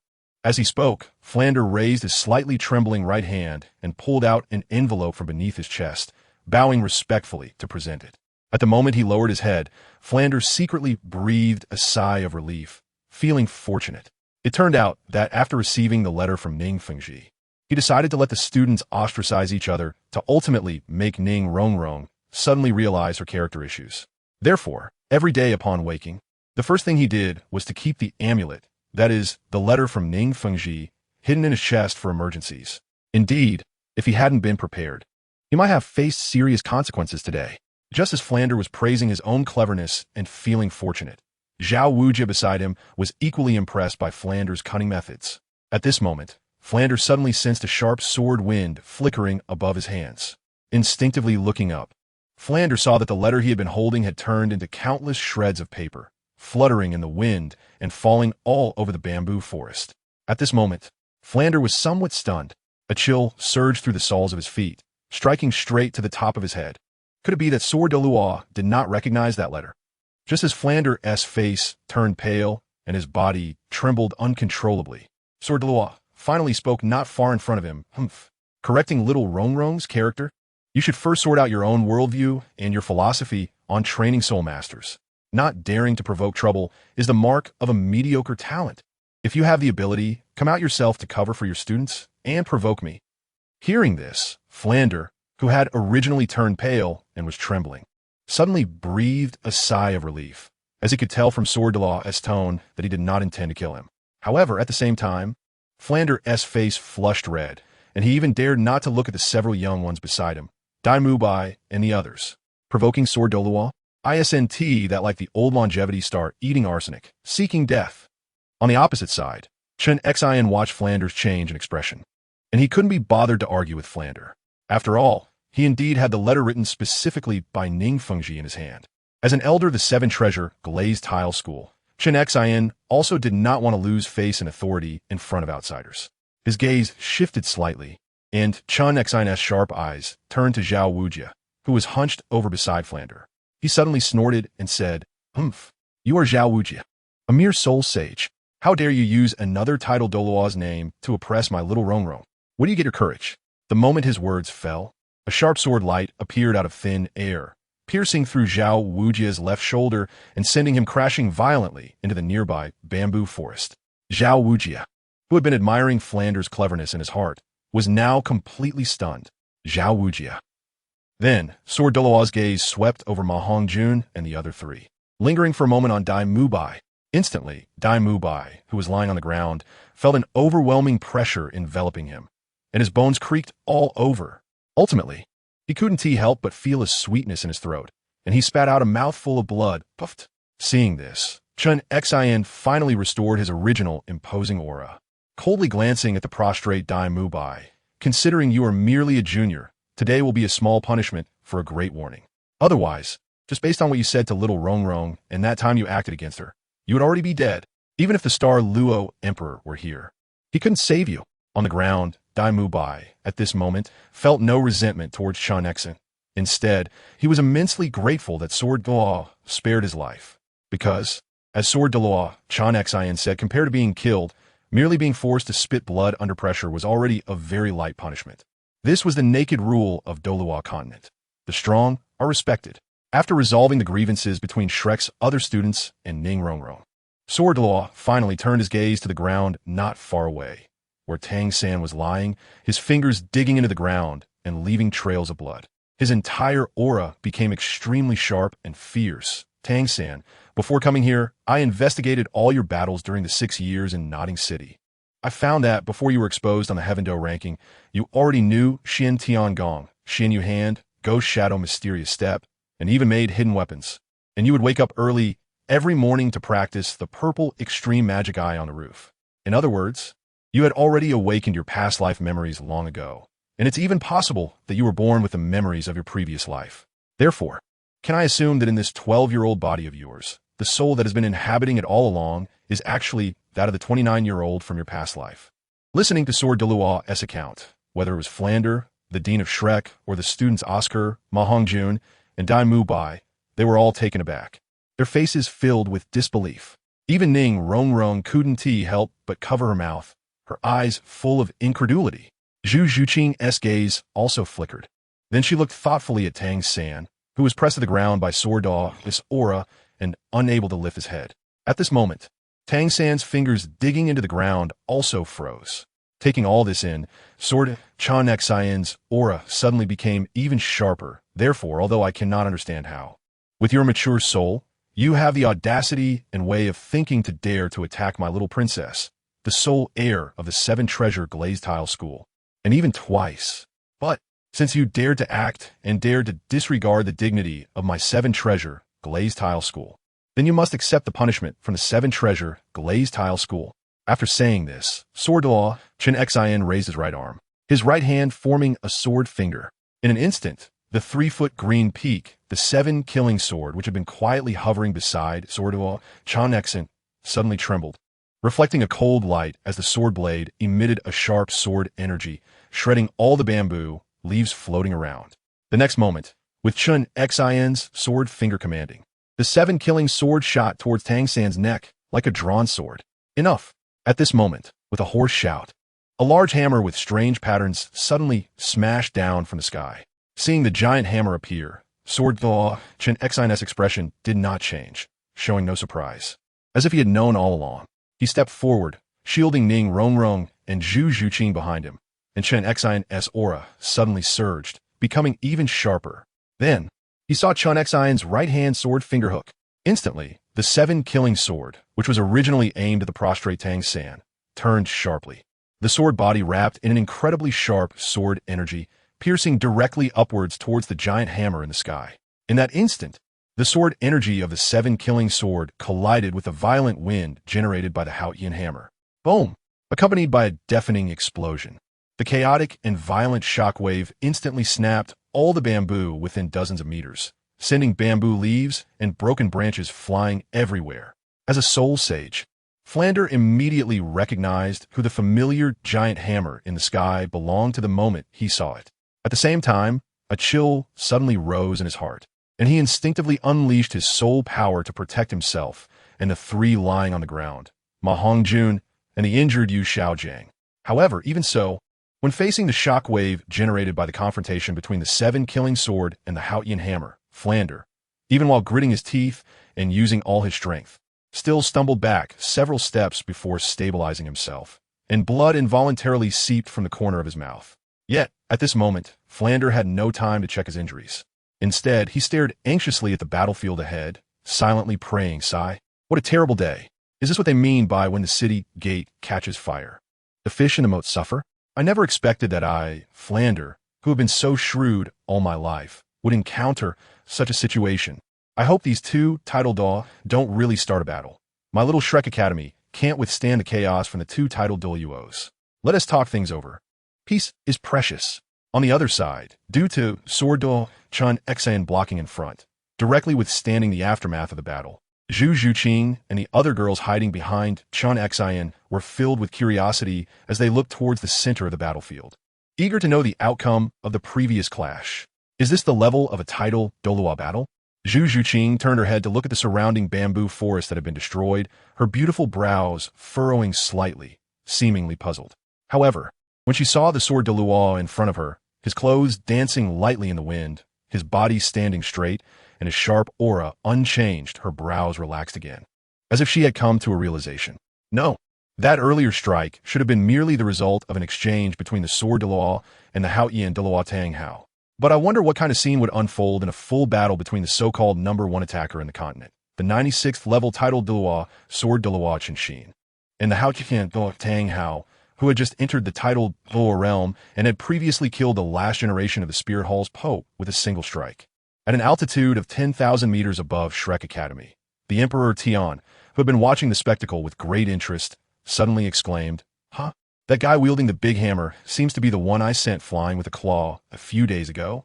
Based on the strength I used that day and the dissipating aura when I hit him, he shouldn't be here alive and kicking, should he? How could he still be so lively? Moreover, there seems to be an inexplicable vitality surrounding his body. This vitality feels somewhat familiar." As he spoke, Emperor Tian's eyes gradually narrowed. In front of him, Guinan merely glanced downwards. That guy had countless internal injuries and also new wounds from a few days ago.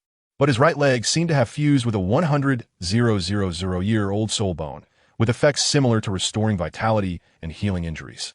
Therefore, not only had the new injuries inflicted by you healed, but even his long-standing hidden ailments had mostly recovered. Listening to her lord's words, Emperor Tian suddenly recalled events from over a decade ago. So that's how it is. After you analyzed it, my lord, it seems that I know the origin of the 100,000-year soul bone fused in that guy's right leg. As he said this, a look of anger first appeared on Emperor Tian's face, which then turned into one of regret. Seemingly sensing the complex meaning in Emperor Tian's tone, Gu Yuna's cold eyes turned to him, indicating that he should explain. Receiving the cue from his lord's gaze, Emperor Tian also put away his expression and began to recount. This was decades ago. At that time, my lord, you were still in slumber, and I, along with Xiong and Bai Ji, were guarding you. One day, Bai Ji suddenly sensed a strong vitality coming from the outskirts of the core area of the Stardow Forest. She then told me that our Spirit Beast clan had gained another 100,000-year soul beast partner. Unfortunately, we were delayed due to some matters, and everyone missed the chance to meet that new partner. Regarding the some matters mentioned by Emperor Tian, Guyuna was aware, as at that time, the ice silkworm dream, with a cultivation level of millions of years but no combat ability, happened to be captured for her to absorb and restore her own injuries. Until over a decade ago, when we first woke up, Bai Ji directly walked out of the core area, following that life force, and coincidentally encountered the 100,000-year blue-silver emperor that had just taken form. For us spirit beasts, voluntarily taking form means being a traitor, and we should directly kill any we encounter. However, as you know, Bai Ji's temperament is gentle, and she merely questioned why the blue-silver emperor chose to become a traitor to our spirit beast clan. Who would have thought that this blue-silver emperor was just an ignorant little one, thinking that a 100,000-year soul beast either had to take form or would be struck dead by heavenly tribulation. So to survive, it acted without thought and took form, completely unaware of the existence of our fierce beasts. As Emperor Tian continued, Guyuna's purple eyes flashed with a moment of astonishment, and then she thought about how, to prevent being discovered by the gods of the divine realm, she directly wrapped the entire core area of the Stardow Forest with her divine power, creating a special space, and brought all the fierce beasts within the Stardow Forest to protect her. Therefore, outside the core area, there were no fierce beasts present in the entire Stardow Forest. While Guyuna was pondering, Emperor Tian's voice continued. However, since it chose to take form voluntarily, it has already become a traitor to our spirit beast clan. Noverlis beist gentle nature. Combined with the fact that the blue-silver emperor possessed a rare and rich vitality, led her to let it go when she returned. However, who would have thought that today, upon seeing that little guy again, it had already become a human soul bone? After hearing Emperor Tian's narrative, Guyuna nodded and murmured, "The blue-silver emperor, huh?" Suddenly, as if she sensed something, Guyuna's gaze turned towards Tang and below. Then why does he also have a faint blue-silver emperor aura on him? and it seems to come from the same source as that man. Suddenly, it seemed like Gu Yuna understood something, her purple eyes shrouded in coldness, her stunning face now icy cold. Emperor Tian, later, remove that guy's right leg and retrieve the soul bone within. 068 All forces gather. Yu Xiaojiang spits blood alone, in the bamboo forest behind Shrek Academy. As the remnants of branches and leaves fell like rain, and the dust settled, the scene of the clash was finally revealed. A figure clad in coarse linen, looking extremely disheveled, stood in front of Tang San, holding a towering Haotian hammer, exuding an imposing aura. This person was none other than the youngest titled Douluo. Once one of the Haotian twin stars, the Haotian Douluo Tang Hao. A gentle breeze blew, causing fallen bamboo, leaves to flutter down, brushing against Tang Hao's messy hair and tattered cloak before landing on the ground. At this moment, Tang San had somehow already stood up, looking at the majestic yet reassuring figure in front of him, momentarily lost in thought.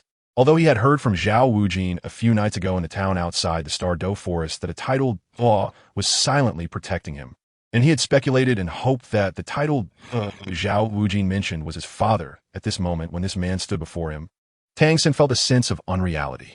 Before him, not far away, Qinshin had once again placed his hands behind his back, and the seven-killing sword had returned, floating by his side.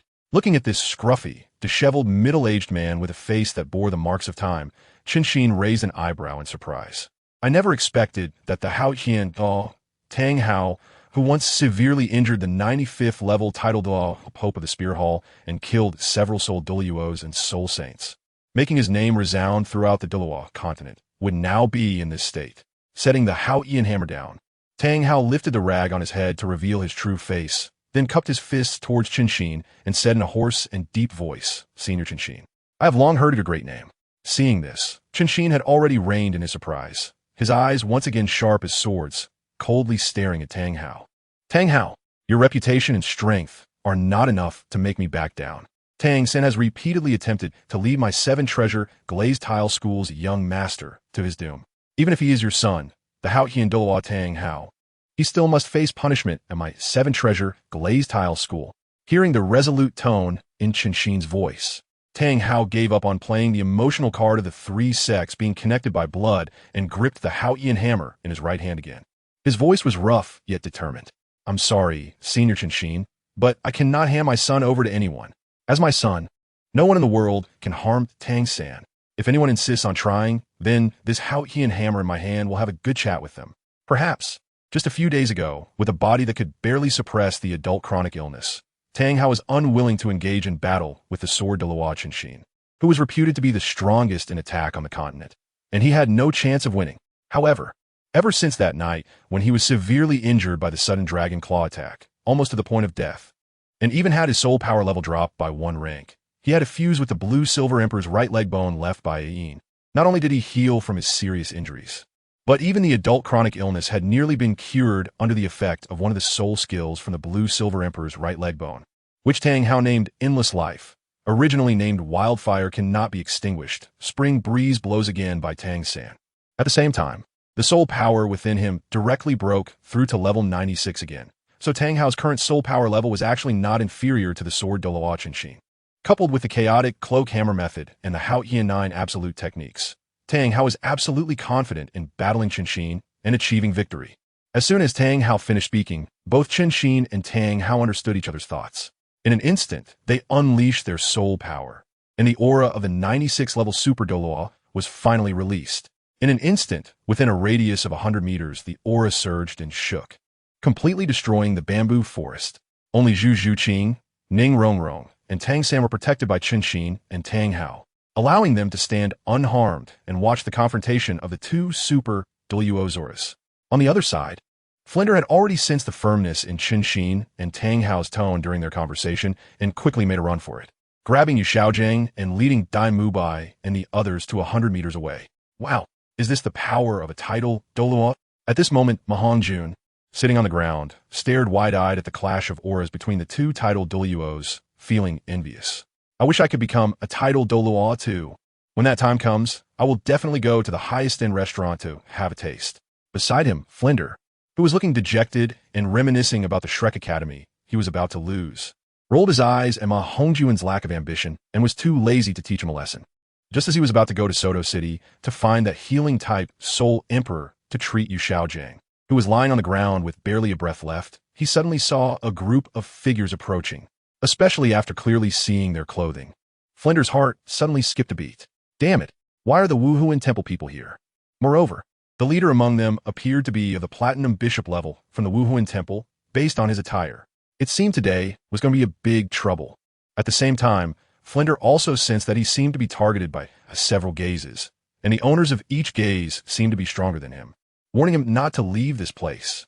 With a long sigh, Flinder could only retract his steps. Nearby, on the bare road, Yu Shaojiang, with his limbs twisted like a twisted dough and covered in blood, had blood flowing from the corner of his mouth again. Just as Qinshin and Tang were reaching the peak of their momentum and preparing to engage in battle, a somewhat insidious laugh came from a distance. Haha, look here. There are actually two super Douluos clashing. This is a rare sight in 10 years. It seems I haven't missed a good show. I came at just the right time.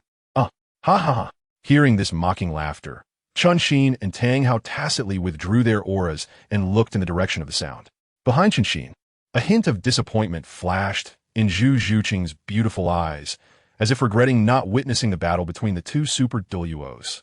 Then, her gaze also shifted slightly toward the direction of the laughter, wanting to see who dared to interrupt just as the two super Douluos were about to fight.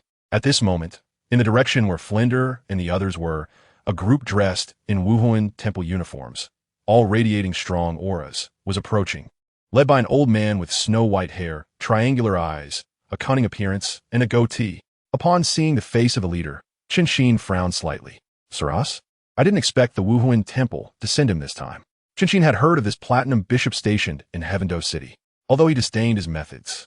He had heard from Ning Fengji about his ruthless tactics and deep schemes, so he was subtly on guard. As Saras approached and recognized the identities of the two who were about to clash, he showed a slight difference, especially when he recognized one of them as Tang Hao. His body instinctively tensed up, but then he seemed to think of something and relaxed, as if he was not surprised. Just as he was about to speak, he suddenly saw another group from a different direction, about 500 knights clad in the armor of the Heavendo Empire, marching majestically with perfectly synchronized horse steps. Among this group of 500 cavalry, a luxurious carriage was coming along. Saras, who had been about to speak but had turned sullen, changed his expression upon seeing the two carriages at the center of the cavalry, and then he fell silent, watching everything coldly. Huh, that's the cavalry of the Heavendo Empire.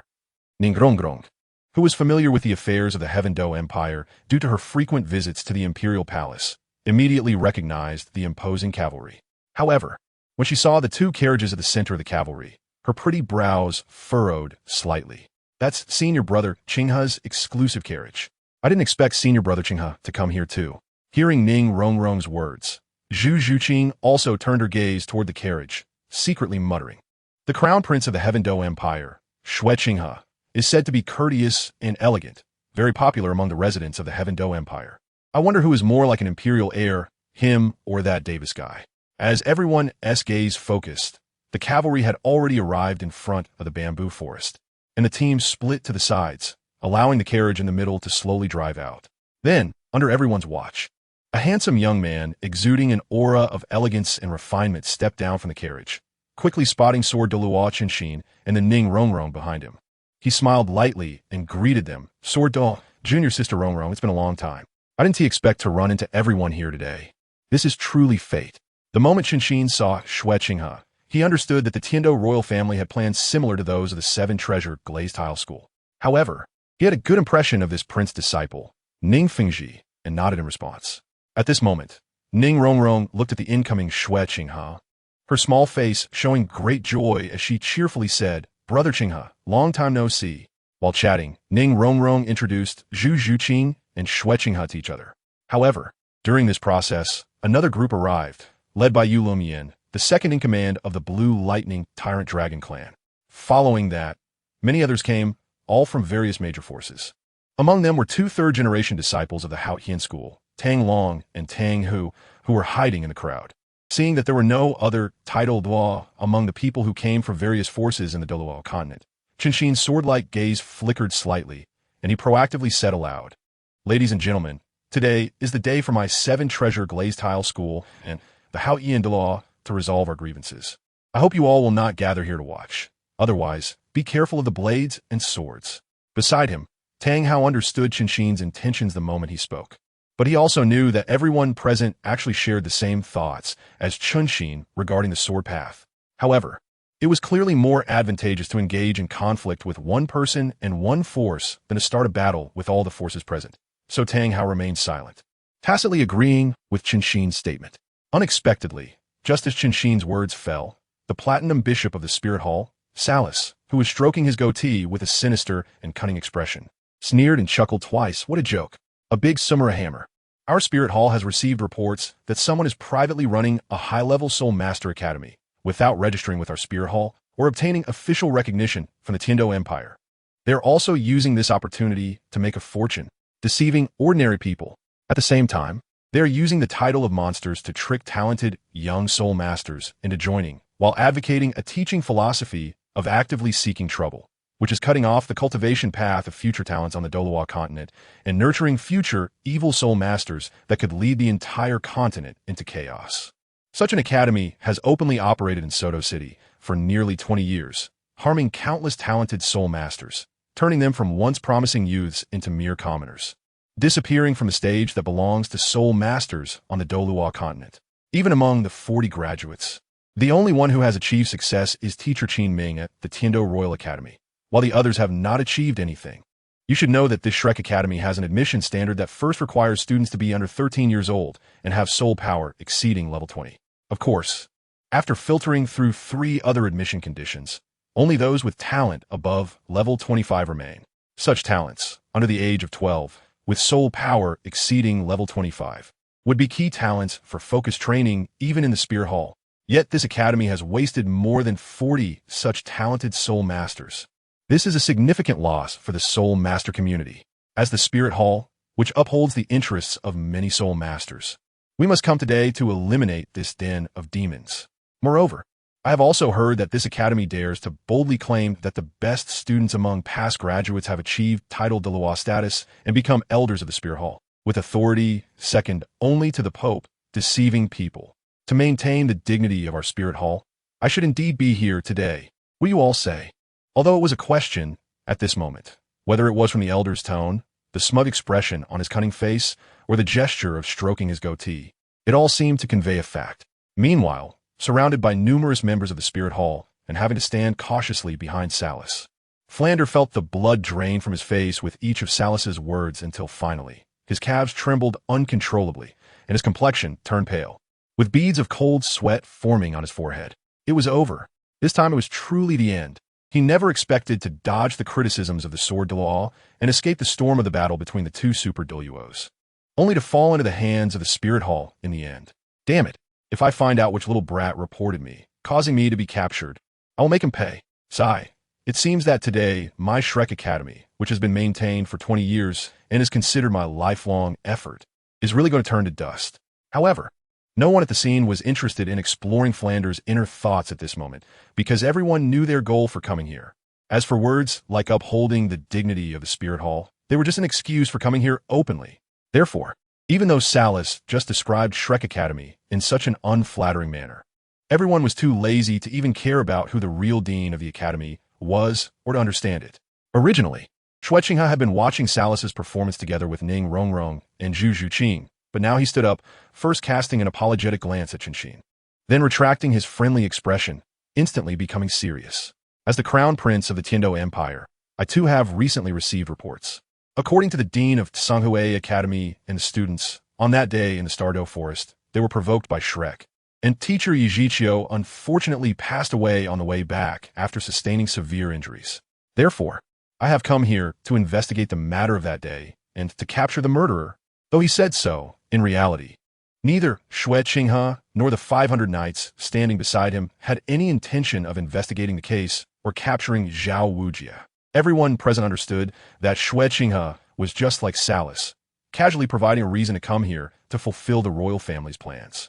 Otherwise, not to mention the entire Douluo continent, even within the Tiando Empire, so many Soul Master death incidents occurred every day, but no one from the Tiando Empire ever came out to capture the murderers. It's still the same saying. On this Douluo continent, Strength is the only law. Seeing Xueqinghe's performance, Qianxin also nodded slightly in his heart. This Xueqinghe is not bad. He is indeed worthy of being Fengji's disciple. At least in terms of cunning, he has already received Fengji's 7 parts of true transmission. Seeing the Spirit Hall and the Tiando royal family express their positions in succession, and the 7 treasure glazed tile school, which is also one of the top 3 sects, had already raised the banner of avenging the young master. With Sword Douluo Qianxin personally taking action, the representative of the Blue Lightning Tyrant Dragon clan, Yu Lumian, had just stepped forward, preparing to speak when his gaze inadvertently swept in the direction of the Spirit Hall and saw a familiar figure lying on the ground, unconscious. Disgust filled his eyes, and his anger surged. It's that useless Yu Xiaojiang. I never expected to see this useless person today. What bad luck. If it weren't for this useless person, my precious daughter wouldn't be so angry with me, unwilling to acknowledge me as her own father. I don't know who did this, and although it seems they didn't go easy on this bastard, why didn't they just kill him directly? What an affront to my eyes. While secretly cursing, the ill-tempered Yu Luo man couldn't be bothered to argue with everyone. He just wanted to complete the task quickly and leave this ominous place. All right, everyone, stop trying to find reasons to argue. As he spoke, Yu Luoman's gaze, sharp as a knife, fell directly on Tang Hao, as well as Tang San, who was hiding behind him, his expression showing a hint of impatience. Tang Hao, you should understand the purpose of everyone being here right now. Have your son hand over the Tang Sect's Xiantian treasure record and the cultivation methods. Yu Luo man can represent the blue electric Tyrannosaurus family to make a promise. Unless you father and son provoke members of my blue electric Tyrannosaurus family, none of our members will trouble you too in the future. The other forces present changed their expressions upon hearing this, but they remained silent, instead directing their gazes at Tang Hao and his son. Among the crowd, Tang, who is a third-generation disciple of the Haotian sect, looked at Tang Hao, who was under everyone's scrutiny, with a complicated expression. Is that really my uncle? If what that Tang San did in his past life hadn't been exposed. With my uncle's current strength as a 96th level Super Douluo, plus Tang San's soul master level talent at 32, even a 5th elder, who has the biggest opinions about my uncle's family, shouldn't stop them from returning to the sect, right? Unfortunately, Tang San's past actions have touched the sect's taboo, and now even the Grand Elder is unwilling to accept my uncle's family. With a sigh, Tang Hu turned to his older brother, Tang Long, and whispered, "Big brother, do you think we can complete the task the Grand Elder entrusted us with? I feel like they're sending us to humiliate my uncle's family." "Shut up." Tang Long immediately scolded Tang, who in a low voice upon hearing his foolish words. "We are only here to execute a task. Don't think about unnecessary things." "Got it." Under his brother's imposing aura, Tang Hu quickly scratched the back of his head and chuckled a couple of times, not thinking about anything else. At this moment, in the center of the scene, after hearing Yu Luoman's words and seeing the predatory gazes around, Tang Hao's anger was also ignited. "You all actually plan to take my son Tang San's foundation without paying any price? Do you really think so little of me, Tang Hao?" Unexpectedly, Yu Luo man, who had also been in a bad mood since seeing Yu Xiaojiang, looked directly at Tang Hao with a cold smile. "Tang Hao, if you were still a member of the Haotian sect, or if your ancestor Tang Shan were still alive, do you think so many people would gather here today? But the fact is, you, Tang Hao, are just a discarded pawn abandoned by the Haotian sect. Even if your title as the Haotian Douluo is greater than the heavens, do you really think you can deal with all the forces present here? You should know, the enmity of blocking the path is something we cannot coexist with.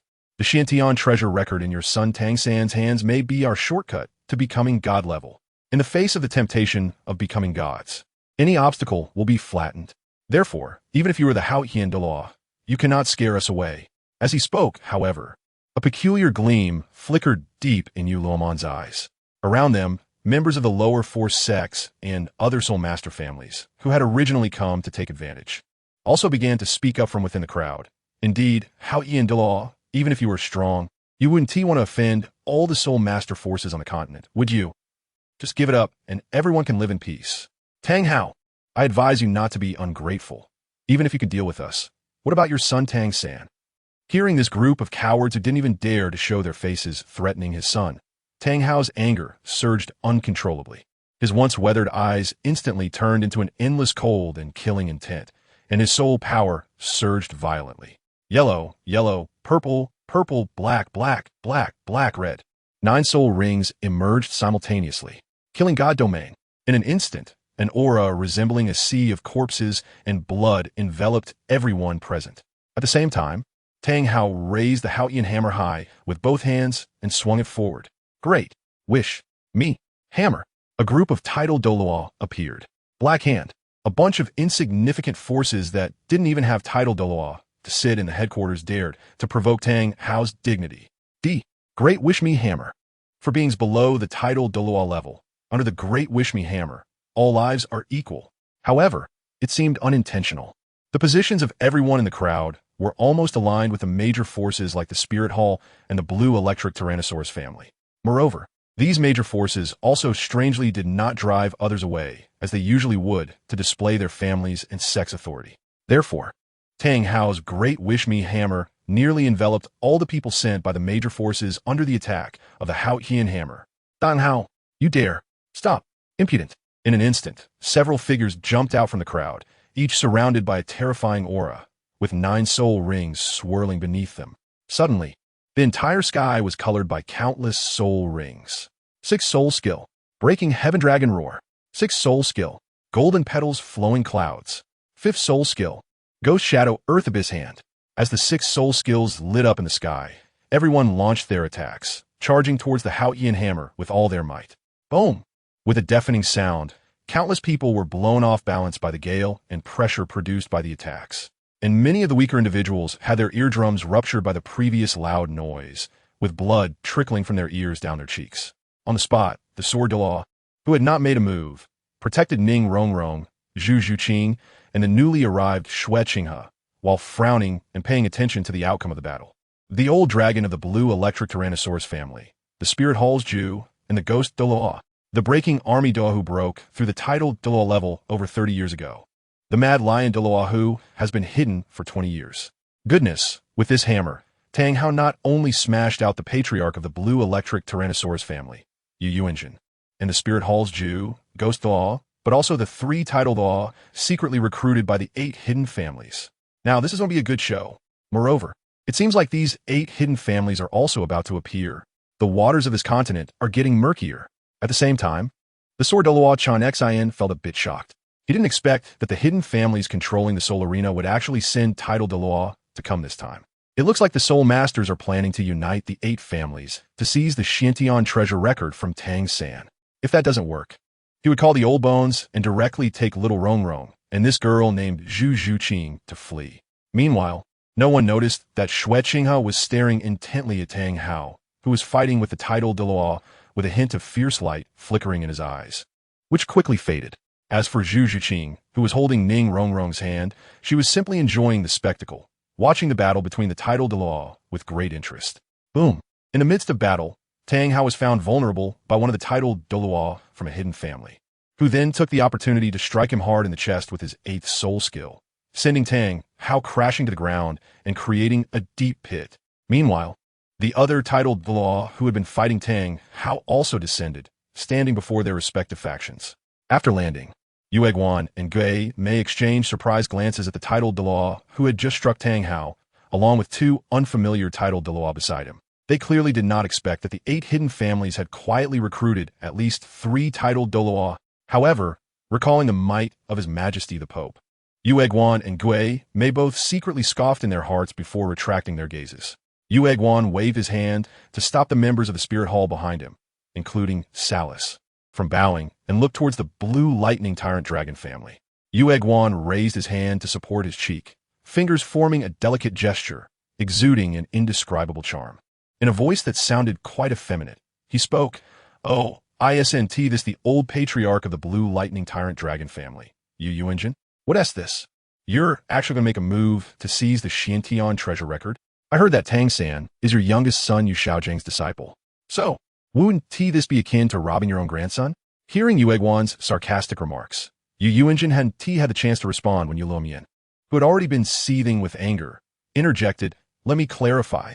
Yu Xiaojing has long severed ties with my elder brother and has been expelled from the Blue Lightning Tyrant Dragon family. From now on, please inform your Spear Hall. That waste Yu Xiaojing has nothing to do with my Blue Lightning Tyrant Dragon family. In other words, my Blue Lightning Tyrant Dragon family has no waste named Yu Xiaojing and no thief who steals the supreme treasure of our sect, beside Yu Luomian.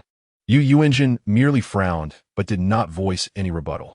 On the other side, Tang San, who had been worried about his father's safety, felt his temples throb with anger upon hearing Yu Lumian humiliate his teacher. At the same time, he was roaring in his heart, Yu Lumian, Yu Yuanjin, Blue Lightning Tyrant Dragon family. I, Tang San, vow that in this lifetime, you will pay for the humiliation you inflicted on my teacher today. You will definitely regret this. However, even so, he still kept his head down, not allowing others to notice. After hearing Yu Lumian's words, the members of the Spirit Hall, including Yu Egwan, feigned shock, covering their mouths with their slender fingers. Really? This is the first time I've heard of it. As he spoke, the surprise on Yu Egwan's face disappeared, replaced by a smiling demeanor. Originally, we were planning to return this guy we just found in the academy to you, hoping to gain some benefits from your Blue Lightning Tyrant Dragon family in return. Now it seems what a pity. As soon as Yu Egwan finished speaking, his longtime partner, the ghost Douluo Mei, used his soul power to directly grab the severely injured Yu Xiaojing, who lay twisted and bloodied on the ground, and tossed him in front of everyone. Slap!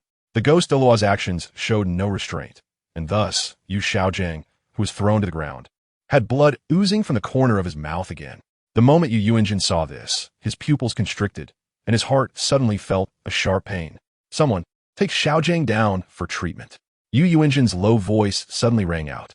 Hearing this, Yu Lumian immediately wanted to object, but as he turned, he met Yu Yuanjin's bloodshot cold gaze, and the intense killing intent forced him to swallow his words. Seeing that his second-in-command did not oppose, a healing-type soul master from the Blue Lightning Tyrant Dragon family quickly stepped forward to take the injured Yu Xiaojing away for treatment. Observing everything that had just unfolded, Yu Egwan could not help but burst into laughter. Haha. The mocking tone in his voice was evident to anyone.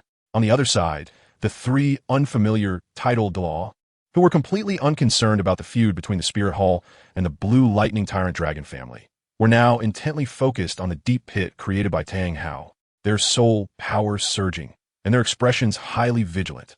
Slap! At that moment, a rough, dark hand with clearly defined knuckles suddenly shot out from the deep pit, grabbing firmly onto the ground. 071, the powerful Tang Hao, the murderous Xue Qinghe. Slap! The sound of a palm slapping the ground echoed, as if a powerful hand had struck the hearts of everyone present. Even Yu Egwan, who was laughing heartily, suddenly fell silent, his smile frozen on his face. He abruptly turned his head towards the deep place where Tang Hao had struck down, and especially at the outstretched black hand. Yu Egwan's delicate face instantly turned pale with fright. Beside him, Ghost Douluo's calves involuntarily trembled slightly, seemingly forced to recall that terrifying scene from 12 years ago. Gulp! Under the combined efforts of 6 titled Douluos, surviving a full 4 strike from a title level powerhouse using an 8th soul skill. Could this be the legendary Hao Qian Douluo, Tang Hao? At this moment, someone in the crowd murmured softly, causing many to shudder, as if they were also recalling Tang Hao's past achievements. At this moment, many forces without title Douluo presiding over, or lacking a strong background, have quietly chosen to retreat. The only ones remaining on site are the Spirit Hall, the upper 3 sects, the lower 4 sects, the 8 hidden families, the Tiando royal family, and the people from Shrek who are still observing. Among them, the 3 titled Douluo sent by the 8 hidden families are now on high alert, preventing Tang Hao from suddenly counterattacking and killing them. Meanwhile, the 2 titled Douluo from the Chrysanthemum Ghost Douluo, after the initial instinctive psychological fear, quickly regained their composure, and playful smiles appeared on their faces, as if they had already prepared some backup plan. Beside them, Yu Yuanjun no longer looked back at Yu Xiaojing, who was being treated by healing soul masters not far behind. After hiding the pain in his eyes, he turned to look at the black hand by the deep pit a few dozen meters away, his aged face calm and unruffled. Saw the Tang Hao. The items in your son's hands not only have the potential to strengthen a soul master's power base and improve a child's innate soul power level, but they may also render our future hopeless, potentially trapping our soul power at the current level for a lifetime, unable to break through and grow stronger. Even a long-absent level 100 godhood is not out of reach. Whether for my blue electric Tyrannosaurus family, for my little son, or for myself, I must obtain that Xiantian treasure record. If you want to blame someone, blame your son for possessing a treasure and leaking the news. Blame you, Tang Hao, for withdrawing from the Hao-Ian sect, while lacking the strength to intimidate the masses.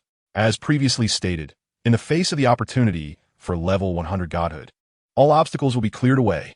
Furthermore, once a soul master reaches the title Douluo level, not only is it a realm of its own, but even the improvement of soul power levels becomes exceedingly difficult. Each level can be incredibly challenging, and one might even be stuck at one level for a lifetime, unable to break through until death. Every powerful being who has reached the title Douluo level was once a prodigy.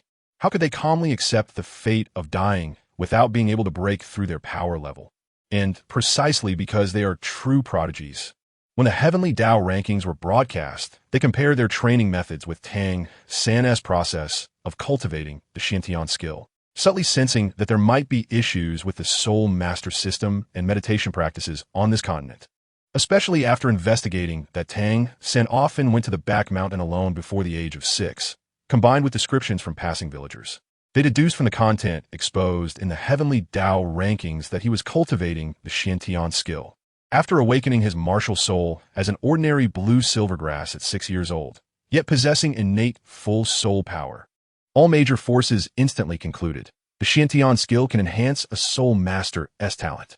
In the face of this conjecture, even with Tang Hao, the Hao Yin Douluo present, the various forces were undeterred and chose to take action. Suddenly, the scene quieted down, and the atmosphere became extremely tense. By the deep pit, looking at the rough black hand, Tang San, coming to his senses, cried tears of joy and directly knelt in front of the deep pit. His eyes filled with tears, yet his expression tensed. Perhaps hearing Tang San's call, in the next moment, a shadow suddenly leaped out from the deep pit and stood behind Tang San. A large hand rested on Tang San's head. "Stand up. My son Tang, Hao never needs to kneel, nor can he cry." Hearing this familiar voice, Tang San immediately stood up, wiped away the tears from the corners of his eyes, and turned around to see Tang Hao, who, aside from a broken appearance, had no injuries at all. "Dad, you're okay. That's great." Looking at the overjoyed Tang San, although hearing him call Dad made Tang Hao feel slightly uncomfortable, he still nodded at Tang San, shielding him behind him, and his aura erupted once again without any reduction. The Haotian hammer reappeared, heavily smashing into the ground, causing cracks to appear on the surface, spreading out in all directions. "Want to kill my Tang Hao? Want to take my son Tang Hao?" Wishful thinking. Boom. The killing god domain was once again fully unleashed. Within the domain, a thick smell of blood filled the air in an instant. The ground shook violently, and the entire world seemed to turn blood red. On the opposite side, seeing Tang Hao appear completely unscathed, despite the discomfort of suppressed soul power, everyone was taken aback. Clearly not expecting Tang Hao to withstand a full force attack from a titled Douluo level expert, and appear as if nothing had happened. However, in the next moment, whether it was the chrysanthemum Yuan, the ghost of A Mei, or the thunder Yuan Jun, or the 3 unfamiliar titled Douluo from the 8 hidden families, a strong killing intent rose in their hearts. How terrifying! At this moment, the 6 of them exchanged a tacit glance, then instantly summoned their martial souls and charged towards Tang Hao. Seeing this scene, Tang Hao directly raised the Haotian hammer to meet them, and the two sides once again became entangled in battle. Not far away, behind Chen Xian, Ning Rongrong, whose small face turned pale from the frightening scene of battle in front of her, trembled all over. She instinctively turned to look at Zhu Zhuqing beside her, only to see that the originally cold-faced Zhu Zhuqing was now staring intently at the battle ahead, her eyes sparkling with excitement, her beautiful, cool face filled with longing. It seemed she desperately wanted to possess the power of a titled Douluo right now. Remembering her close friend Zhu Zhuqing's identity as a Dou Emperor in her past life, Ning Rongrong suddenly fell silent for a moment, then bit her silver teeth, forcing herself to confront the terrifying battle scene between the titled Douluos in the distance. Meanwhile, no one noticed that on Ning Rongrong's other side, Xue Qinghe, who was watching the battle ahead with a serious expression, occasionally focused on Tang Hao in the fight, with a murderous intent spreading in the depths of his gaze. On the other side, Tang San, who was also in the battle but distractedly using his soul power to protect himself, noticed that his father Tang Hao was gradually falling into a disadvantage. His eyes narrowed, and while hating his own lack of strength, he began to think secretly, no, if this continues, Dad is going to lose. Besides, I'm just holding him back here. Perhaps I should take the opportunity to slip away while no one is paying attention. That way, without my burden, Dad can escape. With this thought, Tang San immediately planned to act. However, just as he quietly took a third step backward, a sharp gaze like a sword shot over. In an instant, Tang San spat out a mouthful of blood, instinctively turning his head towards the direction of that gaze, just in time to meet Shun Xian's piercing look, as if warning him not to move. In that moment, Tang San suddenly realized why his father didn't secretly let him escape, but instead stood still and waited. At this moment, Tang San once again lowered his head. Under his slightly drooping eyelids, the anger in his eyes seemed to want to burn everything down. The hatred in his heart was once again ignited, especially when he thought back to the past, when he awakened his martial soul, which was the unique twin martial souls. Later, he encountered a teacher who was the foremost expert on martial soul research and theory in the continent. On the day of enrollment, he met the girl who made his heart flutter, Xiao Wu, and later he learned that his father was the renowned Hao Yin Douluo. Furthermore, with the memories of his past life, he could openly cultivate the supreme treasure of the Tang sect, the Xiantian treasure record. Everything seemed to be telling him that he was the chosen one. However, ever since that day when the Heavenly Tao ranking list was revealed, various disasters and misfortunes have occurred one after another.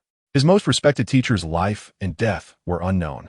His father was in crisis. Because of him, his academy was destroyed. A friend he had just met was now in a coma due to the fallout. It felt as if heaven had suddenly abandoned him. The only thing he could be thankful for was that the one he cared about the most, Xiao Wu, fortunately was not here today and had not been affected. But this still could not stop the overwhelming anger and hatred that surged in Tang San's heart. At this moment, Tang San secretly gave rise to a thought in his heart. Since this world is so unfair and treats me this way, why not let me destroy this world? Meanwhile, no one noticed that at this moment, a faint and invisible strange black glow was emerging around Tang San, like an abyss.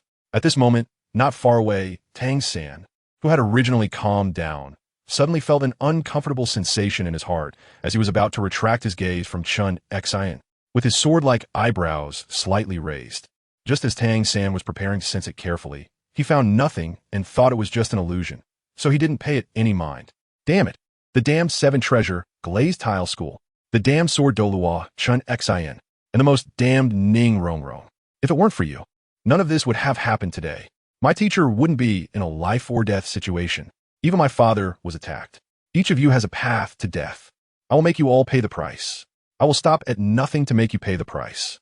Gradually, bloodshot veins appeared in Tang San's furious eyes, fierce and filled with hatred, as if he were ready to devour someone.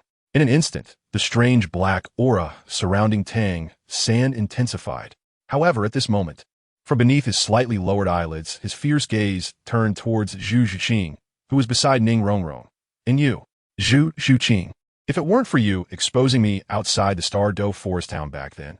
Upon thinking of the word expose, Tang San's eyes, which had been filled with rage and hatred, suddenly froze, waking up from his fury, and the strange black aura around him vanished, replaced by a sudden expression of joy at impending revenge.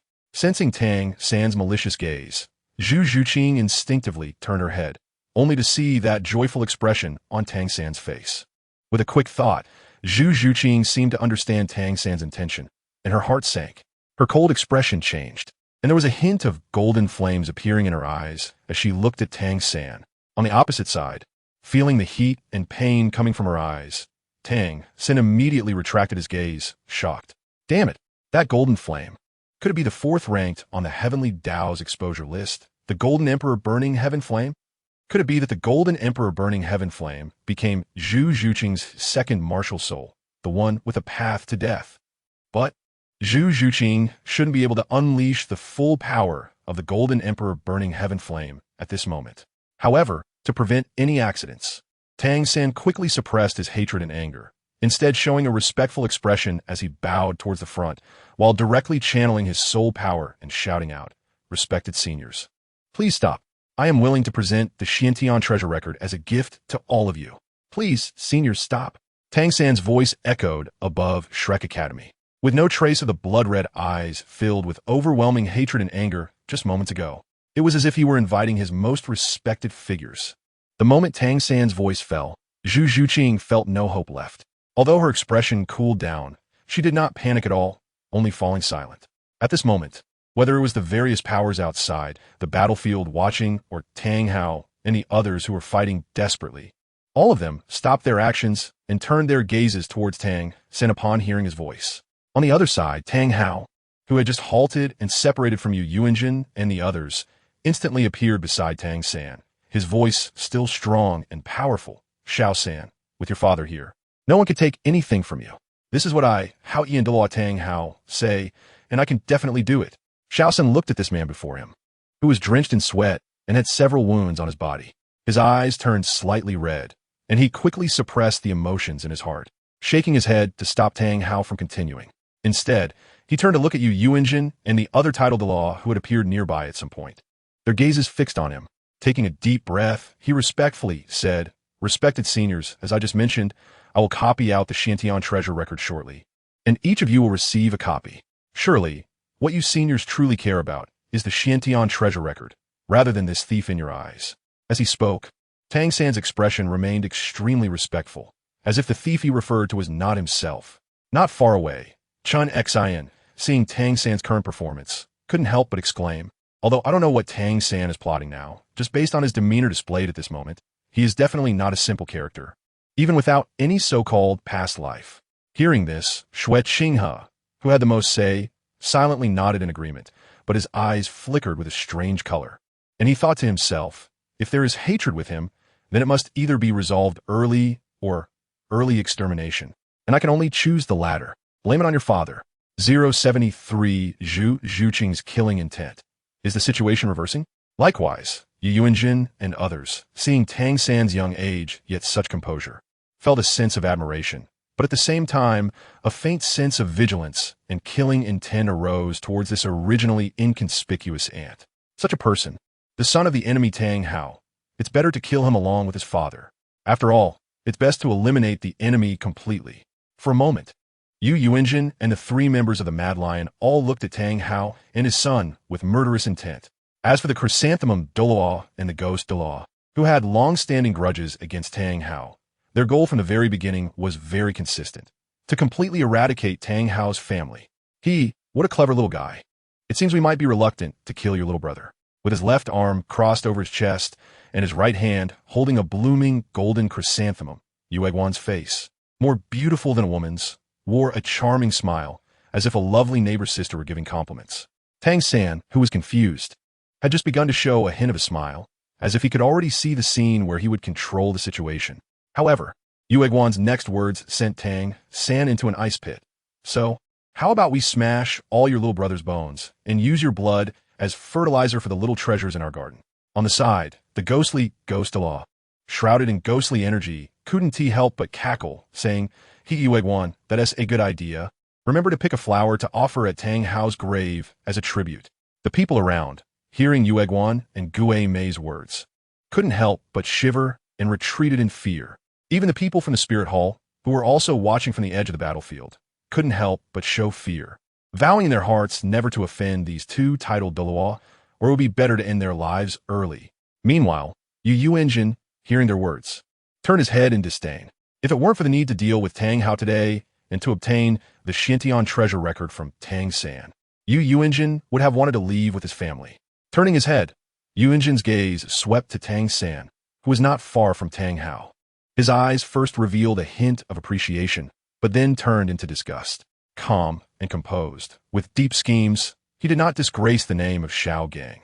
However, knowing that the Xiantian treasure record contained techniques to improve cultivation talent, he had not revealed any information to Xiao Gang, who had devoted himself to Yu for 6 years. Now that his own safety was at stake, he decisively took out the Xiantian treasure record. Sure enough, he was like the ungrateful, white-eyed wolf from the previous life. Thinking this way, Yu Yunjin was determined that even if he obtained the Xiantian treasure record later, he would eliminate Tang Hao and his son. Opposite, Tang Hao's soul power surged within him, gripping the Haotian hammer tightly, his eyes like sharp blades fixed on Yu Egwan and Gue Mei, killing intent raging all over his body. A mere chrysanthemum and a little ghost dare to be so arrogant in front of me. Tang Hao, have you forgotten the lessons I taught you? If it weren't for the need to protect Tang San at this moment, Tang Hao would have wanted to charge forward and give the two lackeys of the Spirit Hall a taste of his explosive ring and the great Shumi hammer. On the side, Tang San, who had regained his composure, took a deep breath and stood up again, his voice still respectful, as if he had not been affected at all. "Everyone, I understand your concerns, so I have a solution. The Xiantian treasure record is a gift I offer to you. so there will be no conflict between us, as long as you agree to prove my sincerity. My father and I are even willing to swear by our martial souls that we will never hold any hatred against you or seek revenge. How about that? Saying this, Tang San suddenly took out a dagger coated with deadly poison and pressed it against his own neck. Seeing this scene, Tang Hao was shocked. But after noticing Tang San's subtle head shake, he did not speak further. The onlookers were somewhat bewildered by Tang San's sudden action. Only Zhu Zhuqing, standing behind Chen Xian, understood what Tang San was trying to do. Damn, it seems I can only try to fully stimulate the source of the Golden Emperor's burning heaven flame. If that doesn't work, but at that time you must die. Thinking of this, Zhu Zhuqing's large eyes looked towards Tang San in the center of the arena. Golden flames and orange-red fire lotuses flashing by. At this moment, unaware that he was on someone's kill list, Tang San's voice continued to echo. If everyone agrees with my suggestion, then please swear by your martial souls that you will not harm my father and me today. If you disagree, I will immediately stab this dagger, which is infused with deadly poison, into my neck and die instantly. At that time, not only will you fail to obtain the Xintian treasure record from my hands, but you will also face my father Tang Hao's relentless pursuit. Now, I ask all the seniors to make a choice. At this moment, everyone around was shocked, developing a strong sense of vigilance towards this child named Tang San. Is this the Tang San exposed on the Heavenly Tao list? No wonder he was such a ruthless person in his past life, jumping off a cliff bear. He actually gambled his own life to create an opportunity in such a dire situation. This guy is too deep. It's better to have less interaction with him in the future. If this guy survives today, with Tang Hao protecting him, he will definitely grow stronger, adding another ruthless character to the continent. Compared to this, the people from the major forces must be feeling quite conflicted right now, right? And indeed, whether it was a Yuanjin or the three from the fierce line Douluo, they were actually more inclined to directly kill Tang Hao, obtain the Xintian treasure record, and then eliminate Tang San to prevent future troubles. However, now that Tang San has pulled this stunt for the sake of the Xintian treasure record, they can only follow the first choice given by Tang San. On the other side, Chen Xian, upon seeing that Tang Hao had not only become a 96th level title Douluo, but could also fight 6th title Douluo simultaneously without losing ground, had already given up on the idea of capturing Tang San. Moreover, one of the targets given by Ning Fengji before coming was just to obtain the Xintian treasure record. So Chen Xian didn't want to completely offend Tang Hao and create enmity. Now, hearing Tang San's solution, Chen Xian chose to accept. Seeing Yu Yuanjin, the three from the fierce lion Douluo, and Chen Xian gradually expressed their stance. Tang San let out a sigh of relief in his heart, and then turned his gaze to the last two, Zhu and Ghost Douluo. As if sensing Tang San's gaze, Zhu Douluo's beautiful face still wore a sweet smile. Little guy, we can never swear an oath. I believe your father feels the same way. In this situation, what will you do? As she said this, although Yu Guan's face still radiated with a smile, her heart sighed with some regret. It seemed impossible to rely on Yu Yuanjin and this group to surround and kill Tang Hao. Then, recalling the backup plan mentioned by Bibi Dong earlier, Yu Guan's gaze shifted to someone behind Chen Xian. Sure enough, it seems that it will still require my spirit hall to personally eliminate the father and son Tang Hao. After a brief silence, Tang Hao's voice was low yet filled with killing intent. Little San, I originally didn't plan to tell you so soon, but given the situation, you must know now. As he said this, Tang Hao placed a hand on Tang San's shoulder, his weathered face showing genuine tenderness, which then transformed into boundless killing intent. Those rotten Jew and little ghost across from us are the accomplices who killed your mother, and the mastermind is the Spirit Hall. So, little San, you must remember, even if you have to sacrifice your life in this lifetime, you must avenge your mother. Tang San fell silent, realizing for the first time that he was learning about his mother under such circumstances. His eyes fixed on the still smiling Zhu Yuan and the proud Ghost Douluo, who showed no regard for him at all. He silently swore with his martial soul, fulfilling the condition he had just stated. Of course, during this process, the content of the oath did not mention the Spirit Hall or Zhu and Ghost Douluo at all.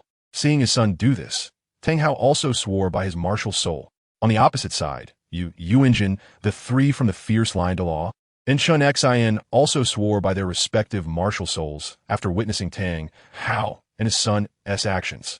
After both sides made their oaths, Tang San immediately reached for the 24 bridge Minjiwai at his waist.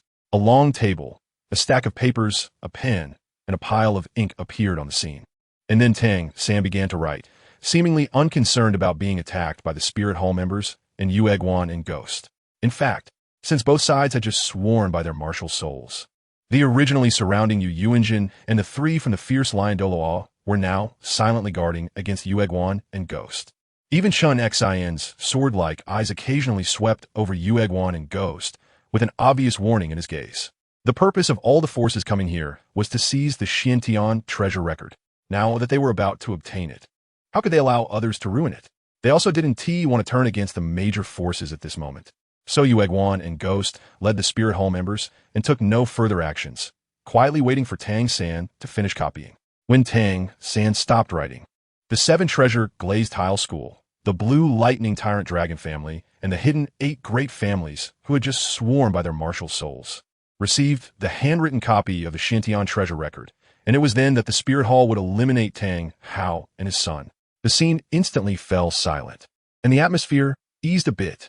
At the edge of the battlefield, among the crowd, Tang Hu's eyes brightened at this sight, and he whispered to Tang Long beside him, "Big brother, it seems this kid Tang San is not as strict with the Tang sect rules as the Heavenly Tao list exposed. Isn't he actively starting to write it out for others? Do you think that later we can secretly follow Uncle and them, and when no one is around, directly ask for it? Uncle should give us a copy directly for the sake of the sect, right? If that's the case, wouldn't we easily complete the task assigned by the sect leader and elders?" Shoving aside Tang Hu, who was crowding around him, Tang Long rolled his eyes at him, not wanting to bother with his foolish second brother. Things are not that simple. On the other side, the disheveled Flender was sitting directly on the ground, expressionless as he looked at everything happening on the scene, watching the Soul Master Academy that he had dedicated his life to building, now utterly destroyed in the recent battle against the titled Douluo. His close friend Yu Xiaojiang had been incapacitated by someone and was now in urgent care at the Blue Lightning Tyrant Dragon family. Zhao Wujia had fallen into the original bamboo forest after being pierced through the shoulder by Chan Xian's sword light and had since gone missing. Xiao Xian, Li Yusong, and other teachers from the academy had not been seen since the very beginning. Students were either lying unconscious beside him or standing in the center glaring at each other.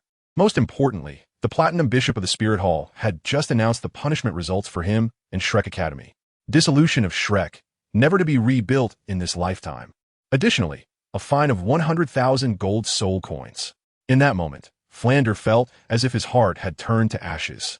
Tears streamed down his cheeks like the soles of his shoes. Oh, my 100,000 gold soul coins. My life savings.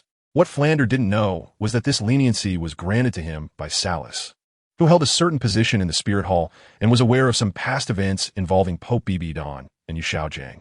In order to curry favor with Bibi Don, and because of his connection to Yu Xiaojiang. Otherwise, Flander might not even have had the chance to cry. Time quickly passed, and 3 hours slipped away in such an atmosphere. With a loud clap, as the pen hit the table, the impatient crowd suddenly brightened, all eyes turning towards the long table where Tang San was seated, spreading out the copied records of the Xiantian treasure record on the long table.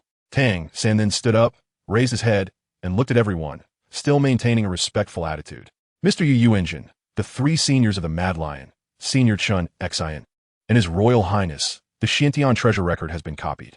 You may all come to review and check it for yourselves." After saying this, Tang San took 2 steps back to show he had no other actions. His gaze swept over Zhu Zhuqing a few times, filled with ruthlessness and malice. In the next moment, several figures had already rushed to the long table, grabbing a copy of the Xiantian treasure record, flipping it open to the cultivation methods, and immediately began to attempt to operate their soul power. Even Chen Xian was among them. Feeling Tang San's gaze, Zhu Zhuqing clenched her silver teeth. This guy was indeed going to act. Unfortunately, with my current soul power, I can't use the flying soul technique from the Dou Emperor inheritance. If I don't leave now, I might implicate Rong Rong and her 7 treasure glazed tile school.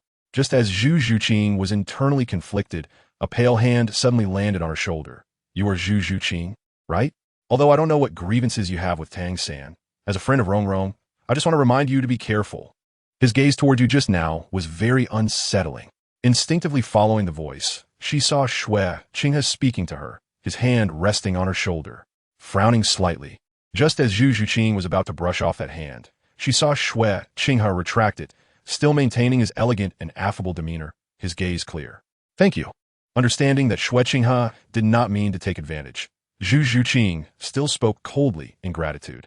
In response, Xue Qinghe waved his hand nonchalantly, then turned his gaze towards Tang San, a look of approval in his eyes. This Tang San is quite cunning. Since I arrived here, although I have not shown any hostility towards the father and son duo, nor have I made any moves, everyone already knows that I am also here for the Xintian treasure record. However, at this moment, the 7 treasure glazed tile school, the blue lightning tyrant dragon family, and the hidden 8 great families are about to leave, and the only remaining title Douluo from the Spirit Hall, the 2 of them, are unlikely to defeat Tang Hao. The 500 knights I brought pose no threat to title Douluo, yet, even in such circumstances, Tang San is still willing to use a copy of the Xintian treasure record to curry favor with me and the Tiando royal family I represent. And I must accept this goodwill from Tang San. TSK. Such means are comparable to those politicians who have studied this path for decades. While speaking, Xue Qing has still appeared so elegant and affable, walking with his hands behind his back towards the long table not far away. Meanwhile, Zhu Zhuqing's gaze shifted slightly. Then she withdrew her attention from Xue Qinghe's back. Although the Tiando prince, Xue Qinghe, praised Tang San verbally, it seemed he also harbored hostility towards the father and son. Otherwise, he wouldn't have warned me like that. But why? Just as Zhu Zhuqing furrowed her brows in thought, analyzing Xue Qinghe's earlier actions, Ning Rongrong leaned over Zhu Qing. What do you think that big brother Qinghe meant by what he just said? Does he want to befriend Tang San? She seems to have a good opinion of that guy. Seeing Ning Rongrong's pretty brows furrow and her cheeks puffed up, Zhu Zhuqing shook her head, then hesitated for a moment before looking seriously at Ning Rongrong. Rongrong, no matter what happens later, remember to listen to the sword Douluo Sr. Don't act recklessly. Initially unhappy with Xue Qinghe's praise for Tang San, secretly cursing him, Ning Rongrong was taken aback by Zhu Zhuqing's serious expression, but still nodded in confusion under Zhu Zhuqing's gaze. On the other side, when Tang San saw that the Tiando prince Xue Qinghe had also left Zhu Zhuqing and Ning Rongrong's side, a flicker of malice flashed in his eyes, and he suddenly raised his voice. Everyone, I want to tell you a secret. The value of this secret far exceeds that of the Xintian treasure record. Zhu Zhuqing, that girl over there in leather clothes. She is also one of the exposers from the same day as me. She possesses countless martial arts techniques, each one even stronger than the Xintian skill in the Xintian treasure record. Whoever can capture her will gain the heritage of a Dou emperor. As soon as these words came out, the entire Shrek Academy fell silent.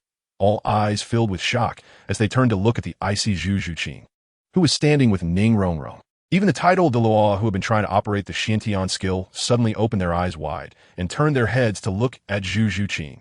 Even Xue Qinghe, who had been walking halfway, turned around in astonishment to look at the cold girl he had just kindly warned, his eyes flickering. This girl, named Zhu Zhuqing, is actually one of the 3 exposers. This was really bad. Coming back to his senses, Sword Douluo Chun Xian's expression changed, and after storing the Xintian treasure record in his soul tool, he instantly appeared in front of Zhu Zhuqing and Ning Rongrong, looking coldly at Tang San. What a sinister kid. What a good move. At this moment, the surrounding crowd also came back to their senses, unable to help but exclaim in astonishment. What? That girl is actually also an exposer. And she is an exposer who inherited all the cultivation knowledge and experience of a previous Dou emperor. Hiss, I heard that there's a Dou emperor exposer over at the Kailang City Castle Academy, and counting that one who has inherited everything from the Dou emperor. This little girl must be the last one among the 3 Dou emperor exposers, right? Goodness, I thought it was already a big deal to get the Xintian treasure record from Tang San today, but unexpectedly, there is actually an even bigger surprise waiting for us. As they spoke, the desire and excitement in the eyes of the surrounding crowd grew even more intense, and many faces were already showing signs of madness. If it weren't for the rumored sword Douluo Chun Xian protecting Zhu Zhuqing, they would have definitely started acting by now. On the other side, as Tang San's words fell, Jiandao Chun Xian immediately reacted and stood in front of Zhu Zhuqing. While feeling regretful, he ignored Chun Xian's cold gaze and praise, and once again spoke loudly. Under the sword Douluo's crown, the heavenly tribulation martial arts technique in Zhu Zhuqing's hands can directly lead to becoming a god. When the heavenly Dao rankings were revealed, a Dou emperor-level powerhouse could decide the life and death of the world with a wave of their hand. Everyone has witnessed such power. Sword Douluo, You can't possibly let the seven-treasure glazed tile school monopolize such divine skills, can you? Tang Sen intentionally raised his tone a few notches to stir up more greed in the hearts of others. While shouting, Tang San's gaze quickly swept over the eyes of the titled Douluos present, hoping that they would react to Zhu Zhuqing just as they had to him. Replaying the previous scene. This is the revenge from Tang San. Enmities are never forgotten overnight. However, what disappointed Tang San, even left him in shock, was that at this moment, neither Yu Yuan Jun nor the three from the fierce lion Douluo showed any action, despite their eyes filled with desire.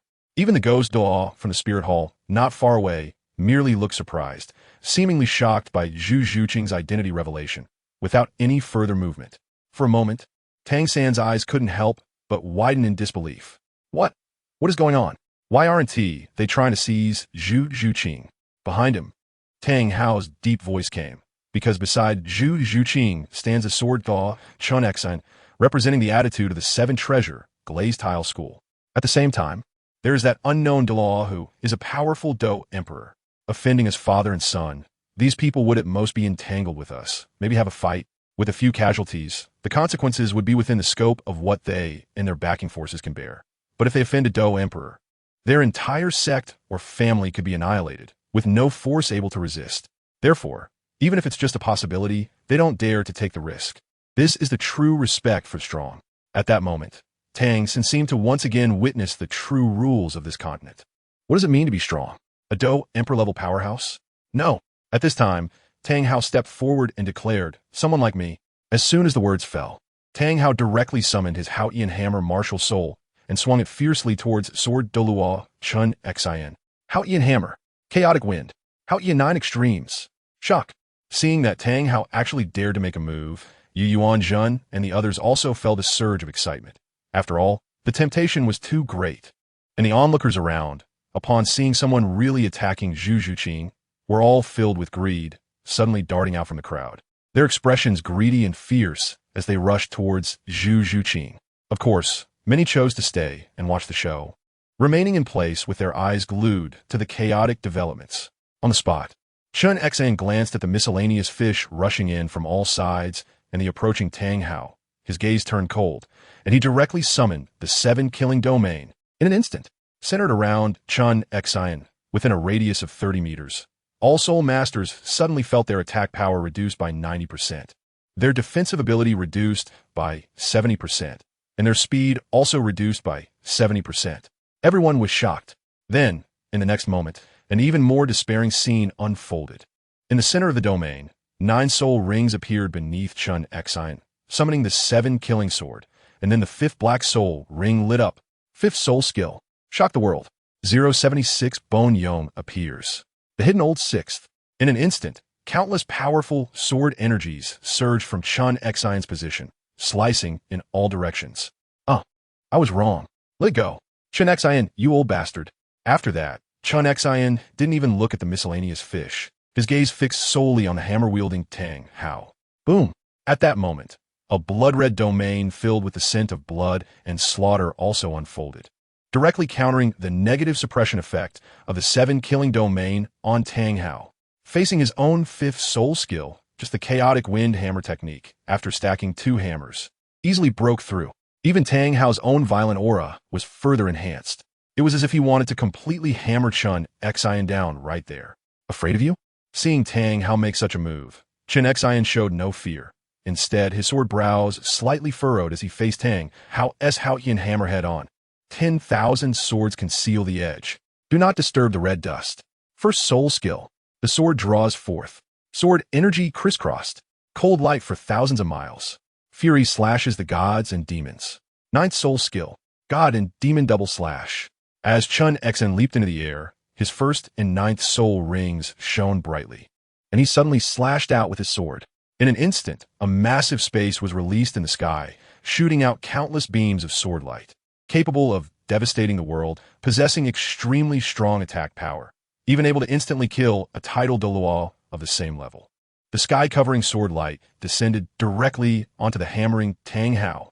Before the attacks of the two met, one could vaguely hear the sound of exploding rings. Boom! With a sound that seemed capable of destroying the heavens and the earth. The entire town where Shrek Academy was located shook violently, and the invisible shockwave flattened all buildings, trees, and bamboo groves within Shrek. In the next moment, both figures staggered back 3 steps, standing in mid-air. After wiping the blood from the corner of his mouth, Chun Xian crossed his arms behind his back, his sword gaze fixed on the now gray Tang Hao not far away, as well as the destruction around him, and couldn't help but curse inwardly. Tang Hao and that bunch of bastards Yuan Jun actually held back during the battle just now. No wonder Tang Hao was able to take on 6 by himself back then. However, this guy was now fighting with me desperately over Zhu Zhuqing. Truly only in the face of absolute interest would one be willing to go to any lengths, using any means. In the next moment, the two once again clashed in midair. Below, the onlookers who had been stunned by the slaughter caused by Sword Chun Xian saw that Chun Xian was being held up by Tang Hao, and their ambitions arose once again, looking at Zhu Zhuqing, who stood with Ning Rongrong on the ground, like hungry wolves. In the next moment, whoosh whoosh whoosh, with the sound of breaking wind, several ghost-like figures quickly approached. In the center of the scene, Zhu Zhuqing, as the target, showed no panic at all, even comforting Ning Rongrong, who stood closely beside her. Then, turning around, her cool face was filled with vigilance, and a flash of golden flame flickered in her eyes. However, just then, a cheerful laugh suddenly resonated in the air. How can I let you bunch of miscellaneous fish bully my little Rongrong and her friends? As the words fell, a crack suddenly appeared in the void in front of Zhu Zhuqing and Ning Rongrong, quickly expanding into a passage big enough for a person to walk through. Immediately after, a tall figure with disheveled hair stepped out. Grandpa Bone. Upon seeing this figure, the originally tense Ning Rongrong immediately cheered with joy. The newcomer was none other than Douluo, Bone Yong. Turning around, Bone Yong faced the approaching figures, affectionately ruffling Ning Rongrong's little head with a kind smile. Little Rongrong, have you missed your Grandpa Bone these days since leaving the sect? Ning Rongrong's small face was filled with happiness and joy, nodding her little head repeatedly. If it weren't for the fact that they were still in the middle of the battlefield, afraid of dragging Bone Yong down, she might have rushed up to hug Bone Yong and act cute. Beside her, Zhu Zhuqing saw that the attackers stopped in their tracks upon seeing the appearance of this old senior, and immediately turned to flee. Similarly, as if sensing the actions of those people, Douluo Bone Yong continued to ruffle Ning Rongrong's little head, then turned to look at the fleeing figures. Dare to bully my Rongrong? Then let them all stay. Boom! The aura of a tidal Douluo erupted, and a skeletal dragon phantom appeared behind Bone Yong, followed by 9 soul rings emerging around him. 4th soul skill, Bone Prison. In an instant, the entire battlefield was engulfed in a malevolent aura, with ghostly wails and wolf howls. At the same time, bones that seemed to come from hell burst out of the ground, densely surrounding the fleeing figures, followed by a series of tragic screams that made the listeners' scalps tingle. At this moment, many powerful figures finally witnessed the might of the second sect in the world. In the distance, at the location of the Spirit Hall, the ghost Dao Guimei, with his arms crossed, looked at the scene before him. A hint of embarrassment appeared on his cold and sinister face. This scene looks even more ghostly than I do. Beside him, Yue Guan couldn't help but click his tongue at the sight before him. TSK. I didn't expect that the 7-treasure glazed tile sect actually sent Sword Douluo Qinshin and the continent's #1 defense, Bone Yong. It seems that the 7-treasure glazed tile sect was already aware of the identity of that little girl named Zhu Zhuqing as the exposer. Their intelligence capabilities are truly formidable. Perhaps we at the Spirit Hall have underestimated the 7-treasure glazed tile sect in the past. Not far away, in the Blue Lightning Tyrant Dragon family, Yuan, who was already resentful of the rankings of the top 3 sects, couldn't help but sneer in rebuttal upon hearing the Spirit Hall praise the 7-treasure glazed tile sect. Don't be fooled by the impressive display of the 7-treasure glazed tile sect now. However, once that little girl named Zhu Zhuqing is captured by the 7-treasure glazed tile sect, and that Dou Emperor learns about it, I wonder if the 7-treasure glazed tile sect will still be able to exist. Upon hearing Yuan use the term captured, the others exchanged glances, their expressions thoughtful. In the center of the battlefield, just as Bone Douluo was about to turn around to take a good look at his precious Rongrong, a figure wrapped in black clothing and wearing a mask suddenly appeared, with 9 soul rings flickering all over his body. He lunged at Bone Douluo. This, unexpectedly, is yet another tidal Douluo. The onlookers around were somewhat numb. It was also their first time realizing that there were so many tidal Douluo powerhouses hidden in this continent. Gu Rong also noticed this person and seriously confronted him, engaging in battle mid-air, perhaps to prevent the battle's aftermath from injuring Ning Rongrong and Zhu Zhuqing below. Gu Douluo consciously defended against the aftermath of each clash, preventing any fallout from leaking. Therefore, Gu Douluo had to respond with all his strength. Just as everyone's attention was on the battle between the two tidal Douluos, a shadow emerged from the crowd, slithering along the ground towards the feet of Zhu Zhuqing at the center of the battlefield. Silent, Ning Rongrong, who was sacrificing herself for friendship, the blooming golden emperor burning heaven flame, until the shadow, like a thread, approached within 10 meters of Zhu Zhuqing. The fighting Gu Rong finally sensed something. Damn it, you're looking for death. With a loud shout, just as Gu Rong was about to rush down to intercept the shadow, a mysterious masked tidal Douluo in black appeared right in front of Gu Rong, blocking his path. You are in cahoots. At this moment, even the dim-witted Gu Rong realized. Which faction are you from? The masked and black-clad mysterious tidal Douluo did not respond, but launched another full-force attack. Gu Rong had no choice but to fight back. Meanwhile, on the ground, upon hearing Gu Rong's loud shout, the shadow knew it could no longer hide, so it leaped out from the ground like a thread, wearing the same mask and black attire. Boom! An aura that did not belong to the battle in the sky erupted from the shadow. This person was actually also a tidal Douluo powerhouse, perhaps seeing that Zhu Zhuqing was just a little girl with the cultivation of a soul ancestor. This person couldn't be bothered to summon their martial soul and spirit rings, rushing forward quickly, wanting to grab Zhu Zhuqing and leave immediately. The onlookers also snapped back to reality, seeing this person about to succeed, gasping in shock. Meanwhile, those from major factions were wide-eyed, closely watching the developments on the scene. If this person could really succeed, then Wen Ti they also. In the center of the battlefield, Ning Rongrong, who had regained her senses, saw the black-clad person had already reached her, and Zhu Zhuqing, turning pale with fright.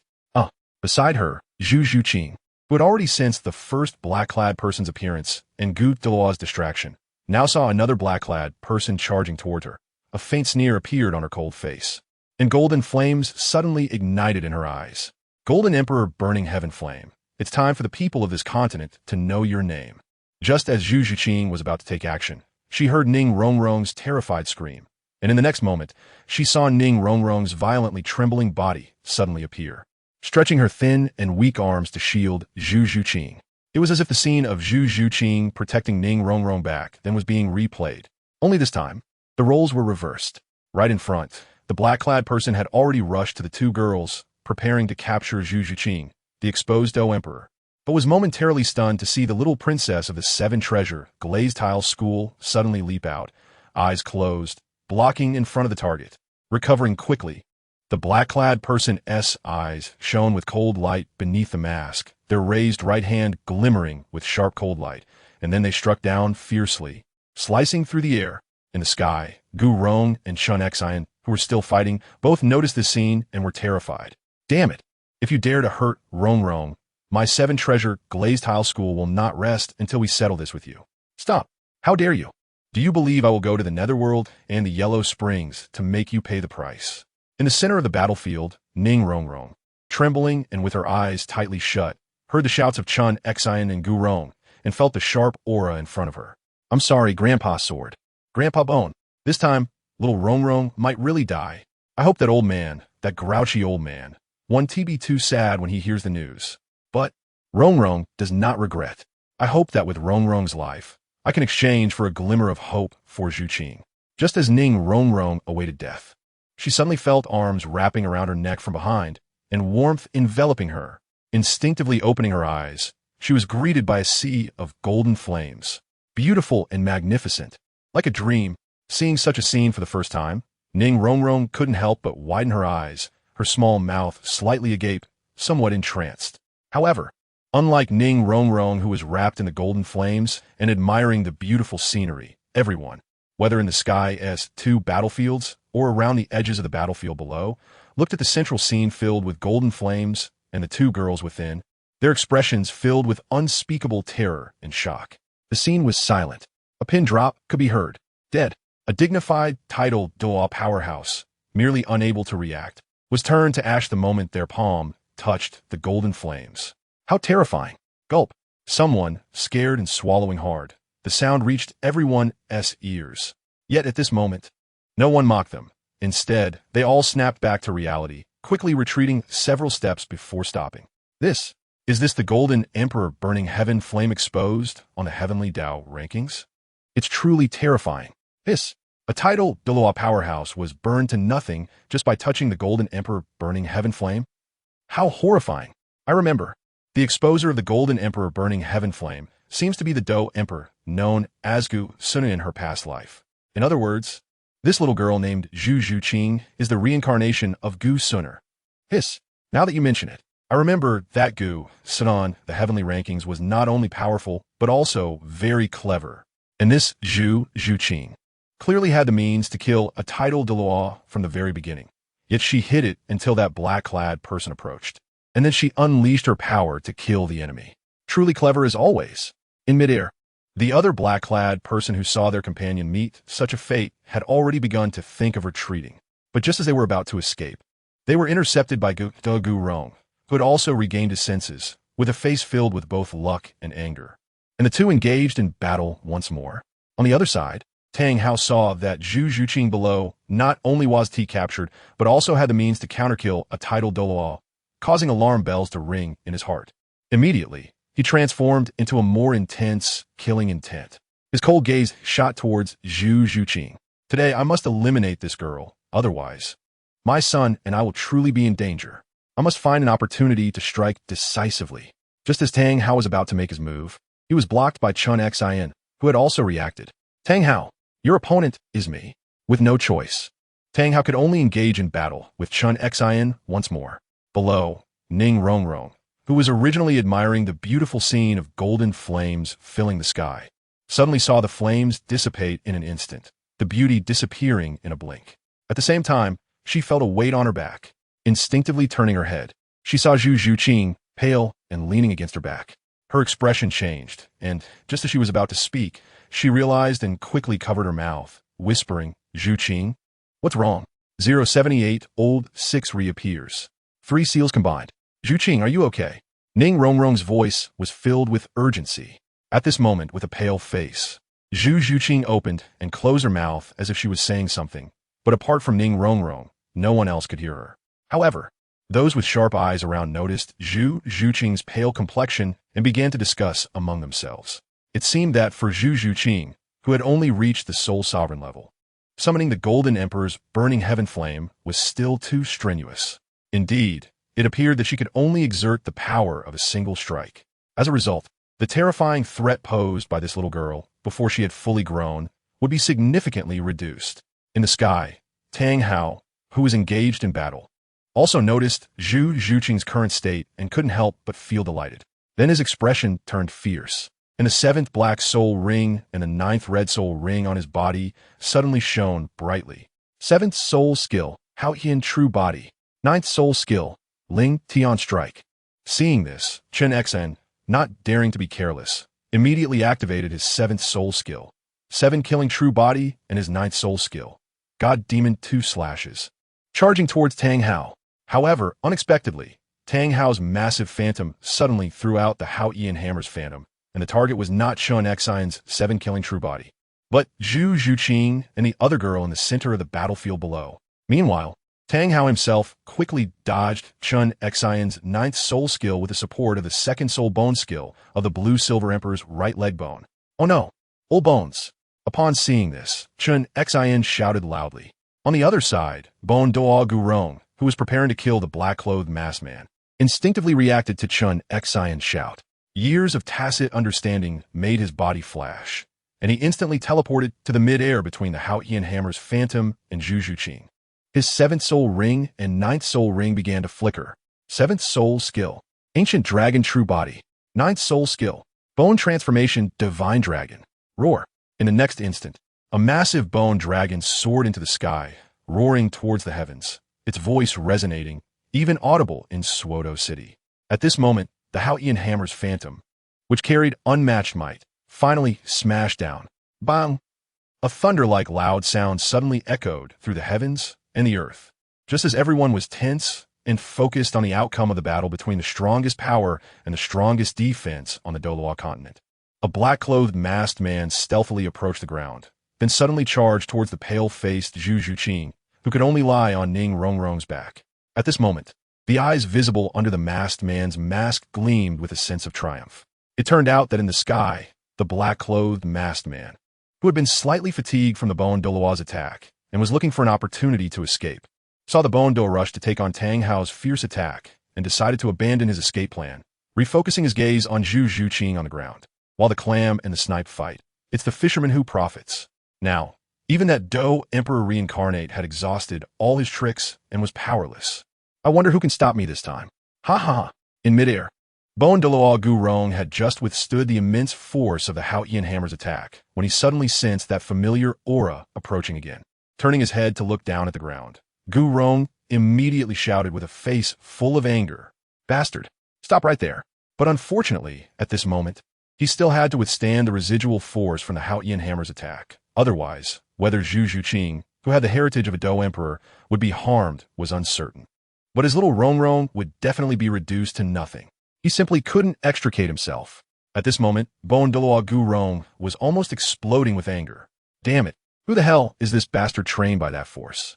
He has already a title Douluo, yet his actions are so insidious. Is there no dignity left as a strong person? Above, Sword-Douluo Chan Xian also noticed the sudden change below and immediately stepped on the 7-killing sword, unleashing his second soul skill to dive down. However, the man in black with a mask, also a title Douluo, was not slow. In the blink of an eye, he had closed the distance to about 10 meters from Zhu Zhuqing and the other girl. For some reason, as soon as he reached this distance, an inexplicable sense of panic suddenly arose in the heart of the man in black. No problem. With Chan Xian's speed, he can't catch up to me at all. Moreover, as long as I capture this little princess of the 7 treasure glazed tile school together, even if Gu Rong can teleport, it won't help. The feeling of unease grew stronger, and the man in black couldn't help but start to comfort himself in his heart. But at that moment, the man in black suddenly seemed to see something terrifying, and his expression changed dramatically. Martial soul possessed. With the crisp shouts of 2 young girls, a 7-layered colorful glazed pagoda, martial soul, and a shadow with an ethereal freshness, an extraordinary temperament, and stunning beauty, resembling a celestial goddess, appeared, looking at the man in black, whose eyes were panicked and movements were flustered as he tried to stop his forward momentum. Ning Rongrong revealed a playful smile on her cute face, stuck out her little tongue, and thought, "Fishing successful. Congratulations, you've been tricked." Then, without hesitation, 2 yellow soul rings instantly lit up around her. The 7 treasures turn out the glazed. First is strength, second is speed. In an instant, 2 beams of light surged into the cold-faced Zhu Zhuqing beside her, who showed no signs of the pale complexion from before, looking as if she were about to fade away. In that moment, the goddess shadow behind Zhu Zhuqing seemed to gaze with intensity. At this moment, Zhu Zhuqing didn't say a word, her eyes shining with golden light, her hair suddenly lengthening, and her whole aura soaring. As Zhu Zhuqing transformed, the goddess shadow martial soul behind her also revealed a golden flame and a strange orange fire lotus in its eyes. At this time, when Zhu Zhuqing's hands began to form 3 special seals in succession, the 2 colored flames in the goddess shadow's eyes dimmed slightly. But the right-hand shadow solidified, containing an energy that seemed capable of destroying the heavens and earth. All of this happened in less than half a second. In front of her, the man in black had already stopped his advance, but upon sensing the energy in the goddess shadow's right hand behind Zhu Zhuqing, he abandoned the thought of escape, knowing he would never outrun the explosion of that energy. Instantly summoning his martial soul, 9 soul rings shone brightly, just as the man in black prepared to resist, while also trying to see if he could kill Zhu Zhuqing before that energy exploded. Zhu Zhuqing's cold voice rang out. Mountain opening seal, sea turning seal, earth covering seal. 3 seals combined. In an instant, the goddess shadow behind Zhu Zhuqing suddenly pushed her right palm towards the man in black, who was several meters away. With the appearance of a dazzling golden giant palm, the entire Shrek ground began to tremble and tear apart. Wherever the giant palm passed, the surrounding space cracked with fissures. Boom! Where the golden giant palm passed, the man in black didn't even have time to resist before being turned to dust. The next moment, The golden giant palm directly slammed onto a relatively large mountain next door, and then, with a deafening roar and a seismic tremor, the entire mountain was erased under the gaze of the crowd. Whether it was the tidal Douluo experts or the other onlookers, everyone felt a chill throughout their bodies stiffening as if frozen by an immense cold. They stared wide-eyed, unable to come back to their senses for a long time. After a while, some ordinary soul masters could no longer control their bodies and directly collapsed on the ground.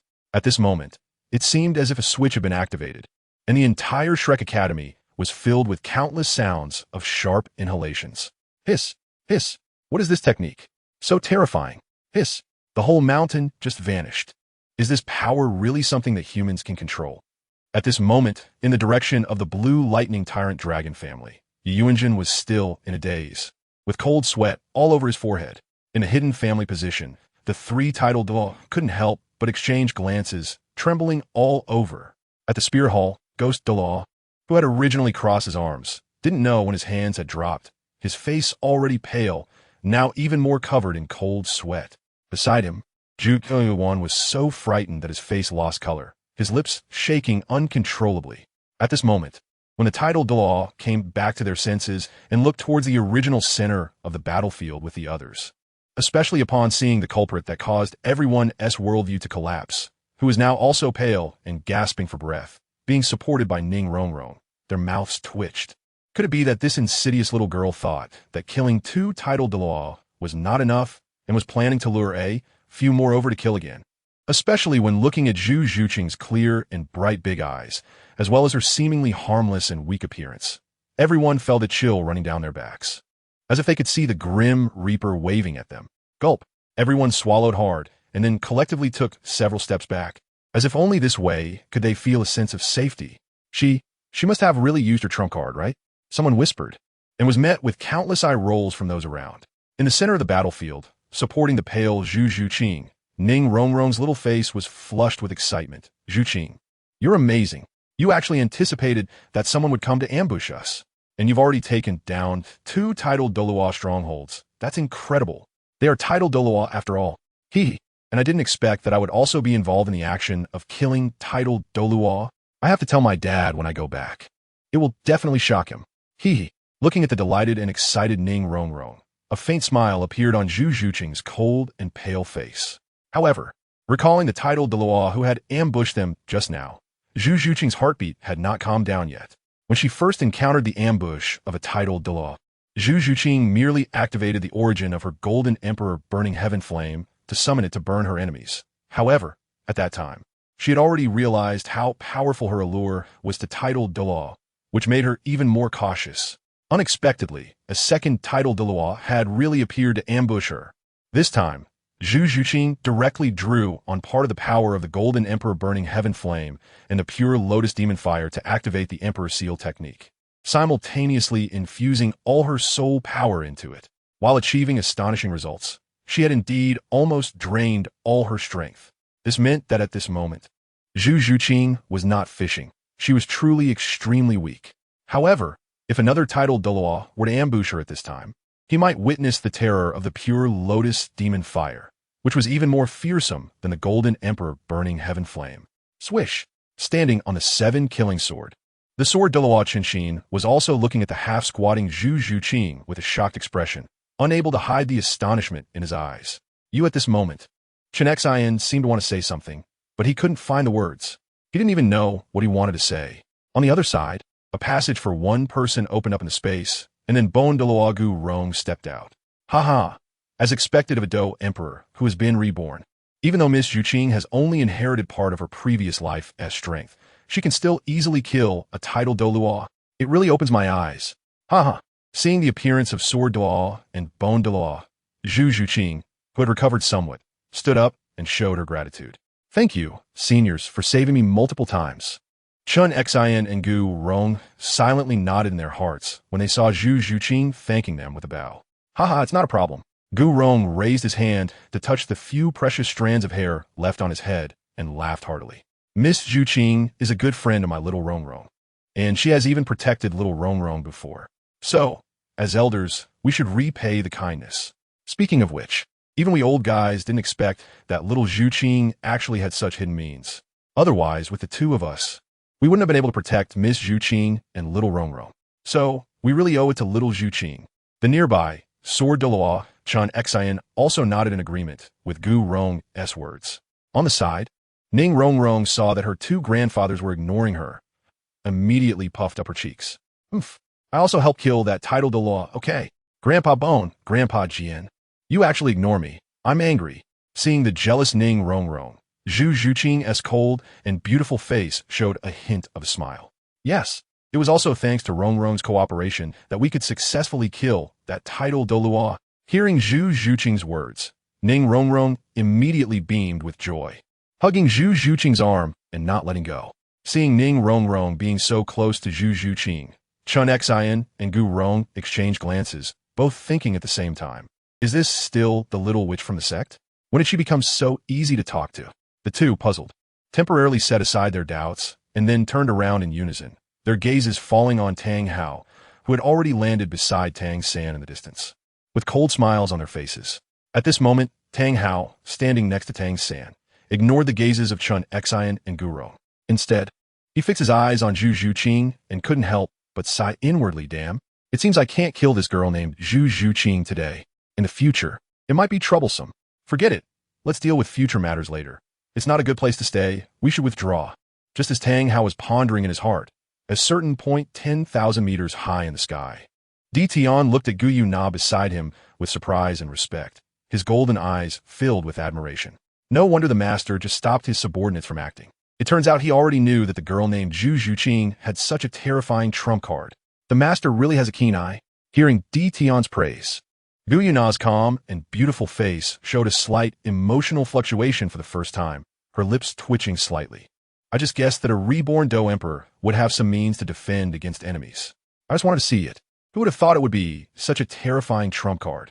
In fact, even if Zhu Qing had no trump card with Gu Yuna's strength, she could have saved her at the last moment. Therefore, in some aspects, Zhu Qing was never in any real danger. Unable to withstand Di Tian's admiring gaze, Gu Yuna glanced at Tang Hao and his son, who were preparing to flee below, and directly spoke. Di Tian, do you remember the task I gave you before? Now that the show is over, you should be ready to act. Otherwise, that guy's going to escape. Hearing Gu Yuna's words, Di Tian immediately looked down at Tang Hao and indeed saw him grabbing Tang San's shoulder, preparing to run away. Oomph. How can I let you leave so easily? Leave your right leg behind. Divine ability. Dragon God Claw.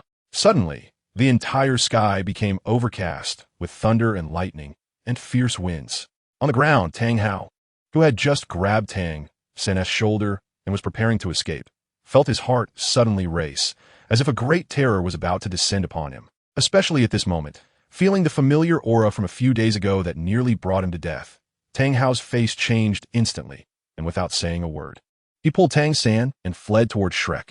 Around the battlefield, everyone was initially curious about why the weather had suddenly changed and why the previously invincible Tang Hao had directly run away. As they discussed, a cold snort suddenly came from the sky.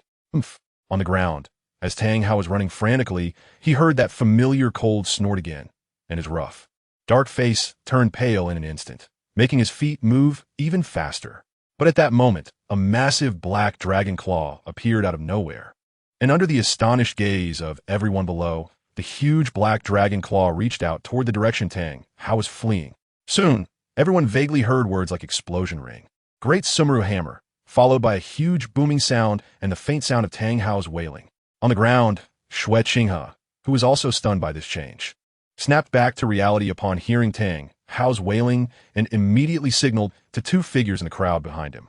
Feeling that it wasn't enough, he directly turned to look towards the direction of the spirit hall, Ju Gue Douluo, and transmitted his voice. Instantly, for figures disappeared without anyone noticing. Only then did Xue Qinghe let out a sigh of relief, and he also raised his head to look at the sky. Wanted to know which powerful beings were descending this time. In the sky, Di Tian, holding a blood-soaked human thigh, looked puzzled as he turned to Gu Yuna beside him. Master, why didn't you let me directly kill that Tang San and his son? At this moment, Gu Yuna's expression returned to its previous indifference as she looked up at the starry sky, as if she could see the divine realm. For some reason, at the moment you were about to kill Tang San and his son, I suddenly felt a sense of foreboding. It seems that if we kill them now, we will face great terror. I think that guy Shura must have done something to that Tang-san. Even Tang, Hao has a problem. He also cannot die in our hands. Otherwise, it will immediately attract Shura's attention, and possibly the entire divine realm's attention. Hearing this, Di Tian's heart trembled, and just as he was about to ask further, he saw Gu Yuna already retract her gaze, looking down. Let's go, Di Tian. We should go meet this reborn Do Emperor below. As she spoke, Gu Yuna raised her fair hand and gently grasped the space in front of her. In an instant, a spatial passage was formed. With light steps, Gu Yuna walked directly inside. Beside her, Di Tian swallowed his doubts and also followed, still holding the bloodied thigh. As the two figures disappeared, the spatial passage closed and merged into the space. On the ground, in the center of the battlefield, a spatial passage suddenly appeared not far in front of Zhu Zhuqing and the others, immediately attracting everyone's attention. Is this a spatial passage? Isn't that the skill of Bone Douluo? It seems another powerful being who controls space has descended. Is a battle about to happen again? Even Chun Xian and Ning Rongrong looked at Bone Douluo Gu Rong beside them in surprise. After seeing Gu Rong's serious expression, they confirmed it wasn't his doing, and immediately became alert. At this moment, under everyone's gaze, two figures, one tall and one short, walked out from the spatial passage. Looking at these two figures, everyone was filled with confusion. Huh? Who are they? Does anyone recognize them? No. They must be from some hidden sect or power, right? How many more powerful beings are hidden on this continent? Is this still the familiar continent I know? Wait, look at that black-clothed man holding that leg. It seems to be Tang Hao's right leg. Upon hearing this, everyone looked at the large leg in the hands of the black-clothed man, followed by a series of gasps, hissing. It's real. Look at the clothing. It definitely is Tang Hao's leg. This means the previous attack from the towering black dragon claw was this person's doing. At that moment, Di Tian, who was not far in front of Zhu Zhuqing and the others, suddenly unleashed his full aura. In an instant, everyone except Zhu Zhuqing, Ning Rongrong, Chun Xian, and Gu Rong, who were deliberately bypassed, was crushed to their knees by this aura. Everyone, the good show for today ends here. You may leave. After saying this, Di Tian retracted the aura belonging to a top demigod. 080 transaction. Shifting blame. 5,000-word chapter. Powerful. Unparalleled strength. At this moment, everyone around looked shocked, their faces filled with disbelief, and they turned to leave without any hesitation. Even those titled Douluo were no exception. The cavalry of the Tiando royal family returned in great numbers once more. In the center of the cavalry, inside the exclusive carriage of the Tiando prince, Xue Qinghe poured himself several cups of tea, drank them one after another, then set the teacup down, his brow still tightly furrowed, the shock in his eyes still not dissipating. I thought the strongest on this continent, apart from that guy who inherited the title of Do Emperor a few days ago, will be my grandfather. But the aura that the big man just unleashed is clearly much stronger than grandfather. Could it be that he is some kind of deity descended to the world? But he doesn't show any signs of divine power that I have ever felt, clearly still belonging to the realm of mortals. However, the woman who appeared alongside the black-clothed man, the more Xue Qinghe thought about it, the deeper his frown became, and he felt inexplicably anxious. So he immediately took out paper and pen, detailed the events that occurred today at Shrek, as well as his speculations, and after hesitating for a moment, he copied it again and knocked on the carriage door. Immediately, one of the drivers entered, kneeling on one knee, awaiting orders. Deliver these 2 letters to the worship hall and the papal hall. Xue Qinghe's voice resonated directly in the driver's mind. The driver showed no surprise, took the letters with both hands, and then exited until the carriage door closed again. Xue Qinghe rubbed his forehead, his expression briefly revealing a delicate demeanor before quickly fading. Lowering his arms, he looked out at the rapidly passing scenery, unable to help but murmur.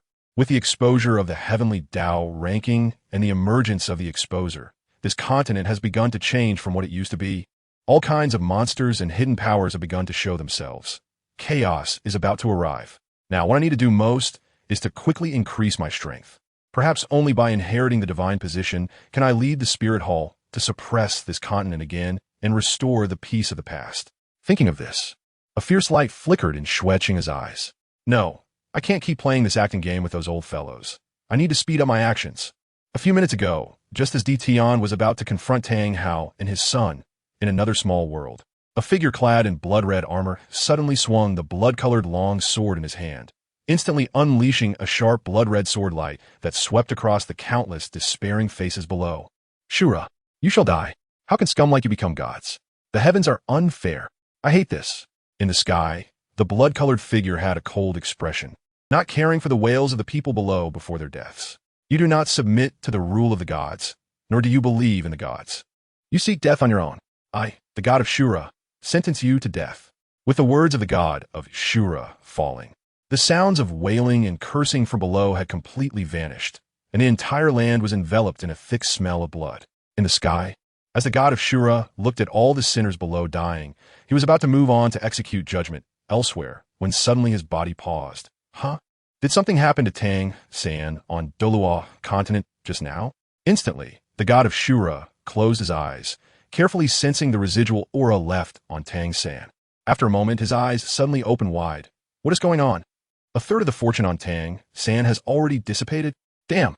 Even with my backup plan across different worlds, I can't discern the specific situation. Tang San cannot have any accidents. It seems I need to quickly finish the judgment task on this group of sinners in this world. With this thought, the blood-colored aura around the god of Shura grew even thicker as he flew towards a certain direction, leaving a blood stain in the sky as if this world were being injured. Outside Soto City, at the back mountain of Shrek Academy, after everyone had left, Chun Xian and Gu Rong protected Ning Rongrong and Zhu Zhuqing behind them, looking at the back of the black-clothed man as if facing a great enemy. When he was young, Chun Xian followed his father, the Shili Swordmaster, a 98th level Supreme Daw, to challenge the Spirit Hall's Grand Priest who held titles like Sky, Invincible, and Demigod, the 99th level Ultimate Douluo Qian Daolu. Therefore, Chun Xian always remembered the aura of a powerhouse like Qian Daolu. However, the aura that the black-clothed man in front of him just unleashed was even stronger than what he remembered of Qian Daolu's full combat power. Knowing that he and Gu Rong could not possibly be the opponent of such a powerhouse, Chun Xian subtly signaled Gu Rong with his eyes. Years of close friendship allowed Gu Rong to instantly understand the meaning expressed in Chun Xian's gaze. If a battle breaks out later, I will unleash my full strength to create an opportunity for you to directly open a spatial passage and take Xiao Rongrong and Zhu Zhuqing away. Gu Rong hesitated for a moment, then his gaze firmed, and he slightly nodded, agreeing with Chun Xian's plan. After quickly completing the exchange of glances, Gu Rong steeled himself and stepped forward, not knowing why this senior had come here. Perhaps hearing the voice of Bone Rhyme, Gu Yana and Di Tian turned around at the same time, looking at Ning Rongrong and Zhu Zhuqing, who were hiding behind, as well as Chun Xian and Bone Rhyme, who were on high alert in front. All of them gazed at him with solemn expressions. Di Tian raised an eyebrow, a playful smile appearing on his dignified face. Then, under the shocked gazes of the four, Di Tian turned to the side and bowed to Gu Yuna, saying, "Master." In that instant, the shock within Chun Xian and the others was beyond measure, as they cast incredulous looks towards Di Tian's side. There stood a figure with silver hair, casually draped behind, an incredibly beautiful face with purple eyes that seemed to see into one's heart, an indifferent expression, and a white dress gently swaying, looking like a girl of only 11 or 12 years old. To be respectfully called master by such a terrifyingly powerful being like Di Tian. What is the true identity of this girl? Could it be that there are even more powerful soul master forces hidden on this continent than the Spirit Hall? At this moment, under the shocked gazes of Chun Xian and others, Gu Yuna waved her small hand, signaling Di Tian to rise. Her purple eyes directly looked at Zhu Zhuqing behind Chun Xian and Gu Rong, her voice cold and devoid of any emotion. "Miss Zhuqing, hello. Let me introduce myself. My name is Gu Yuna, and I'm the sovereign of all soul beasts on this continent. This beside me is the beast god Di Tian of the Stardow Forest, with an 800,000 year cultivation. As for his strength level, there's no need to introduce it." Upon hearing Gu Yuna's words, everyone felt a sudden jolt in their hearts, and their expressions changed instantly. A 100,000 year soul beast can match a title Douluo, so an 800,000 year beast god Di Tian must be able to rival a god, right? No wonder the aura that just erupted was so terrifyingly unparalleled. Moreover, this girl who looks to be only 11 or 12 years old is actually the master of all soul beasts. To be able to subdue all soul beasts, a group that truly embodies the rule of the survival of the fittest, Gu Yuna's strength must be above that of the beast god Tian. At this moment, Gu Rong and Chun Xen couldn't help but glance at each other again, directly abandoning their previous plan. In front of such a powerful being, running away is completely meaningless. Moreover, in this situation, aside from fleeing to that Do Emperor powerhouse, even running to the Wuhuan Hall might not change the outcome. The two exchanged bitter smiles. However, behind them, Zhu Zhuqing, having recovered from the initial shock, had returned to her usual demeanor. After all, although the 800,000-year beast god sounds terrifying, when comparing the recently unleashed aura to the various levels of powerful beings experienced as a Do Emperor, Zhu Zhuqing realized it was only comparable to a high-level Do Huang. With this in mind, the soul beast beside her, named Gu Yuna, couldn't be that strong either. As long as she activates the origin of her pure lotus demon fire, Zhu Zhuqing's mindset became even calmer. But aren't soul beasts only at the 100,000-year level? After reaching the 100,000-year level, do they either die or transform into humans? Perhaps seeing her good friend Zhu Zhuqing's calm expression, Ning Rongrong, who was initially frightened, quickly regained her composure, then couldn't suppress her curiosity and directly asked, "Moreover, I've heard that after transforming into a human, one has to start over. Does that mean you still count as a soul beast in your current form?" In front of them, Chun Xin and Gu Rong became tense upon hearing their little witch speak out of curiosity, fearing that the two god-level soul beasts might suddenly retaliate. They might not be able to defeat these two beasts, but they would absolutely not allow their little witch to die before their eyes. Under the anxious gaze of the two, Gu Yuna slightly furrowed her brows, and at that moment, Gu Rong and Chun Xin felt their hearts leap to their throats. Then, perhaps out of respect for Ning Rongrong, being Zhu Zhuqing's close friend, Gu Yuna turned to her companion Tian and gave him a glance, signaling him to explain. Seeing this, Tian, understanding his master's intention, stepped forward and said, "After we soul beasts cultivate for 100,000 years, we do not necessarily die upon transforming. As long as we survive the 100,000-year thunder tribulation, we can continue to cultivate. Therefore, soul beasts that have passed the thunder tribulation are called fierce beasts. Fierce beasts possess the ability to freely switch between human and fierce beast forms, just like me." In fact, Tian was also withholding many important pieces of information, such as fierce beasts have to undergo a thunder tribulation every 100,000 years, which becomes increasingly terrifying with their cultivation level, and that Gu Yuna is actually a divine beast. Naturally, Tian wouldn't reveal these secrets. On the other side, Chun Xin and the others were also in shock and bewilderment, clearly learning of these secrets for the first time. At this moment, Zhu Zhuqing, who had long realized that the two of them were targeting her, stepped forward with a similarly cold expression. "Your target is me? Could it be that you soul beasts and fierce beasts also want to capture me and obtain the techniques and skills from the essence of the Do Emperor?" As soon as these words were spoken, Ning Rongrong behind her instinctively summoned the 7-treasure glazed tile pagoda. Seeing this, Chun Xin and Gu Rong exchanged glances in silence, then also summoned their respective martial souls, completing their martial soul possession. Upon seeing Chun Xin and Gu Rong daring to show hostility towards their master, a strong killing intent emerged in Emperor Tian's golden eyes. Just as he was about to mobilize his aura to crush the two in front of him, he saw Gu Yuna raise her hand again to stop him. Seeing this, Emperor Tian retracted his killing intent. "Miss Zhuqing, please rest assured. Although we are also interested in those so-called heavenly-level techniques and skills, our purpose for this trip is not them. Moreover, with the attention of that Do Emperor expert, no creature in this continent, including the gods of the divine realm, can harm you." The attention of a Do Emperor expert. So, that Do Emperor has actually been watching the other two all along. Isn't this the lie spread by that brat named Yu Hai to deceive everyone? At this moment, Qin Xin and Gu Rong felt completely numb from the shock of what had happened today. As for Gu Yuna's words, Zhu Zhuqing was slightly shocked, but not too surprised. After all, regarding the other two individuals from the previous life exposed on the Heavenly Tao ranking, whether it was Yin or Queen Medusa, they were both truly loyal and righteous individuals.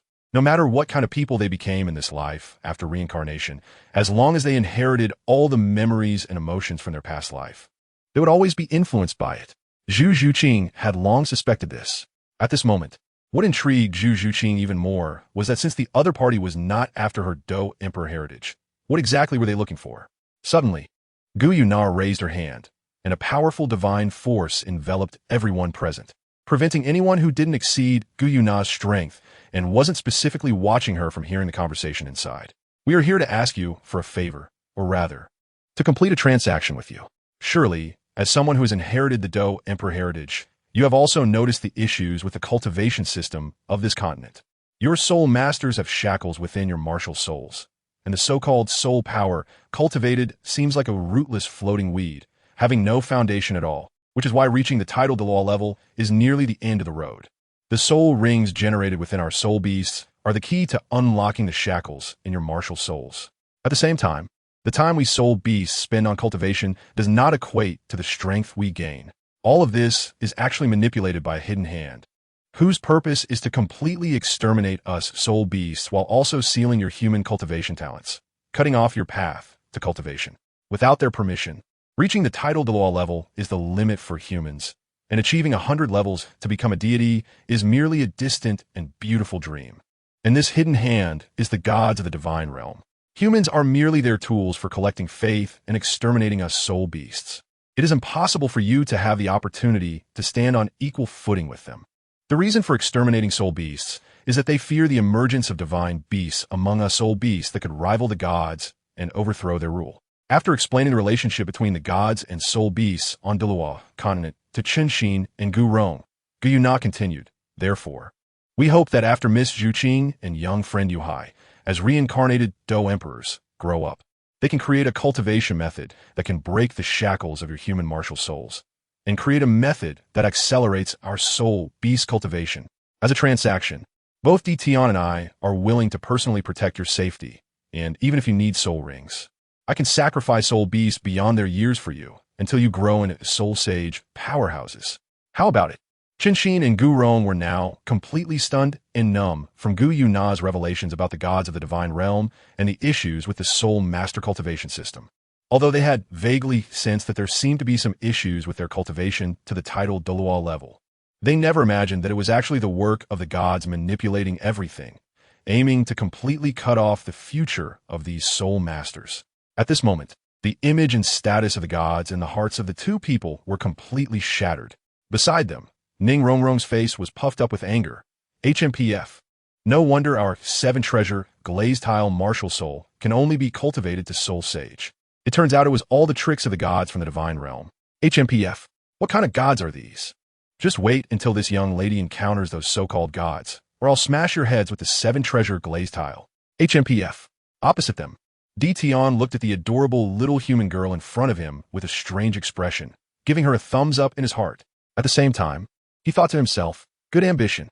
However, although the gods from the divine realm modified the martial soul cultivation system and placed a shackle on human martial souls, it seems that the inherent problems of the martial souls were not caused by the gods. Is this what humans call shifting the blame? But as long as the target is the gods from the divine realm, such shifting of blame is truly more than welcome. Next to Ning Rongrong, Zhu Qing. After listening to Gu Yuna's narration, firmly remembered a name, Yu Bai? Is this the reincarnation of that Xiao Yan? From Gu Yuna's tone, he seems to be quite young. I wonder what he looks like. With her earlobes slightly reddening, Zhu Qing quickly discarded those inexplicable thoughts in her mind, pondered for a moment, and slowly nodded in agreement. With the protection of these two, those powerful forces shouldn't dare to sneak attack me again, right? Seeing Zhu Qing nod in agreement, a hint of joy also appeared in Gu Yuna's cold eyes, and she immediately said, if that's the case, then let's go. First, let's go meet the last reincarnated person, the reincarnation of that flame emperor Yu Bai. 081 Qianren Xue. One of them is destined to belong to me. 5,000 words chapter. Hearing Gu Yuna mention going to see Yu Bai right now, the originally cold-faced Zhu Qing suddenly became flustered and somewhat at a loss. Beside her, Ning Rongrong heard Gu Yuna's words and immediately started rolling her pretty eyes. Yu Bai is the reincarnation of the Flame Emperor, and Zhu Qing is the reincarnation of that Gu Suner. In their past lives, they were not only childhood sweethearts, but eventually became a real couple. So, if Zhu Qing goes to meet that Yu Bai, isn't it just to rekindle their past relationship? Wow, is this a reunion of love across time and space? Wait a minute, if that's the case, won't Dai Mu Bai, that legendary playboy, be greened? Should we change his name to Green Tiger? That's just what he deserves. Thinking of this, Ning Rongrong couldn't help but burst into laughter. Hee hee. After seeing everyone looking at her, Ning Rongrong quickly suppressed her laughter and turned to Zhu Zhuqing. Her little face full of pleading. Zhuqing, I can't bear to be apart from you. Please take me with you. Originally, Zhu Zhuqing, who was feeling inexplicably anxious about meeting Yu Bai, was looking for a familiar person to accompany her. Upon hearing Ning Rongrong's words, the two immediately hit it off. Gu Yana had no objections to bringing one more person along. Only Chun Xian and Gu Rong looked helpless at this moment. Their little demon girl really was just looking for excitement, even forgetting about the two old men. At the same time, Chun Xian had no intention of bringing out the letter Ning Fengji wrote to Ning Rongrong and Zhu Zhuqing, given the current situation. If he dared to mention transferring to the Castle Academy, these two might directly tear him and old Bonaparte. Perhaps not yet fully prepared to meet Yu Bai, Zhu Zhuqing directly stopped Gu Yuna's preparation to open the spatial passage and instead called for a carriage to drive to Suodo City. Before leaving, Zhu Zhuqing also specifically found the original Shrek Academy's headmaster, Flander, and took back the tuition fee of 100 gold soul coins that she had paid back then, while the additional registration fee of 10 gold soul coins would be considered as her living expenses during these days at Shrek. Thus, Flander's already not wealthy family became even more strained. In the Spirit City, in the Pope's Palace, at this moment, Bibi Dong was leaning against the soft bed, appearing both noble and somewhat lazy, her long, beautiful legs crossed, enhancing her charm. Suddenly, a captivating smile appeared on Bibi Dong's stunning cold face. Her enchanting and affectionate eyes opened, and she started to laugh softly and talk to herself. Hee hee. In a last life, as Gu Suner, you little hussy claimed to be that brat's childhood sweetheart, right? Didn't you have a good and close relationship since childhood? Now you're going to meet that stinky brat. And unexpectedly, you're getting nervous, humph humph humph. While talking to herself, a hint of shyness and anticipation also appeared on Bibi Dong's beautiful face. However, you should be grateful for this Empress's grace, as in this life, this Empress still allows you, little hussy, to meet that stinky brat first. Proud as she was, Bibi Dong would never admit that having inherited all the emotions from her previous life, she was now even more nervous than Zhu Zhuqing, not knowing how to face that stinky brat Yu Bai. Therefore, she was waiting for Zhu Zhuqing to meet Yu Bai first. After watching their encounter, she would then decide how to meet Yu Bai. Just then, the door to the palace was gently pushed open. The only one who could come here without asking for permission was Bibi Dong's direct disciple, Hulaina. Sure enough, as the footsteps approached, Hulaina's voice rang out. Master, as per your instructions, I have already notified all the subtemples under the Spirit Hall. The mysterious Douluo has become a special offering to our Spirit Hall, with status equal to that of the Pope. At the same time, I have also established the Scripture Pavilion as you instructed, and all the martial arts techniques you handed down to your disciples have been included. An order has been issued that only those who have obtained the purple Lu medal and received the Pope's recognition can enter and browse. After hearing Hulaina's report, Bibi Dong nodded in satisfaction and chuckled. I assume that at this moment, Xie Yu and Yin have already found suitable martial arts and techniques for their cultivation in the Scripture Pavilion. You've worked hard, Laina. Hearing her master's praise, a hint of joy appeared on Hulaina's enchanting face. I'm already very happy to complete the tasks assigned by my master and not disappoint you. Seeing this, Bibi Dong felt even more satisfied with this disciple. After thinking for a moment, she directly took out a newly copied advanced earth-level martial arts technique, Soul Morning Charm, from the head of the bed and handed it to Hulaina. The Scripture Pavilion contains only mysterious level and below martial arts techniques. Originally, I wanted you to first practice a lower difficulty mysterious level technique to familiarize yourself with the cultivation methods of another system, and then I would give you this advanced earth-level technique. However, now I've decided to give it to you all at once. How to choose is up to you. Seeing that Bibi Dong was considering her so thoroughly, Hulaina was deeply moved. Thank you for your cultivation, master. To Hulaina, Bibi Dong treated her like a daughter, and looking at Hulaina's moved expression, Bibi Dong smiled and pulled her beside her. There is no need for that between us. As she spoke, Bibi Dong seemed to remember something, her expression becoming serious. By the way, Laina, there is something I need to tell you in advance. The main reason why low-level martial arts are distinguished from mysterious-level martial arts is that during cultivation, they can significantly purify and reshape the soul power cultivated, laying a stronger foundation for the future, allowing for further progress in cultivation. However, This means that the soul power originally cultivated through meditation will inevitably be re-refined, which means that the level of soul power may drop. At the same time, the time and resources required for future cultivation will be several times or even tens of times greater than before.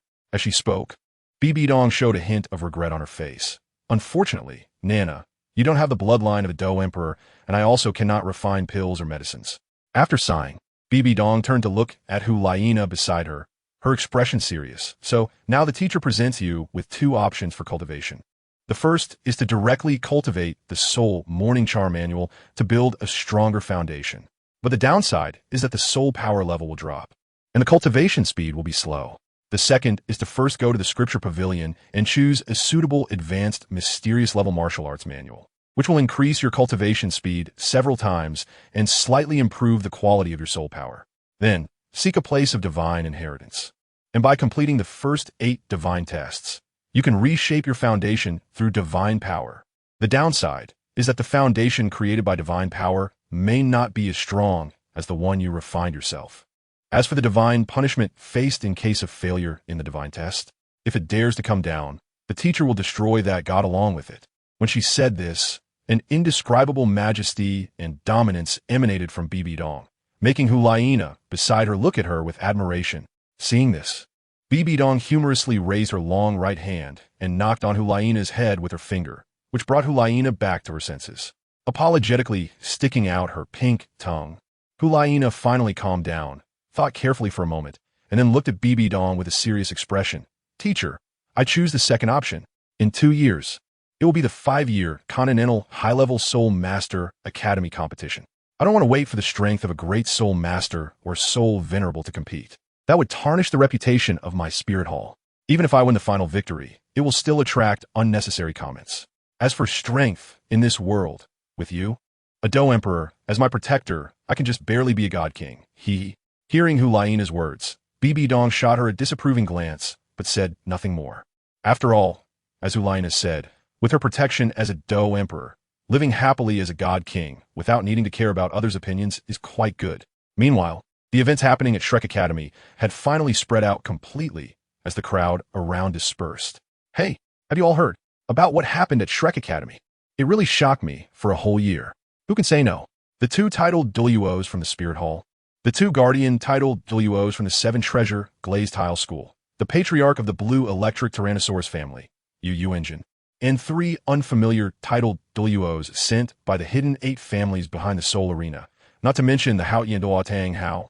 It was a total chaotic battle among the Spirit Hall, the hidden 8 families, and the 3 upper sects. The lower 4 sects didn't even have the qualifications to participate. I heard it was earth-shattering. Yes. I heard it was all because the identity of the thief Tang San was exposed, and all those big powers went for the Xintian treasure record in his hands.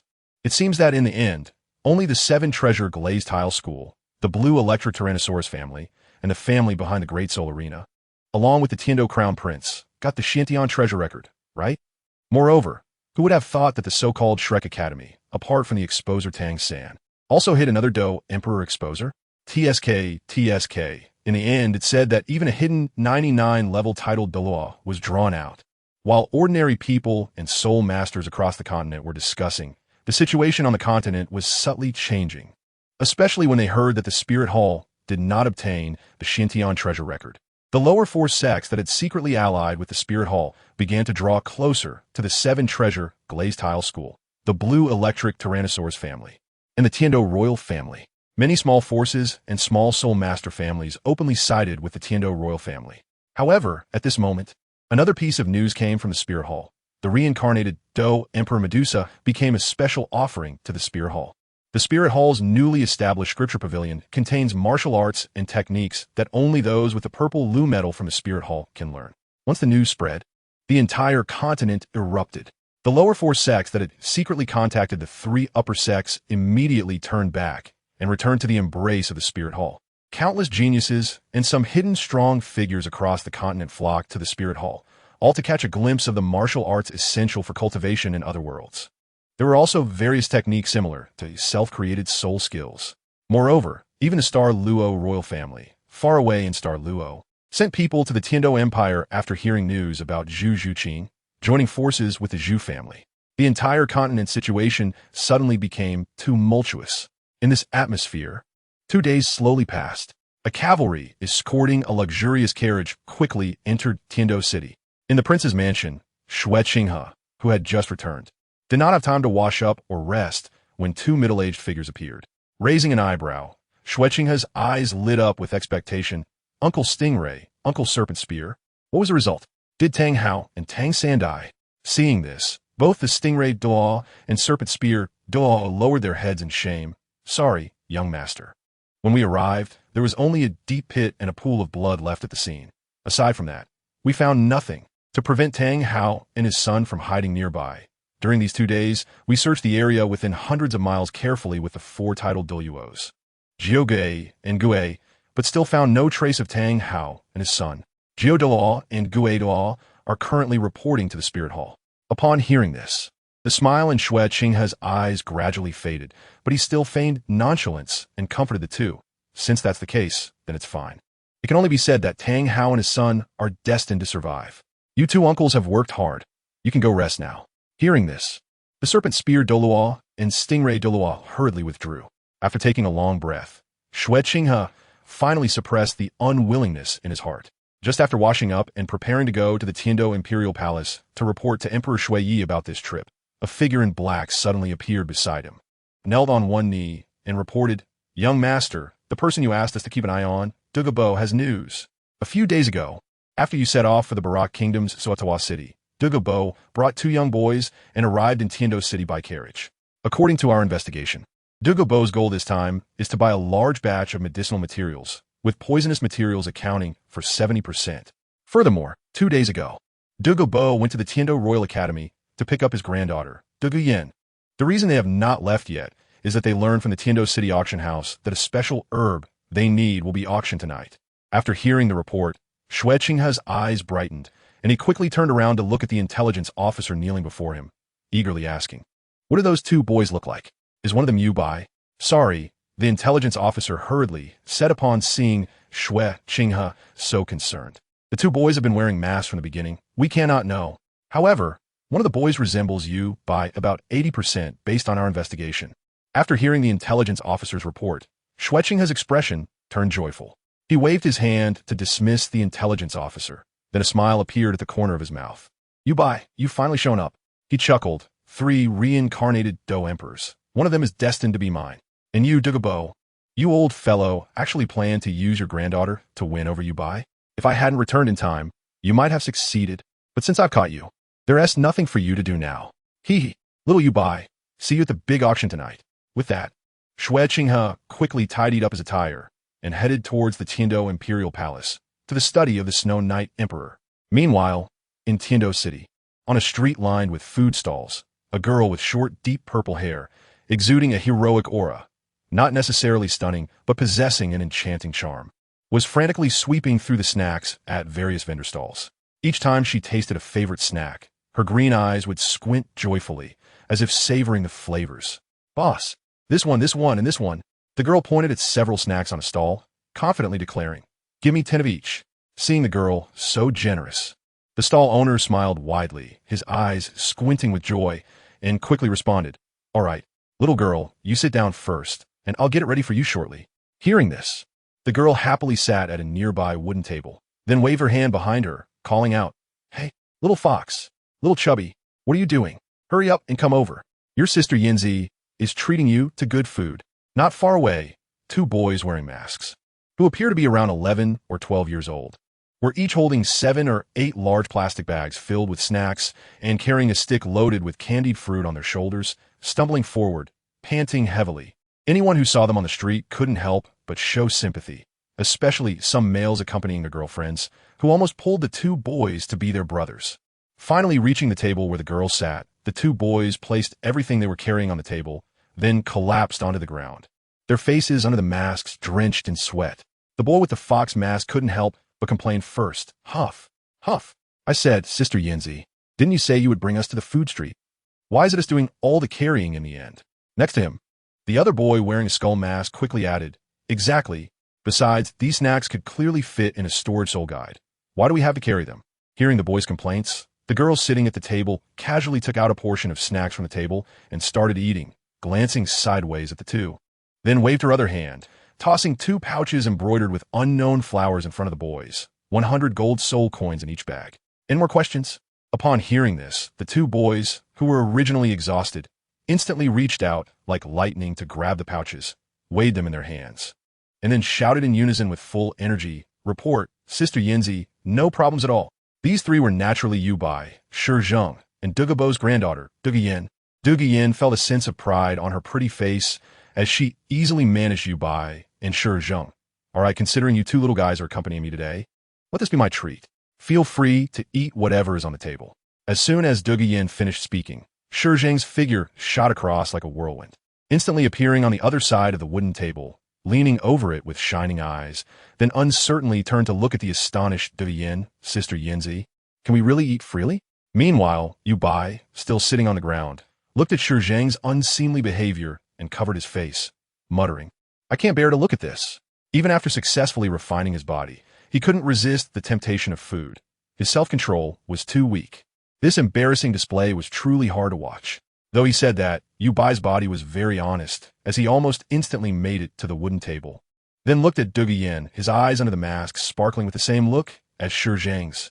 God knows that during the recent body refining and foundation building at the Ice and Fire Yin Yang Eye, he had been consuming the supporting medicinal liquids Yu Bai concocted every day, and his mouth was almost going bland. The shock in his eyes was even greater. But at this moment, facing the gazes of Yu Bai and Shi Zheng, Duga Yin swallowed the question she was about to ask and instead smiled brightly, showcasing the charm of a neighborly big sister, of course. "Otherwise, do you think I can finish all this food by myself? Hurry and eat. Sister Yinzi, long live." Shi Zheng cheered excitedly.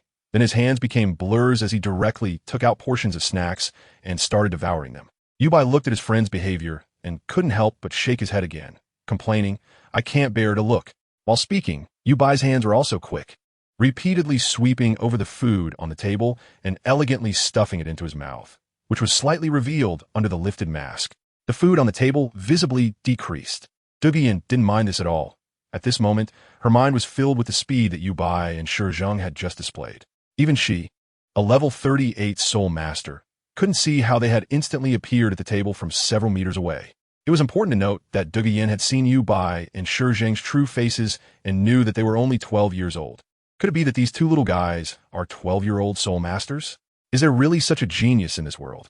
Also, these 2 little brothers, although very interesting, why does it feel like their grandfather, who is a titled Douluo, places so much importance on them, even giving a hint of equality? Duga Yin subconsciously shook her head, dismissing this somewhat absurd thought from her mind. With her emerald green eyes, she looked at the 2 who were stuffing their faces and curiously asked, "Little fox, little fatty, what level are you 2 at now? Why do you feel faster than me, a level 38 soul master?" Shi Zheng, who was eating wildly, didn't think of hiding anything. I seem to be level 29 now, about to break through to level 30, right? A bit uncertain. Shi Zheng paused his eating to carefully sense his soul power level before nodding in confirmation. "Oh no, wait, I'm already at level 30. After saying that, Shi Zheng continued to eat. Just a few days ago, during the body refinement and foundation building process, the various potions prepared by Yu Bai contain a large amount of energy, plus the abundant fire attribute energy from the first level divine Fire Dragon King's fire in the Fire Eye Spring. Otherwise, for the little fatty Shi Zheng, who was cultivating the low-tier, high-tier technique Imuju, it would be difficult to maintain even the original level 21, let alone reach level 30. Opposite Shi Zheng, Yu Bai slightly paused in his actions of getting food. "I've long been at level 30. Oh right, I almost forgot. I should go casually get a soul ring to break through." It sounded like he was saying something very casual. After finishing, Yu Bai noticed that Shi Zheng was using both hands to eat, and his own action sped up a bit. Dumbfounded, Duga Yin, who was still savoring the food, was completely stunned by the casual tone of Yu Bai and the soul power level that had already reached level 30. Their complete indifference toward their soul power levels made Duga Yin doubt, are they really soul masters? Especially since it seemed from Yu Bai's words that he had long since broken through to level 30, but simply forgot to hunt for a soul ring, which is why he was still just a great soul master at level 30. To know that these 2 little brothers were only 12 years old, a 12-year-old with level 30 soul power, as long as they hunt for a soul ring, they would immediately become a soul venerable. How terrifying is that?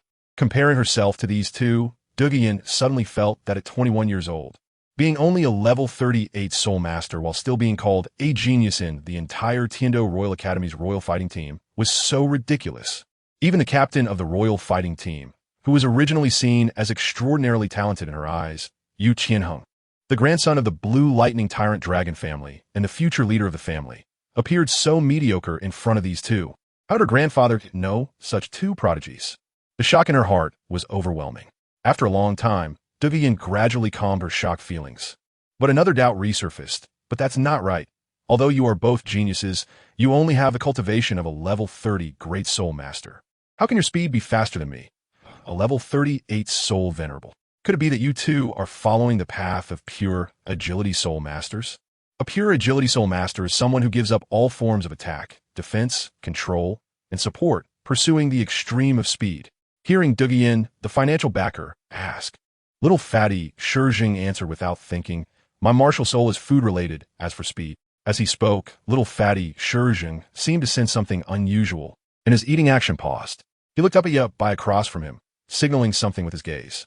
At this moment, Yabai seemed to finally understand why that old fellow Douluo insisted that Douluo spend these days getting familiar with him and Shijing while he himself was nowhere to be found. It turns out, Douluo hadn't told Douluo about their matters at all, so he wanted to take this time to have himself, the sect master of the Other Shore sect, explain everything clearly to Douluo and invite her to join their Other Shore sect. Thinking about Douluo and Yu Qianheng's romantic relationship, Yabai immediately understood everything. Still calling me little fox, I see you're the real old fox. You actually calculated that this 12-year-old little comrade would help you take the thunder. Old poisonous thing, you are really sly. While cursing Douluo's maneuvers in his heart, Yabai rolled his eyes and then looked at Douluo with a seemingly casual expression. My martial soul is the eternal life sword, which should be considered a strong attack type. As for why our speed is so fast, that's of course because our Other Shore sect cultivation method is unique. Coincidentally, after tonight's auction, we're going back. At that time, we'll take Sister Yin with us. I believe it won't be long before, wait. The more Douluo listened, the more something felt wrong, and she finally reacted, with confusion written all over her pretty face. Other Shore sect? What sect is this? Why have I never heard of it? And little fox, you just said we. Does that mean I'm also part of the Other Shore sect? How come I didn't know? The bewilderment on Yabai's face deepened. The Other Shore sect is the sect that I, little fatty, and your grandfather just established together. I am the sect master. Little fatty and your grandfather are the elders of the sect. By the way, your grandfather also included you in the sect back then, so you are now the first and only disciple of the sect. What? Sister Yin, did you not know this? After hearing this, Douluo's entire pretty face visibly darkened, and a dangerous aura emanated from her body. It is important to know that in Douluo continent, joining a sect or family force is a very serious matter. It is somewhat similar to the martial arts world. Once you join a sect, you cannot easily withdraw. Otherwise, not only will you face punishment, but you will also be despised by everyone in the martial world. And in this Douluo continent, the rules are even stricter. Generally, those who actively request to withdraw from a sect either die directly or are hunted to death. Unless they possess strength, like how he and Douluo Tang, how that others cannot help but respect. Once you join a sect, to prevent spies from the other sect from stealing secrets, and to prevent your own sect's secrets from being exposed, there is a strict prohibition in the Douluo continent against disciples privately dating people from other sects, except for arranged marriages. This means that without her knowledge, her romantic relationship with Yu Qianheng had already been completely severed. Thinking of this, the temperature around Douluo instantly dropped, and then looking at Yabai and Shijing, who were quietly distancing themselves, she forced a smile with a dark and cold expression. Little fox, little fatty, you two eat slowly. Sister Yin has urgent matters and needs to go home for a while. I'll be leaving now. After saying that, she stood up, dropped a few gold soul coins in front of the busy owner, and with a cold aura surrounding her, headed in the direction of the Douluo residence. On the originally crowded and lively road, wherever Douluo passed, the crowd automatically parted to both sides, and everyone fell silent until Douluo walked far away. Then they began to discuss again. It wasn't long before the street returned to its previous lively state. On the street stall, Yabai watched as Douluo disappeared from sight. He then pulled out a string of candied hawthorns from the side, bit into one, and smacked his lips, saying, Old poison, it's better for you to withstand this thunder yourself. Beside him, Shijing, a chubby little boy who had also picked up a string of candied hawthorns to eat. nodded in agreement. After all, with our small frames, we can't take this thunder. 083, Sister Shui. The strangely behaving Douluo. Crunch, crunch. Xiaobai. I think we don't need to go back right now. After all, that kind of bloodbath scene isn't very pleasant to watch. What do you think? Crunch, crunch. This sect master believes Elder Shur is right. So, I suggest that after we finish eating, we take a good stroll around this Tiando city and just wait for Elder Douluo before the auction starts. Crunch, crunch. Great idea, sect master. Let's do it. Perhaps due to the body tempering, both Yu Bai and the chubby little boy's appetites greatly increased. Then, under the astonished gaze of the stall owner, they not only finished all the delicious food hanging on the stall, but also devoured the 10 servings of snacks that the owner had just prepared, before swaggering away with a stick full of candied hawthorns, their bellies protruding. Were they too reincarnated gluttons? Time slowly passed, and the sky gradually darkened. However, at this moment, the entire Tiando city did not quiet down. Instead, the crowd surged onto the streets as if the nightlife had begun. Inside Tiando city, all the districts were brightly lit. Various vendors that were unseen during the day began to set up stalls along both sides of the streets, full of variety. 2 masked figures were walking 2 streets away from the Tiando auction house, carrying a stick with only a few candied hawthorns left. Turning to look at the lively and bustling streets and the continuous flow of people, the chubby little boy suddenly sighed. Hey, we've spent the entire afternoon wandering around most of Tiando City. Why haven't we encountered a scene of some dandy teasing a good girl? I, as a food-type soul master, have finally gained some combat power and want to try the heroic rescue of a beauty from the novels, then perform a pledge of devotion act. At that time, I wouldn't have to worry about my later life. What a pity, what a pity. Beside him, Yu Bai curled his lips in disdain. In my opinion, little chubby, you should be grateful that I helped you successfully build your foundation. Otherwise, with your original figure, even if you really went to rescue a beauty, you might only get a thank you, young master. I have no way to repay you. I can only serve you in my next life. As soon as these words were spoken, a charming laugh immediately came from behind them. Puffed. Ha ha ha. Hearing this laugh, Yu Bai and Shi Zheng stopped in curiosity and turned around, only to see a figure fully cloaked in black robes, covering their mouth while laughing uncontrollably. Yu Bai quickly noticed that the woman's exposed hand was as white as jade, with slender and delicate fingers, leading him to conclude that she was likely from an aristocratic or soul master family. Who are you? Before Yu Bai could ask, the woman in front stretched out her hands and pulled down her hood. The next moment, both Yu Bai and Shi Zheng revealed an expression of astonishment beneath their masks. The chubby little boy couldn't help but exclaim, "What a beautiful sister!" Yu Bai also silently nodded, as the black robe was pulled down. An exquisitely beautiful face that couldn't be criticized appeared before them, with fair skin, a straight nose, and a pair of light blue eyes filled with exotic charm. Her thin red lips were incredibly alluring. However, despite her stunning beauty and cheerful smile, there was an aura of nobility and dominance subtly emanating from her. At the same time, her golden long hair shimmered in the moonlight, resembling a goddess. At this moment, the street around them had unknowingly quieted down, and everyone was staring at the stunning woman before them with infatuated eyes.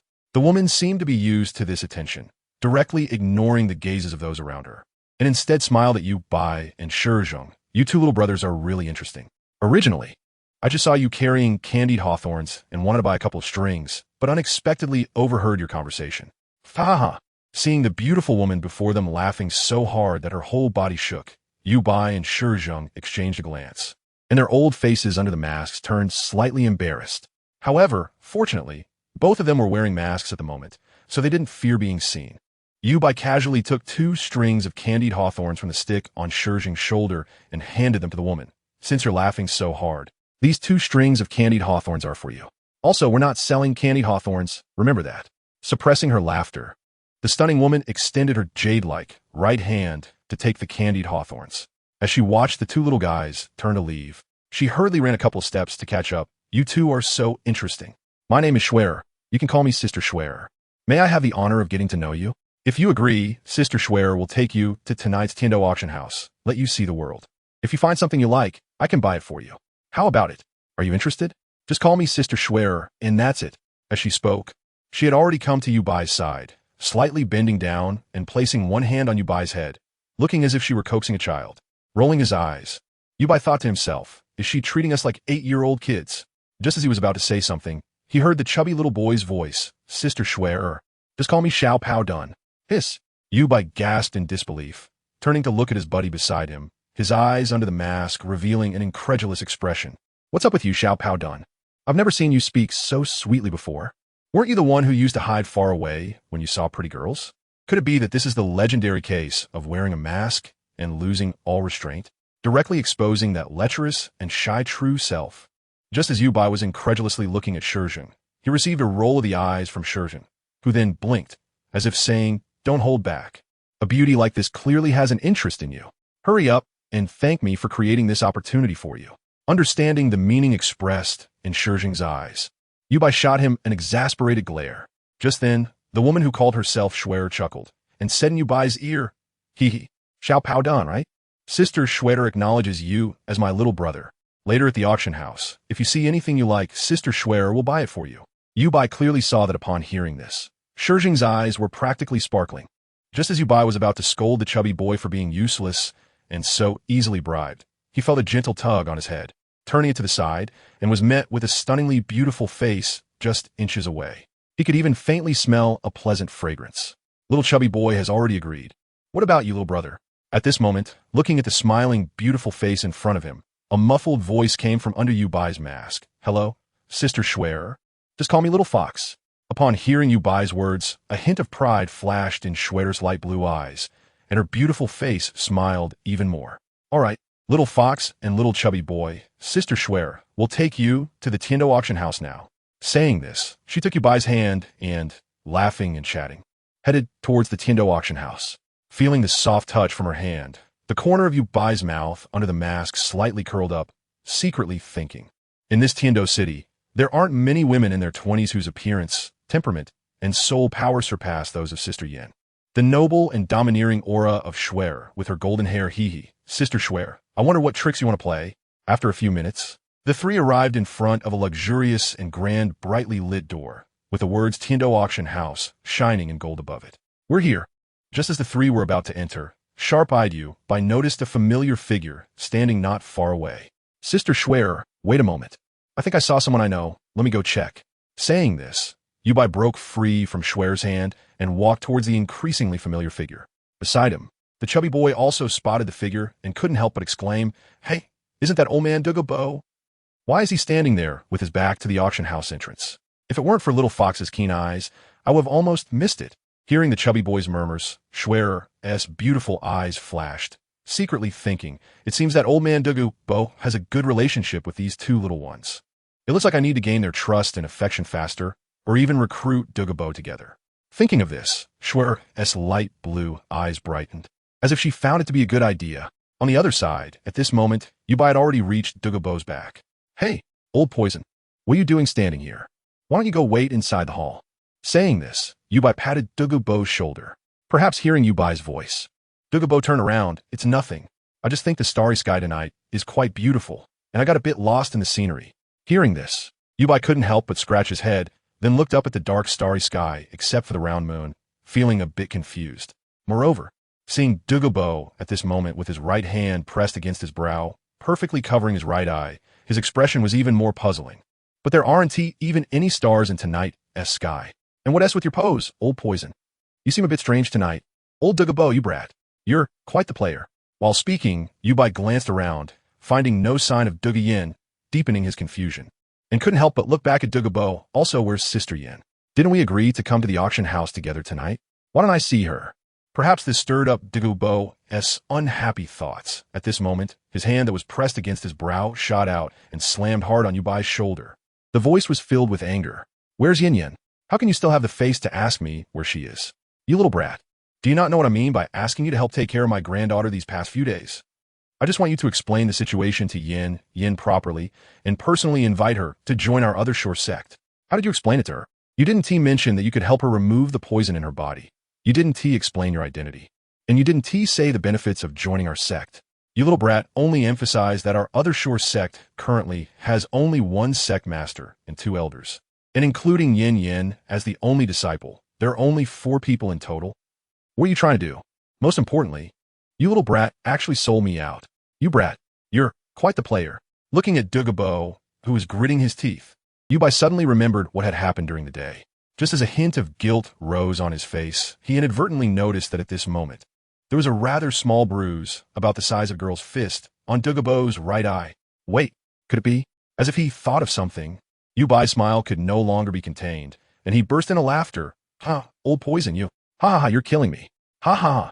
In an instant, Yubai's loud laughter not only attracted the attention of Schwer and the chubby boy not far away, but also drew the attention of many people who were preparing to enter the auction house.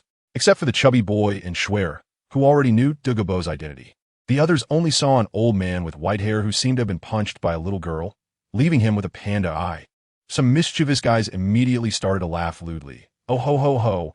Turns out he got hit by a little girl. This old man is no good. Ha ha. At this age, still playing around. TSK, I admire him. Ha ha ha, phew. Old lecherous rogue. Hearing the voices of the crowd behind him, the chubby boy, who was also laughing heartily, suddenly froze, his heart sinking. Oh no. Oh no. Sure enough, having already been laughed at by Yubai in front of everyone had already made Douluo somewhat embarrassed and angry. And now, hearing the indecent remarks from the crowd at the entrance, instantly, a breath belonging to a 95th level title Douluo spread out, bypassing the chubby boy and Schwer beside him, and pressed towards the crowd still laughing at the auction house entrance. In an instant, all laughter disappeared, and everyone turned pale, trembling and looking at Douluo with fear. Seeing this, Douluo's anger finally subsided a bit, and as he withdrew his title do aura, he coldly shouted, "Get lost!" In an instant, the crowd that had been standing at the auction house entrance, ready to enter, scattered like birds and beasts. At this moment, Yubai finally began to control his laughter. All right, I won't laugh anymore. By the way, old poison as a title Douluo powerhouse. With a bruise from Sister Yan's punch, with your strength, shouldn't you recover in no time? Hearing Yubai's words, the previously calmed anger in Douluo surged again. You little brat, still have the face to ask. Oomph. As he spoke, Douluo couldn't help but raise his hand to touch the bruise around his right eye. Letting out a sigh.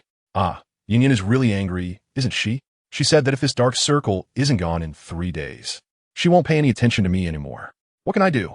Seeing Douluo, a title Douluo, showing such an expression, Yubai couldn't help but chuckle, then quickly raised his hand to cover his mouth, changing the subject. Cough cough. Let's hurry into the auction house, or we'll really miss out on that rare herb. Saying this, he hurriedly ran towards Xiao Pang Dun and Schwer, fearing that if he stayed any longer, he wouldn't be able to hold back his laughter. Behind Yubai, Douluo followed with a dark expression, one hand pressing against his right eye. At the same time, seeing Yubai occasionally stifling his laughter, Douluo thought fiercely, "Kid, if you want to laugh, you might as well laugh now. When I give you and Yin some medicine later, and things get serious. Let's see if you can still laugh then." As Douluo contemplated his sinister thoughts, the two had already arrived in front of Xiao Pang Dun and Schwer. The moment he saw Schwer's appearance, even Douluo, who had seen countless beauties over the past century, couldn't help but inwardly exclaim, "What a beautiful woman." Perhaps due to the instinct of a strong person, as he saw Schwer, Douluo's eyes narrowed slightly. "What a beautiful young lady. I wonder who you are?" While speaking, Douluo subtly glanced at Yubai beside him and secretly transmitted a message. "Kid, this girl isn't simple. I can't even gauge her strength. Be careful." Then, Douluo saw Yubai wink at him, leaving Douluo somewhat puzzled. At this moment, Schwer suddenly stepped forward and respectfully greeted Douluo, saying, "Greetings, Poison Douluo. You can call me Schwer." Schwer was the newly recognized elder sister of Xiao Hu Li and Xiao Pang Dun, and she originally planned to take them to the auction house to see the world and buy them some things they liked. However, Schwer didn't expect that her two younger brothers were already familiar with the Poison Douluo and had agreed to meet here. Since that was the case, Schwer boldly suggested, "Why don't we all go together?" As she spoke, a look of shock appeared in her light blue eyes, and she thought, wasn't it said that the Poison Douluo only has level 91 soul power, making him the weakest title Douluo? Why does this person feel stronger than some level 95 titled Douluos? As she thought this, a flash of lightning suddenly crossed her mind, and under her lowered eyelids, her light blue eyes glanced at Yubai, her heart shaken. Although Douluo didn't understand what Yubai's wink meant, he knew that this little fox had already noticed something about the girl in front of them, but hadn't revealed it directly, likely for his own reasons. Therefore, in response to Schwer's greeting, Douluo nodded and allowed her to rise. "Let's hurry inside." At this moment, Yubai directly took Xiao Pang Dun and walked towards the entrance of the auction house. If they didn't attend the auction soon, they might really miss out on things. Seeing this, Douluo and Shui also said no more and followed them in. Upon entering the hall, Douluo initially wanted to show his identity with his purple gold card, but when he thought of the bruise around his right eye, he randomly switched to an ordinary gold card storing 10,000 gold soul coins. After passing the financial verification at the auction house, he was led by the staff to the second floor of the auction center. The architectural style of the auction center resembled a grand auditorium. The layout was similar to the Fighting Spirit platform, with a circular podium in the center surrounded by concentric circles of seats. It was divided into 5 sections, with the 3 rows closest to the podium being red, followed by black, purple, yellow, and white. Naturally, those who passed verification with assets of 10,000 gold soul coins could only sit in the outermost, most ordinary white VIP seats. Perhaps to avoid attracting attention during the auction, Douluo directly threw his purple gold card, which symbolized his identity and contained at least tens of millions of gold soul coins, to Yubai and then hid in a corner.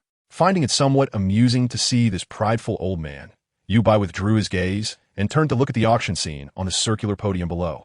Friends, esteemed guests, what is about to be presented is the winged sacred spear, personally designed and crafted by Master Luo Gao, one of the 3 great divine craftsmen. After the auction house host explained and promoted it, the people in the front rows had already shouted a terrifying price of 1,500,000 gold soul coins. Yubai couldn't help but click his tongue in amazement and sighed. No wonder they say the wealthy are evil. They could just throw around millions of gold soul coins without a care. They really don't feel any pain at all. Beside him, Xiaopeng Dun also looked stunned, nodding repeatedly. Exactly. Just think about us. We almost sold our integrity for 500 gold soul coins to a company sister Yanzi Shopping, and now look at these people. Just a few million gold soul coins in one breath. Suddenly, a rather bold thought surfaced in his mind. You should just bury that thought for now, Yubai said, giving Xiaopeng Dun a side eye. With our current strength, that bold idea isn't very practical. Saying this, Yubai changed the subject, shaking his purple gold card, and then smiled. However, with Old Poison's purple gold card backing us today, once we buy that rare herb and use it to enhance our strength, we can come back and study that bold idea.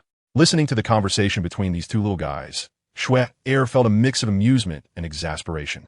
She then raised her hand and ruffled Yubai's silver hair, saying, "Can't you 2 be a bit more upright? Why are you always thinking about such things? Also, don't think about making the poison Douluo spend money. Didn't I tell you before we came? As long as you call me Sister Shui, you can have whatever you want at the auction today, and I'll cover the bill." After 2 more rounds of the auction, and seeing that they still hadn't found the items they wanted, Shui and Yubai began talking again. "By the way, little fox, judging by your aura, you must also be a soul master, right? A big event happened in the soul master world a few days ago, and the power dynamics across the Douluo continent have begun to change because of it. I wonder if you've heard about it?" As soon as she said this, not only did Yubai and Shizheng beside Shui cast curious glances, but even Douluo, who was squatting in a nearby corner, perked up his ears. "Sister Shui, we've been busy cultivating these past few days and haven't been paying attention to the outside world. We don't know what big event happened." Xiaopeng Dun said, his eyes sparkling with curiosity. "Sister Shui, please tell us." So, Shui began recounting the events that occurred in Shrek 2 days ago in detail. When she reached the tense parts, Yubai instinctively felt a chill for Zhu Zhuqing. After all, not to mention that Zhu Zhuqing was someone he admired in his previous life. Now they were known as husband and wife from their past life, so it was only natural to be a bit nervous. In the end, all the major forces retreated. However, according to the information I received in the past couple of days, the major forces that possess the Xiantian treasure record, besides using it to win over other forces, are more importantly researching the cultivation methods recorded in the Xiantian treasure record, perhaps having witnessed the terrifying combat skills of Zhu Zhuqing. These forces are also attempting to cultivate and rewrite the Xiantian skill, aiming to elevate its level and create new techniques. It has been heard that some forces have already succeeded, significantly increasing their soul power cultivation speed. They have already allocated part of their resources to experiment with improvements on techniques like the Xianyu Hand and Ghost Eye Phantom. Moreover, with the reincarnation of the Medusa Queen as a special offering to the Spirit Hall, directly providing combat techniques, the overall power of soul masters across the continent has surged. At the same time, the geniuses from various forces are also growing rapidly. The next high-level Soul Master Academy competition in 2 years will be unprecedentedly fierce. After listening to Shui's account, Everyone was taken aback, clearly not expecting such significant events to occur on the continent in just 2 or 3 days. Suddenly, the chubby Shijing thought of something and turned to Yubai, making a series of gestures. After understanding the meaning behind his expression, Yubai rolled his eyes and chose to ignore it, starting to ponder instead. It seems that Zhu Zhuqing should have inherited the legacy of Gu Suner. As for the person in the spirit hall who has inherited everything from the Medusa Queen, it's unknown who that is, and also Tang Hao and his son. Given Tang Hao's current state, it's most likely that he is taking Tang San to the Blue-Silver Forest to awaken the Blue-Silver Emperor bloodline, thereby transforming and enhancing his talent before participating in the upcoming Grand Contest. Additionally, the Black Dragon Claw and the last appearances of the silver-haired, purple-eyed girl and the man in black. Could they be the Silver Dragon King and the Beast God Emperor Tian combination? Have they also emerged? And the various forces within these 2 years should create various combat techniques based on the Xiantian treasure record, right? It seems that the era of great chaos on this continent is about to arrive. With this thought, Yubai couldn't help but show a hint of worry in his eyes, wondering how those 2 unreliable couples are doing now. Just as Yubai was lost in thought, the chubby Shijing turned around and said, "Hey, little fox, what do you think about our Bian Zone participating in the next high-level Soul Master Academy competition? It would be a perfect opportunity to make our name known at that grand event." Stunned for a moment, Yubai's eyes also lit up. At this moment, Shire's voice came from the side. "Is the Bian sect your sect, little fox? Can you tell me what your sect's main goal is?" Seeing Shire take the initiative to bring it up, Yubai exchanged a glance with the chubby boy. Although the chubby boy didn't quite understand, he still started to introduce proudly, "Our Bian sect, derived from under the 3 live stone, the Netherworld Fairy, the flower of the other shore by the Yellow Springs, is about pursuing extraordinary strength that transcends the cycle of reincarnation, looking at the blooming flowers on the other shore with a smile. We aspire to gather a group of like-minded partners who are equally dedicated to pursuing strength, cultivating to become gods, or even surpassing gods." As he spoke, the chubby boy looked at Shire with hopeful eyes and invited, "How about it, Shire? Why not join our sect? You just need to swear with your martial soul." Shire, who was initially somewhat tempted, stiffened at the mention of swearing with a martial soul, and then declined, "No, thank you for your kindness, but I, Shire, am burdened with worldly matters and simply don't have the time to focus on cultivation like you do." Upon hearing this, the chubby boy's face showed regret. At that moment, the auctioneer finally brought out the item Yubai had been waiting for. The auctioneer lifted the red cloth covering the tray, revealing a blood-red vine about 3 feet long, with a white flower blooming at one end, resembling a white chrysanthemum with numerous petals. At this moment, the auctioneer tapped his wooden hammer and excitedly introduced, "Dear distinguished guests, especially our male guests, please pay attention. The item in this tray is called the red vine, and what we're focusing on today is the flower that grows on the red vine, which looks remarkably like a white chrysanthemum. Today, we are introducing this item not just for its appearance, but for its effects." As he spoke, a lewd smile appeared on the auctioneer's face. According to our appraisers, any male who consumes a petal will experience a boost in virility, and this effect is permanent. I believe with this flower, all our male guests will live a colorful life ahead. Upon hearing this, the majority of the men in the audience showed a look of desire and began urging the auctioneer to start the bidding quickly. Seeing the atmosphere so lively, the auctioneer was also pleased and directly began the bidding. "All right, since that's the case, I won't delay your excitement any further. This medicinal herb, red vine flower, will start bidding at a low price of 100,000 gold soul coins, with each bid increasing by at least 10,000 gold soul coins. Now let the bidding begin." As the auctioneer's voice fell, the audience erupted with bidding calls. "I bid 120,000 gold soul coins. 150,000, 200,000, at the back of the white VIP section. Upon hearing the auctioneer's exaggerated talk about the red vine flower, especially seeing the lewd expression on his face, Yubai, who had just lifted a cup of tea to his lips, sprayed it out. Fortunately, Yubai reacted quickly and lowered his head to lift the little fox mask on his face, spraying the tea on the ground.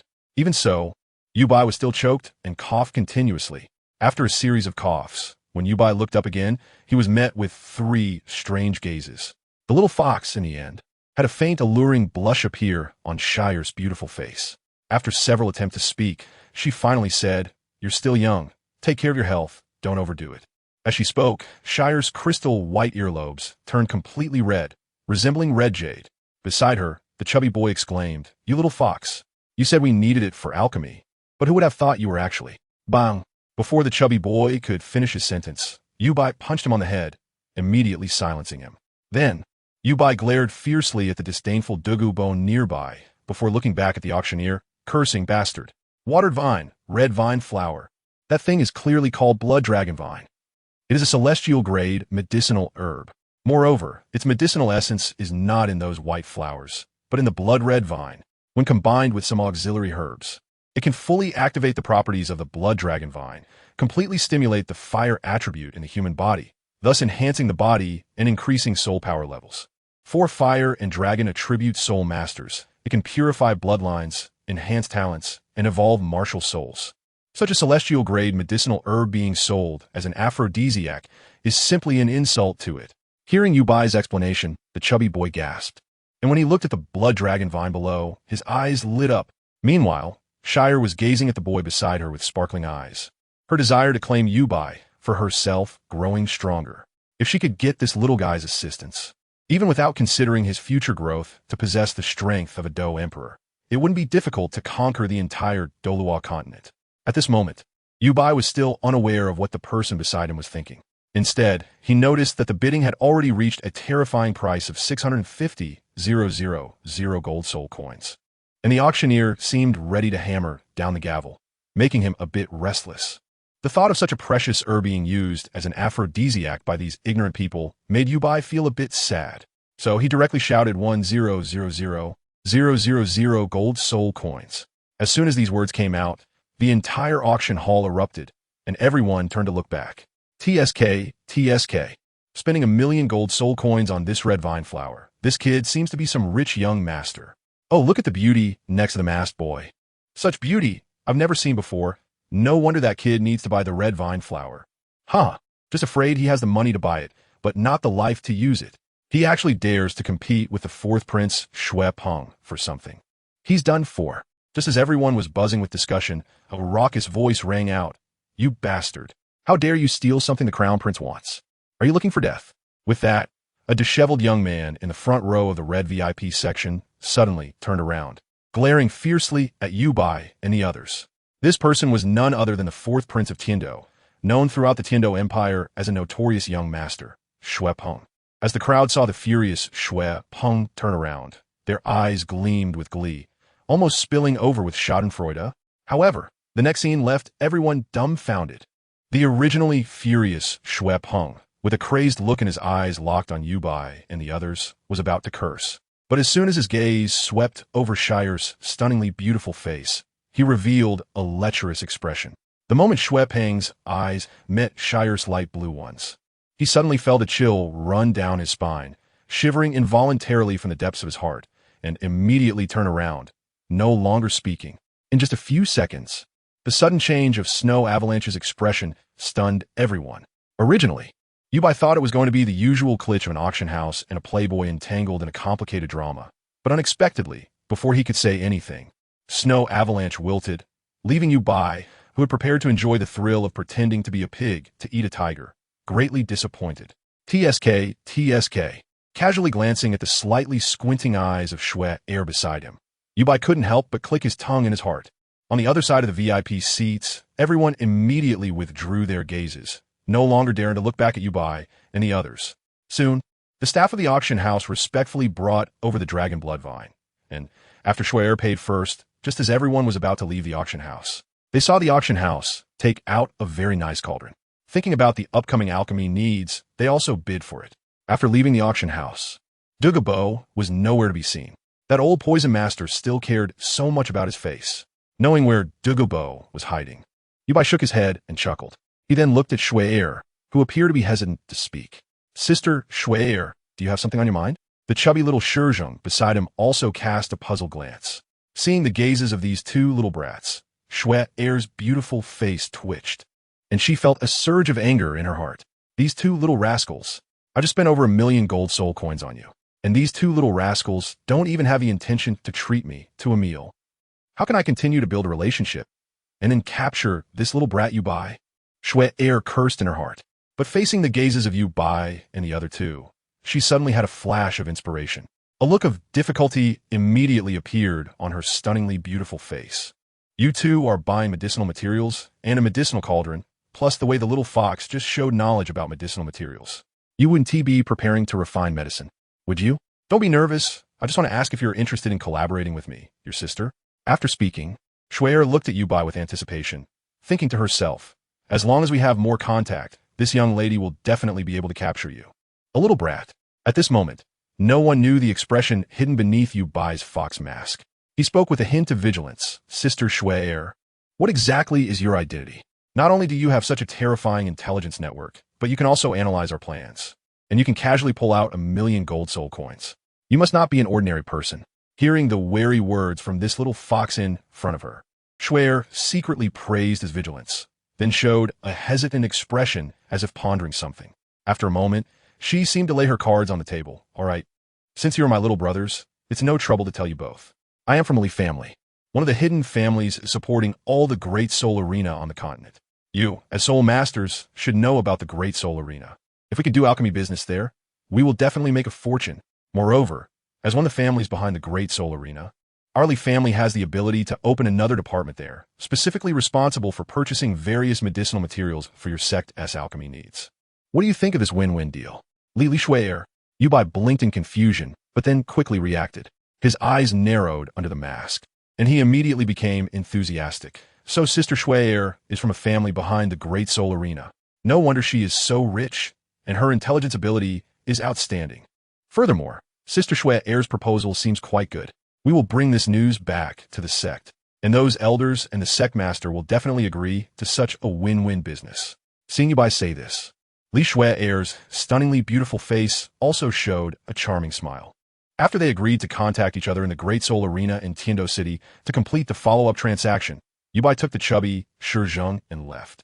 On the spot, after watching Yubai and the two completely leave, Li Shue'er's smile finally couldn't be maintained, and she scolded with a laugh. Sure enough, just a little fox. He speaks lies without even drafting them, not even blushing. Sect elders and sect masters? Don't think this young lady doesn't know. Your broken sect has only 4 people, including Douluo. After cursing, Li Shue'er's face reappeared with pride and satisfaction, and her light blue eyes even showed confidence. After all, a little brat is still a little brat. Even with the inheritance of the Flame Emperor from the previous life, he is still just a little brat. He is still easily manipulated by this young lady. Next time we meet, it will be the time for me to capture you. Just wait. After a moment of mumbling to herself, Li Shue'er put away her smile, and her whole body began to exude a noble and domineering aura. Uncle Cuttlefish, go to the Leaf family in the Hidden family. On the other side, while heading towards the Douluo mansion, a smile appeared at the corner of Yubai's mouth beneath his mask, secretly thinking, this is truly an entertaining game. At this time, they had already arrived at the residential area, and the roads became quiet. Hey, little fox, that woman should have already realized your true identity. Do you want me to go now and eliminate her? As the voice fell, Douluo's figure appeared beside Yubai, exuding a fierce aura. The chubby little Shizheng's expression changed upon hearing this, and he turned to look at Yubai, who also showed a faint killing intent, completely different from the innocent look when he called Shue'er's sister earlier. Yes, Bai, your identity cannot be exposed. The earlier Li Shue'er also mentioned your previous life wife Gu Sun-er's reincarnation. The scene after Zhu Zhuqing was exposed, that guy, with 7 or 8 title Douluo in a chaotic battle. Even that old poison master couldn't protect us at that time. Seeing the fierce appearance of the old man and the little one, Yubai's face twitched. Kill her? Are you kidding? Is that someone we can touch right now? Besides, I'm personally very interested in the business that Li Shue'er mentioned. So he immediately shook his head to stop their plans. Are you really planning to do alchemy business with that woman? Understanding Yubai's Douluo couldn't help but ask. With a smile, Yubai replied, Isn't this a win-win situation?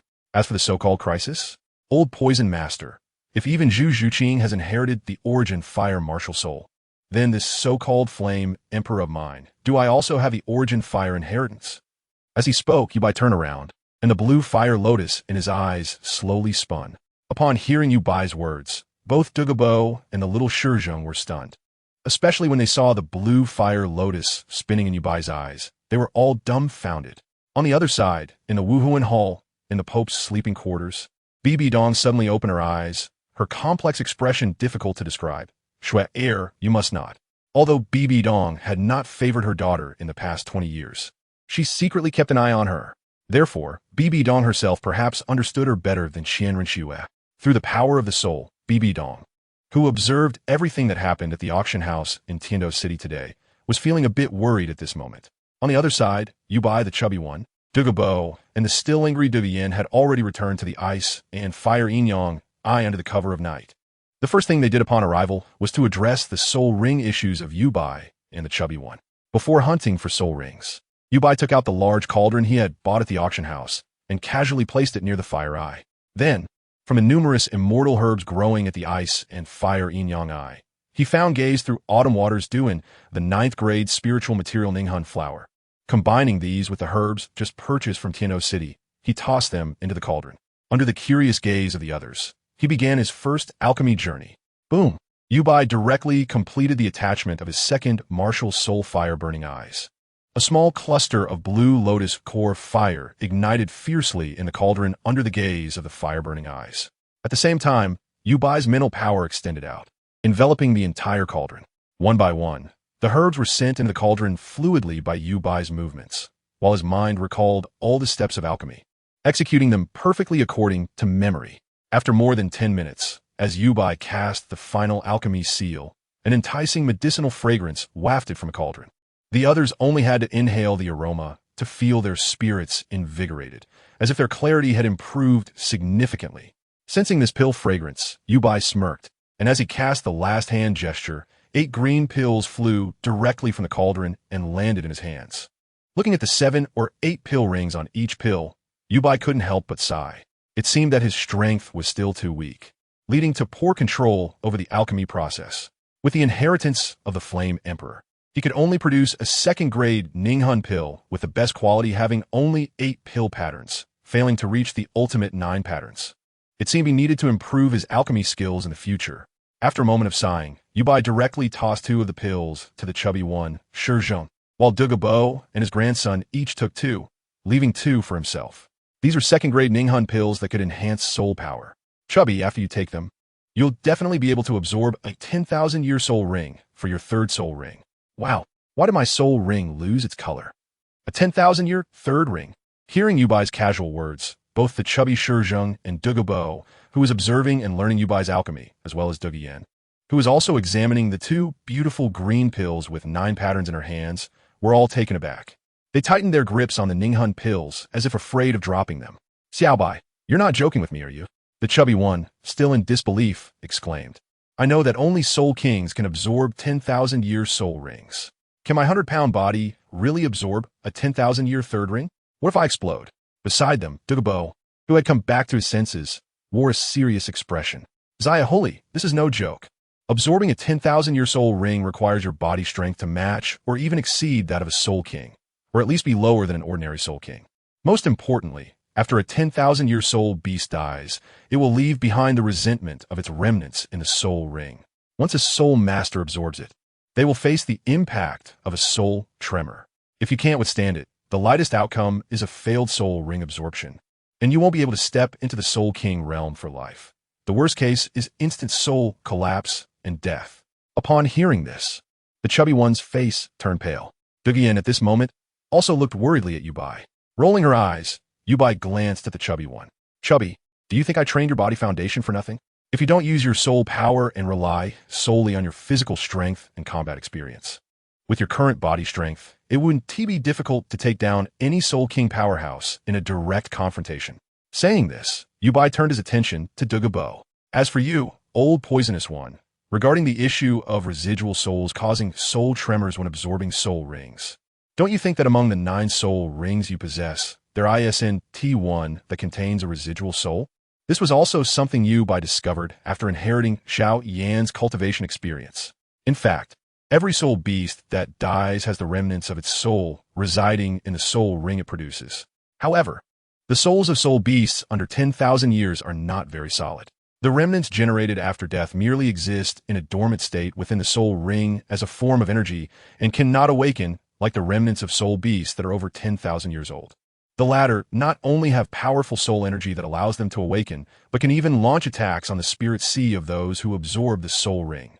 Every time a soul master absorbs a soul ring, their martial soul comes into contact with the energy of the soul beast's remnants in that soul ring, which is why the resulting soul skills combine the characteristics of both the soul master's martial soul and the soul beast. Furthermore, Yubai speculated that this might be a method of the divine realm. In this Douluo continent, in any major world of cultivation, beings like soul masters would either have their souls taken over by soul beasts long ago or be struck down by lightning during the heavenly tribulation, leaving no chance of survival. Of course, Yubai wouldn't share this last thought with Xiaopeng Dun and the others. After listening to Yubai's explanation about soul beasts and soul rings, Douluo, Xiaopeng Dun, and Douluo were all taken aback, feeling a chill run down their spines. After all, who could have thought that every soul ring on them actually housed the remnants of soul beasts, following them around all day?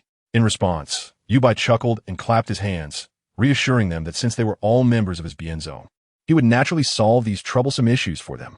As he spoke, Yubai looked to Xiaopeng Dun and gestured for him to summon his martial soul. Upon hearing Yubai's words, Xiaopeng Dun did not hesitate and directly summoned his martial soul, Jerky. At the same time, two white to transparent soul rings rose brightly. What the heck? Why did my soul ring lose its color?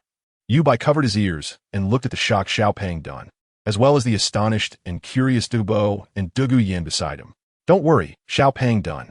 The current color of your soul ring should be its true original color. This is the result of refining the remnants in the soul ring with the fire ice spring water during the foundation building process a few days ago. As for the effect of the soul skills, they no longer have to consume a fixed amount of soul power to release skills of a fixed effect size.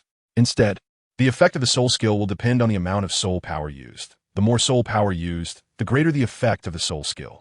Of course, the limit of this effect is the original effect of the soul skill. This means that in the future, when releasing soul skills, one can save a lot of unnecessary soul power based on the specific situation. The manipulation of soul skills will also become much more proficient. Listening to Yubai's explanation, the three in front of him all showed expressions of delight, especially Douluo, the title Daw in battle.